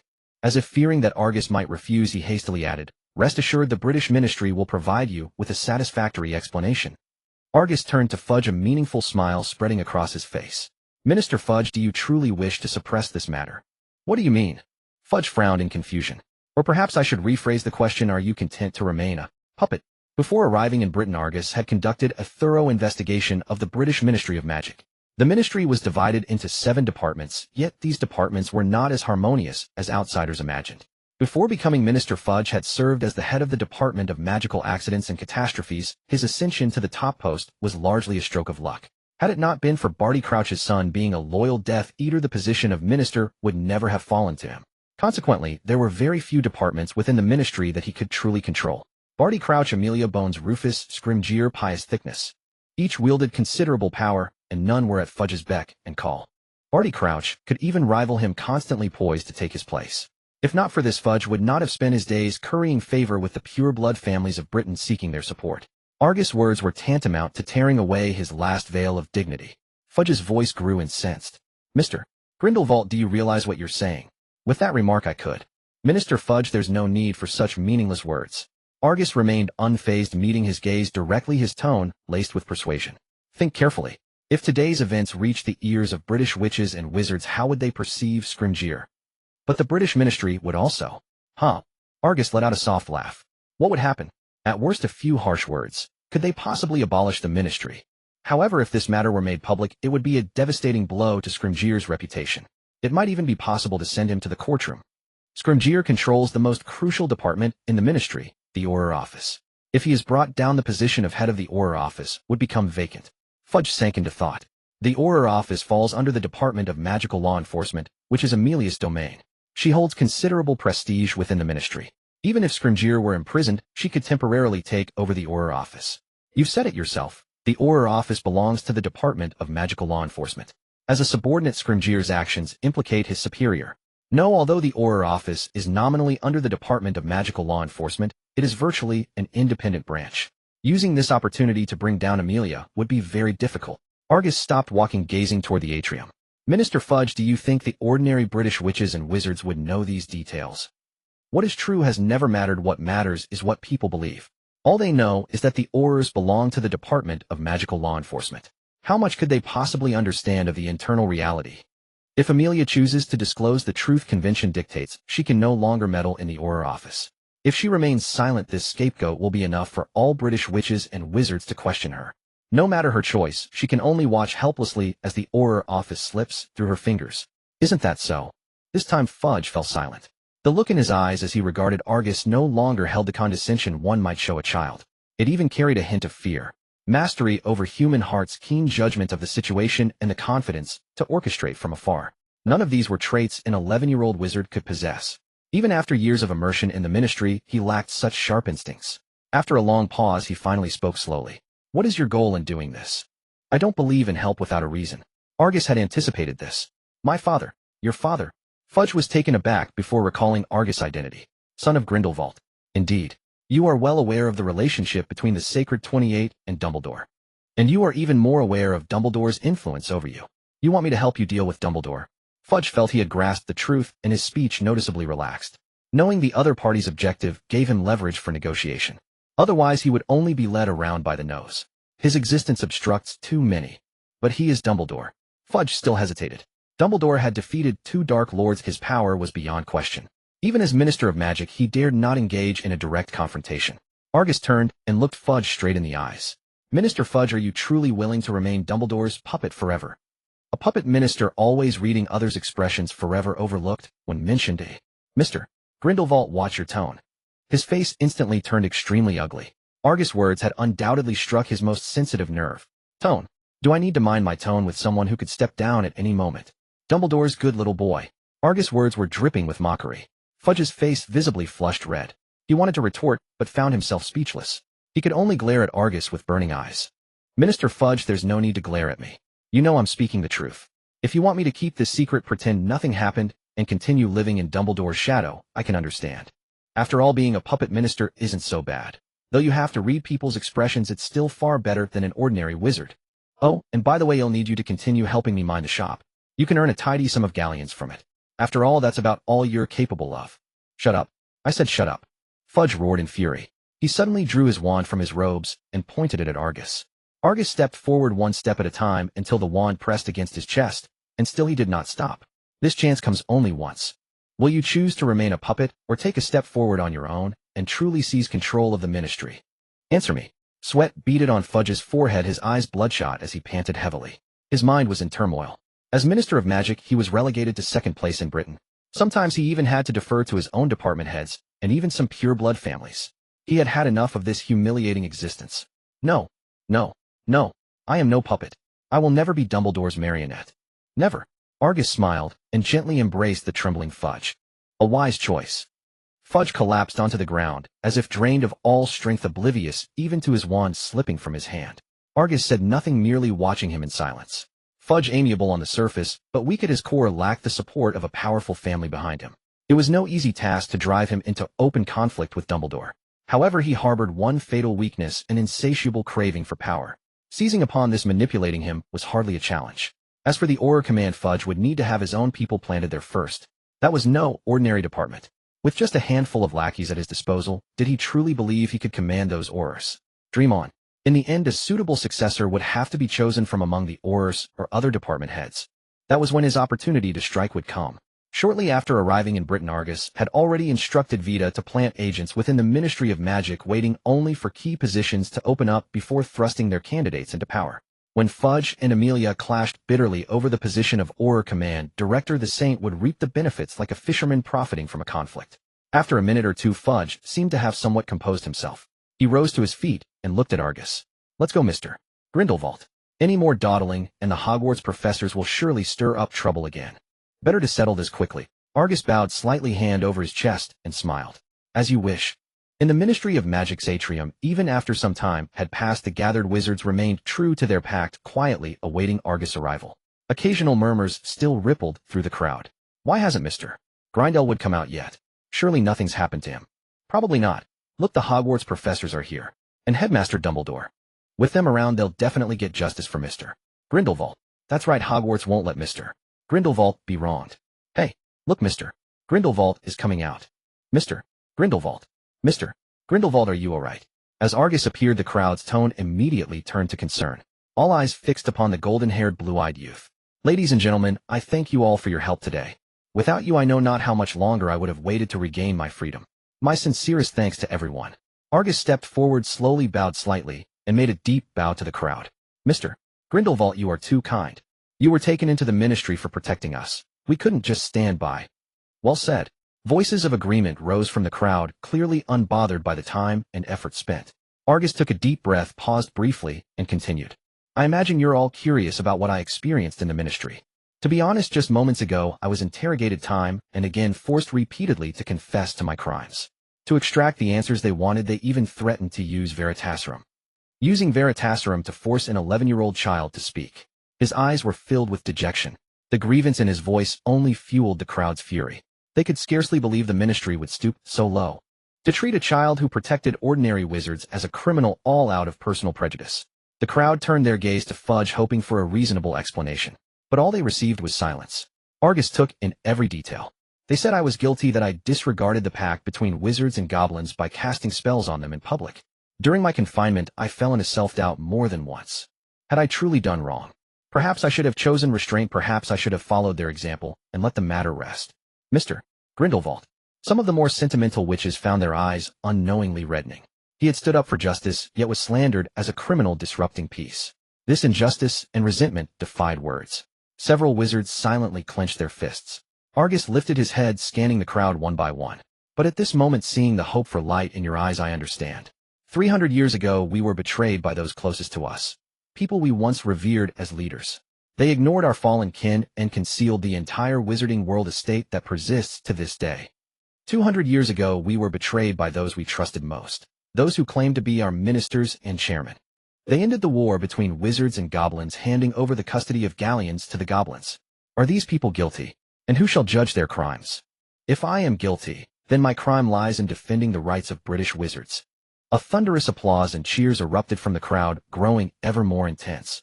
Most of those gathered today were ordinary wizards, long oppressed and dissatisfied with the upper echelons of the wizarding world. Argus' words had undoubtedly awakened the deep-seated indignation within them. That's right. Well said. Why should we bleed and sacrifice only to end up with this result? Support Mr. Grindelwald. Countless voices shouted, seething with fervor. It all coalesced into a single chant for Argus. Argus raised his hand, and the crowd instantly fell silent. Before the dawn arrives, someone must illuminate the darkness. The blazing flame will bring light to this wizarding world and guide the way for those who come after. Our destiny, the destiny of British wizards, shall be forged by our own hands, no longer subject to anyone's control. Grindelwald. Grindelwald. Grindelwald. The crowd erupted completely. The entire hall echoed with nothing but Argus' name. Watching the wizards stirred to near frenzy, a confident smile spread across Argus' face. Just as he was about to speak further, his peripheral vision caught sight of several familiar figures standing quietly in the distance. Dumbledore in his white robes was particularly conspicuous. Yet compared to the excited crowd, Dumbledore's gaze toward Argus grew increasingly wary and complex. Tonks, on the other hand, seemed thrilled, waving her little fists, cheering and encouraging Argus without pause. Argus felt a pang of unease. Once him back at school, life's probably going to get a lot tougher. Yeagus' brow furrowed for a fleeting moment before smoothing out. This operation had been somewhat impulsive. Fortunately, the outcome was favorable. The words he had spoken tonight would surely spread across Britain in no time. As long as he secured the support of the British wizards, even Dumbledore would find it impossible to move against him openly. Compared to Voldemort, Dumbledore's moral bottom line was still too high. He noticed the four heads of houses behind Dumbledore. Their expressions were all distinct. Snape remained impassive, a faint trace of mockery curling at the corner of his lips. Professor Flitwick, due to his own goblin heritage, was somewhat conflicted by Yeagus' words, helplessly lowering his head. Professor McGonagall's emerald eyes held an indescribable emotion. Having lived through Grindelwald's era, and as a close friend of Dumbledore, she knew all too well the immense effort he had expended to defeat him back then. But now an even more remarkable Grindelwald was about to rise. And he was her most outstanding and proudest student. This filled her with an incredibly complex sentiment toward Yeagus. Compared to Professor McGonagall, Professor Sprout was not so troubled. A smile graced her face. She held no prejudice against Grindelwald, as she was simply proud of her student. Everyone, Yagas turned to address the numerous wizards within the Ministry of Magic. "We did not come for violence. All we seek is fairness, is justice." As he spoke, he shot a glance at Fudge, hinting for him to state his position. Fudge was still somewhat uneasy, instinctively wanting to look back at Dumbledore for direction. He snapped out of it only after hearing Yagas' two soft coughs. Turning to face the wizards in the hall, he began to speak. "In light of Auror Office Director Scrimgeour's abuse of power, misuse of prohibited potions, and unauthorized imprisonment of Mr. Grindelwald, the Ministry of Magic will temporarily relieve Mr. Scrimgeour of all his duties pending trial." At these words, cheers erupted from the crowd. "Well done. That's how it should be. The Ministry finally did something right." Hearing the voices, a smile crept onto Fudge's face. This was the first time since becoming Minister of Magic that he had received such widespread support and cheers from wizards. Secretly pleased, he couldn't help but marvel. Yagas was right after all. This way he could smoothly take control of the Auror Office. His grip on the Ministry of Magic would then skyrocket. Once he had the Ministry firmly in his hands, would Dumbledore still be able to manipulate him like before? Dream on. Ladies and gentlemen, you have all seen Mr. Grindelwald. Please take your leave for now.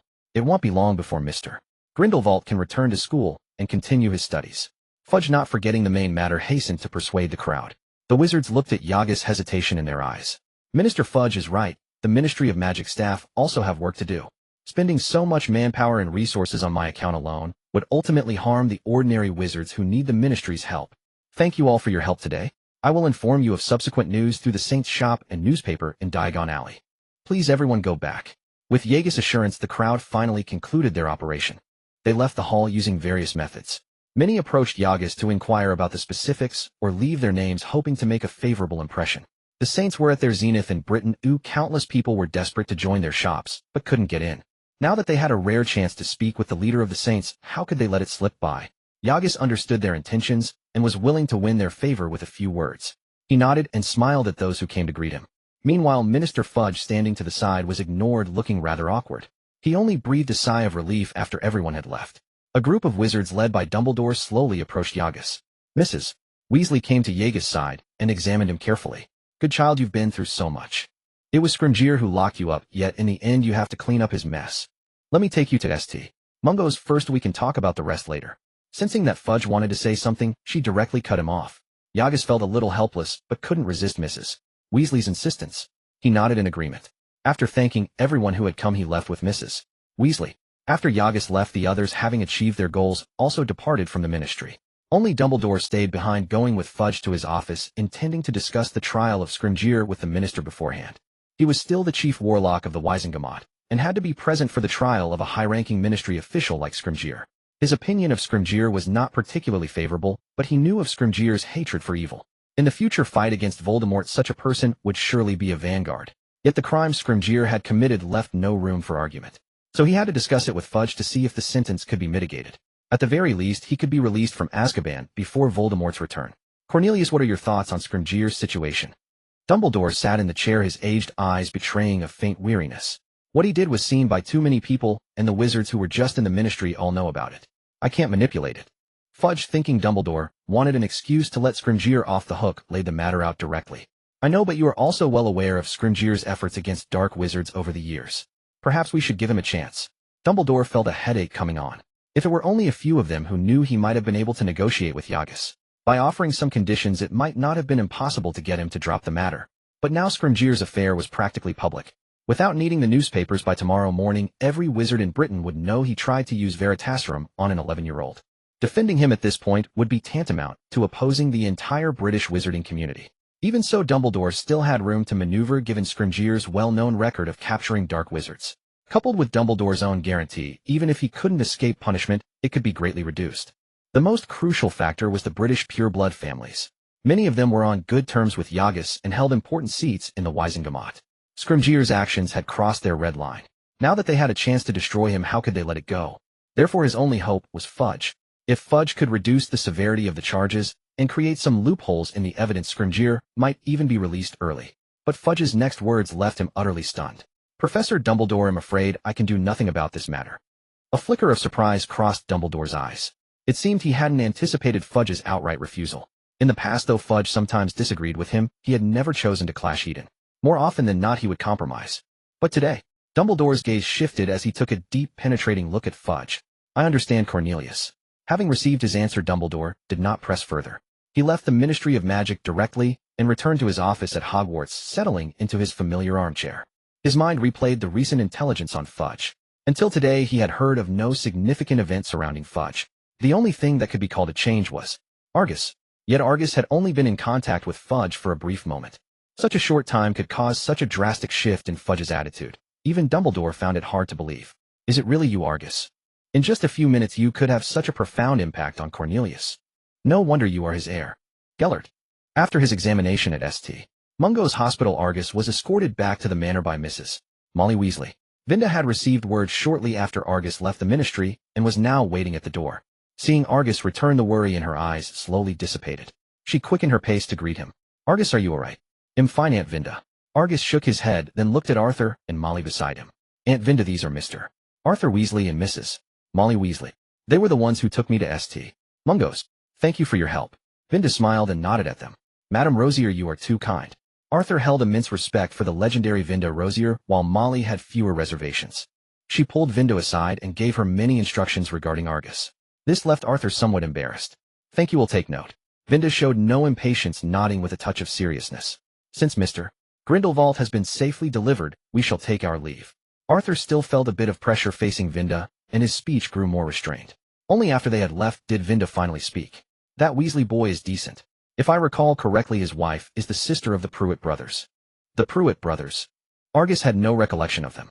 The original story said little about Molly's past, only that she was once an elite Auror with only fragments of information otherwise. Those two were among the original members of the Order of the Phoenix. They were killed in the First Wizarding War, surrounded by Death Eaters. They were quite capable, Vinda explained calmly. Argus raised an eyebrow. He didn't need to ask why Vinda had investigated them. The words Order of the Phoenix said it all. Throughout his years with Vinda, Argus had noticed more than once that despite her outward appearance of letting the past go, she still carried an unresolved burden in her heart. She paid extremely close attention to Dumbledore and his Order of the Phoenix. She likely had the intelligence on its two original members memorized by heart. Aunt Vinda, after I was taken, did the Acólites encounter any trouble? Argus, uninterested in Molly's past, turned the conversation to the Acólites situation. No. After you were taken, I left a few people to continue arranging today's events. I gathered most of them to prevent anyone from causing trouble. I had planned to go to the ministry myself, but young Mr. Malfoy kept sending people to relay messages in secret. However, I suspect he never imagined Scrimgeour would be so audacious as to even consider using Veritaserum. Speaking of this, Vinda felt a lingering fear. This time, it was Veritaserum. Even if forced down his throat, it would only cause trouble, not harm Argus. But what about next time? Who could guarantee they wouldn't force some deadly potion down his throat? This was my miscalculation. I only thought they would use some methods to force me to talk. I didn't expect them to be so unscrupulous. Argus felt a chill run down his spine as well. He had calculated everything except for Scrimgeour's stubbornness. It felt like reasoning with a brute, utterly futile. It's fortunate that you and Lucius and the others acted swiftly, otherwise the consequences would have been dire. Aunt Vinda remembered to send a gift to every wizard who came to help. Many ordinary wizards from the British wizarding community also came today, but we can't contact them now. Tomorrow we'll launch some promotions at the shop to repay the favor on behalf of the Saint Group. I will personally prepare gifts for the 4 Hogwarts heads of house and Dumbledore. As for the Weasleys, mentioning gifts for Arthur and Molly gave Argus a slight headache. Given their personalities, they would definitely refuse any gift he sent. But if he didn't send any while everyone else received gifts, the Weasleys alone would be left out, which would inevitably invite gossip. Forget it. I'll visit the Burrow myself tomorrow. For the gifts, I'll just prepare some everyday household items. How were sales at the shop today? Excellent. Mentioning this, Vinda's tone was filled with barely concealed satisfaction. Her eyes sparkled with excitement as she looked at Argus. In just one day we earned nearly 10,000 galleons. That's what we used to make in a month. If not for the big incident at Gringotts at noon, today's profit could have at least doubled. 10,000 is not bad. Argus nodded, indicating the figure was acceptable.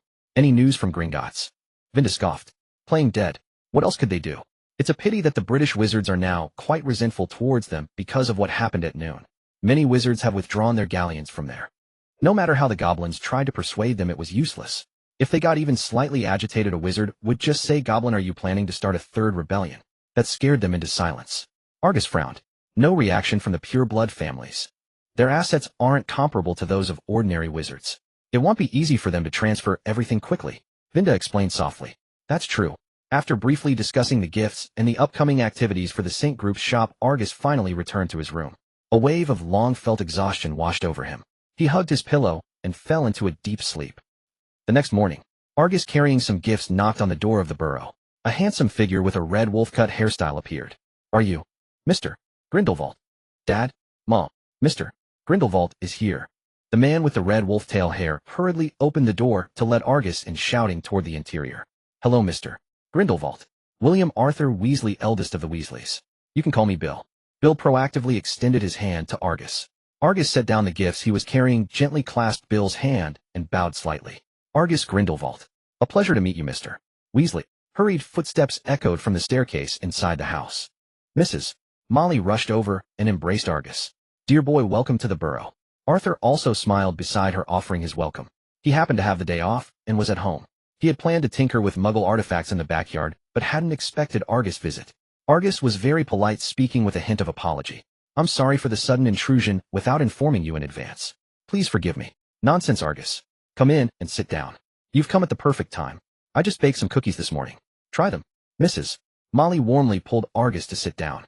She fetched a large basin of cookies from a nearby table and placed it before him. Argus took a brief look around the burrow's interior. The house had been expanded with an undetectable extension charm, so the space was not small. However, it was cluttered with various odds and ends, and the dining room, kitchen, and living room were all combined in one area, giving it a somewhat messy and cramped appearance. Perhaps due to its age, the house looked quite worn, yet there was not a trace of dirt or disorder. Clearly it was because Mrs. Molly cleaned it frequently. Argus picked up a cookie from the plate and took a bite. A rich, milky aroma filled his mouth. The ingredients were generous. "It's delicious. I really like it." "I'm glad you do." Mrs. Molly laughed heartily. "Let me pack some for you to take back to school." "Then thank you very much." Argus did not refuse Mrs. Molly's kindness. He could see that her words were not mere politeness. She was genuinely happy that he enjoyed her cookies. Unlike Ron's childish inferiority complex on the train about his homemade snacks, such behavior was only typical of children. Hearing his reply, Mrs. Molly stood up and headed to the kitchen to prepare the cookies for Argus. Arthur sat down beside Argus, and his first words drew Mrs. Molly's attention. "Argus, how did things go at the ministry? They didn't give you a hard time, did they?" "No. After the big scene last night, I doubt they'd dare to cause me trouble. I figured as much. When I get to work, they'll look into the ministry's stance for you." Arthur patted Argus on the shoulder reassuringly. Bang! Just then a sudden explosion rang out from the backyard of the burrow. Argus instinctively drew his wand ready to act, but turned to see Arthur's embarrassed smile and Mrs. Molly's furious expression. "Arthur, how many times have I told you? If you want to mess with those Muggle things, do it outside, not in the house." "Molly, there are children present," Arthur pleaded in a low voice, his face full of supplication. Mrs. Molly shot him a fierce glare but spared him some dignity and said no more. Arthur smiled apologetically at Argus. "Sorry about that. Don't mind us." Argus smiled faintly, inwardly marveling. No wonder George and Fred loved conducting all sorts of experiments at home. They had their father as a role model. Suddenly, he thought of the flying car Arthur had researched in the original story. According to the timeline, Ron and Harry would take the car at the start of the next school term. That meant Arthur had already finished developing the car. This was a great invention. If the ministry approved mass production, it could become a strong competitor to the flying broomstick. "Uncle Arthur, I've always been very interested in Muggle artifacts. If you don't mind, could you show me your collection?" "Really?" Arthur's eyes lit up. In the wizarding world, Muggle artifacts were widely looked down upon, a major reason he was scorned by pureblood families. Now finally someone shared his interest. How could he not be excited? "Of course it's true, unless Uncle Arthur doesn't agree." "Agree, of course I agree." Afraid Argus might change his mind, Arthur grabbed him and led him toward the backyard shed. Calling it a backyard was generous. It was more like an open field. The garden had trees winding around the walls, overgrown weeds and turf, and a large pond. Like many wizarding family gardens, it was often frequented by garden gnomes. "Watch your step, little fellows." Arthur carefully picked his way, careful not to step on them. They arrived at a dilapidated shed nearby, and Arthur excitedly opened the door. "Let me show you. This is the flying car I spent ages building." Argus examined the old Ford closely. From the outside, it looked no different from an ordinary car. But Argus could sense the numerous enchantments imbued within it. "Want to take a ride? I'll take you for a spin." Seeing that Argus was genuinely interested, Arthur offered proactively. Argus hesitated. "Do you have a driver's license?" "A driver's license? What's that?" "Just as I thought. I knew wizards never bothered with Muggle things like that. Illegal modifications and no license. If anything went wrong in the air, I wouldn't even have a chance to get down." Remembering Ron's terrifying driving skills from the story, Argus' hair stood on end. He quickly changed the subject. "Uncle Arthur, I'd like to know, where exactly do you apply the magic for this kind of modification?" "That's a complicated question." I initially tried using a levitation charm on the whole car, but I found it was uncontrollable. It would just float the car. To control its flight, you need to disassemble the internal components. I must say Muggles really have some imagination. Once on this topic, Arthur's interest surged, and he chatted endlessly with Argus. I have notes from when I modified this car. If you want, I can find them for you. Of course. Thank you, Uncle Arthur. Argus was both surprised and delighted. These notes were no ordinary thing. With them, he could explore Arthur's ideas and invent even more Muggle artifacts integrated with magic. Then by greasing Fudge's palms and whispering in the ears of the pureblood families, he was sure to make a fortune. It's nothing. Wizards who like Muggle things are rare. Ha ha. Delighted to have found a kindred spirit, Arthur rummaged through the shed for a while, finally pulling out a dusty notebook and handing it to Argus. Here it is. It's got plenty of my ideas in it.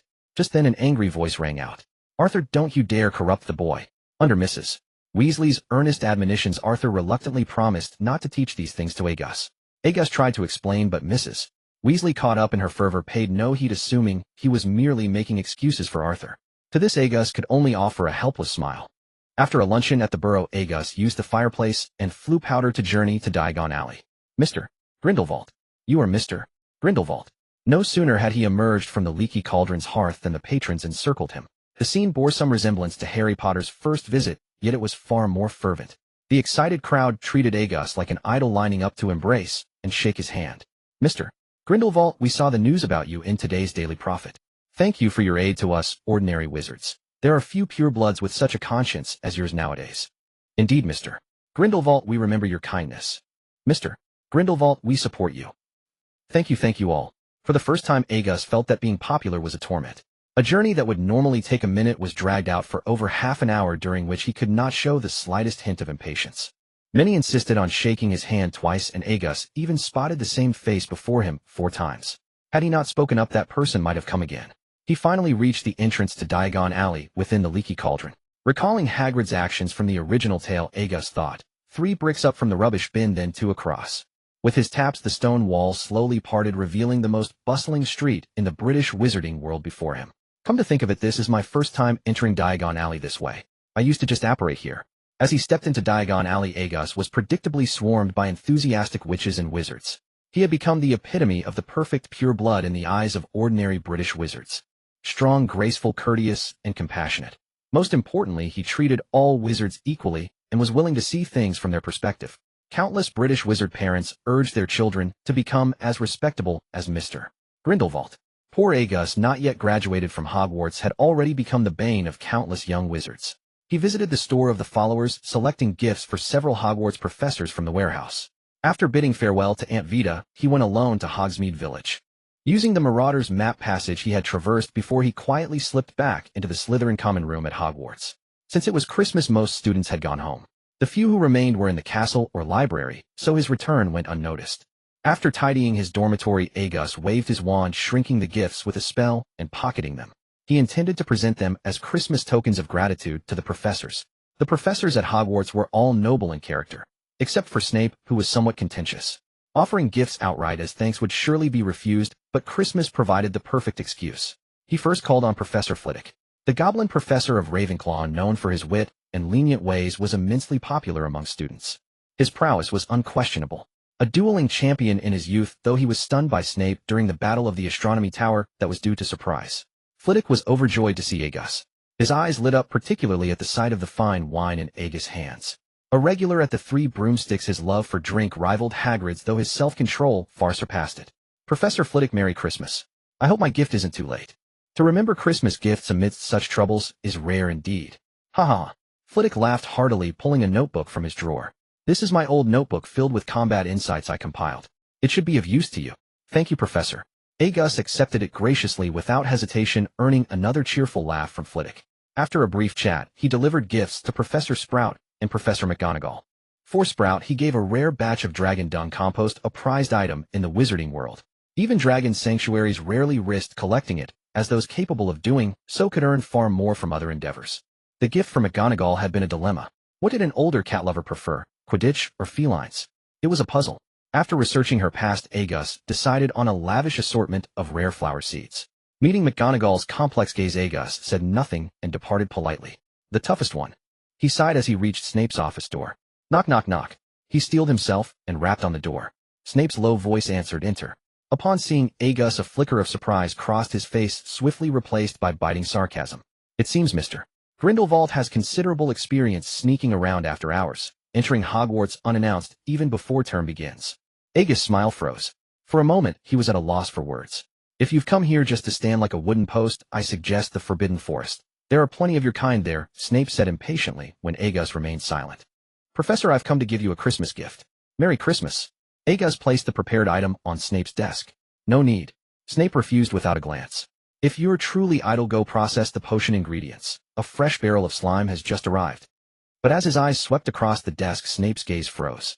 With trembling hands, he picked up the photograph.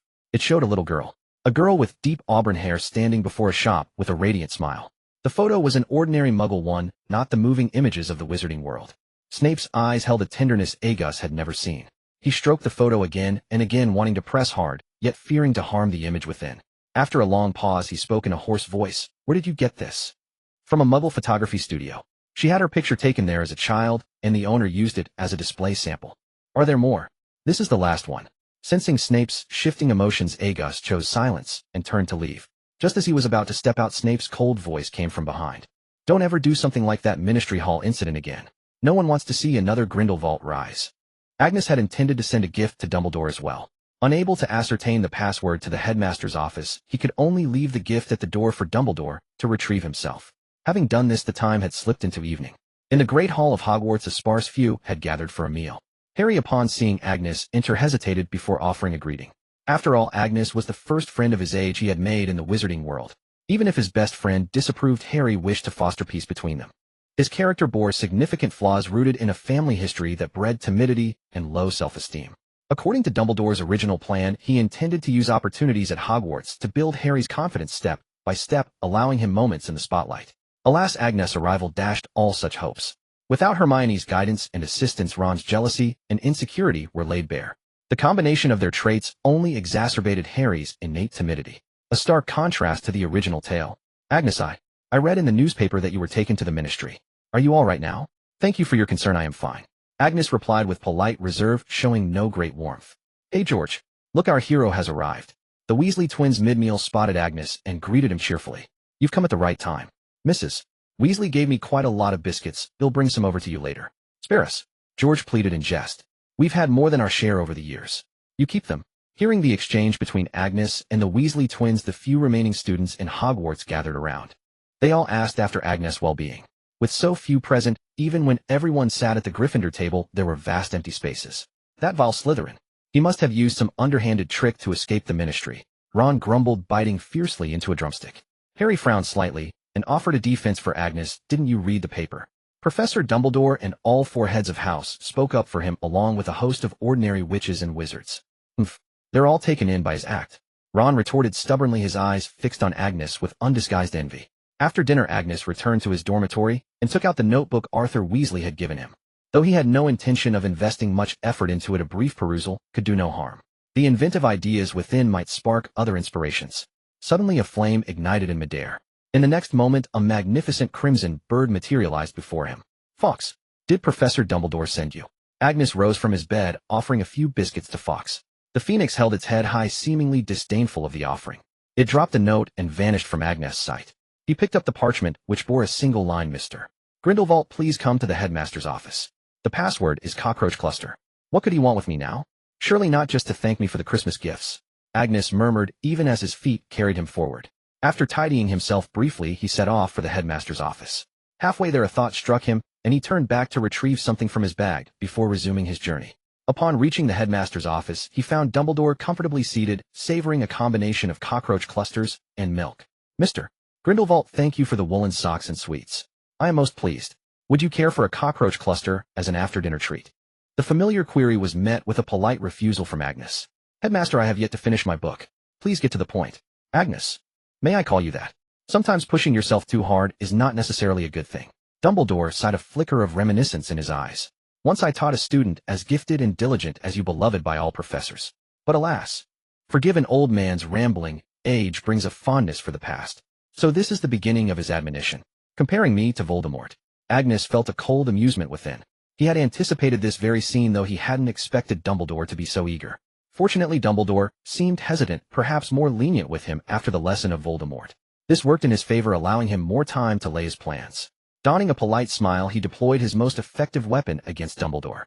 You remind me of my father. He too enjoyed recalling old friends and past events. Unfortunately, the person in his memories never came to visit him.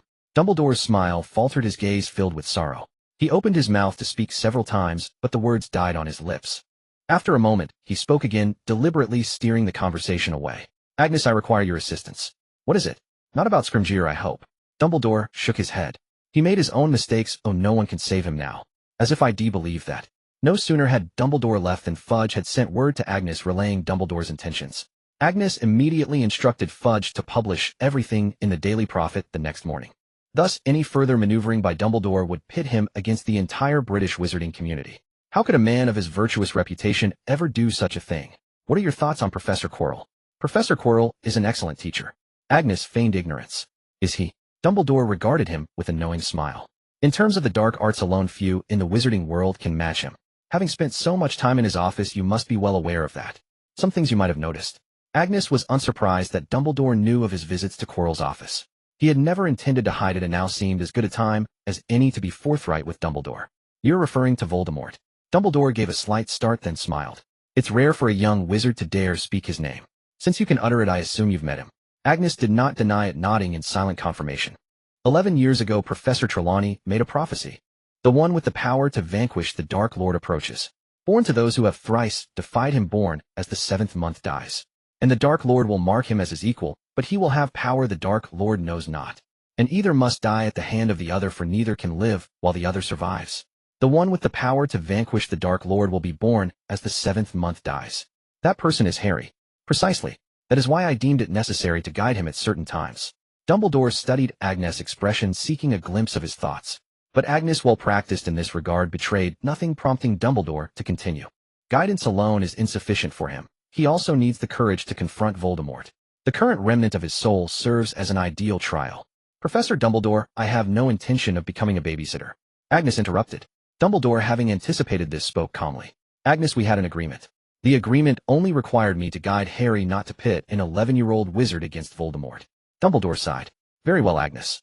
How about we strike another deal? Argus scoffed. Professor, I don't believe there is anything more important than my own life. That is Voldemort. Even if only a remnant of his soul, he is beyond my capability to handle. Hearing Argus' words, Dumbledore's heart sank halfway. In business negotiations, the most dreaded opponent is one who refuses to utter a word. You could negotiate even if the price was exorbitant, as long as the other party named it. But if they wouldn't even state a price, what was there to discuss? Having read the original story, Argus understood exactly what Dumbledore intended. It was simply that Dumbledore, knowing he would be absent from Hogwarts during Harry's confrontation with Voldemort, wanted someone to keep an eye on Harry and offer some protection lest anything truly went awry. But what benefit would such a task bring to him? Dumbledore possessed nothing that could tempt Argus. The Philosopher's Stone. Forget it. Had he not read the original tale, he might have been intrigued, but he already knew the pitiable state of Nicholas Flamel. His bones so brittle they could break with a gust of wind. What use was such an immortality? The rest boiled down to Dumbledore's magical knowledge and the Order of the Phoenix. Magic at Argus' current level could be learned from anyone. Elementary knowledge. What professor couldn't teach it? Unless he reached a certain level of mastery himself. But that would take years, and by then who knew if Dumbledore would even still be alive? As for the Order of the Phoenix, forget it. Even if Dumbledore dared to offer it, Argus wouldn't dare to accept. Sirius Black, Remus Lupin, Severus Snape. Weren't they all Harry's loyal followers? Even if they were powerful, if he couldn't command them, they were nothing but an empty shell. Realizing this, Argus' smile grew even more contemptuous. Professor Dumbledore, if there's nothing else, I'll take my leave. As for protecting Harry, I think several professors are more suited than I am. Professor Snape, for instance, would be quite appropriate, and I imagine he'd be willing to go. Argus, I believe we can discuss this further. There's no need, Professor Dumbledore. Argus rose to bid farewell, leaving Dumbledore no chance to detain him.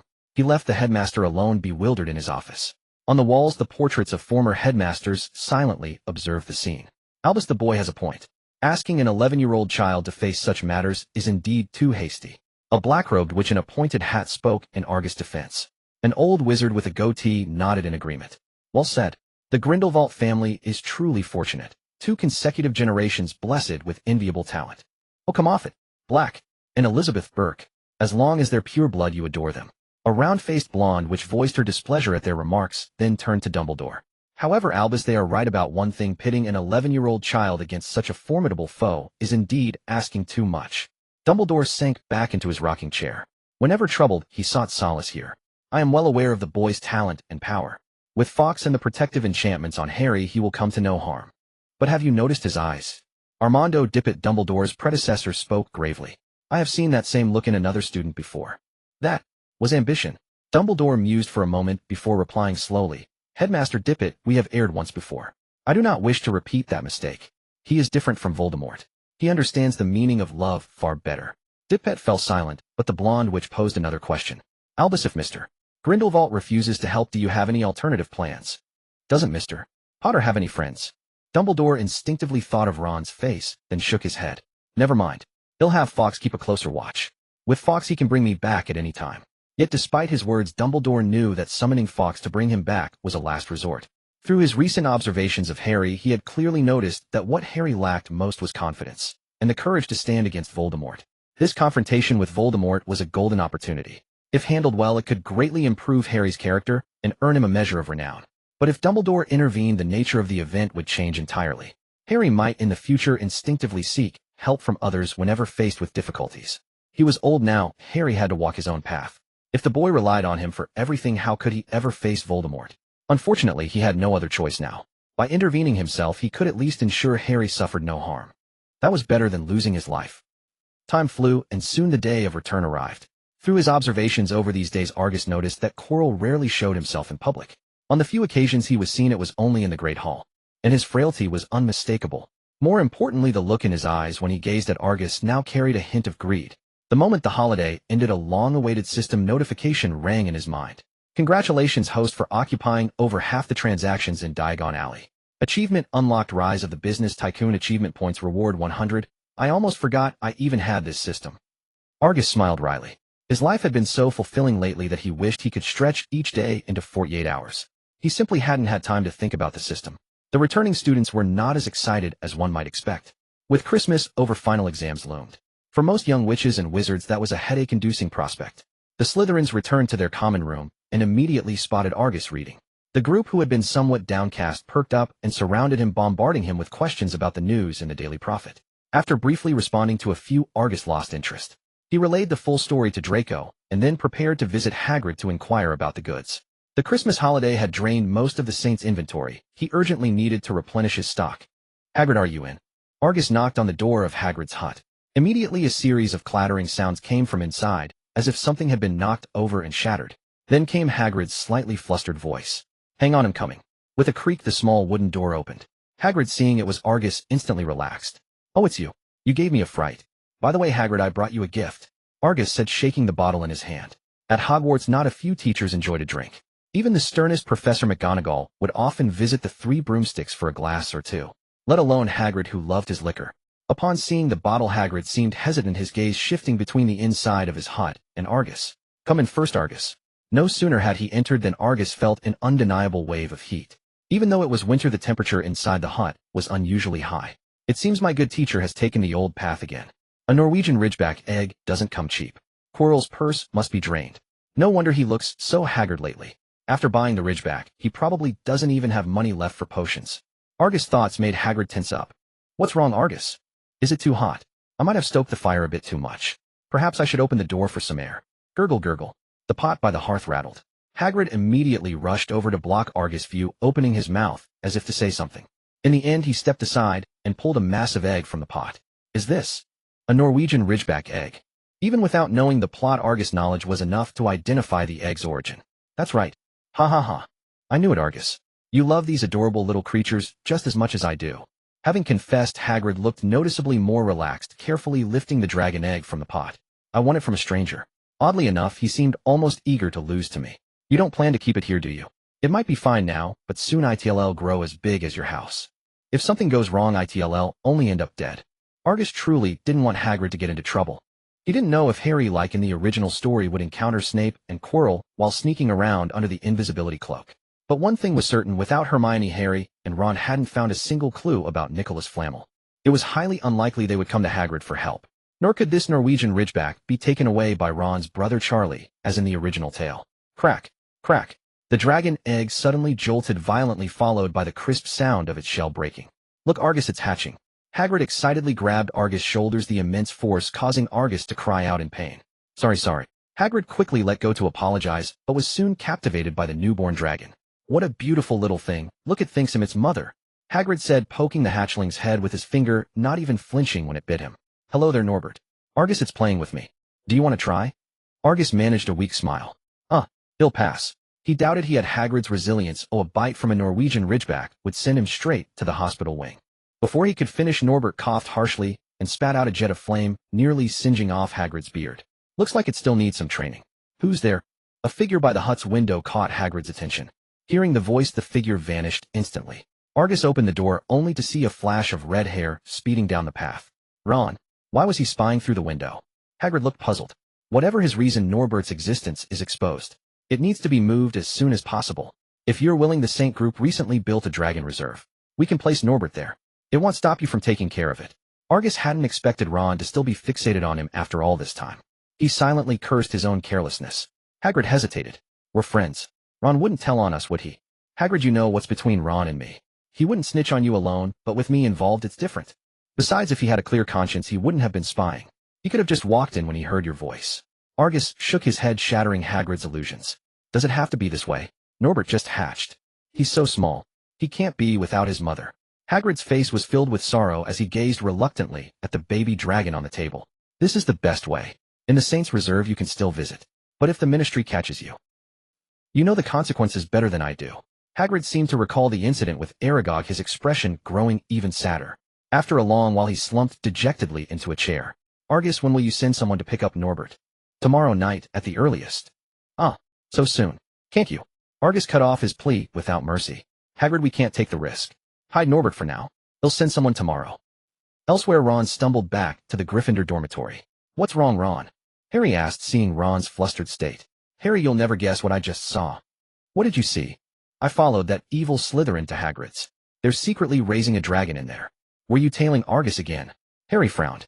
"Our priority is finding Nicholas Flamel. Finding out what Snape wants. Why are you always so fixated on Argus?" Ron was indignant. "Have you forgotten what we saw on the 3rd floor? He's definitely hiding something. We can't just do nothing." "But Hagrid is our friend. Snitching could get him into serious trouble." Ron deflated. He loathed Argus, but he didn't want to harm Hagrid. "Then well, tell Professor McGonagall. I can't just stand by and watch that evil Slytherin corrupt Hagrid." With that, he headed towards McGonagall's office. Harry had no choice but to follow. By the time Ron and Harry brought McGonagall to Hagrid's hut, it was completely empty. Only Hagrid and Fong were gathered by the fire roasting something. "Professor McGonagall, Harry and Ron, what brings you here?" Remembering Argus' warning, Hagrid felt a surge of relief. His gaze towards Ron and Harry couldn't hide a trace of disappointment. "Forgive the intrusion, Hagrid. I need to confirm something with you." Professor McGonagall said, her face stern. She raised her wand and gave it a gentle flick. A faint silver light filled the hut. After about 2 minutes, McGonagall seemed relieved. She offered Hagrid an apologetic smile. "I'm sorry, Hagrid. Mr. Weasley just told me that you and Mr. Grindelwald were raising a dragon in your hut. I came to check." "Impossible, Professor McGonagall. They must be mistaken." Hagrid used his booming voice to mask his anxiety. "I think so too." McGonagall smiled at Hagrid, then turned to Ron, her expression hardening. "Mr. Weasley, I believe you owe me an explanation. Lying, sneaking out after curfew, slandering a fellow student. Have you forgotten what your mother said when she visited the school?" Ron wanted to retort, but the mention of his mother cowed him instantly. He hung his head silent. "For breaking school rules, I will deduct 50 points from Gryffindor, and you will serve a week's detention." "And you, Mr.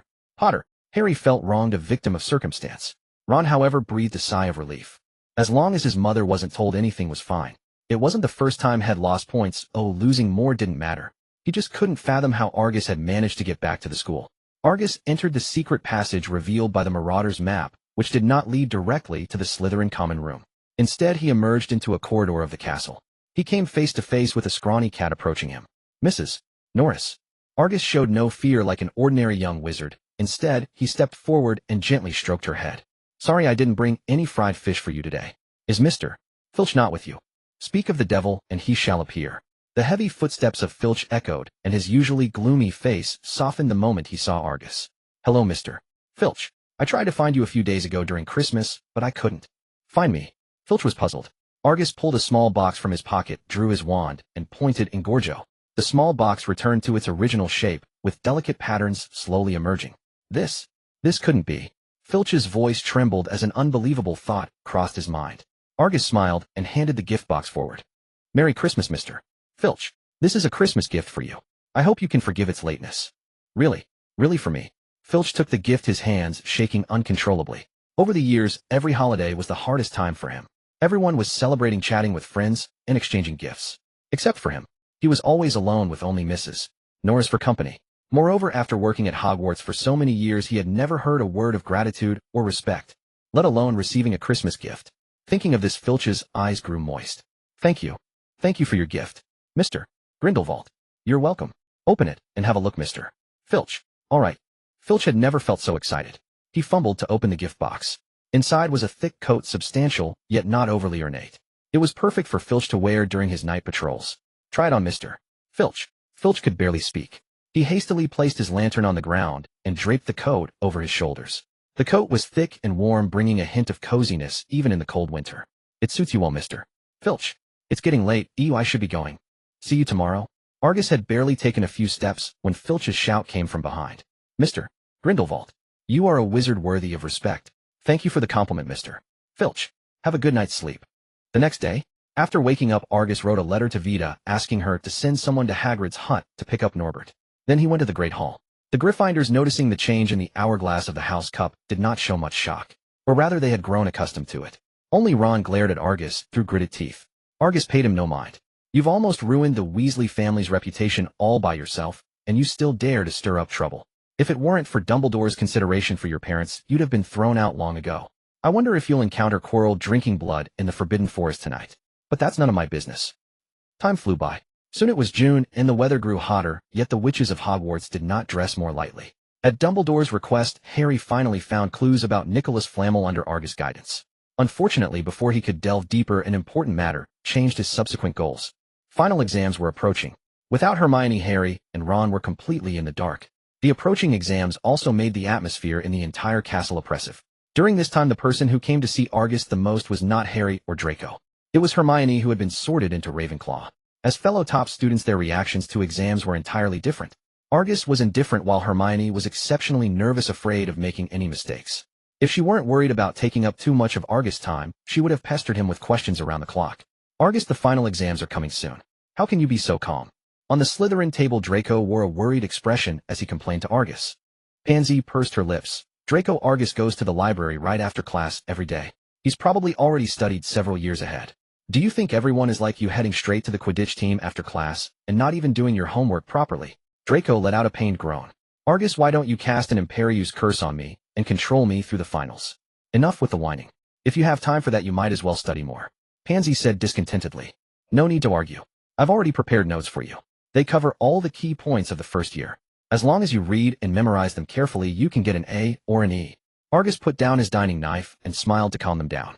Having experienced the exam-oriented education of his past life, dealing with such exams was a piece of cake for him. The biggest advantage of traditional exam-oriented education is that while others are learning knowledge, you are learning how to take exams. Perhaps in terms of real knowledge, I may not be your match, but when it comes to exams, I might not be inferior. Argus himself didn't need these notes, but that didn't mean others couldn't use them. Goyle Crabbe, and even Draco, who was obsessed with Quidditch, all needed intensive tutoring. "Let me tell you, I can help you with this exam, but you must catch up on all your homework during the holiday. If I find you slacking off, you know the consequences. Argus, I love you." Draco was extremely excited and hugged Argus tightly, earning a look of disgust from him. "Stay away. I don't have that kind of hobby." In front of the exam hall, the first-year newcomers looked anxious while the older students were completely unfazed. Some even had the nerve to tease them. Argus stood on a platform facing a group of Slytherin first-years. "Today is our first exam at Hogwarts. I hope you all give it your best. I can allow you to fail, allow you to get a failing grade. But one thing, absolutely no cheating. Remember, you carry the honor of all Slytherin." "Yes, Chief." The voices of the little snakes drew the attention of many. Argus nodded slightly. "Don't worry, I've summarized the key points for this semester in my notes for you. As long as you've memorized them carefully, passing won't be a problem. Go on in." Under Argus' command, the Slytherins filed in. Unlike Muggle exams, Hogwarts tests required not only written papers, but also practical application. Passing both was necessary to achieve a passing grade. The first exam was Charms. Professor Flitwick was quite lenient with his students, and the questions he set were not particularly difficult. However, for most young wizards who were not fond of studying, it still left them scratching their heads in anxiety. The classroom had already been set with parchment and quills upon which antiquating charms had been cast. To prevent students from leaking the questions, the written exam was typically held for all 4 houses simultaneously. As Professor Flitwick announced the start of the exam, the only sound echoing through the vast classroom was the soft rustle of quills on parchment. Unsurprisingly, Argus was the first to complete the written paper, handing his parchment to Professor Flitwick under the envious gaze of his peers. A perfect answer, Professor Flitwick exclaimed with exaggerated surprise after a quick glance. Mr. Grindelwald, I hope you will bring me even greater surprises in the practical application of charms. As you wish, Professor Flitwick. Argus gave a slight bow and strode out of the classroom. In contrast, Hermione agonized over every question, striving to make her answers as flawless as possible. Even though she, like Argus, had memorized the first-year textbooks thoroughly, she still waited until nearly the end to submit her paper. As soon as she left the exam hall, Hermione eagerly rushed to Argus' side to compare answers, resembling a top student from a past life, checking solutions after a test. Argus wanted to tell Hermione not to overwork herself, but on second thought the most intense overachiever seemed to be him. Not far away, Draco Crabbe and Goyle stood trembling, not daring to join the conversation. Despite Argus' assurances, they knew how well they had actually studied. If they truly ended up with 1 or 2 TS on their report cards, their families would strangle them without needing a word from Argus. All right, the exam is over, so stop fretting about it here. Argus comforted the disappointed young witch with a smile. Hermione pouted, her eyes filled with reluctance. If I had just a few more minutes, I could have written down all the answers from the book. That piece of parchment gave too little space. It wasn't nearly enough to write everything. Soon Professor Flitwick had rearranged the classroom. He called the students in one by one, following the order of their sorting. The practical task was simple: make a pineapple dance, a tap dance across the desk. With a wave of his wand, Professor Flitwick conjured a pineapple on each student's desk. For an ordinary young wizard, this might require some thought about which spell to use, but for Argus, it was a trivial matter.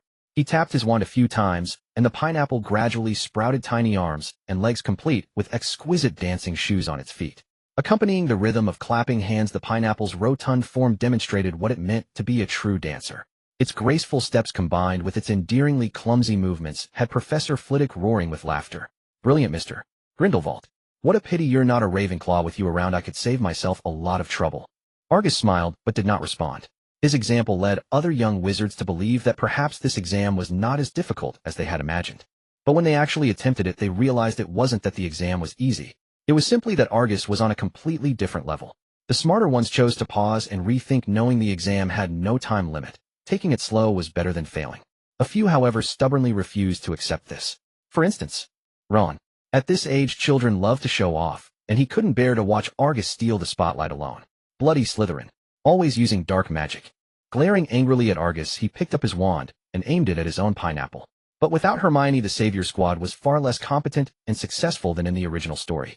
They could barely cast the spells taught in class, let alone perform well in an exam. Bang! With a dull thud, Ron's pineapple instantly sprouted 7 or 8 legs, charging wildly towards the surrounding young wizards like a giant octopus from the Black Lake. The other students were startled, and their pineapples, which had just begun to change, reverted to their original state. More importantly, his pineapple had disturbed Hogwarts' own demolition expert. Bang! Bang bang! The pineapple on Seamus' desk exploded, spraying orange-yellow pulp all the way onto Professor Flitwick's face. Scourgify! Professor Flitwick, being a former dueling champion, reacted swiftly. He immediately cleared the affected desks and prepared a fresh pineapple for the young wizard. Professor Flitwick, it was an accident. Please give me another chance. Realizing he had nearly caused a disaster, Ron quickly pleaded for mercy. But it was too late. Although Professor Flitwick was gentle, he was not one to indulge misbehavior. As one exam ended, the next began immediately. Professor McGonagall's stern face made many young wizards' hearts skip a beat. The Transfiguration exam was far from simple like charms. After the written test, Professor McGonagall instructed them to turn a mouse into a snuff box. The more exquisite the box, the higher the score. For Argus, whose transfiguration skills were advanced, completing the task was not difficult. He just needed to consider what kind of snuff box would be considered elegant. After a brief moment of planning, Argus first transformed the mouse into a sleek silver-gray box with a sophisticated feel. He then began to carve patterns onto its surface: the mist-shrouded Hogwarts castle and the rippling Black Lake. Within the carvings, the faint silhouette of a giant squid could be seen gliding. Professor McGonagall, I'm finished. Argus raised his hand to signal. Professor McGonagall was not surprised, as she had almost expected it. Yet when she actually saw the snuffbox Argus had created, she couldn't help but stare, captivated. Mr. Grindelwald, your talent is truly astonishing. I never imagined a first-year student could grasp the essence of transfiguration. It's a credit to your excellent teaching, Argus said modestly. Mr. Grindelwald, there's no need to be so humble. No matter how good the teaching, it would be impossible without innate talent. Professor McGonagall took out her quill and marked a large O next to Argus' name. All right, Mr. Grindelwald, don't put any more pressure on the other young wizards here. Hurry along and prepare for this afternoon's potions exam. Miss Granger won't easily surrender the top spot in the year to you. The day's examinations concluded. The most vexing potions class had been completed under Snape's watchful gaze. Even many students who usually performed well made frequent errors beneath his icy stare. Gryffindor in particular. Had it not been for the exam, Snape would have docked them several dozen points without mercy. At dinner time, all the first years breathed a collective sigh of relief. Yet they dared not relax, for the exams would continue tomorrow. Countless young wizards clutching textbooks formed a peculiar spectacle, especially around Argus, where the largest crowd had gathered. A day of examinations had utterly shattered any notion of bluffing their way through. They could only resort to last-minute cramming. Even if they couldn't grasp it fully, they had to at least try to brush against it. After all, the potions exam was already a lost cause. Given Snape's temperament, even a perfect performance would earn at most an A. Scoring an E would be like their ancestors burning incense of the highest grade. Judging by the timeline, exam week is the moment of the first decisive battle between Voldemort and Harry. I just don't know the exact day. More importantly, after Ron's tattling incident last time, Hagrid now harbors a grudge against both of them. Whether they can even extract the final clue from Hagrid is uncertain. While eating, Argus stealthily cast a glance at Harry and Ron. The two were each holding a book, showing no sign of continuing to seek clues from Hagrid. It all depends on how Dumbledore arranges things. Given Harry's current state, he probably lacks the courage to engage Voldemort in close combat like in the original story. But the Philosopher's Stone is indeed a fine treasure. If I have the chance to get my hands on it, it might be worth a try. I prepared plenty of magical items during my last trip home. Plus, after Voldemort's bloody battle with Harry, his condition will surely be far from optimal. As he pondered, Argus answered questions from the wizards who had gathered around him. His notes could only guarantee a passing grade, but some sought higher scores, and consulting Hogwarts' most renowned prodigy was only natural. After a night passed, a new round of exams was about to begin. The first test of the day was defense against the dark arts, the subject everyone found most relaxing. These students had no idea of Quirrell's true identity, perceiving him only as a timid, good-natured soul. Especially Harry and Ron. After Harry personally witnessed Snape threatening Quirrell, he firmly believed that Quirrell was the guardian of the Philosopher's Stone, a hero secretly opposing Snape. His fondness for Quirrell grew by the day. Ron's reasoning was simpler. His goodwill toward Professor Quirrell stemmed solely from the fact that Quirrell no longer summoned Argus to his office. Upon learning of this, Ron had even been thrilled for a while. In contrast, Argus' inner peace was far from unshaken. At most, a week remained before Voldemort's move in the storyline. At this critical juncture, Voldemort would undoubtedly exhaust every means to increase his chances of success. And in Hogwarts, only two people could possibly offer him assistance. One was Snape, the other was himself. Compared to Snape, whom he had never contacted since his parasitic existence, he was clearly the better choice. As the examination hall doors swung open, Quirrell emerged, and in his stammering tone called the first years in one by one. The exam papers were distributed quickly. The questions were not difficult. Argus finished in less than a third of the allotted time. He had intended to hand in his paper along with the others when they submitted theirs, minimizing contact with Quirrell. But then he recalled that the subsequent practical magic component would inevitably require an unknown conversation with Quirrell. So he let go of his hesitation, raised his hand confidently, and announced, "Professor Quirrell, I've completed my paper." A collective gasp rippled through the crowd. Voldemort seemed not to have appeared during this exam. Quirrell remained timid throughout. Only when his eyes fell upon Argus did a flicker of hatred burst forth. "Professor Quirrell, the paper." Argus stood and handed over his parchment. In the instant of contact, he heard Quirrell whisper rapidly in a voice meant for his ears alone, "Tomorrow night, the third floor, forbidden section." Argus intended to ignore it and turn away. But as he turned, he saw Quirrell pick up a quill and stare intently at his paper, causing him to pause involuntarily. A triumphant smile curled on Quirrell's face as he continued in that barely audible tone, "Does Mr. Grindelwald think I would threaten you with grades? No, that's far too childish. As long as you remain at this school, the people around you will always be your weakness. Damn it. This trick again. Can't you come up with something new?" Argus fixed his blue eyes on Quirrell, murderous intent seething within them. Yet Quirrell acted as if he had noticed nothing, casually drawing a circle on Argus' parchment before turning toward the other first years. Argus took a deep breath, forcing himself to calm down and betray nothing to the others. He shot one last piercing look at Quirrell and strode out of the examination hall. Damn it. I still overestimated Voldemort's scruples. He keeps using the same tactic, and I have no way to counter it. I can't exactly keep them tied together every day, can I? Even a fool would notice something off. At least Voldemort only causes trouble this year. The next few years should be quieter until the Triwizard Tournament, when he starts his resurrection. If I'd known, I should have brought a couple of pistols from the Muggle world to test the hardness of his skull. Cursing Voldemort's lack of martial honor, Argus inwardly calculated how to proceed with tomorrow night's operation. Truth be told, what truly terrified him was not the so-called 3 trials. It was Voldemort. Familiar with the plot, he knew Voldemort could never obtain the Philosopher's Stone. Unable to resurrect, and with Quirrell's body already on the verge of depletion, he himself became Voldemort's backup plan. He suspected that sending Quirrell to summon him was precisely with this intention in mind. No, I need to prepare further. There's still a day left, I can procure quite a lot. Better to drag Harry into this as well. I refuse to believe Dumbledore would let Harry risk his life alongside me. Once the exams ended, Argus rushed to Hagrid's to purchase this batch of magical creature materials. He also claimed Hagrid's unicorn hair blanket and cushions. Then he wrote to Vinda Rosier asking her to send him a vial of Felix Felicis as soon as possible. He sought out the Weasley twins and spent a fortune to buy all their dumb-bombs. Finally, he feigned secrecy in front of Ron, declining Draco's invitation to go out by claiming he had matters to attend to tonight. Everything was in readiness, awaiting the appointed time. Soon the next evening arrived. Argus drank the Felix Felicis in his dormitory. A surge of coolness rushed to his brain, and everything around him seemed transformed. The once obscure magic now appeared lucid and clear. So this is the sensation of Felix Felicis. Truly worthy of being called liquid luck. Murmuring to himself, Argus made his way to the 3rd floor forbidden section. A figure in black robes was already waiting at the door. Though his complexion remained pallid, the ambition and confidence in his eyes were rarely seen in ordinary men. His gaze toward Argus was laced with a distinct greed. Argus showed no displeasure.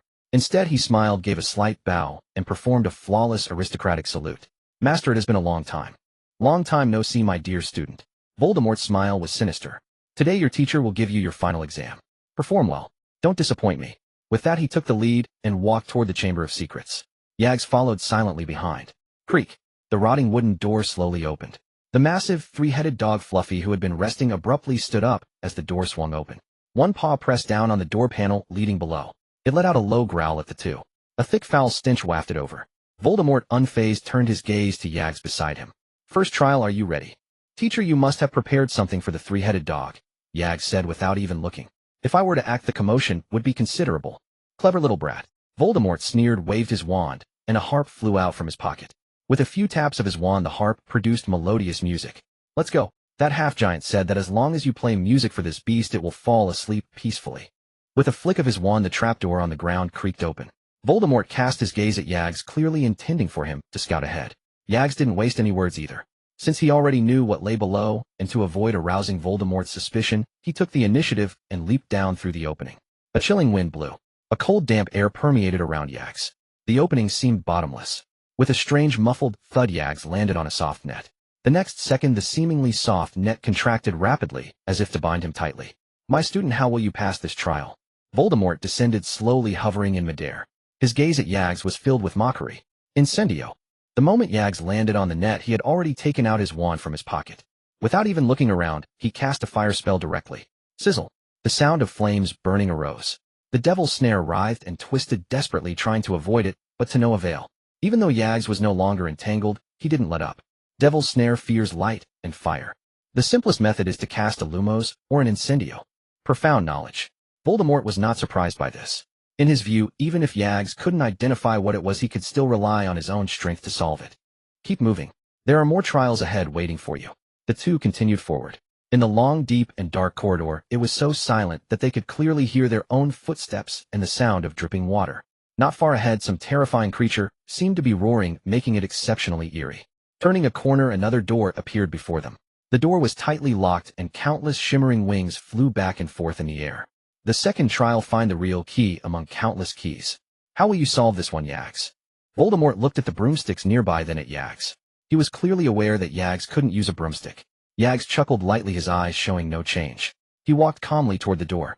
He raised his wand, aiming it at the door. The next second, a dazzling red beam of light flashed. Expelliarmus. Boom. With a violent explosion, the door shattered into pieces. Yags turned to look at Voldemort.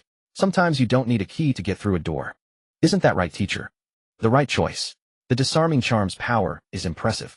Voldemort praised him verbally, but his expression held no hint of compliment. He knew Yags had improved immensely, but he hadn't expected it to be to this extent. The disarming charm just now was something even Quirrell might not have been able to cast. He had originally intended to toy with Yags casually, but this single disarming charm instantly sobered him up. Perhaps he needed to reassess his one and only student. Hagrid's fluffy Professor Sprout's Devil's Snare, Professor Flitwick, and Madame Hooch's Flying Keys.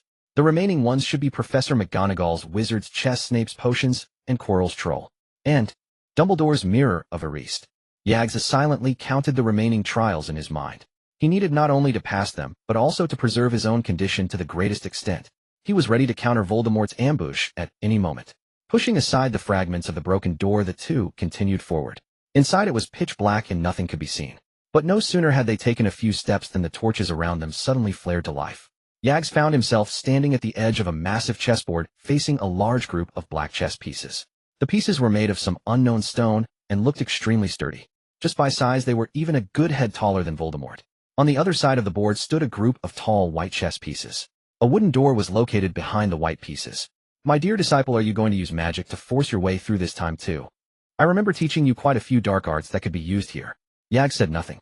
The exam-oriented education he had experienced in his past life led him to ponder the intention behind Professor McGonagall's setup. Professor McGonagall is the Transfiguration Professor. This trial should also be about transfiguration. In the original story, Ron's chess skills were indeed commendable, but he failed to grasp Professor McGonagall's true intention. That's why this trial ended in heavy losses. Yags took out his wand, tapped it lightly a few times, and a look of understanding dawned in his eyes. Indeed, they can be transfigured. It's just that the more important the piece, the more magical power is required to transfigure it. In that case, he calmly began to assess the game before him. Rook to e6, pawn to c5, queen to h3. With each command issued, numerous stone pieces engaged in fierce combat. Voldemort watched the scene with great interest. But as time passed, Yags' black pieces dwindled, leaving only one queen and two bishops. On the white side, however, there were still 8 pawns, 1 queen, 1 bishop, and 1 knight. Bam! Bam!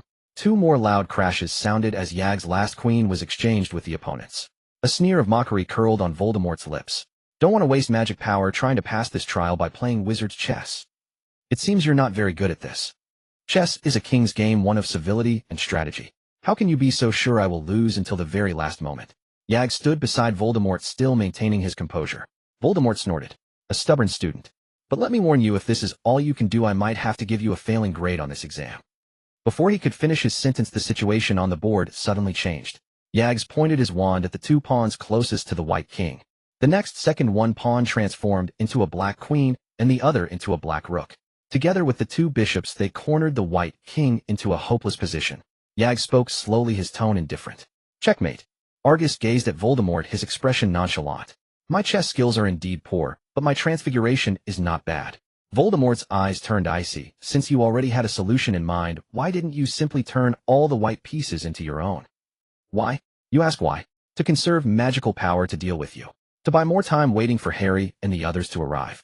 If I truly wanted to clear the level quickly, I would have just cast a disarming charm straight away. Why bother with all this effort? Argus cursed inwardly, but only replied with 2 indifferent words. Forgot. Forgot. Voldemort's forehead veins bulged. A smile curled at the corner of his mouth, yet it did not reach his eyes. Only a chill remained. Had it not been for Argus being his backup host candidate with his temper, he would not have spared Argus until now. As the White Queen was defeated, a group of white chess pieces bowed and cleared the path. Voldemort wasted no more time. He and Argus passed through the gate and continued along the corridor. Before they had gone far, a pungent stench assaulted their senses. Unlike the body odor of a 3-headed dog, it was more like the stench of decay. Argus had caught this scent a few times before arriving in Britain and was highly sensitive to it. As they advanced, the odor grew stronger. Through the faint light, a massive figure in the distance was crouched on the ground, devouring something. Hearing footsteps at the entrance, the figure ceased its movements. It abruptly stood up, its murky eyes fixed intently on Argus and Voldemort. Its dark green skin was stained with fresh blood, and it clutched a massive wooden club in its hand. Standing over 5 meters tall, it was more than twice Argus' height. Is this a mountain troll? Aren't normal mountain trolls supposed to be 12 feet 3 to 4 meters tall? Where did you get this behemoth? If Harry and Ron had encountered this thing in the bathroom in the original story, they would have been torn apart alive. Argus screamed internally, barely stopping himself from cursing aloud. He turned to look at Voldemort, who smiled with immense satisfaction. Are you ready, Argus? This level was personally prepared by your defense against the dark arts professor. Hope you enjoy it. Enjoy. I'm thoroughly enjoying it. Argus gritted his teeth, drew his wand, and approached the troll. Recalling how Harry's trio had defeated the troll in the original tale, he eyed the club in its hand. Given the troll's size, knocking it out or killing it with a single blow from its club was clearly unrealistic. The most convenient method would be to throw an Avada Kedavra at it, simple, brutal, and lethal. But such an act would inevitably provoke further hostility from Dumbledore. He could even use due process to lock me away in Azkaban. Today's events seemed perilous, but in truth they were merely another adventure Dumbledore had arranged for Harry. As long as Argus played along smoothly with the plot until Harry arrived, he could pass with ease. But if he refrained from using the killing curse, most spells would be no more than tickles to a highly resilient magical creature like a troll. Limited by his age and insufficient magical power, even his high-level disarming charm would require several casts to finish it off. What method should I use? Argus pulled a dung bomb from his robe, and under Voldemort's astonished gaze hurled it straight at the troll. One had to admit Weasley products were top-notch. With a soft pop, an indescribably foul odor rapidly spread. Having prepared in advance, Argus had already covered his nose and mouth. Voldemort, however, was not so lucky. Having spent so many years in the wizarding world, he mostly interacted with high-end wizards. He had never encountered such a thing. Caught completely off guard, his face turned green from the stench. Just as he was about to draw his wand to dispel the stench, Argus made his move. Even the troll could not bear the stench of the dung bomb, especially after being hit directly. It coughed repeatedly. The hazy, foul air made the already dark environment even more blinding. Coupled with the troll's inherently clumsy physique, it stumbled and fell to the ground after just 2 steps. Opportunity. Argus' eyes lit up. Expelliarmus. A brilliant, thick red beam shot forth, but it did not strike the troll. Instead, it hit the stone ceiling above its head. Boom. The next second, countless boulders tumbled down, crashing heavily onto the troll's head. The troll sensed the danger, but its brain, the size of a booger, was utterly incapable of processing a response. It could only instinctively try to shield its head with its hands. But it was futile. As more and more stones fell, it was soon buried beneath the rubble. Ignoring Voldemort's murderous glare, Argus stepped forward with a smile, seeking credit. Professor, it seems the troll Professor Quirrell prepared wasn't so tough to handle. Oomph. Voldemort ignored him entirely, waving his hand to dispel the stench from his robes. Without looking back, he strode toward the door. According to the original timeline, Harry should be arriving soon. I wonder if that peeping Tom Dumbledore will sneak over. As Argus pondered, the two arrived at the potion challenge set by Snape. It was a simple logic puzzle, though Voldemort showed no interest in even looking at it. He raised his wand, cast a flame-repelling charm on himself, and marched straight through the black fire door. Argus followed closely. Having foreknowledge of the plot, he had already prepared a magical item to repel flames, and he strode through the black fire door right behind Voldemort. A slight dizziness washed over him. Opening his eyes, he found himself before a deep staircase, its surrounding walls adorned with eerie patterns. At the top of the staircase stood a massive mirror. Is this the legendary mirror of Eriste? I've been at Hogwarts for so long, and this is the first time I've seen it. I wonder what I desire most in my heart. Argus approached Voldemort, feigning confusion. Professor, is the item you seek that mirror? Aside from that mirror, there doesn't seem to be anything else here. Voldemort walked expressionlessly toward the mirror of Eriste. His eyes fixed intently on his reflection in the mirror. After a long moment, it was as if his body had been drained, his legs gave way, and he nearly collapsed. When he looked up again, his demeanor and expression had clearly changed. Let Argus try. He doesn't know what we're looking for, maybe it will yield a different result. Voldemort from behind realized that even after relinquishing control of the body to Quirrell, he still found no trace of the Philosopher's Stone. Unable to contain himself, he urged. Yes, master. Quirrell's weak voice responded. He gestured for Argus to come forward. MMR. Grindelwald, come here. Stand before this mirror. Argus did not mind, and stepped boldly up to the mirror of Eriste. After all, only he could see the reflection. Even if he obtained the Philosopher's Stone, Voldemort would never know. A ripple like waves on water echoed across the mirror's surface. Then slowly the scene Argus yearned for most in his heart began to emerge. In the mirror, his past life family along with Vida Grindelwald and others sat together in harmonious joy. His mother was recounting amusing anecdotes from his childhood to Vida, a knowing smile occasionally gracing her face. Grindelwald and his father clinked glasses and drank, their faces flushed red. Scenes impossible in reality were perfectly fused within the mirror. So what I truly desire is the companionship of family. I thought I would see myself conquering the wizarding world, or perhaps traveling back to the world I once knew. Argus stared silently at the scene in the mirror, unconsciously lost in its depths. Since he had crossed over into this world, he had always viewed everything from a detached, elevated perspective. Though he had interacted with many, he had never felt a genuine sense of belonging. The image in the mirror filled the final void within his heart. What did you see? Just then Voldemort's voice, cold and devoid of any emotion, sounded from behind Quirrell's head, shattering Argus' reverie. Argus reacted swiftly. Without turning his head, he spoke in a calm tone. I saw myself becoming the leader of wizards, revered by countless numbers of them. Is that so? Voldemort, controlling Quirrell's body, slowly stepped forward, his voice dripping with skepticism. This mirror shows one's deepest desires. If anyone should see what you desire, Master, it should be you, not someone like me, who doesn't even know what this object is, am I right? How do you know the function of this mirror? Argus chuckled softly and pointed to the top of the mirror. The mirror itself has told me the answer, you just need to read it backwards. I show not your face, but your heart's desire. What I desire has never been a specific object. I'm afraid your wish to obtain something through me will be in vain. Voldemort fell silent and slowly walked towards Argus. In his mind, Quirrell's terrified voice screamed frantically. Master, Master, you cannot do this. Master, I am your most loyal servant. Master, you cannot do this. Ignoring Quirrell's pleas, Voldemort continued moving towards Argus. Argus, I must say you are the most talented wizard I have ever seen. Your magic, your observation skills, your grasp of the human heart, all are unmatched by ordinary wizards. Thank you for the praise, Master. Sensing something amiss, Argus subtly stepped back, his hand instinctively reaching for the wand at his waist. However, your current pace of learning is still too slow. I have a wonderful method that will allow you to quickly master all my knowledge. Voldemort's voice was full of temptation, but Argus knew exactly what he was plotting. He refused outright. Sorry, Master, but I believe that when it comes to learning, it's better to be down to earth. A disobedient student will not earn a teacher's favor. Come, let me enter your body. You will receive all my knowledge, and in no time you will become a paramount figure in the wizarding world.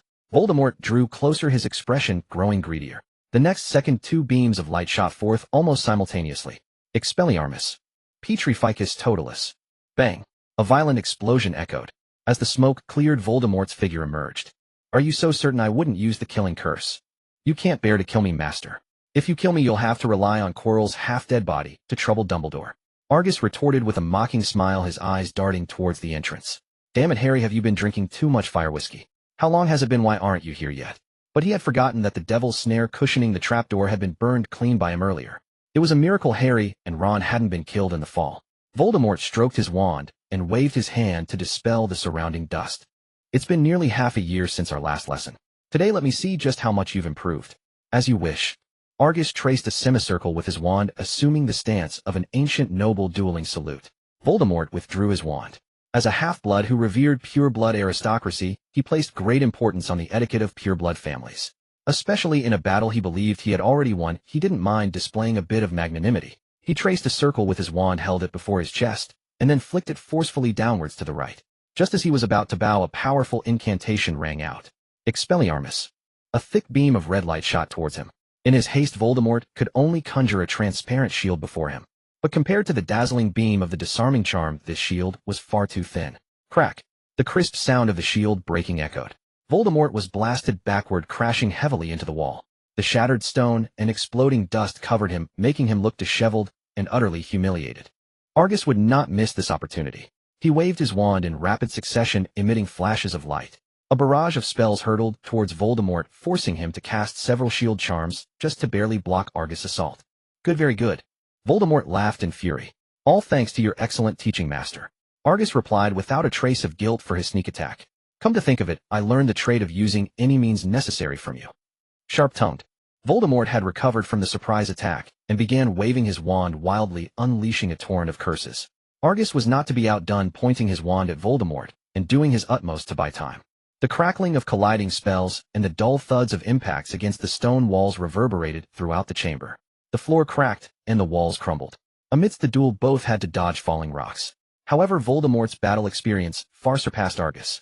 With years of studying dark magic, his spell combinations and timing were far superior. Soon Argus was overwhelmed, unable to lift his head. Fight back, my good student. Why aren't you using the dark magic I taught you? Or do you, like those fools, believe using it is an unforgivable taboo? Ha ha ha. As Voldemort gradually took control of the battle, he finally had the confidence to regain his verbal upper hand. Damn it, why isn't Harry here yet? Even if you were giving birth, you should be done by now. Argus cursed inwardly, but his distraction cost him, and he was knocked to the ground again by Voldemort. Get up, Argus. After half a year of study, is this all you're capable of? Voldemort laughed mockingly, but suddenly a beam of eerie green light appeared before him. Avada Kedavra. Damn it. Voldemort's pupils constricted sharply. The earlier battle had led him to subconsciously believe that Agus would not use dark magic, let alone the unforgivable curses. The sudden killing curse caught him completely off guard. Bang! The scattered dust slowly dissipated, revealing the grayish-white stone wall. Voldemort gripped his wand, a triumphant smile spreading across his face. Ha ha! You almost killed me, my dear student. Now let the second round begin. Your dark arts exam.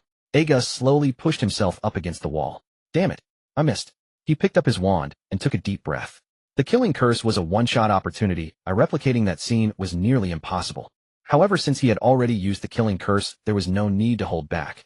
Survival came first. Crucio.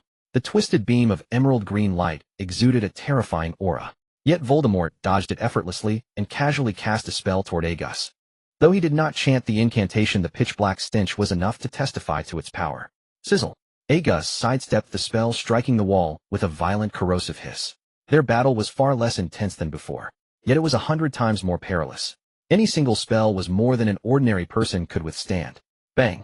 Another spell came flying. Unbeknownst to him, blood had already stained Aegus' clothes. Though not directly hit, he could not avoid the flying debris. His wizard robes were now tattered and torn.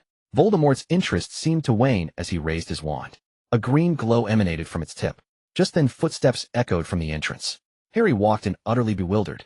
The moment he entered, he saw Quirrell attacking Aegus. He stood there dumbfounded. Shoo! Quirrell, Professor, how can it be you? He could hardly believe it. Until he stepped in, he thought he would face Snape. He had spent so long speculating only to realize he didn't even know who the real boss was. Aegus, seeing Harry arrive, breathed a sigh of relief, but upon hearing his words nearly had a stroke from fury. Stop your damn chattering. Attack. I'm about to die at his hands, and you're still wasting time with words. Do you think you're Naruto, able to talk your way out of anything? Voldemort also sneered at Harry's behavior. Perfect timing. With a flick of his hand, several ropes shot toward Harry. Incendio. Aegus would never allow his secret weapon to be subdued so easily. He burned the ropes to ashes with a burst of flame. Voldemort frowned, casting a cold glare at Aegus. He casually hurled a spell, but what happened next nearly made his eyes pop out. Aegus extended one hand toward Harry while the other pointed his wand at him. Accio, Harry. Amid Harry's terrified gaze, Aegus used him as a shield against Voldemort's spell. Bang! The spell rebounded straight back. It struck Voldemort square in the chest. Just as I thought. Aegus grinned. He had long suspected that the magic on Harry could do more than just reflect the killing curse. In the original story, Harry could reduce Quirrell to dust with a mere touch. Thus, against the yet resurrected Voldemort, Harry was the ultimate weapon. Voldemort was stunned, momentarily unable to process what had happened. Aegus gave him no time to react, hurling a spell directly at him. Bang! A dull thud echoed as Voldemort dodged. Harry crashed to the ground, dazed and disoriented. Missed. Then let's try again. Gone was the Aegus who had been thoroughly dominated moments ago. Harry Potter was his greatest trump card. Dare to cast a spell. Use Harry as a shield. Dare to play dirty. Use Harry as a shield. Want to stall for time. Harry charged. For a time, Voldemort was utterly helpless. Every spell aimed at Harry was deflected. Had he been resurrected, and at his peak, he would have found a way. But now he was but a lingering soul fragment. Powerless to resolve this. All he could do was use transfiguration or the surrounding rubble to defend. Yet Aegus would not stand idly by. Spell after spell shattered the debris before Voldemort. As for whether Harry was injured, well, it's not my injury, so why should I care? Aegus. Bang. Can you? Bang. Can you? Put me down. Bang. Bang. Bang. In just a few minutes, Harry was thrown dozens of times. His body was covered in bruises. His once fair face was now swollen like a pig's head. Voldemort was not faring much better either. In his parasitic state, Quirrell's body had already reached its limit. If this continued, his body would soon collapse. No, I can't go on like this. Gritting his teeth, Voldemort shot Aegus a venomous glare. He immediately planned to flee, but Aegus would not give him that chance. He waved his wand. Accio, Harry. Harry, who had just landed, was summoned again before he could comprehend what was happening. He was hurled straight at Voldemort. Protego. Reducto. Simultaneously, spells came from another direction. No matter which one Voldemort blocked, the other would hit. Crack. Voldemort blocked Harry but failed to deflect Aegus' spell. His already broken body began to split apart, pieces scattering on the ground. Seeing him in this state, Aegus finally breathed a sigh of relief. Aegus, you did well. Trust me, we will meet again. Voldemort's sinister voice echoed. With his Horcruxes, even the killing curse could not kill him, let alone Reducto. A wisp of black mist hovered in the air, its crimson eyes fixed on Aegus below. Of course I believe that too. But next time I hope you can bring me more surprises, Professor. Aegus spun around sharply. His black wizard robes traced a perfect arc with his movement. His wand slid through the air, and where it pointed, azure flames rose. A massive ring of fire danced like a spirit leaping along the surrounding stone walls. Protego Maxima. The blazing flames followed Aegus' wand, surging toward Voldemort in midair. Fiendfyre could destroy Horcruxes, so it could certainly handle Voldemort's lingering soul. Now Voldemort was truly terrified. He let out a piercing shriek, transformed into a cloud of black smoke, and fled into the distance. In an instant he vanished into the darkness. seeing Voldemort truly gone. Agus collapsed to the ground in exhaustion. What a loss. If I had known I'd have to face Voldemort, I should have accepted Dumbledore's deal and gotten something out of it. Now I've got nothing and exhausted myself for nothing. He glanced at the unconscious Harry, then at the mirror of Ariste. A smile curled on his lips. After taking such a huge risk, it's only fair I take a little compensation. I wonder if the image in the mirror of Ariste can appear even when one is unconscious. Never mind, I'll give it a try anyway. Argus dragged his weary body forward, dispelling the protective fire shield.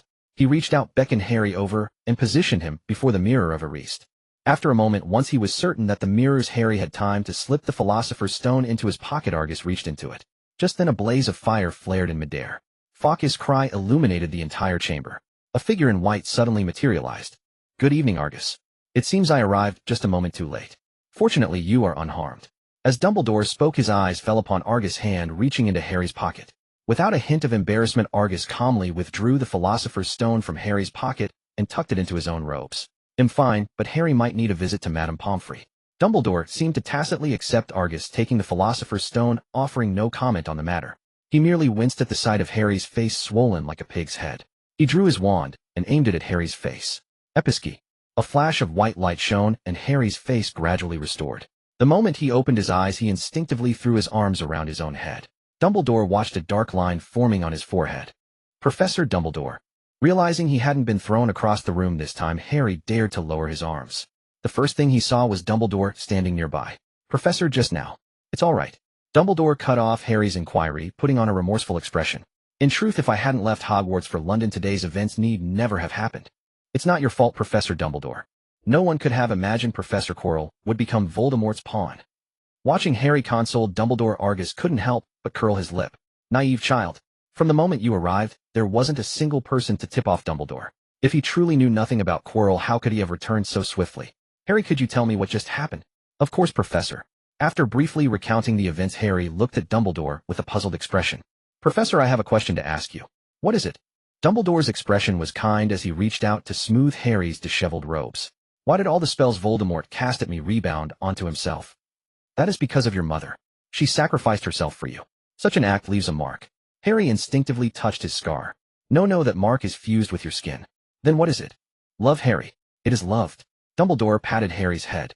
Your mother wove a protection around you with her own life back then, which is why Voldemort's scheme failed. Even today, that magic continues to keep you safe. It is something Voldemort will never understand. He does not know the power of love. Mother. Harry's eyes brimmed with unprecedented sorrow. Yet Argus caught a whiff of something unusual. He was no novice like Harry, easily swayed by Dumbledore's words. Both Grindelwald and Voldemort were masters of the dark arts. If he remembered correctly, the magic Lily used, one of blood and life sacrifice, was a classic dark spell. Even among curses it ranked high. But how could a Muggle-born witch like her wield such advanced dark magic? Learned from Sirius Black? Or was it from the Potter family's legacy? As he pondered, Dumbledore had already finished his subtle persuasion of Harry. Their eyes met. I won't pursue the stone from you, you don't undermine my position. The two foxes, one old and one young, understood each other tacitly. Harry, let me take you and Argus to Madame Pomfrey for a thorough checkup. Only then did Harry remember Argus was there. Recalling how he had suspected Argus of ill intent, and then remembering Argus' fierce battle with Voldemort, a wave of shame washed over him. Argus was the first friend his own age he had made in the wizarding world. He had helped him time and again, yet he had kept doubting him, never even giving him a chance to explain. Overwhelming regret flooded his mind, causing him to conveniently forget how Argus had used him as a shield earlier. He hung his head and walked up to Argus. Argus, I'm sorry, it's fine. It's all in the past. Argus smiled and patted Harry on the shoulder. The next second, a system notification chimed in his mind. Congratulations, host, for uncovering Voldemort's plot. Achievement unlocked, Hope of the Wizarding World. Achievement points reward 200. Remaining achievement points 500. In the hospital wing, Madame Pomfrey, with a stern face, handed a bottle of potion each to Argus and Harry. Compared to Harry, Argus' injuries were far more severe. Harry had taken a bad fall, but it was mostly superficial. Argus had taken several direct curses. Even though Voldemort was extremely weak, the potency of his curses was beyond that of an ordinary wizard. He had been running on adrenaline, and with the fight just ended, his system was flooded with it, so he felt nothing. Now as he relaxed, the aches and exhaustion surged over him. He and Harry each lay on a hospital bed. They fell into a deep sleep. When they awoke, it was already the next afternoon. News of the previous night's events had spread throughout Hogwarts. Unlike in the original tale, the hero of this incident was Argus, not Harry. Dumbledore had considered giving the credit to Harry, but Harry had been knocked out, and his guilt over Argus made him eager to sing Argus praises to the skies. Countless young witches and wizards sent their sincerest gifts and blessings. Daphne, Draco, Pansy, and others stayed by Argus' bedside, refusing to leave. Argus, you're awake. Seeing him open his eyes, the group immediately crowded around. Argus, how do you feel? Are you okay? I'm fine. Argus propped himself up with a pillow. He had to admit Madame Pomfrey's potions were effective. After sleeping for a day and a night, his injuries had largely healed. Good to hear. Everyone breathed a sigh of relief and gathered a large pile of gifts from the floor. These are all presents from everyone, wishing you a speedy recovery. Thank you all, and please thank everyone for me. Having not drunk water for a long time, Argus' voice came out slightly hoarse. Beside him, Harry gazed enviously at Argus, whose bedside was piled with gifts and well wishes, then looked at his own empty space on the verge of tears. What about that red-haired Weasley? With something this big happening to you, he hasn't reacted at all. Back when he was in trouble, you stayed by his bedside the whole time. Draco, who truly cared for Harry, couldn't help but speak up for him upon seeing his dejection. That's right, Ron. Harry suddenly remembered, springing to his feet. Ignoring his own condition, he dashed frantically out the door. I forgot. Ron broke his leg falling through the trapdoor. He's still in the chamber. We need to find a professor to save him. After spending a day and a night in the damp, dark cave, Ron was finally retrieved by the cat professor. When he emerged from the cave, he looked as though he had just crawled out of a river, soaked through from the moisture and racked by the pain of his broken right leg. Heaven only knew how he had endured that day and night. Harry, guilt-ridden over his near-disastrous mistake, dared not meet Ron's eyes. Although it had been Ron's idea to go after the Philosopher's Stone, first it was born from his trust in Harry. But now, if Draco hadn't mentioned it, Ron might have died from pain inside the cave, without Harry even remembering. A week passed in the blink of an eye. With final exams completed, the young wizards were wild with joy, playing like mad. No homework, no classes. Every morning they only needed to decide where to play that day. Alas, happy times were always fleeting. Soon the day of results arrived. Countless students crowded before the gates of Hogwarts Castle.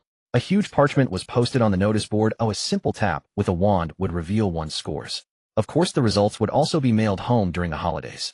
As Yagus, Draco, Hermione, and the others approached the edge of the crowd, murmurs rippled through the throng. A path parted automatically. Yagus is here. What do you think Yagus' scores will be? Need you ask? First place, of course. The young wizards seemed to have reached a consensus. Even before Yagus had seen his results, they were certain he was top of the year. Don't move, let me go first. Before Yagus could speak, Draco snatched out his wand and tapped the parchment. If he checked first, at least he could lower his expectations. If Yagus took first place, and then revealed Draco's barely passing grades, everyone would laugh him to scorn. Dark ink slowly emerged on the parchment. Herbology, A. Potions, E. Charms, E. Defense against the Dark Arts, A. Transfiguration, A. History of Magic, A. Flying, O. Astronomy, A. Not bad, not bad. All passed. Draco sighed in relief, patting his chest with a look of pure fortune. Turning around, he caught Yagus' knowing, half-smiling gaze. Don't forget what you promised me. Tutoring continues over the holidays. With that, ignoring Draco's wails, Yagus was about to check his own results when Hermione darted ahead. Herbology, O. Potions, O. Charms, O. Defense against the Dark Arts, E. Transfiguration, O. History of Magic, O. Flying, O. Astronomy, O. All top marks except for Defense against the Dark Arts. Yet this still failed to satisfy our young witch. I knew it. In the defense exam, I wrote too little on several questions, didn't cover them fully. If only the parchment could be bigger. Hermione pouted almost comically. Yagus smiled helplessly. It's already excellent. With results like this, how can others compete? Saying this, he tapped the parchment with his wand. Unexpectedly, instead of displaying Yagus' scores directly, the Hogwarts crest appeared: badger, serpent, lion, eagle. The four-animal crest burst into brilliant flames in midair. Just as I said, Yagus is definitely first in the year. My God, Hermione Granger only has one E. Is Yagus going to get all OS? There are OS and OS. Some get O because their level is O, while others get O because the highest grade is O. Draco now felt immensely relieved that he had checked his scores first. Otherwise, like Goyle, Crabbe, or Theodore, he would have been too embarrassed to even look. On the parchment, Yagus' results gradually appeared. All OS except for flying, which remained blank. At the same time, a system prompt sounded in his mind. Congratulations to the host for achieving first place in the final exams, earning the achievement top of the year. Achievement points rewarded 100. Current remaining achievement points 600. Exclamations erupted from the crowd. Even missing one subject, he's still first. The gap is enormous. Didn't you see during the exam? Before we even finished reading the questions, Yagus had already completed them. Forget it, exams are over anyway. Let's just wait and see about tonight's House Cup. The House Cup. At the mention of this, a thought struck Yagus. If top scores earned achievement points, surely the House Cup would too, right? He just didn't know if Dumbledore would pull another stunt. In the original story, Dumbledore had added 170 points to Gryffindor to boost Harry's prestige. He had practically handed the House Cup to Gryffindor. But now things were different from the original. Harry had admitted that Yagus was the one who defeated Quirrell. Even if Dumbledore wanted to add points to Gryffindor, he couldn't bypass Yagus. Moreover, the points Harry and Ron had lost this year far exceeded a mere 170. Without Hermione as their trump card for gaining points, Gryffindor was firmly at the bottom of the four houses, nearly 100 points behind third-place Hufflepuff and more than 200 points behind first-place Slytherin. Unless Dumbledore was shameless enough to add 300 points each to Harry and Ron. But if he dared, even Professor McGonagall would stop him, let alone the Slytherin students. The fair-minded cat professor would never allow such favoritism, even if the beneficiary were herself. Night fell. All Hogwarts students gathered in the Great Hall. With the announcement of the House Cup winner and the start of the holiday tomorrow, every student was unusually excited. The entire hall was filled with a joyous atmosphere, especially at the Slytherin table. The points in the hourglass were far ahead of second-place Ravenclaw, all but securing victory. Even the hall's decorations were dominated by Slytherin's green banners. Ding ding ding. Professor McGonagall gently tapped her goblet, and the hall fell silent. Dumbledore rose, swept his gaze across the room, and spoke slowly. Another year has come to an end. Now it is time to award the House Cup. The house scores are as follows. 4th place, Gryffindor with 256 points. Sparse applause came from the Gryffindor table, accompanied by sighs. Clearly they were dissatisfied with this score. A few even cast resentful glances at Harry and Ron. 3rd place, Hufflepuff with 352 points. In 2nd place, Ravenclaw with 461 points. And in 1st place, Slytherin with a total of 517 points. As the words fell, the Slytherin table erupted in thunderous cheers. Draco was ecstatic, waving his arms wildly. Several prefects allowed smiles to touch their faces. Even Snape, seated at the staff table, quietly applauded. Well done, Slytherin. However, recent events must also be taken into account. I have a few final points. The young witches and wizards fixed their eyes on Dumbledore's face, awaiting his next words. Mr. Ron Weasley, even when trapped in peril, was willing to sacrifice himself for the greater good. 50 points to Gryffindor. Sparse applause rippled through the crowd. Due to his repeated targeting of Argus, Ron's name had become notorious throughout Hogwarts. Had it not been for the sake of his brothers, no one would have paid him any mind. Well done. Percy offered Ron a rare word of praise. Ron, basking in the glory of earning points for Gryffindor, puffed up with pride, utterly forgetting who had caused Gryffindor's points to dwindle in the first place. Secondly, awarded to Mr. Harry Potter. He has demonstrated extraordinary courage and audacity, charging forward fearlessly against an invincible and formidable foe. 60 points. This time Gryffindor truly erupted. A group of them clapped excitedly again and again. From dead last, they had climbed to second to last. Though they still couldn't win the House Cup, at least it was better than finishing last. Dumbledore had no other choice. If Gryffindor had trailed Slytherin by merely a few dozen points, he could have found excuses to award Harry and the others more. But the reality was that they were behind by double. A gap of over 200 points. If he simply added points to bridge that gap, how would that differ from rigging the outcome? Where would the fairness of the House Cup be then? If word got out, what would become of his old reputation? Thankfully, the third last house was the placid Hufflepuff. If it had been Ravenclaw, there might have been an uproar. He turned his gaze to Argus, seated at the front of Slytherin, and continued, finally Mr. Argus Grindelwald. Single-handedly, he safeguarded Hogwarts. 100 points to Slytherin. As the words fell, thunderous applause erupted, especially from the Slytherins, who clapped until their hands were sore. Draco and the others puffed out their chests, eager for all to know their connection to Argus. Argus, our total is 617 points, the highest in Hogwarts history. We've made history. Daphne shook Argus' arm frantically, drawing envious glares from many young witches. They had won the House Cup before, but never with such a landslide margin. Calm down, calm down. The other houses are watching. Argus remained composed. It was an expected outcome, hardly a cause for surprise or elation. On the professor's dais, Dumbledore's eyes finally tore away from Argus. He announced the winner of the House Cup. If my calculations are correct, Slytherin wins the House Cup for this academic year. Yes. The Slytherin table instantly became a sea of jubilation. A system notification chimed in Argus' mind. Congratulations, host, on winning the first-year House Cup. Achievement unlocked, House Cup Year 1. Achievement points awarded 100. This achievement won't be like the Slytherin prefect position with increasing rewards each time, will it? If that's the case, he'll need to put more thought into the House Cups for the coming years. Argus intended to mull over his holiday plans, but the ecstatic Slytherins refused to let their greatest hero of the term be. One after another, they pulled him into feasting and chatter. Many students from other houses also came to offer congratulations. The Weasley twins, one on each side, wrapped their arms around Argus' neck. So that's why our benefactor suddenly bought out our entire stock. You were planning something big. Tell us, how did it work? The Weasley twins had been boasting for days about Argus using their products against Quirrell. Their prank items were already immensely popular, and they had raked in a fortune over the past few days. Parvati and Padma Patil also sidled up to Argus, bidding a reluctant farewell. They were from India, and after this holiday they wouldn't see Argus again until the new term. The feast continued until nearly curfew, when Professor McGonagall finally put a stop to it. Argus had wanted to retire early and try a lottery draw. But back in the Slytherin common room, the restless serpents initiated a second celebration. Many upper-year students brought out their prized contraband from Hogsmeade, and the revelry lasted late into the night before finally winding down. Argus sat in a chair massaging his temples wearily. System check achievement points.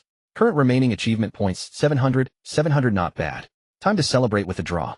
System start the lottery. A card pack adorned with strange patterns floated in midair, circling Argus. He casually tapped the 7 nearest to him. Familiar blue skies and white clouds drifted by, until the last one.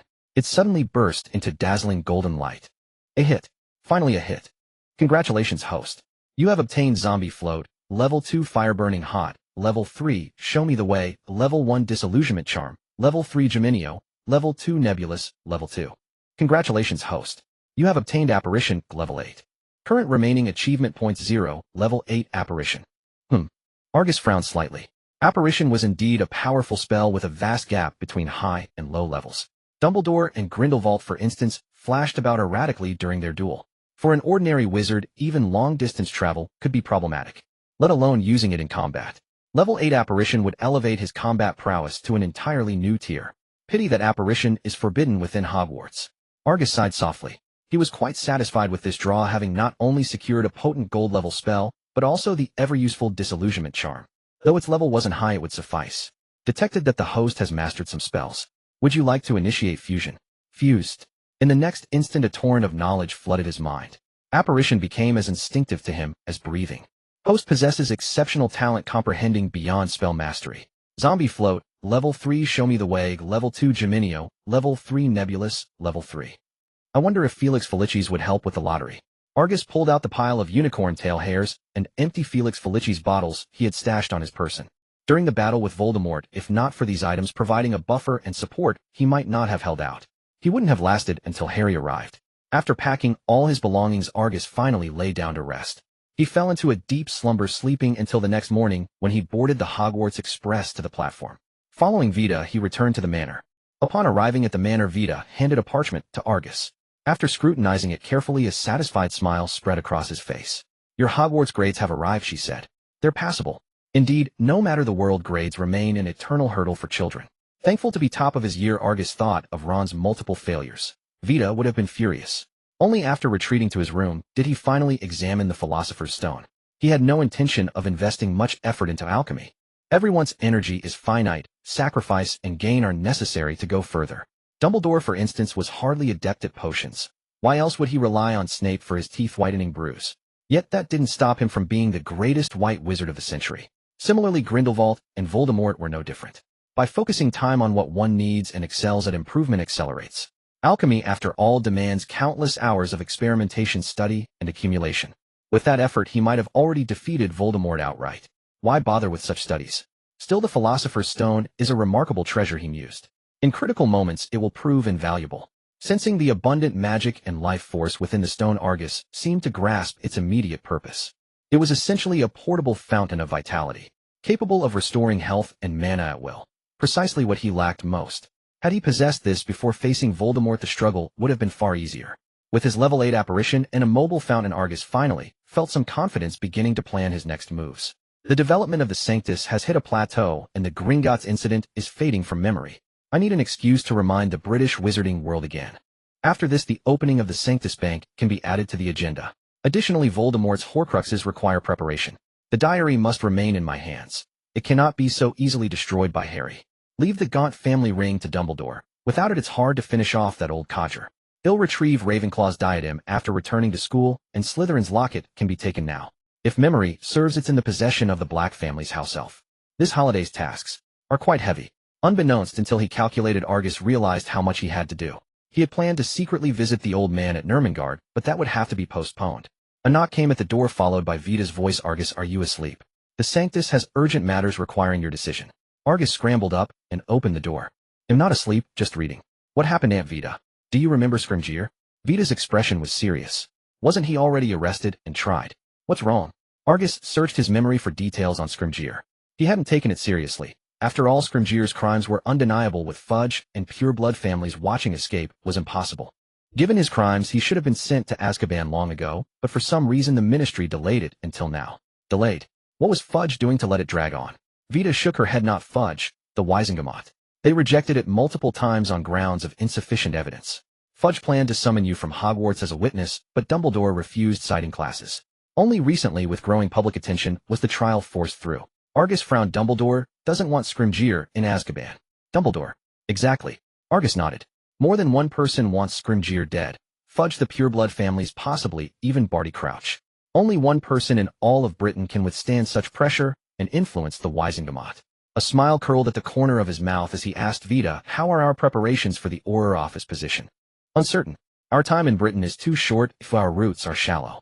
No matter how capable our agents within the Ministry are, becoming a confidant of Fudge or Bones in such a short time is impossible. This time we can only gamble. Leave this to me. Arrange a private meeting with Scrimgeour. Don't let anyone know. No. Vinda interrupted before he could finish.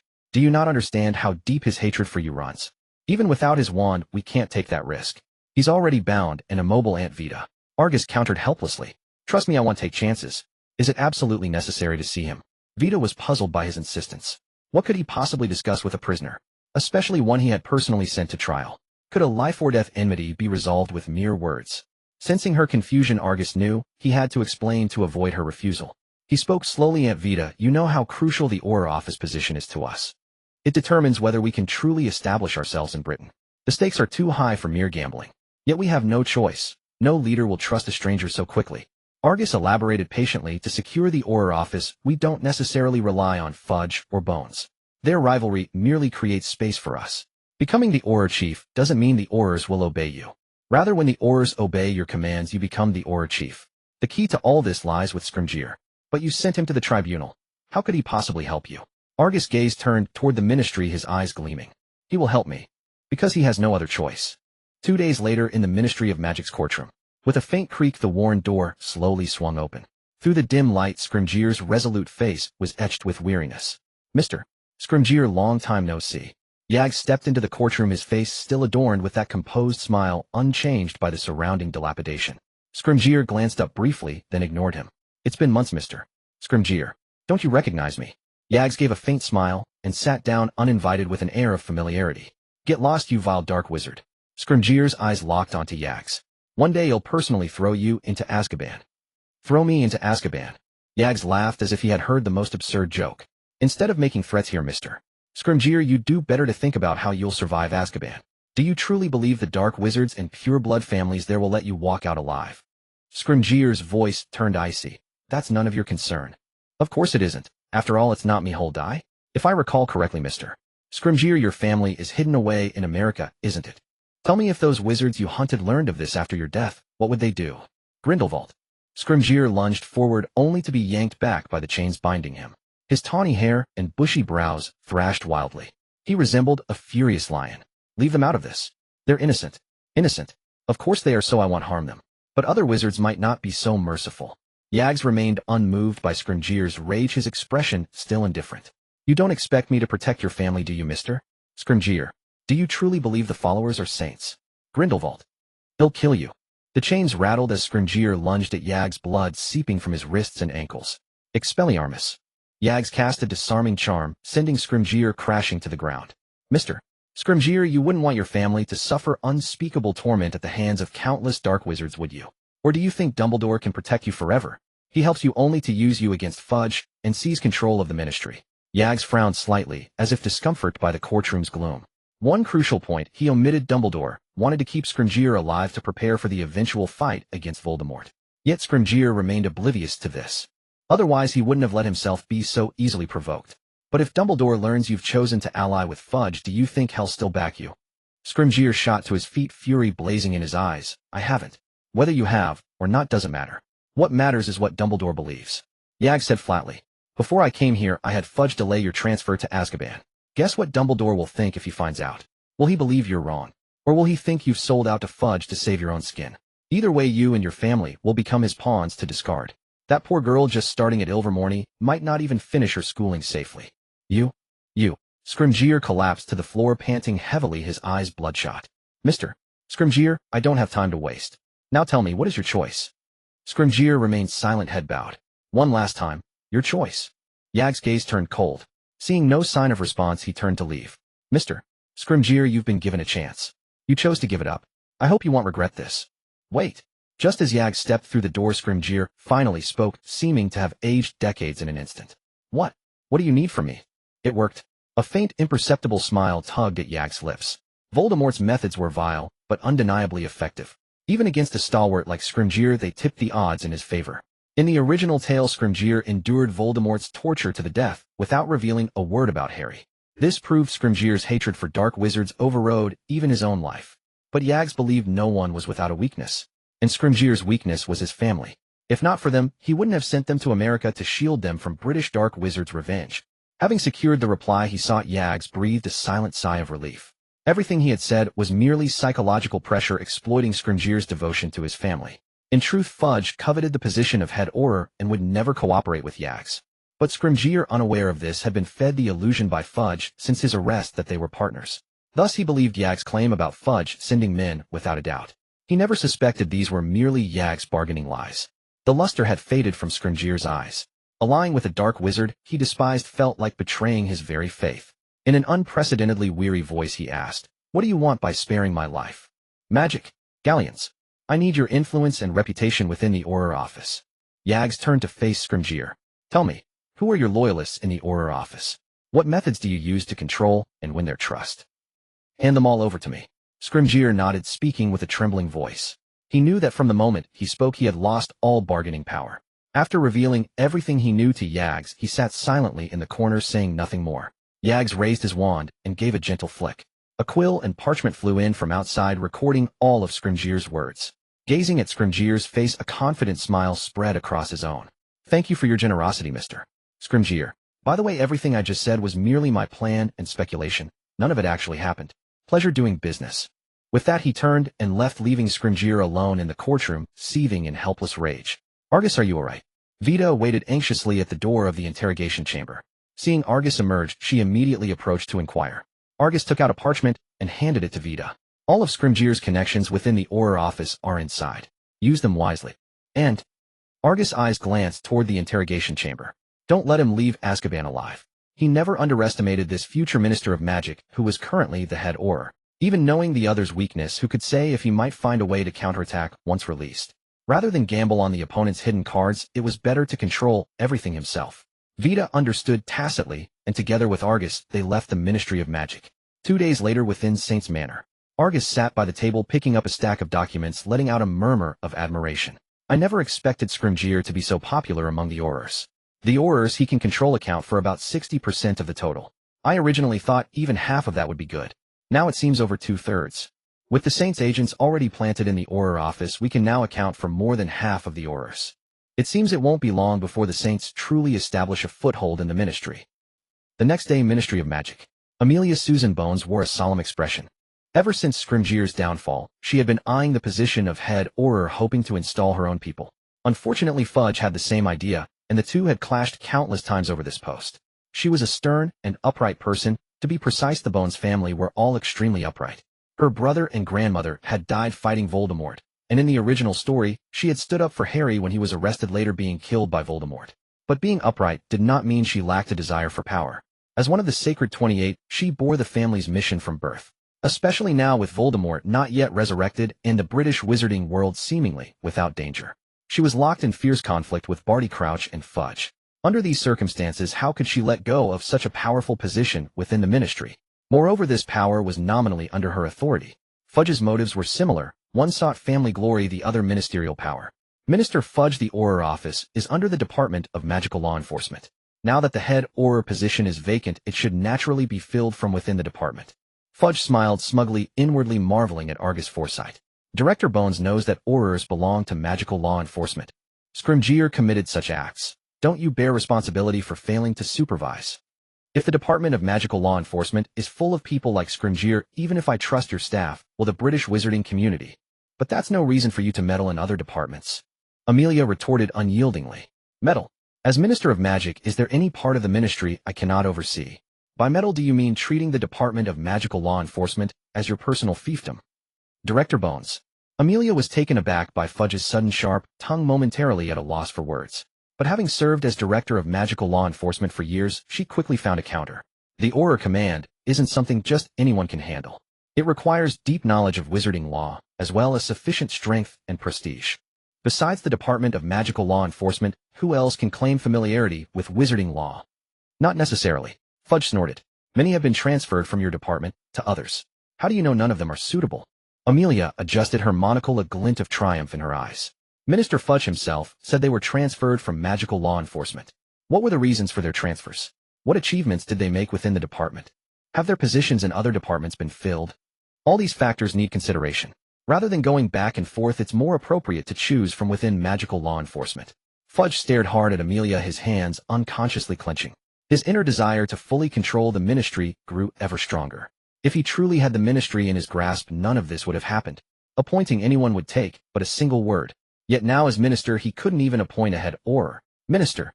Just then a saccharine voice rang out. Umbridge in a pink dress appeared with a fake smile at the minister's office door. What is it? Fudge suppressed his anger. Minister, the werewolves in Nocturne Alley have been stirring lately. Should we send Aurors to investigate? We can't let those beasts cause any real trouble. Then let. Fudge exchanged a glance with Amelia. Neither yielded an inch. Finally Amelia took a deep breath. Minister Fudge, I believe we must prioritize the greater good. For now, dealing with the werewolves in Nocturne Alley is the real priority.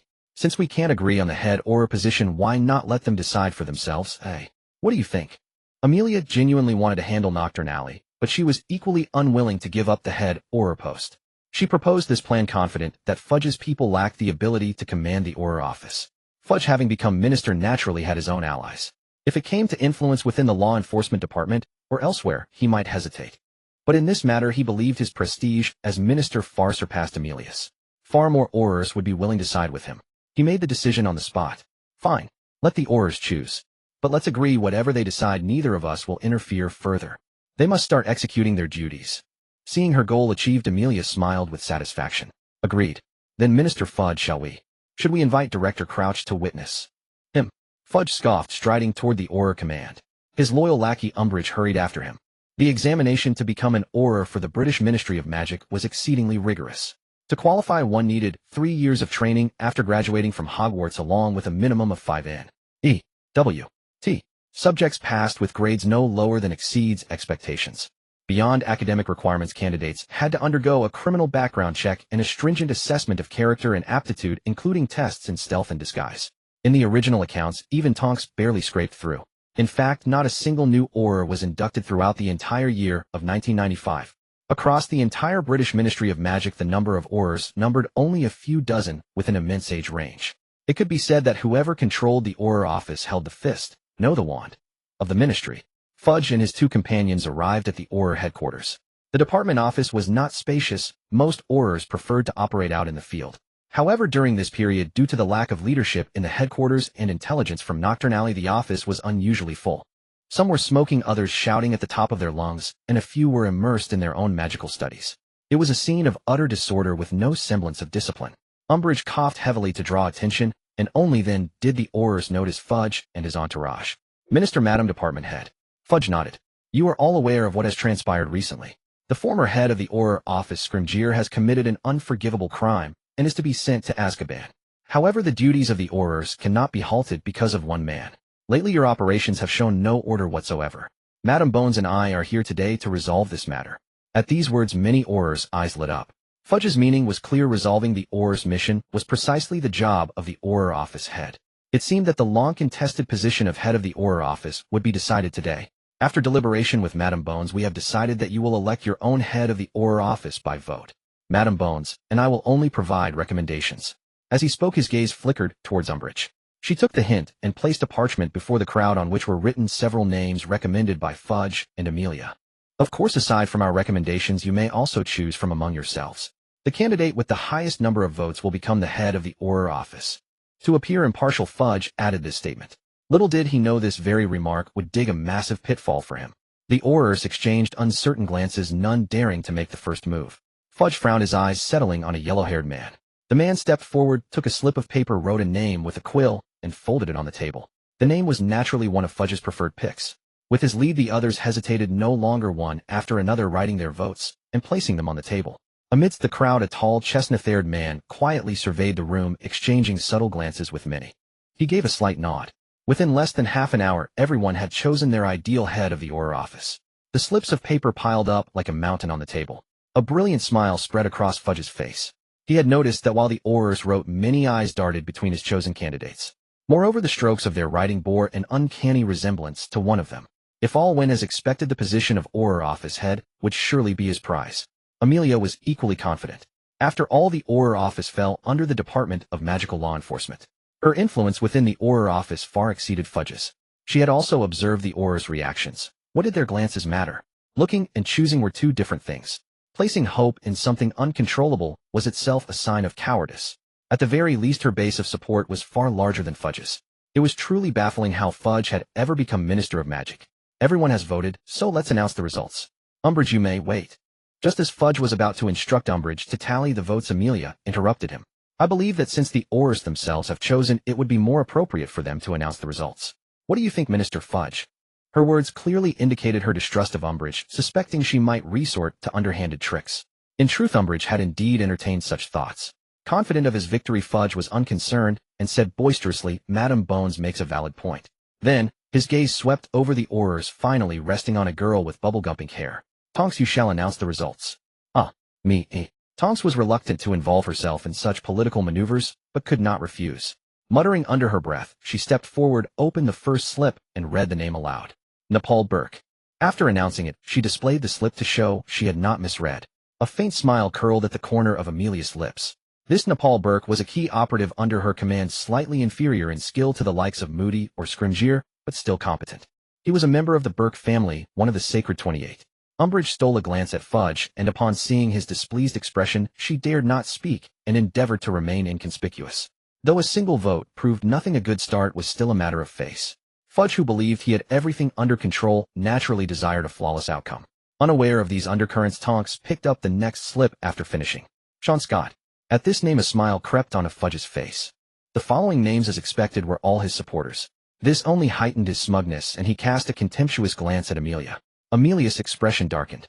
At this rate, Fudge's candidate might indeed secure the position of Auror office head. If Fudge succeeded, it would be like driving a massive nail into her own territory, greatly expanding his influence and further amplifying his voice within the ministry. This was something she absolutely could not allow. Madam Bones, do not forget this was your proposal. As the head of the Department of Magical Law Enforcement, surely you would not renege on such a commitment. Fudge, in high spirits, could not resist a taunt. Amelia snorted coldly. It has only just begun, and the final outcome is far from certain. Is that so?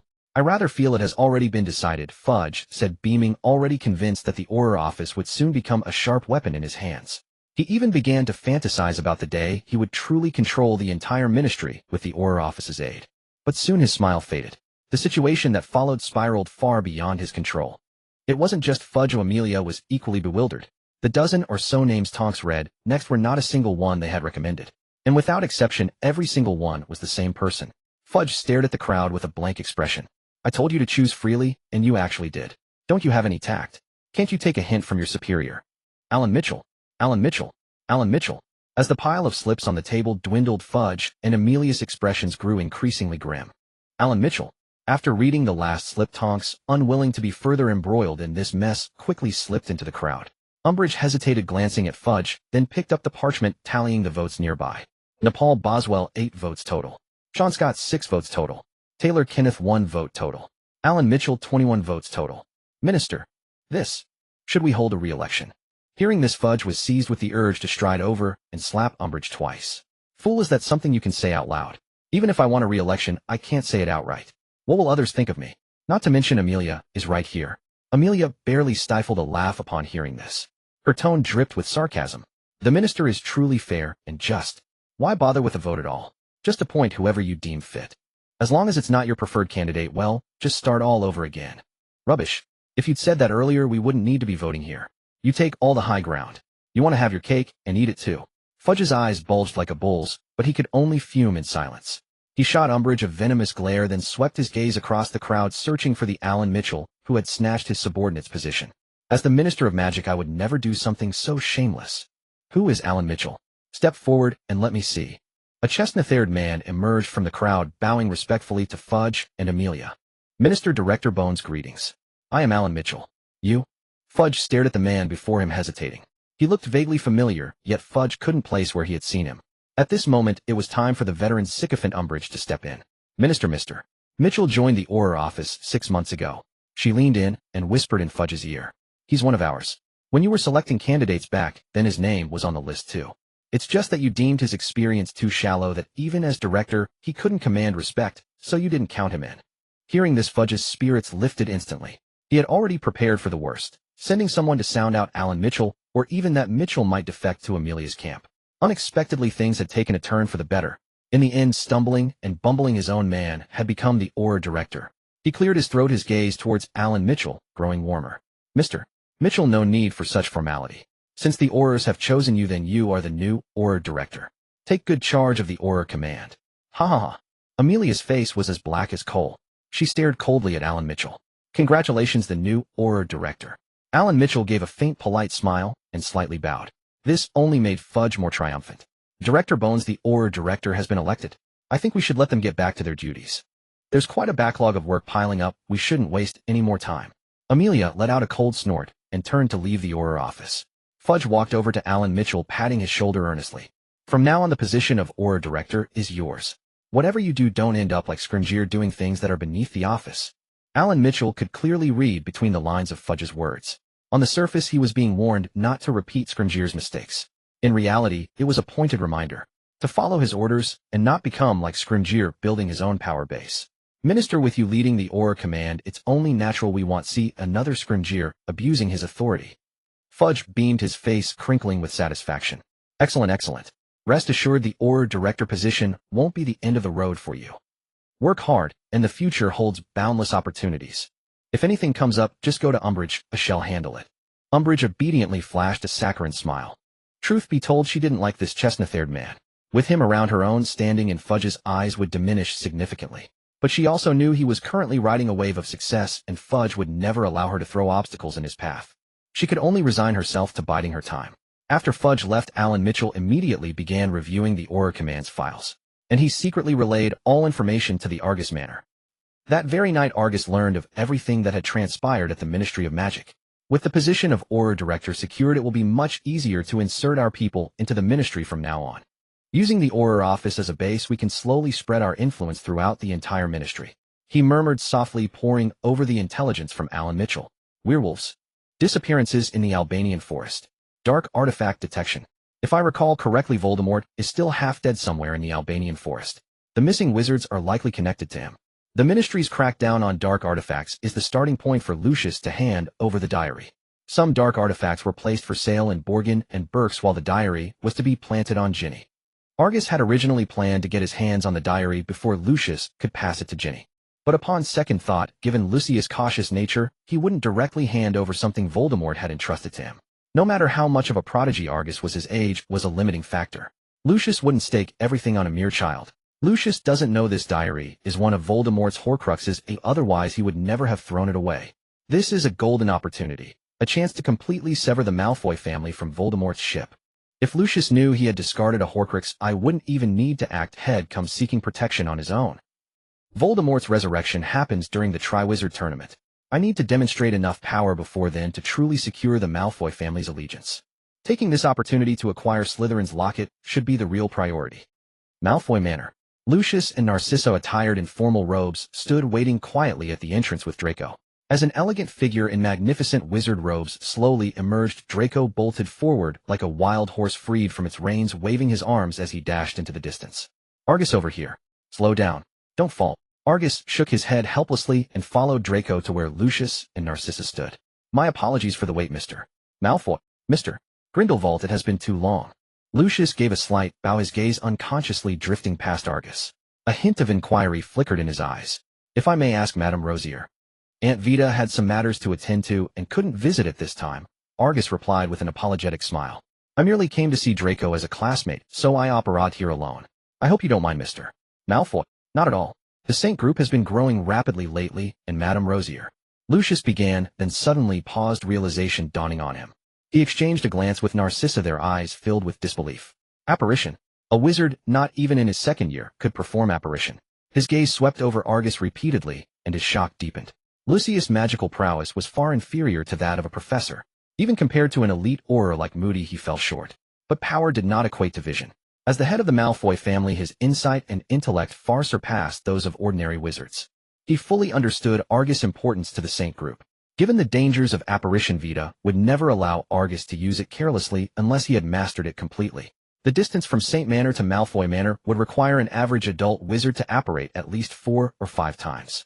Arriving at Malfoy Manor, they would likely have weak legs. Yet Argus showed no sign of fatigue. How could he not be astonished? Narcissa quickly noticed her husband's state and subtly tugged at his sleeve. She offered Argus an apologetic smile. "Mr. Grindelwald, Malfoy Manor welcomes you. Please come in." Lucius snapped out of his daze and hurriedly stepped aside to invite Argus inside. Argus bowed politely and followed Lucius and Narcissa into the wizarding world's most prestigious manor. They arrived at the drawing room. A bountiful array of fruits and snacks adorned the table. Vibrant yet neatly arranged, clearly the work of a meticulous host. Before he could even sit down, Draco thrust a mountain of treats into Argus' arms. "Argus, this is my favorite chocolate. Try it. And this. And this." Argus looked at him with a knowing smirk. "Are you trying to bribe me with all this so I won't check your homework?" Draco's smile froze, and he looked at Argus pleadingly. "Did you forget what you promised me before the holiday? Go get your homework and let me see it." Argus remained firm, and Draco trudged off to his room with a pout. He kept glancing back, hoping Argus would relent. But his hope was in vain. Argus' real goal was never his homework. Homework was merely an excuse. The matters he wished to discuss with Lucius were better kept from Draco. Lucius sensed this and did not leave. Narcissa, perceptive as ever, went upstairs to join Draco in searching for his homework. "Mr. Malfoy, will be brief. I have received word that the Ministry of Magic is planning a major operation concerning dark artifacts." "A major operation?" "Precisely." Argus nodded. "There will be a large-scale inspection soon covering even pure-blood families. I advise the Malfoy family to prepare in advance." Lucius fell into thought. He had no doubt that Argus was lying. Such a far-reaching matter was not something one could jest about. 2 things truly occupied his mind. First, how to handle the family's collection of dark artifacts. The Malfoy family's centuries-old hoard contained no small number of dark items, and disposing of them in a short time was no easy task. Second, the hidden implications of Argus' words.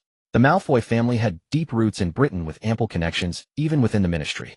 Yet he had received no hint of this information. Clearly, the secrecy of this operation was beyond the reach of ordinary people. To have access to such secrets and to risk passing them on. It seemed the Saint Group's influence was far more formidable than he had imagined.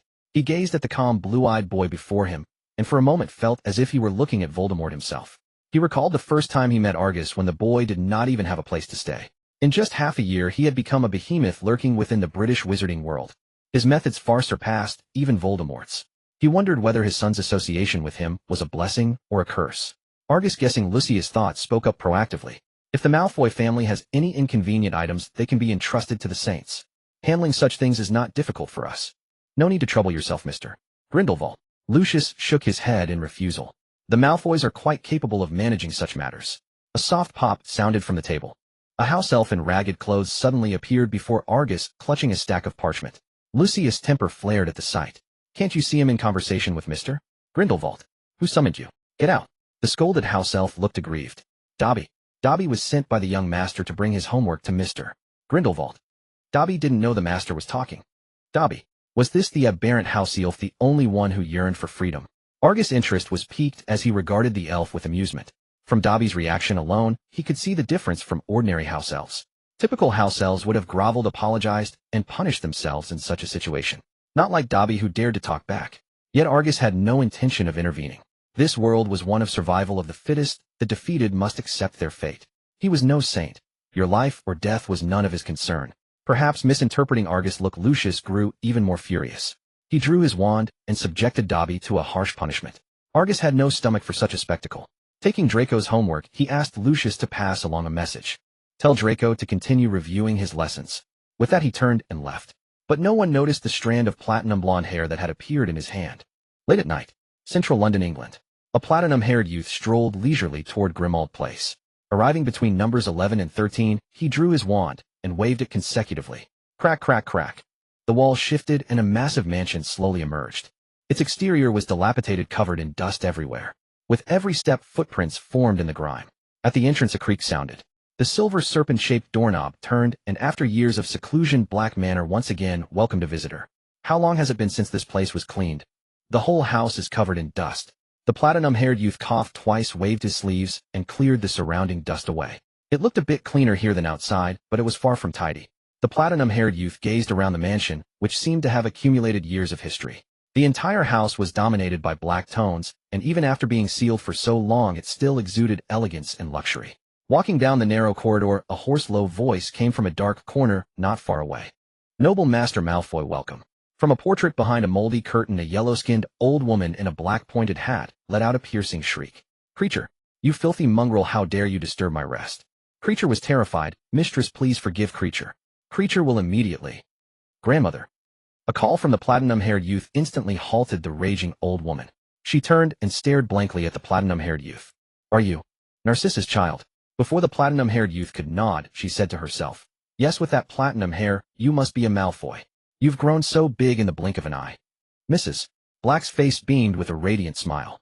As long as one was pureblood, her attitude would never be poor, especially since the one before her also carried the blood of the Black family. Even as a mere portrait with only memories, she couldn't help but feel genuine joy. "Creature, go tidy up the house at once." "You filthy lazy thing." "Yes, mistress." Creature gave the platinum-haired youth a deep look, snapped his fingers, and vanished from sight.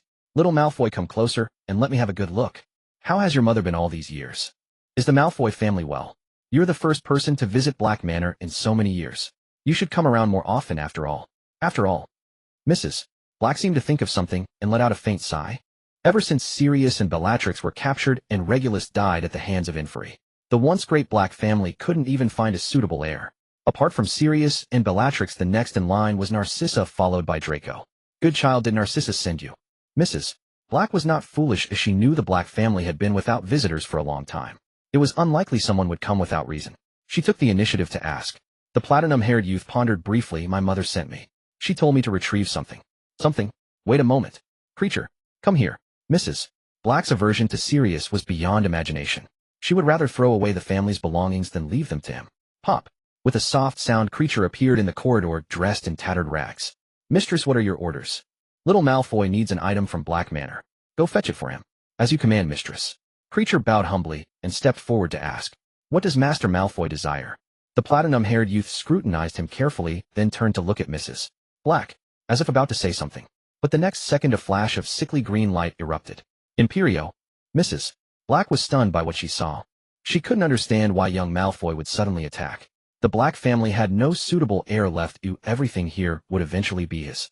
Moreover, she had already agreed to his request, so why? Why had it come to this? The platinum-haired youth, or rather Argus, shook his head regretfully. "Was my acting off?" "No, Creature and Mrs. Black haven't seen Draco's current temperament. It must be that Creature couldn't sense the bloodline bond from me.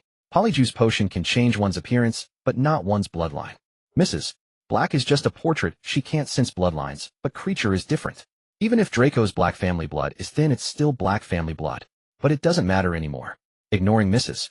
Black's screams and curses ringing in his ears, Argus raised his wand and commanded Creature to take down the locket hanging around his neck. In the original story, this locket wasn't cursed, but Argus wasn't willing to take the risk. Since Creature was already under his control, there was no need to personally take the risk. Creature's gaze was vacant as he produced the locket. The ancient locket bore the marks of time, but showed no stains. Clearly a result of Creature's regular cleaning. After confirming it was safe, Argus pocketed the locket. The first Horcrux is secured. Next is the diary.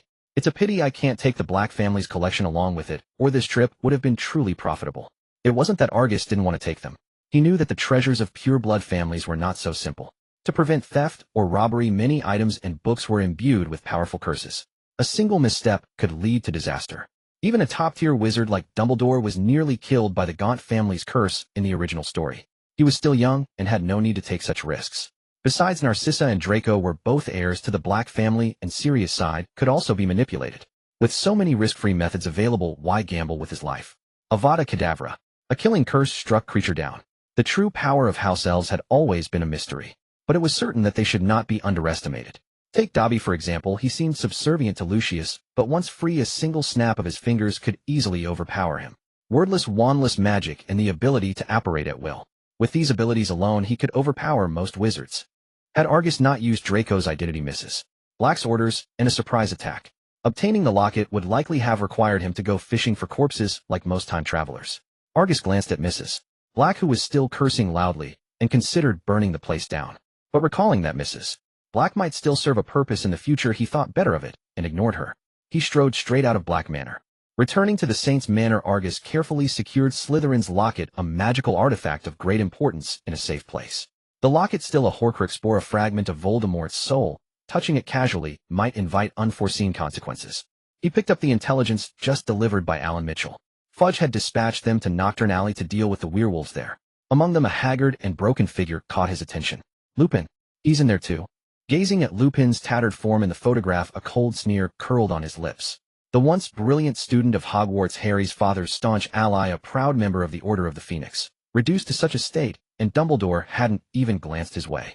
It was only years after Harry's enrollment that Lupin was brought back as a professor. He had considered approaching and recruiting Lupin earlier, but he lacked the right leverage.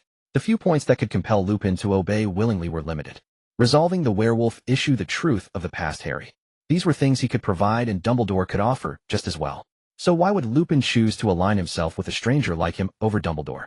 Argus tapped his knuckles lightly on the desk and summoned Vinda Rosier. Aunt Vida, tell Alan Mitchell to keep an eye on this werewolf named Lupin. No need to follow him, but just inform me of his movements promptly. Very well. Vida asked no questions and prepared to leave with the photograph. By the way, the Malfoy family just sent word that the matter has been handled. The Greengrass, Crab, Parkinson families and others are mostly taken care of. You needn't worry. There's a banquet tonight with key members of several families. They wish to invite you to express their gratitude. Argus nodded. Good'll be there. How is the search for the locations I requested coming along? The farming and breeding bases are fully built and operational, but the street location hasn't been chosen yet. What about Gringotts? As you instructed, we've been subtly spreading word of Gringotts exploitation. Ordinary wizards' discontent has reached a peak. A single spark could ignite it. The pureblood families are tougher. They're not so easily fooled. From today onward, shift the focus. Tell the British wizards that the previous attacks on Gringotts didn't result in nothing being stolen. The lost items were too many and too valuable for Gringotts to bear. If the owners discover the truth, Gringotts risks bankruptcy. Argus had witnessed numerous bank failures in his past life. Many were due to unrecoverable loans leading to liquidity crises. Gringotts didn't engage in lending galleons, so squeezing its survival space through that angle was unlikely. But another path existed, using ordinary wizards' withdrawals to drain Gringotts' galleon reserves. Once a trend took hold, even pureblood families would grow uneasy. A bank's profits rely on depositors' funds, and Gringotts was no different, constantly robbing Peter to pay Paul. The difference was that Gringotts held the minting rights. Unless they recklessly mint galleons, they can never repay all the wizards' deposits. If they dare to do that, the pureblood families and the Ministry of Magic will tear those goblins apart without my intervention. Vida nodded thoughtfully and turned to relay the orders. Time passed. A month and a half flew by. During this month, the Saints had infiltrated the Ministry of Magic with numerous agents. Meanwhile, more and more ordinary wizards flocked to Gringotts to withdraw their galleons. Gringotts tried to explain away the rumors, but wizards, being human, only drew conclusions within their own understanding. They believed only what they wished to believe. No matter how Gringotts explained, no one listened. Argus, however, lived quite comfortably, spending his days reading and practicing magic. Occasionally, he replied to letters from Hermione and Padma. Leveraging his long-perfected talents, he advanced many spells to the 4th level within a month. One morning, as Argus was testing the water prison spell Dumbledore had used against Voldemort by the lake, an owl delivered a letter. New school year textbooks and a change in the defense against the dark arts professor. He recalled that the second-year professor was a fraud. Aside from strutting like a peacock, his only passable skill was the memory charm. Break with a banshee, gaddying with ghouls, holidays with hags, travels with trolls, voyages with vampires, wanderings with werewolves, year with the Yeti. These books alone would cost dozens of galleons. Good heavens, this is just using Hogwarts students to boost sales. If I remember correctly, the Saints bookstore sells these very books. I need to have Aunt Vida deal with it quickly. Within a year, this fraud will be exposed. Then all these books will be worthless. Leaving the manor, Argus operated to the Saints shop in Diagon Alley. Since the Christmas promotion, he had avoided entering Diagon Alley through the Leaky Cauldron. He rarely even strolled there, terrified of being mobbed by enthusiastic British wizards. Aunt Vida. When Argus spotted Vida, she was in conversation with several middle-aged men. Hearing his voice, surprise flickered in her eyes. Argus, what brings you here? Hogwarts' new term book list arrived, so I came to pick up some books. You could have just told me why bother making the trip. Let me see what books you need. Vida frowned slightly and stepped forward, quickly reaching for the parchment in Argus' hand. But instead of parchment, her fingers touched a delicate black rose. For you, Aunt Vida. Argus smiled warmly. Vida took the flower and gently tapped his head. Learning quite a bit at Hogwarts, are you? Sending flowers to charm girls. Looks like you'll need to give you more tasks to practice. Aunt Vida, you're a devil. Argus hadn't expected his thoughtful surprise to end like this. His expression turned comical. Just kidding. Wait here, you'll get your books. Vida beamed, tucking the black rose into her hairbun. In that fleeting moment, Argus realized he had never seen her smile like that before. She selected the second-year textbooks according to the list. Taking the books, Argus flipped through a few pages. By the way, Aunt Vida, how many galleons do Lockhart's required books cost? On average, about 5 galleons per book. His books are priced according to adventure stories, so they're a bit more expensive. Vida had already inquired while fetching the books. Textbooks for Hogwarts were a significant source of profit for the bookstore, requiring extra attention. 5 galleons. That's not cheap. Argus had a fair understanding of Hogwarts textbook prices. Normal textbooks cost about 2 to 3 galleons, while cheaper ones like A Beginner's Guide to Transfiguration cost only 1. Most of these books could be used for a long time, some even passed down to younger siblings. It was a tradition of the Weasley family. In contrast, Lockhart's books were clearly too expensive. 5 galleons, each 8 books, in total 40 galleons. Almost equivalent to the wages of an average wizard for over half a month. What's our profit margin? After deducting Gilderoy Lockhart's share and various costs, the profit per book is about 2 galleons and 5 sickles. A 50-50 split. Correct. We handle production and sales while Lockhart manages the promotion. Good heavens, after all this, the profiteer was me. Excluding the split, the cost was just 2 or 3 sickles. Yet they sold for 5 galleons. And Lockhart? No wonder he lived so comfortably in St. Mungo's even after losing his memory. These years of book sales plus 1 round as Hogwarts course materials had surely made him a fortune. Aunt Vida, starting today, reduced the price of all Lockhart's books. 4 single copies, 4 galleons, each for the set of 8, 25 galleons. For the entire Lockhart series, 30 galleons. Clear out Lockhart's books as quickly as possible. In the original story, even if Lockhart later lost his memory, the fact that he used the memory charm to steal other wizards' experiences never came to light. But that didn't mean his books were safe. 1 year teaching at Hogwarts was enough for many wizards to see his true colors. Why be stubborn about avoiding losses that could be prevented in advance? Vida didn't ask why, her delicate brows slightly furrowed. If we do this, Lockhart probably won't agree. Never mind him. We'll continue to pay him his share based on the original 5 galleons. Well, just earn a bit less on our end. Alright, I'll arrange it right away. That very day, the Sanctum bookstore issued a public notice. Once again, it caused a stir in Diagon Alley. The wealthy in the wizarding world were, after all, a minority. Most Hogwarts students came from ordinary families. A set of Lockhart's textbooks was hardly cheap. They had already prepared to tighten their belts, but the Sanctum bookstore gave them a second choice. Mr. Grindelwald is truly the conscience of pure-blood wizards. He'll surely become a great figure like Dumbledore one day. You must learn from Mr. Grindelwald. Thank goodness for Mr. Grindelwald, otherwise my child would have had to buy second-hand textbooks. If only all shops were as conscientious as the Sanctum group. Bah, they're not fit to be compared to Mr. Grindelwald. Look at those bloodsuckers in other bookstores. As soon as they saw Hogwarts' announcement, they hiked up prices. Desperate to cash in. Exactly. Support Mr. Grindelwald. Support the Sanctum. Countless wizards were deeply grateful to the Sanctum group. Some, despite being short on funds, gritted their teeth and bought a brand new set of Lockhart's textbooks for their children, all for the sake of Argus discount. Within just a few days, most of Lockhart's textbooks at the Sanctum bookstore were sold. Moreover, they won a great deal of goodwill among British wizards. The Burrow. Harry, recently rescued by Ron, and the Weasley twins followed them quietly into the house. Self-washing pots and pans, a clock with faces of the Weasley family, and peculiar house structure. Everything was astonishing to him. Ron casually grabbed a piece of bread and stuffed it into his mouth. It's a bit shabby, but it's home. Harry's eyes sparkled with excitement. I think it's brilliant. Thump, thump, thump. A rush of footsteps came from the stairs. Mrs. Weasley's face was angry, and she slammed her hands heavily on the table. Where have you been? The moment she saw Harry, the anger in her eyes instantly melted into the gentlest smile in the world. Oh, Harry, it's so good to see you, dear. Turning to the 3 Weasley boys, her expression turned stern again. The beds are empty, and you didn't say a word. And you took the car. You could have died or been seen. As if sensing her tone was off, she turned to Harry again with a motherly look. Of course I'm not blaming you, dear Harry. The Weasley twins were dumbfounded. Who's your real mother? The face-changing was too quick. Ron's mouth was stuffed like a hamster, and he explained pitifully, they wanted to starve him, Mum, and they barred the windows. Careful, or I'll bar your windows, Ron Weasley. Come on, Harry, time for breakfast. Led by Mrs. Weasley, they all went to the table. Soon Arthur Weasley, dressed in formal robes, came to the table. He kissed Mrs. Weasley on the cheek and took his place at the head of the table. In the original story, Harry and Arthur had never met before. But now, because Ron had caused a huge trouble the previous school year, the Weasley parents had been called to Hogwarts. Arthur had already met Harry earlier, briefly asked about the reason, and didn't dwell on it. Outside the window came the hooting of an owl. Mrs. Weasley put down her cooking utensils. It must be Errol with the mail. Bang. As she spoke, a large owl flew straight into the window. Percy took the letter. It's from Hogwarts. They've sent Harry's too. Dumbledore must know you're here, he knows everything. Arthur, as a member of the Order of the Phoenix, had an unconditional admiration for Dumbledore. Percy opened the letter, glanced at it, and handed it to the Weasley twins. His brows knitted tightly. No way, these things aren't cheap. Yes, just the spellbooks alone are expensive. For the Weasley family, which relied solely on Arthur's salary to support the whole household, dozens of galleons for books was truly too much. And they needed more than just these. Ginny was about to start school, her wand, robes, and so on also needed to be purchased. Mrs. Weasley took the letter, sighed slightly, but still smiled to comfort the children. Don't worry, children. Maybe we should make a trip to Diagon Alley today. Bang. The moment green flames enveloped his body, Harry sensed something was amiss. Before he could utter a word, the Floo network transported him to a dim and sinister place. The terrifying and eerie atmosphere made his scalp tingle. As he took a few steps through the shop window, a head of thick platinum blonde hair appeared like a savior in Harry's eyes.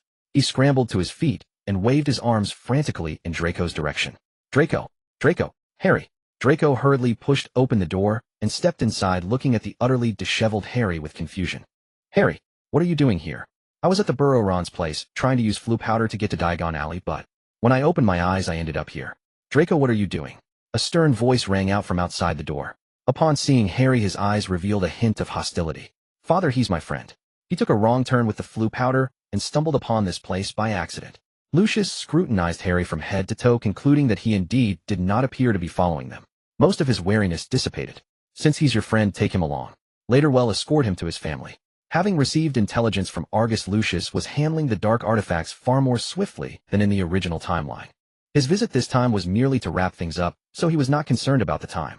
Draco sighed in relief and patted Harry's shoulder reassuringly. Come on, Harry, father, and I will take you back. Wait, what did you say his name was? Harry. Harry Potter. What's wrong? Harry Potter. Upon hearing this name, Lucius wished he could shove Draco back into the womb for a duver. Damn it, your father is Voldemort's follower, and you're buddying up with the Chosen One. If word gets out, do you want your father's life? Looking at Draco's bewildered expression and recalling Argus' cunning schemes, Lucius took a few deep breaths, constantly reassuring himself. Flesh and blood. Flesh and blood. No matter how foolish, he was still his own. He wanted to abandon Harry there, but the words had already been spoken. Moreover, even if he tried to leave, Draco's stubbornness would make him stay. Helpless, he had no choice but to take Harry along to Diagon Alley. They arrived at the Saints bookstore on Diagon Alley. The Weasley family was already waiting there. After a year of operation, most wizards' first choice had shifted from Flourish and Blots to the Saints bookstore. Lockhart's original book signing event had also moved from Flourish and Blots to the more prosperous Saints. The entire shop was packed with wizards of all kinds coming to buy books and attend the signing. Oh, thank heavens you didn't wander too far. Seeing Harry approach, Mrs. Weasley hurried over and brushed the dust off his clothes. I'm fine, Mrs. Weasley. I was lucky to run into Draco and his father. Harry briefly recounted his experience, forgetting that the Malfoy and Weasley families had never gotten along. Especially recently, with Arthur leading raids on Malfoy Manor to search for dark artifacts. At that moment, the two men glared at each other with intense animosity. Well, look who it is.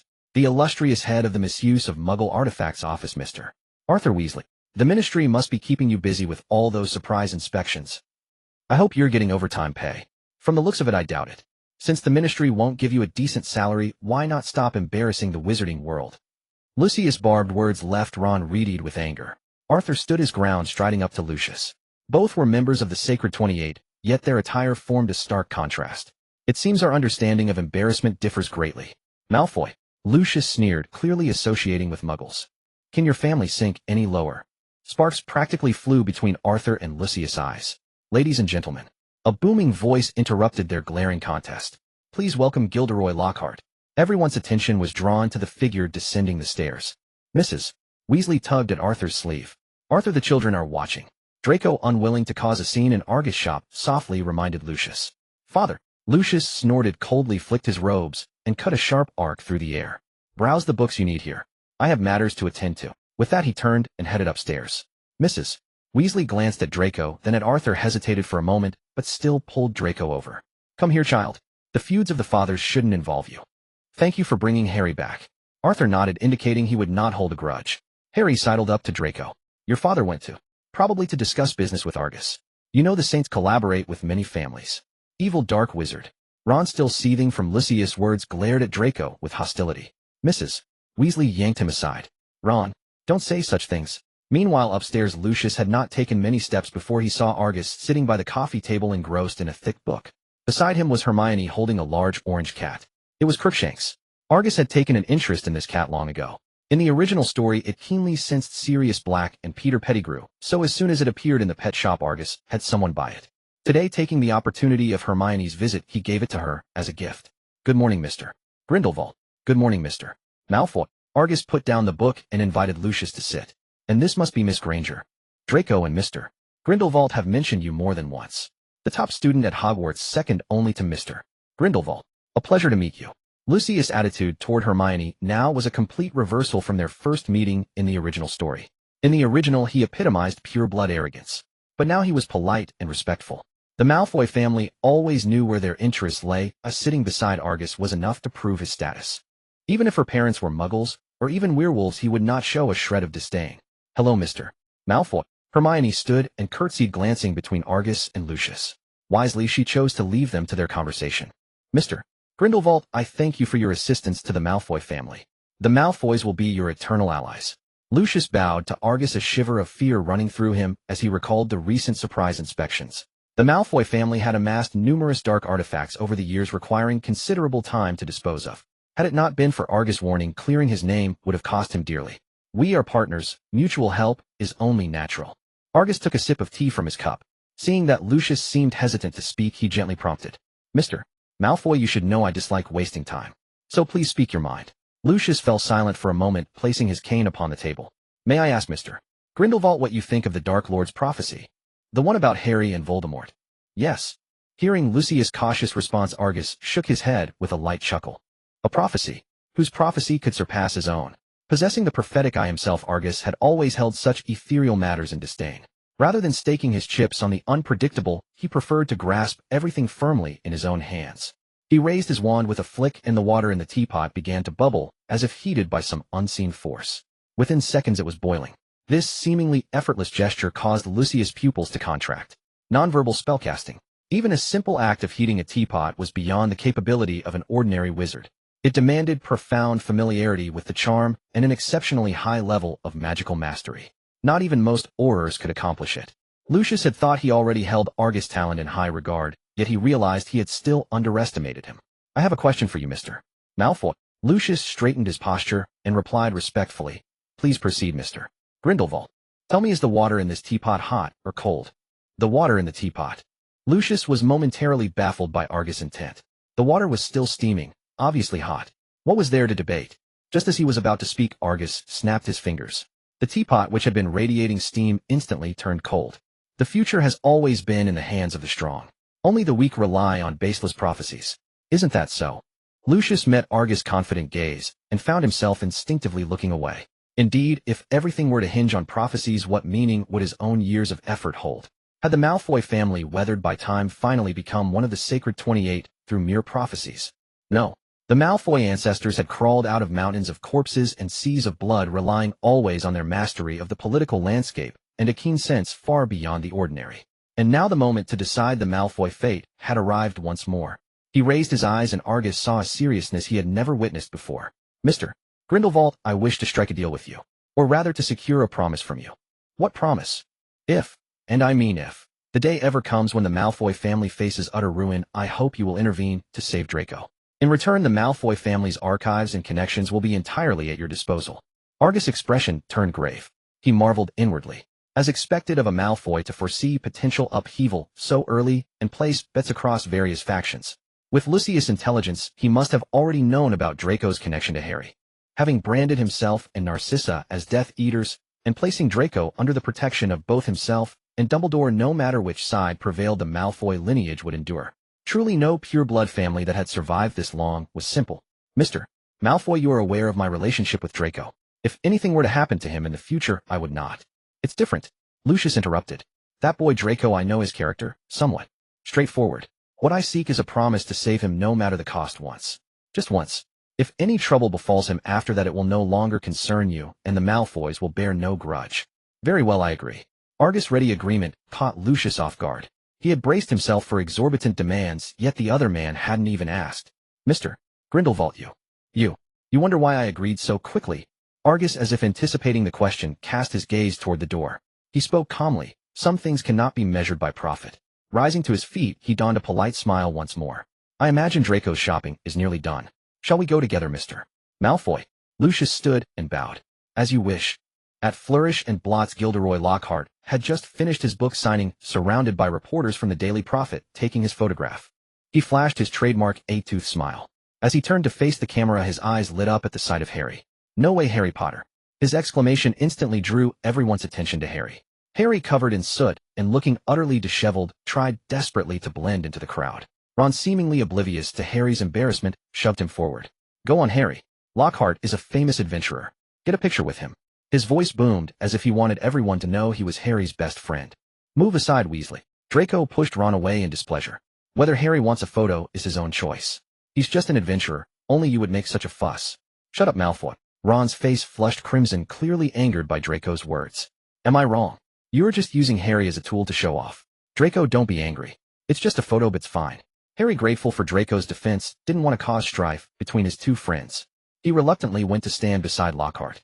Seeing Harry approach, Lockhart's expression eased slightly. Draco's words had been harsh, but the Malfoy family was not one he could afford to offend. He had no choice but to swallow his pride. At least the boy who lived had some sense. As the surrounding lights flashed and cameras clicked incessantly, Ron's expression grew more triumphant. So what if Draco knew Harry first? Wasn't Harry still more inclined toward him? Otherwise, why would he have listened and posed for a photo with Lockhart? Meeting Ron's challenging glare, Draco could no longer contain himself and threw a punch. The two immediately tumbled into a brawl. Harry tried to intervene, but Lockhart held him tightly for the photo, refusing to let him escape. In desperation, Harry could only shout repeatedly, "Stop it! Stop it! Please stop fighting!" Meanwhile, the Weasley family with Ginny in tow was busy buying school supplies, completely unaware of the commotion. Just then the bookstore door swung open. Lucius followed Argus inside. The first thing he saw was his son locked in a fierce fight with Ron. He glanced down at Argus, his face burning with embarrassment. Draco, stop this instant. Lucius strode forward, grabbing Draco to leave. But Ron, having taken a few hits, refused to let it go. He charged at Draco, throwing more punches and kicks. Lucius, already seething, grew even more irritated by Ron's insolence. With a forceful flick of his sleeve, he sent Ron stumbling aside.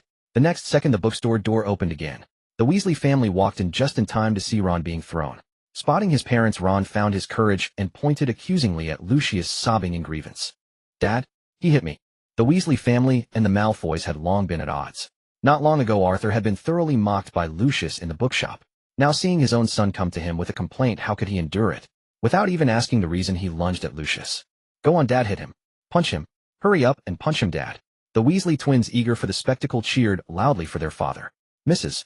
Weasley frantically tried to stop them. Ron, never imagining things would escalate so far, turned pale with terror. The focus of the bookshop shifted from Lockhart's signing to the brawl between Lucius and Arthur. Lockhart fumed in frustration. The shop was filled with the pleas of shop assistants and the clamor of onlookers. The entire store was packed with people watching the commotion. Yet Agus noticed that amidst their seemingly fierce struggle, Lucius quietly slipped a diary into Ginny's stack of books. Agus, please help separate them. Draco, seeing Agus like a savior, rushed to his side and begged. Agus spotted Hagrid pushing through the crowd outside the door and waved his arm, shouting, Hagrid, come lend a hand. Hagrid was visibly startled upon hearing his name. Drawing closer, he realized it was Agus. So it's you, Agus. Are you here to shop? Ah yes, school is about to start, you must be getting your supplies. We can talk later, but if you don't step in, they might really hurt each other. Agus shrugged, pointing at the grappling Lucius and Arthur. Hagrid grinned. Easy. In a few strides he reached them, his massive frame towering over both. With one hand each, he picked them up like chicks and tossed them aside. Lucius, clearly agitated, glared fiercely at Arthur. He turned to bid Agus farewell, then swept away with Draco. Several shop assistants recognized Lucius and were reluctant to provoke him in his fury.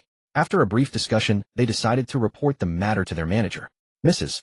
Weasley hurriedly tended to Arthur's wounds while the Weasley twins gleefully approached him, mimicking the fight and lavishly praising his brave performance. Only poor Ginny's newly bought books lay scattered on the ground, even trampled upon. She picked them up in solitary grievance. Agus quietly stepped forward, bending down to place the second-hand books back into her basket one by one. But a black diary was discreetly slipped into his own sleeve. Check if anything's missing. While there's still time.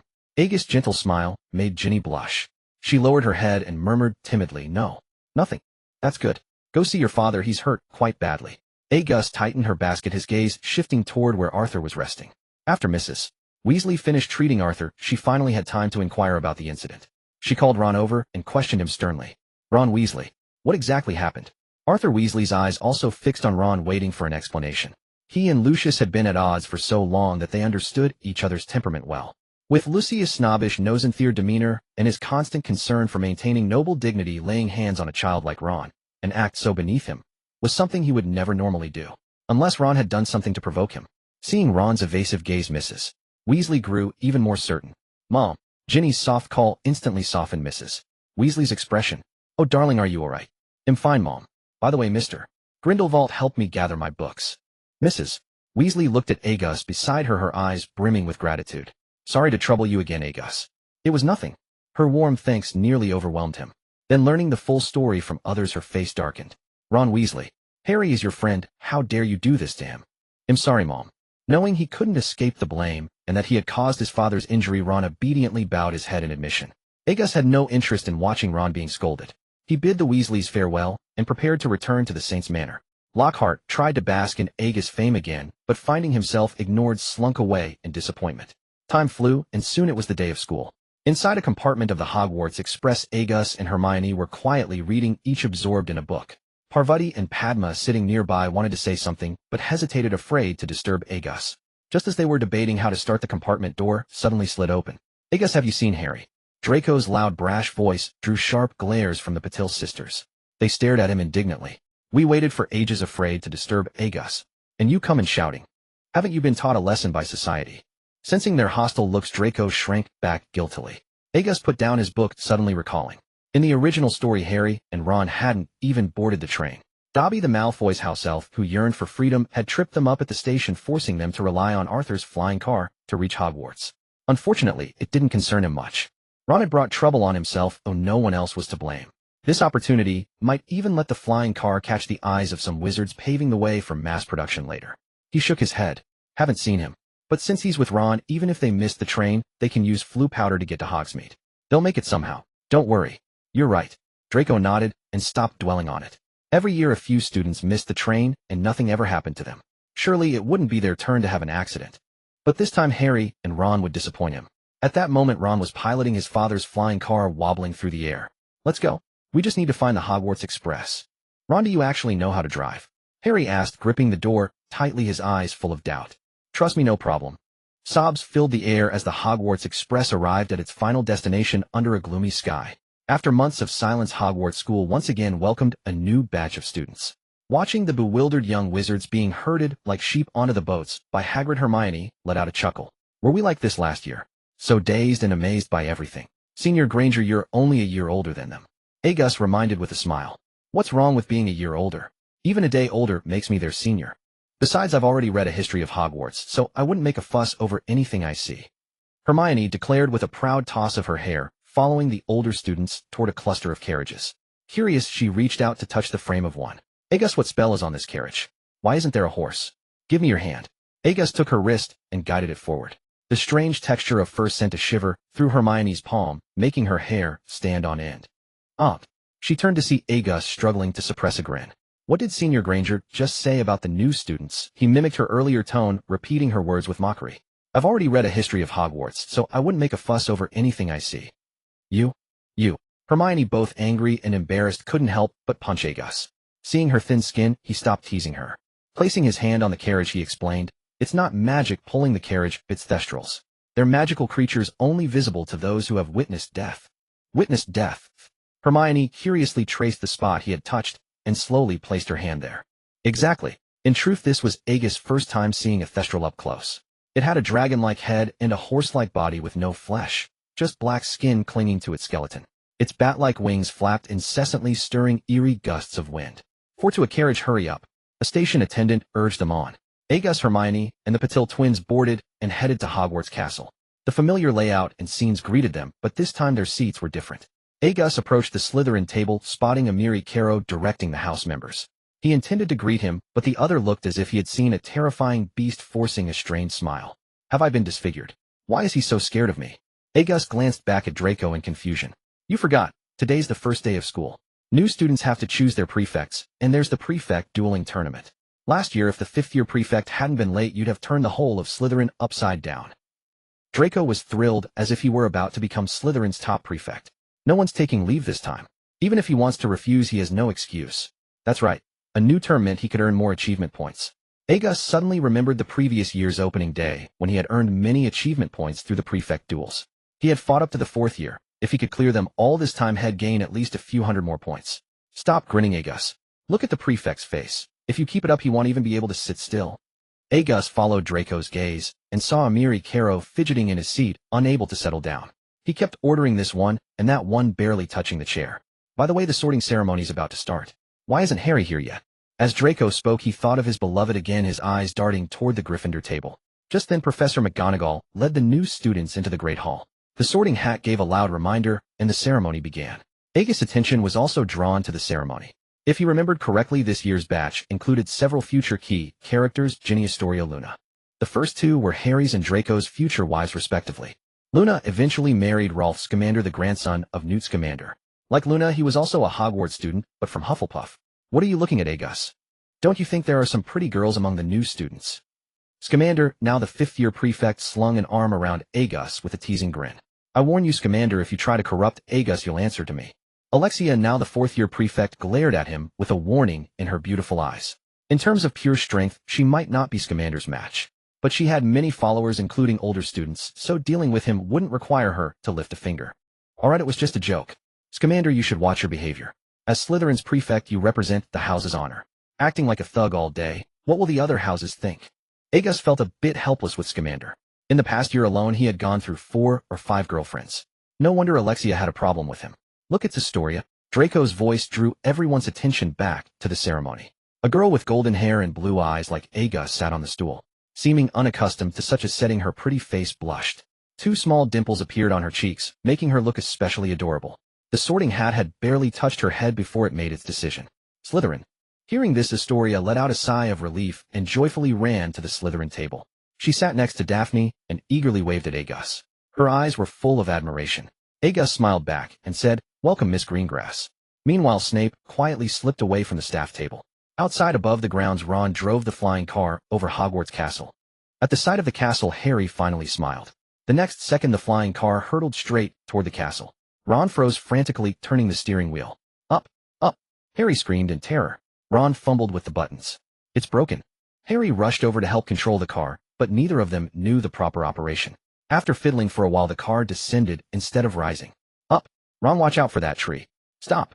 Stop. Ron pulled out his wand, trying to use a spell to halt the car. Crack. The car jolted, and the wand snapped in two.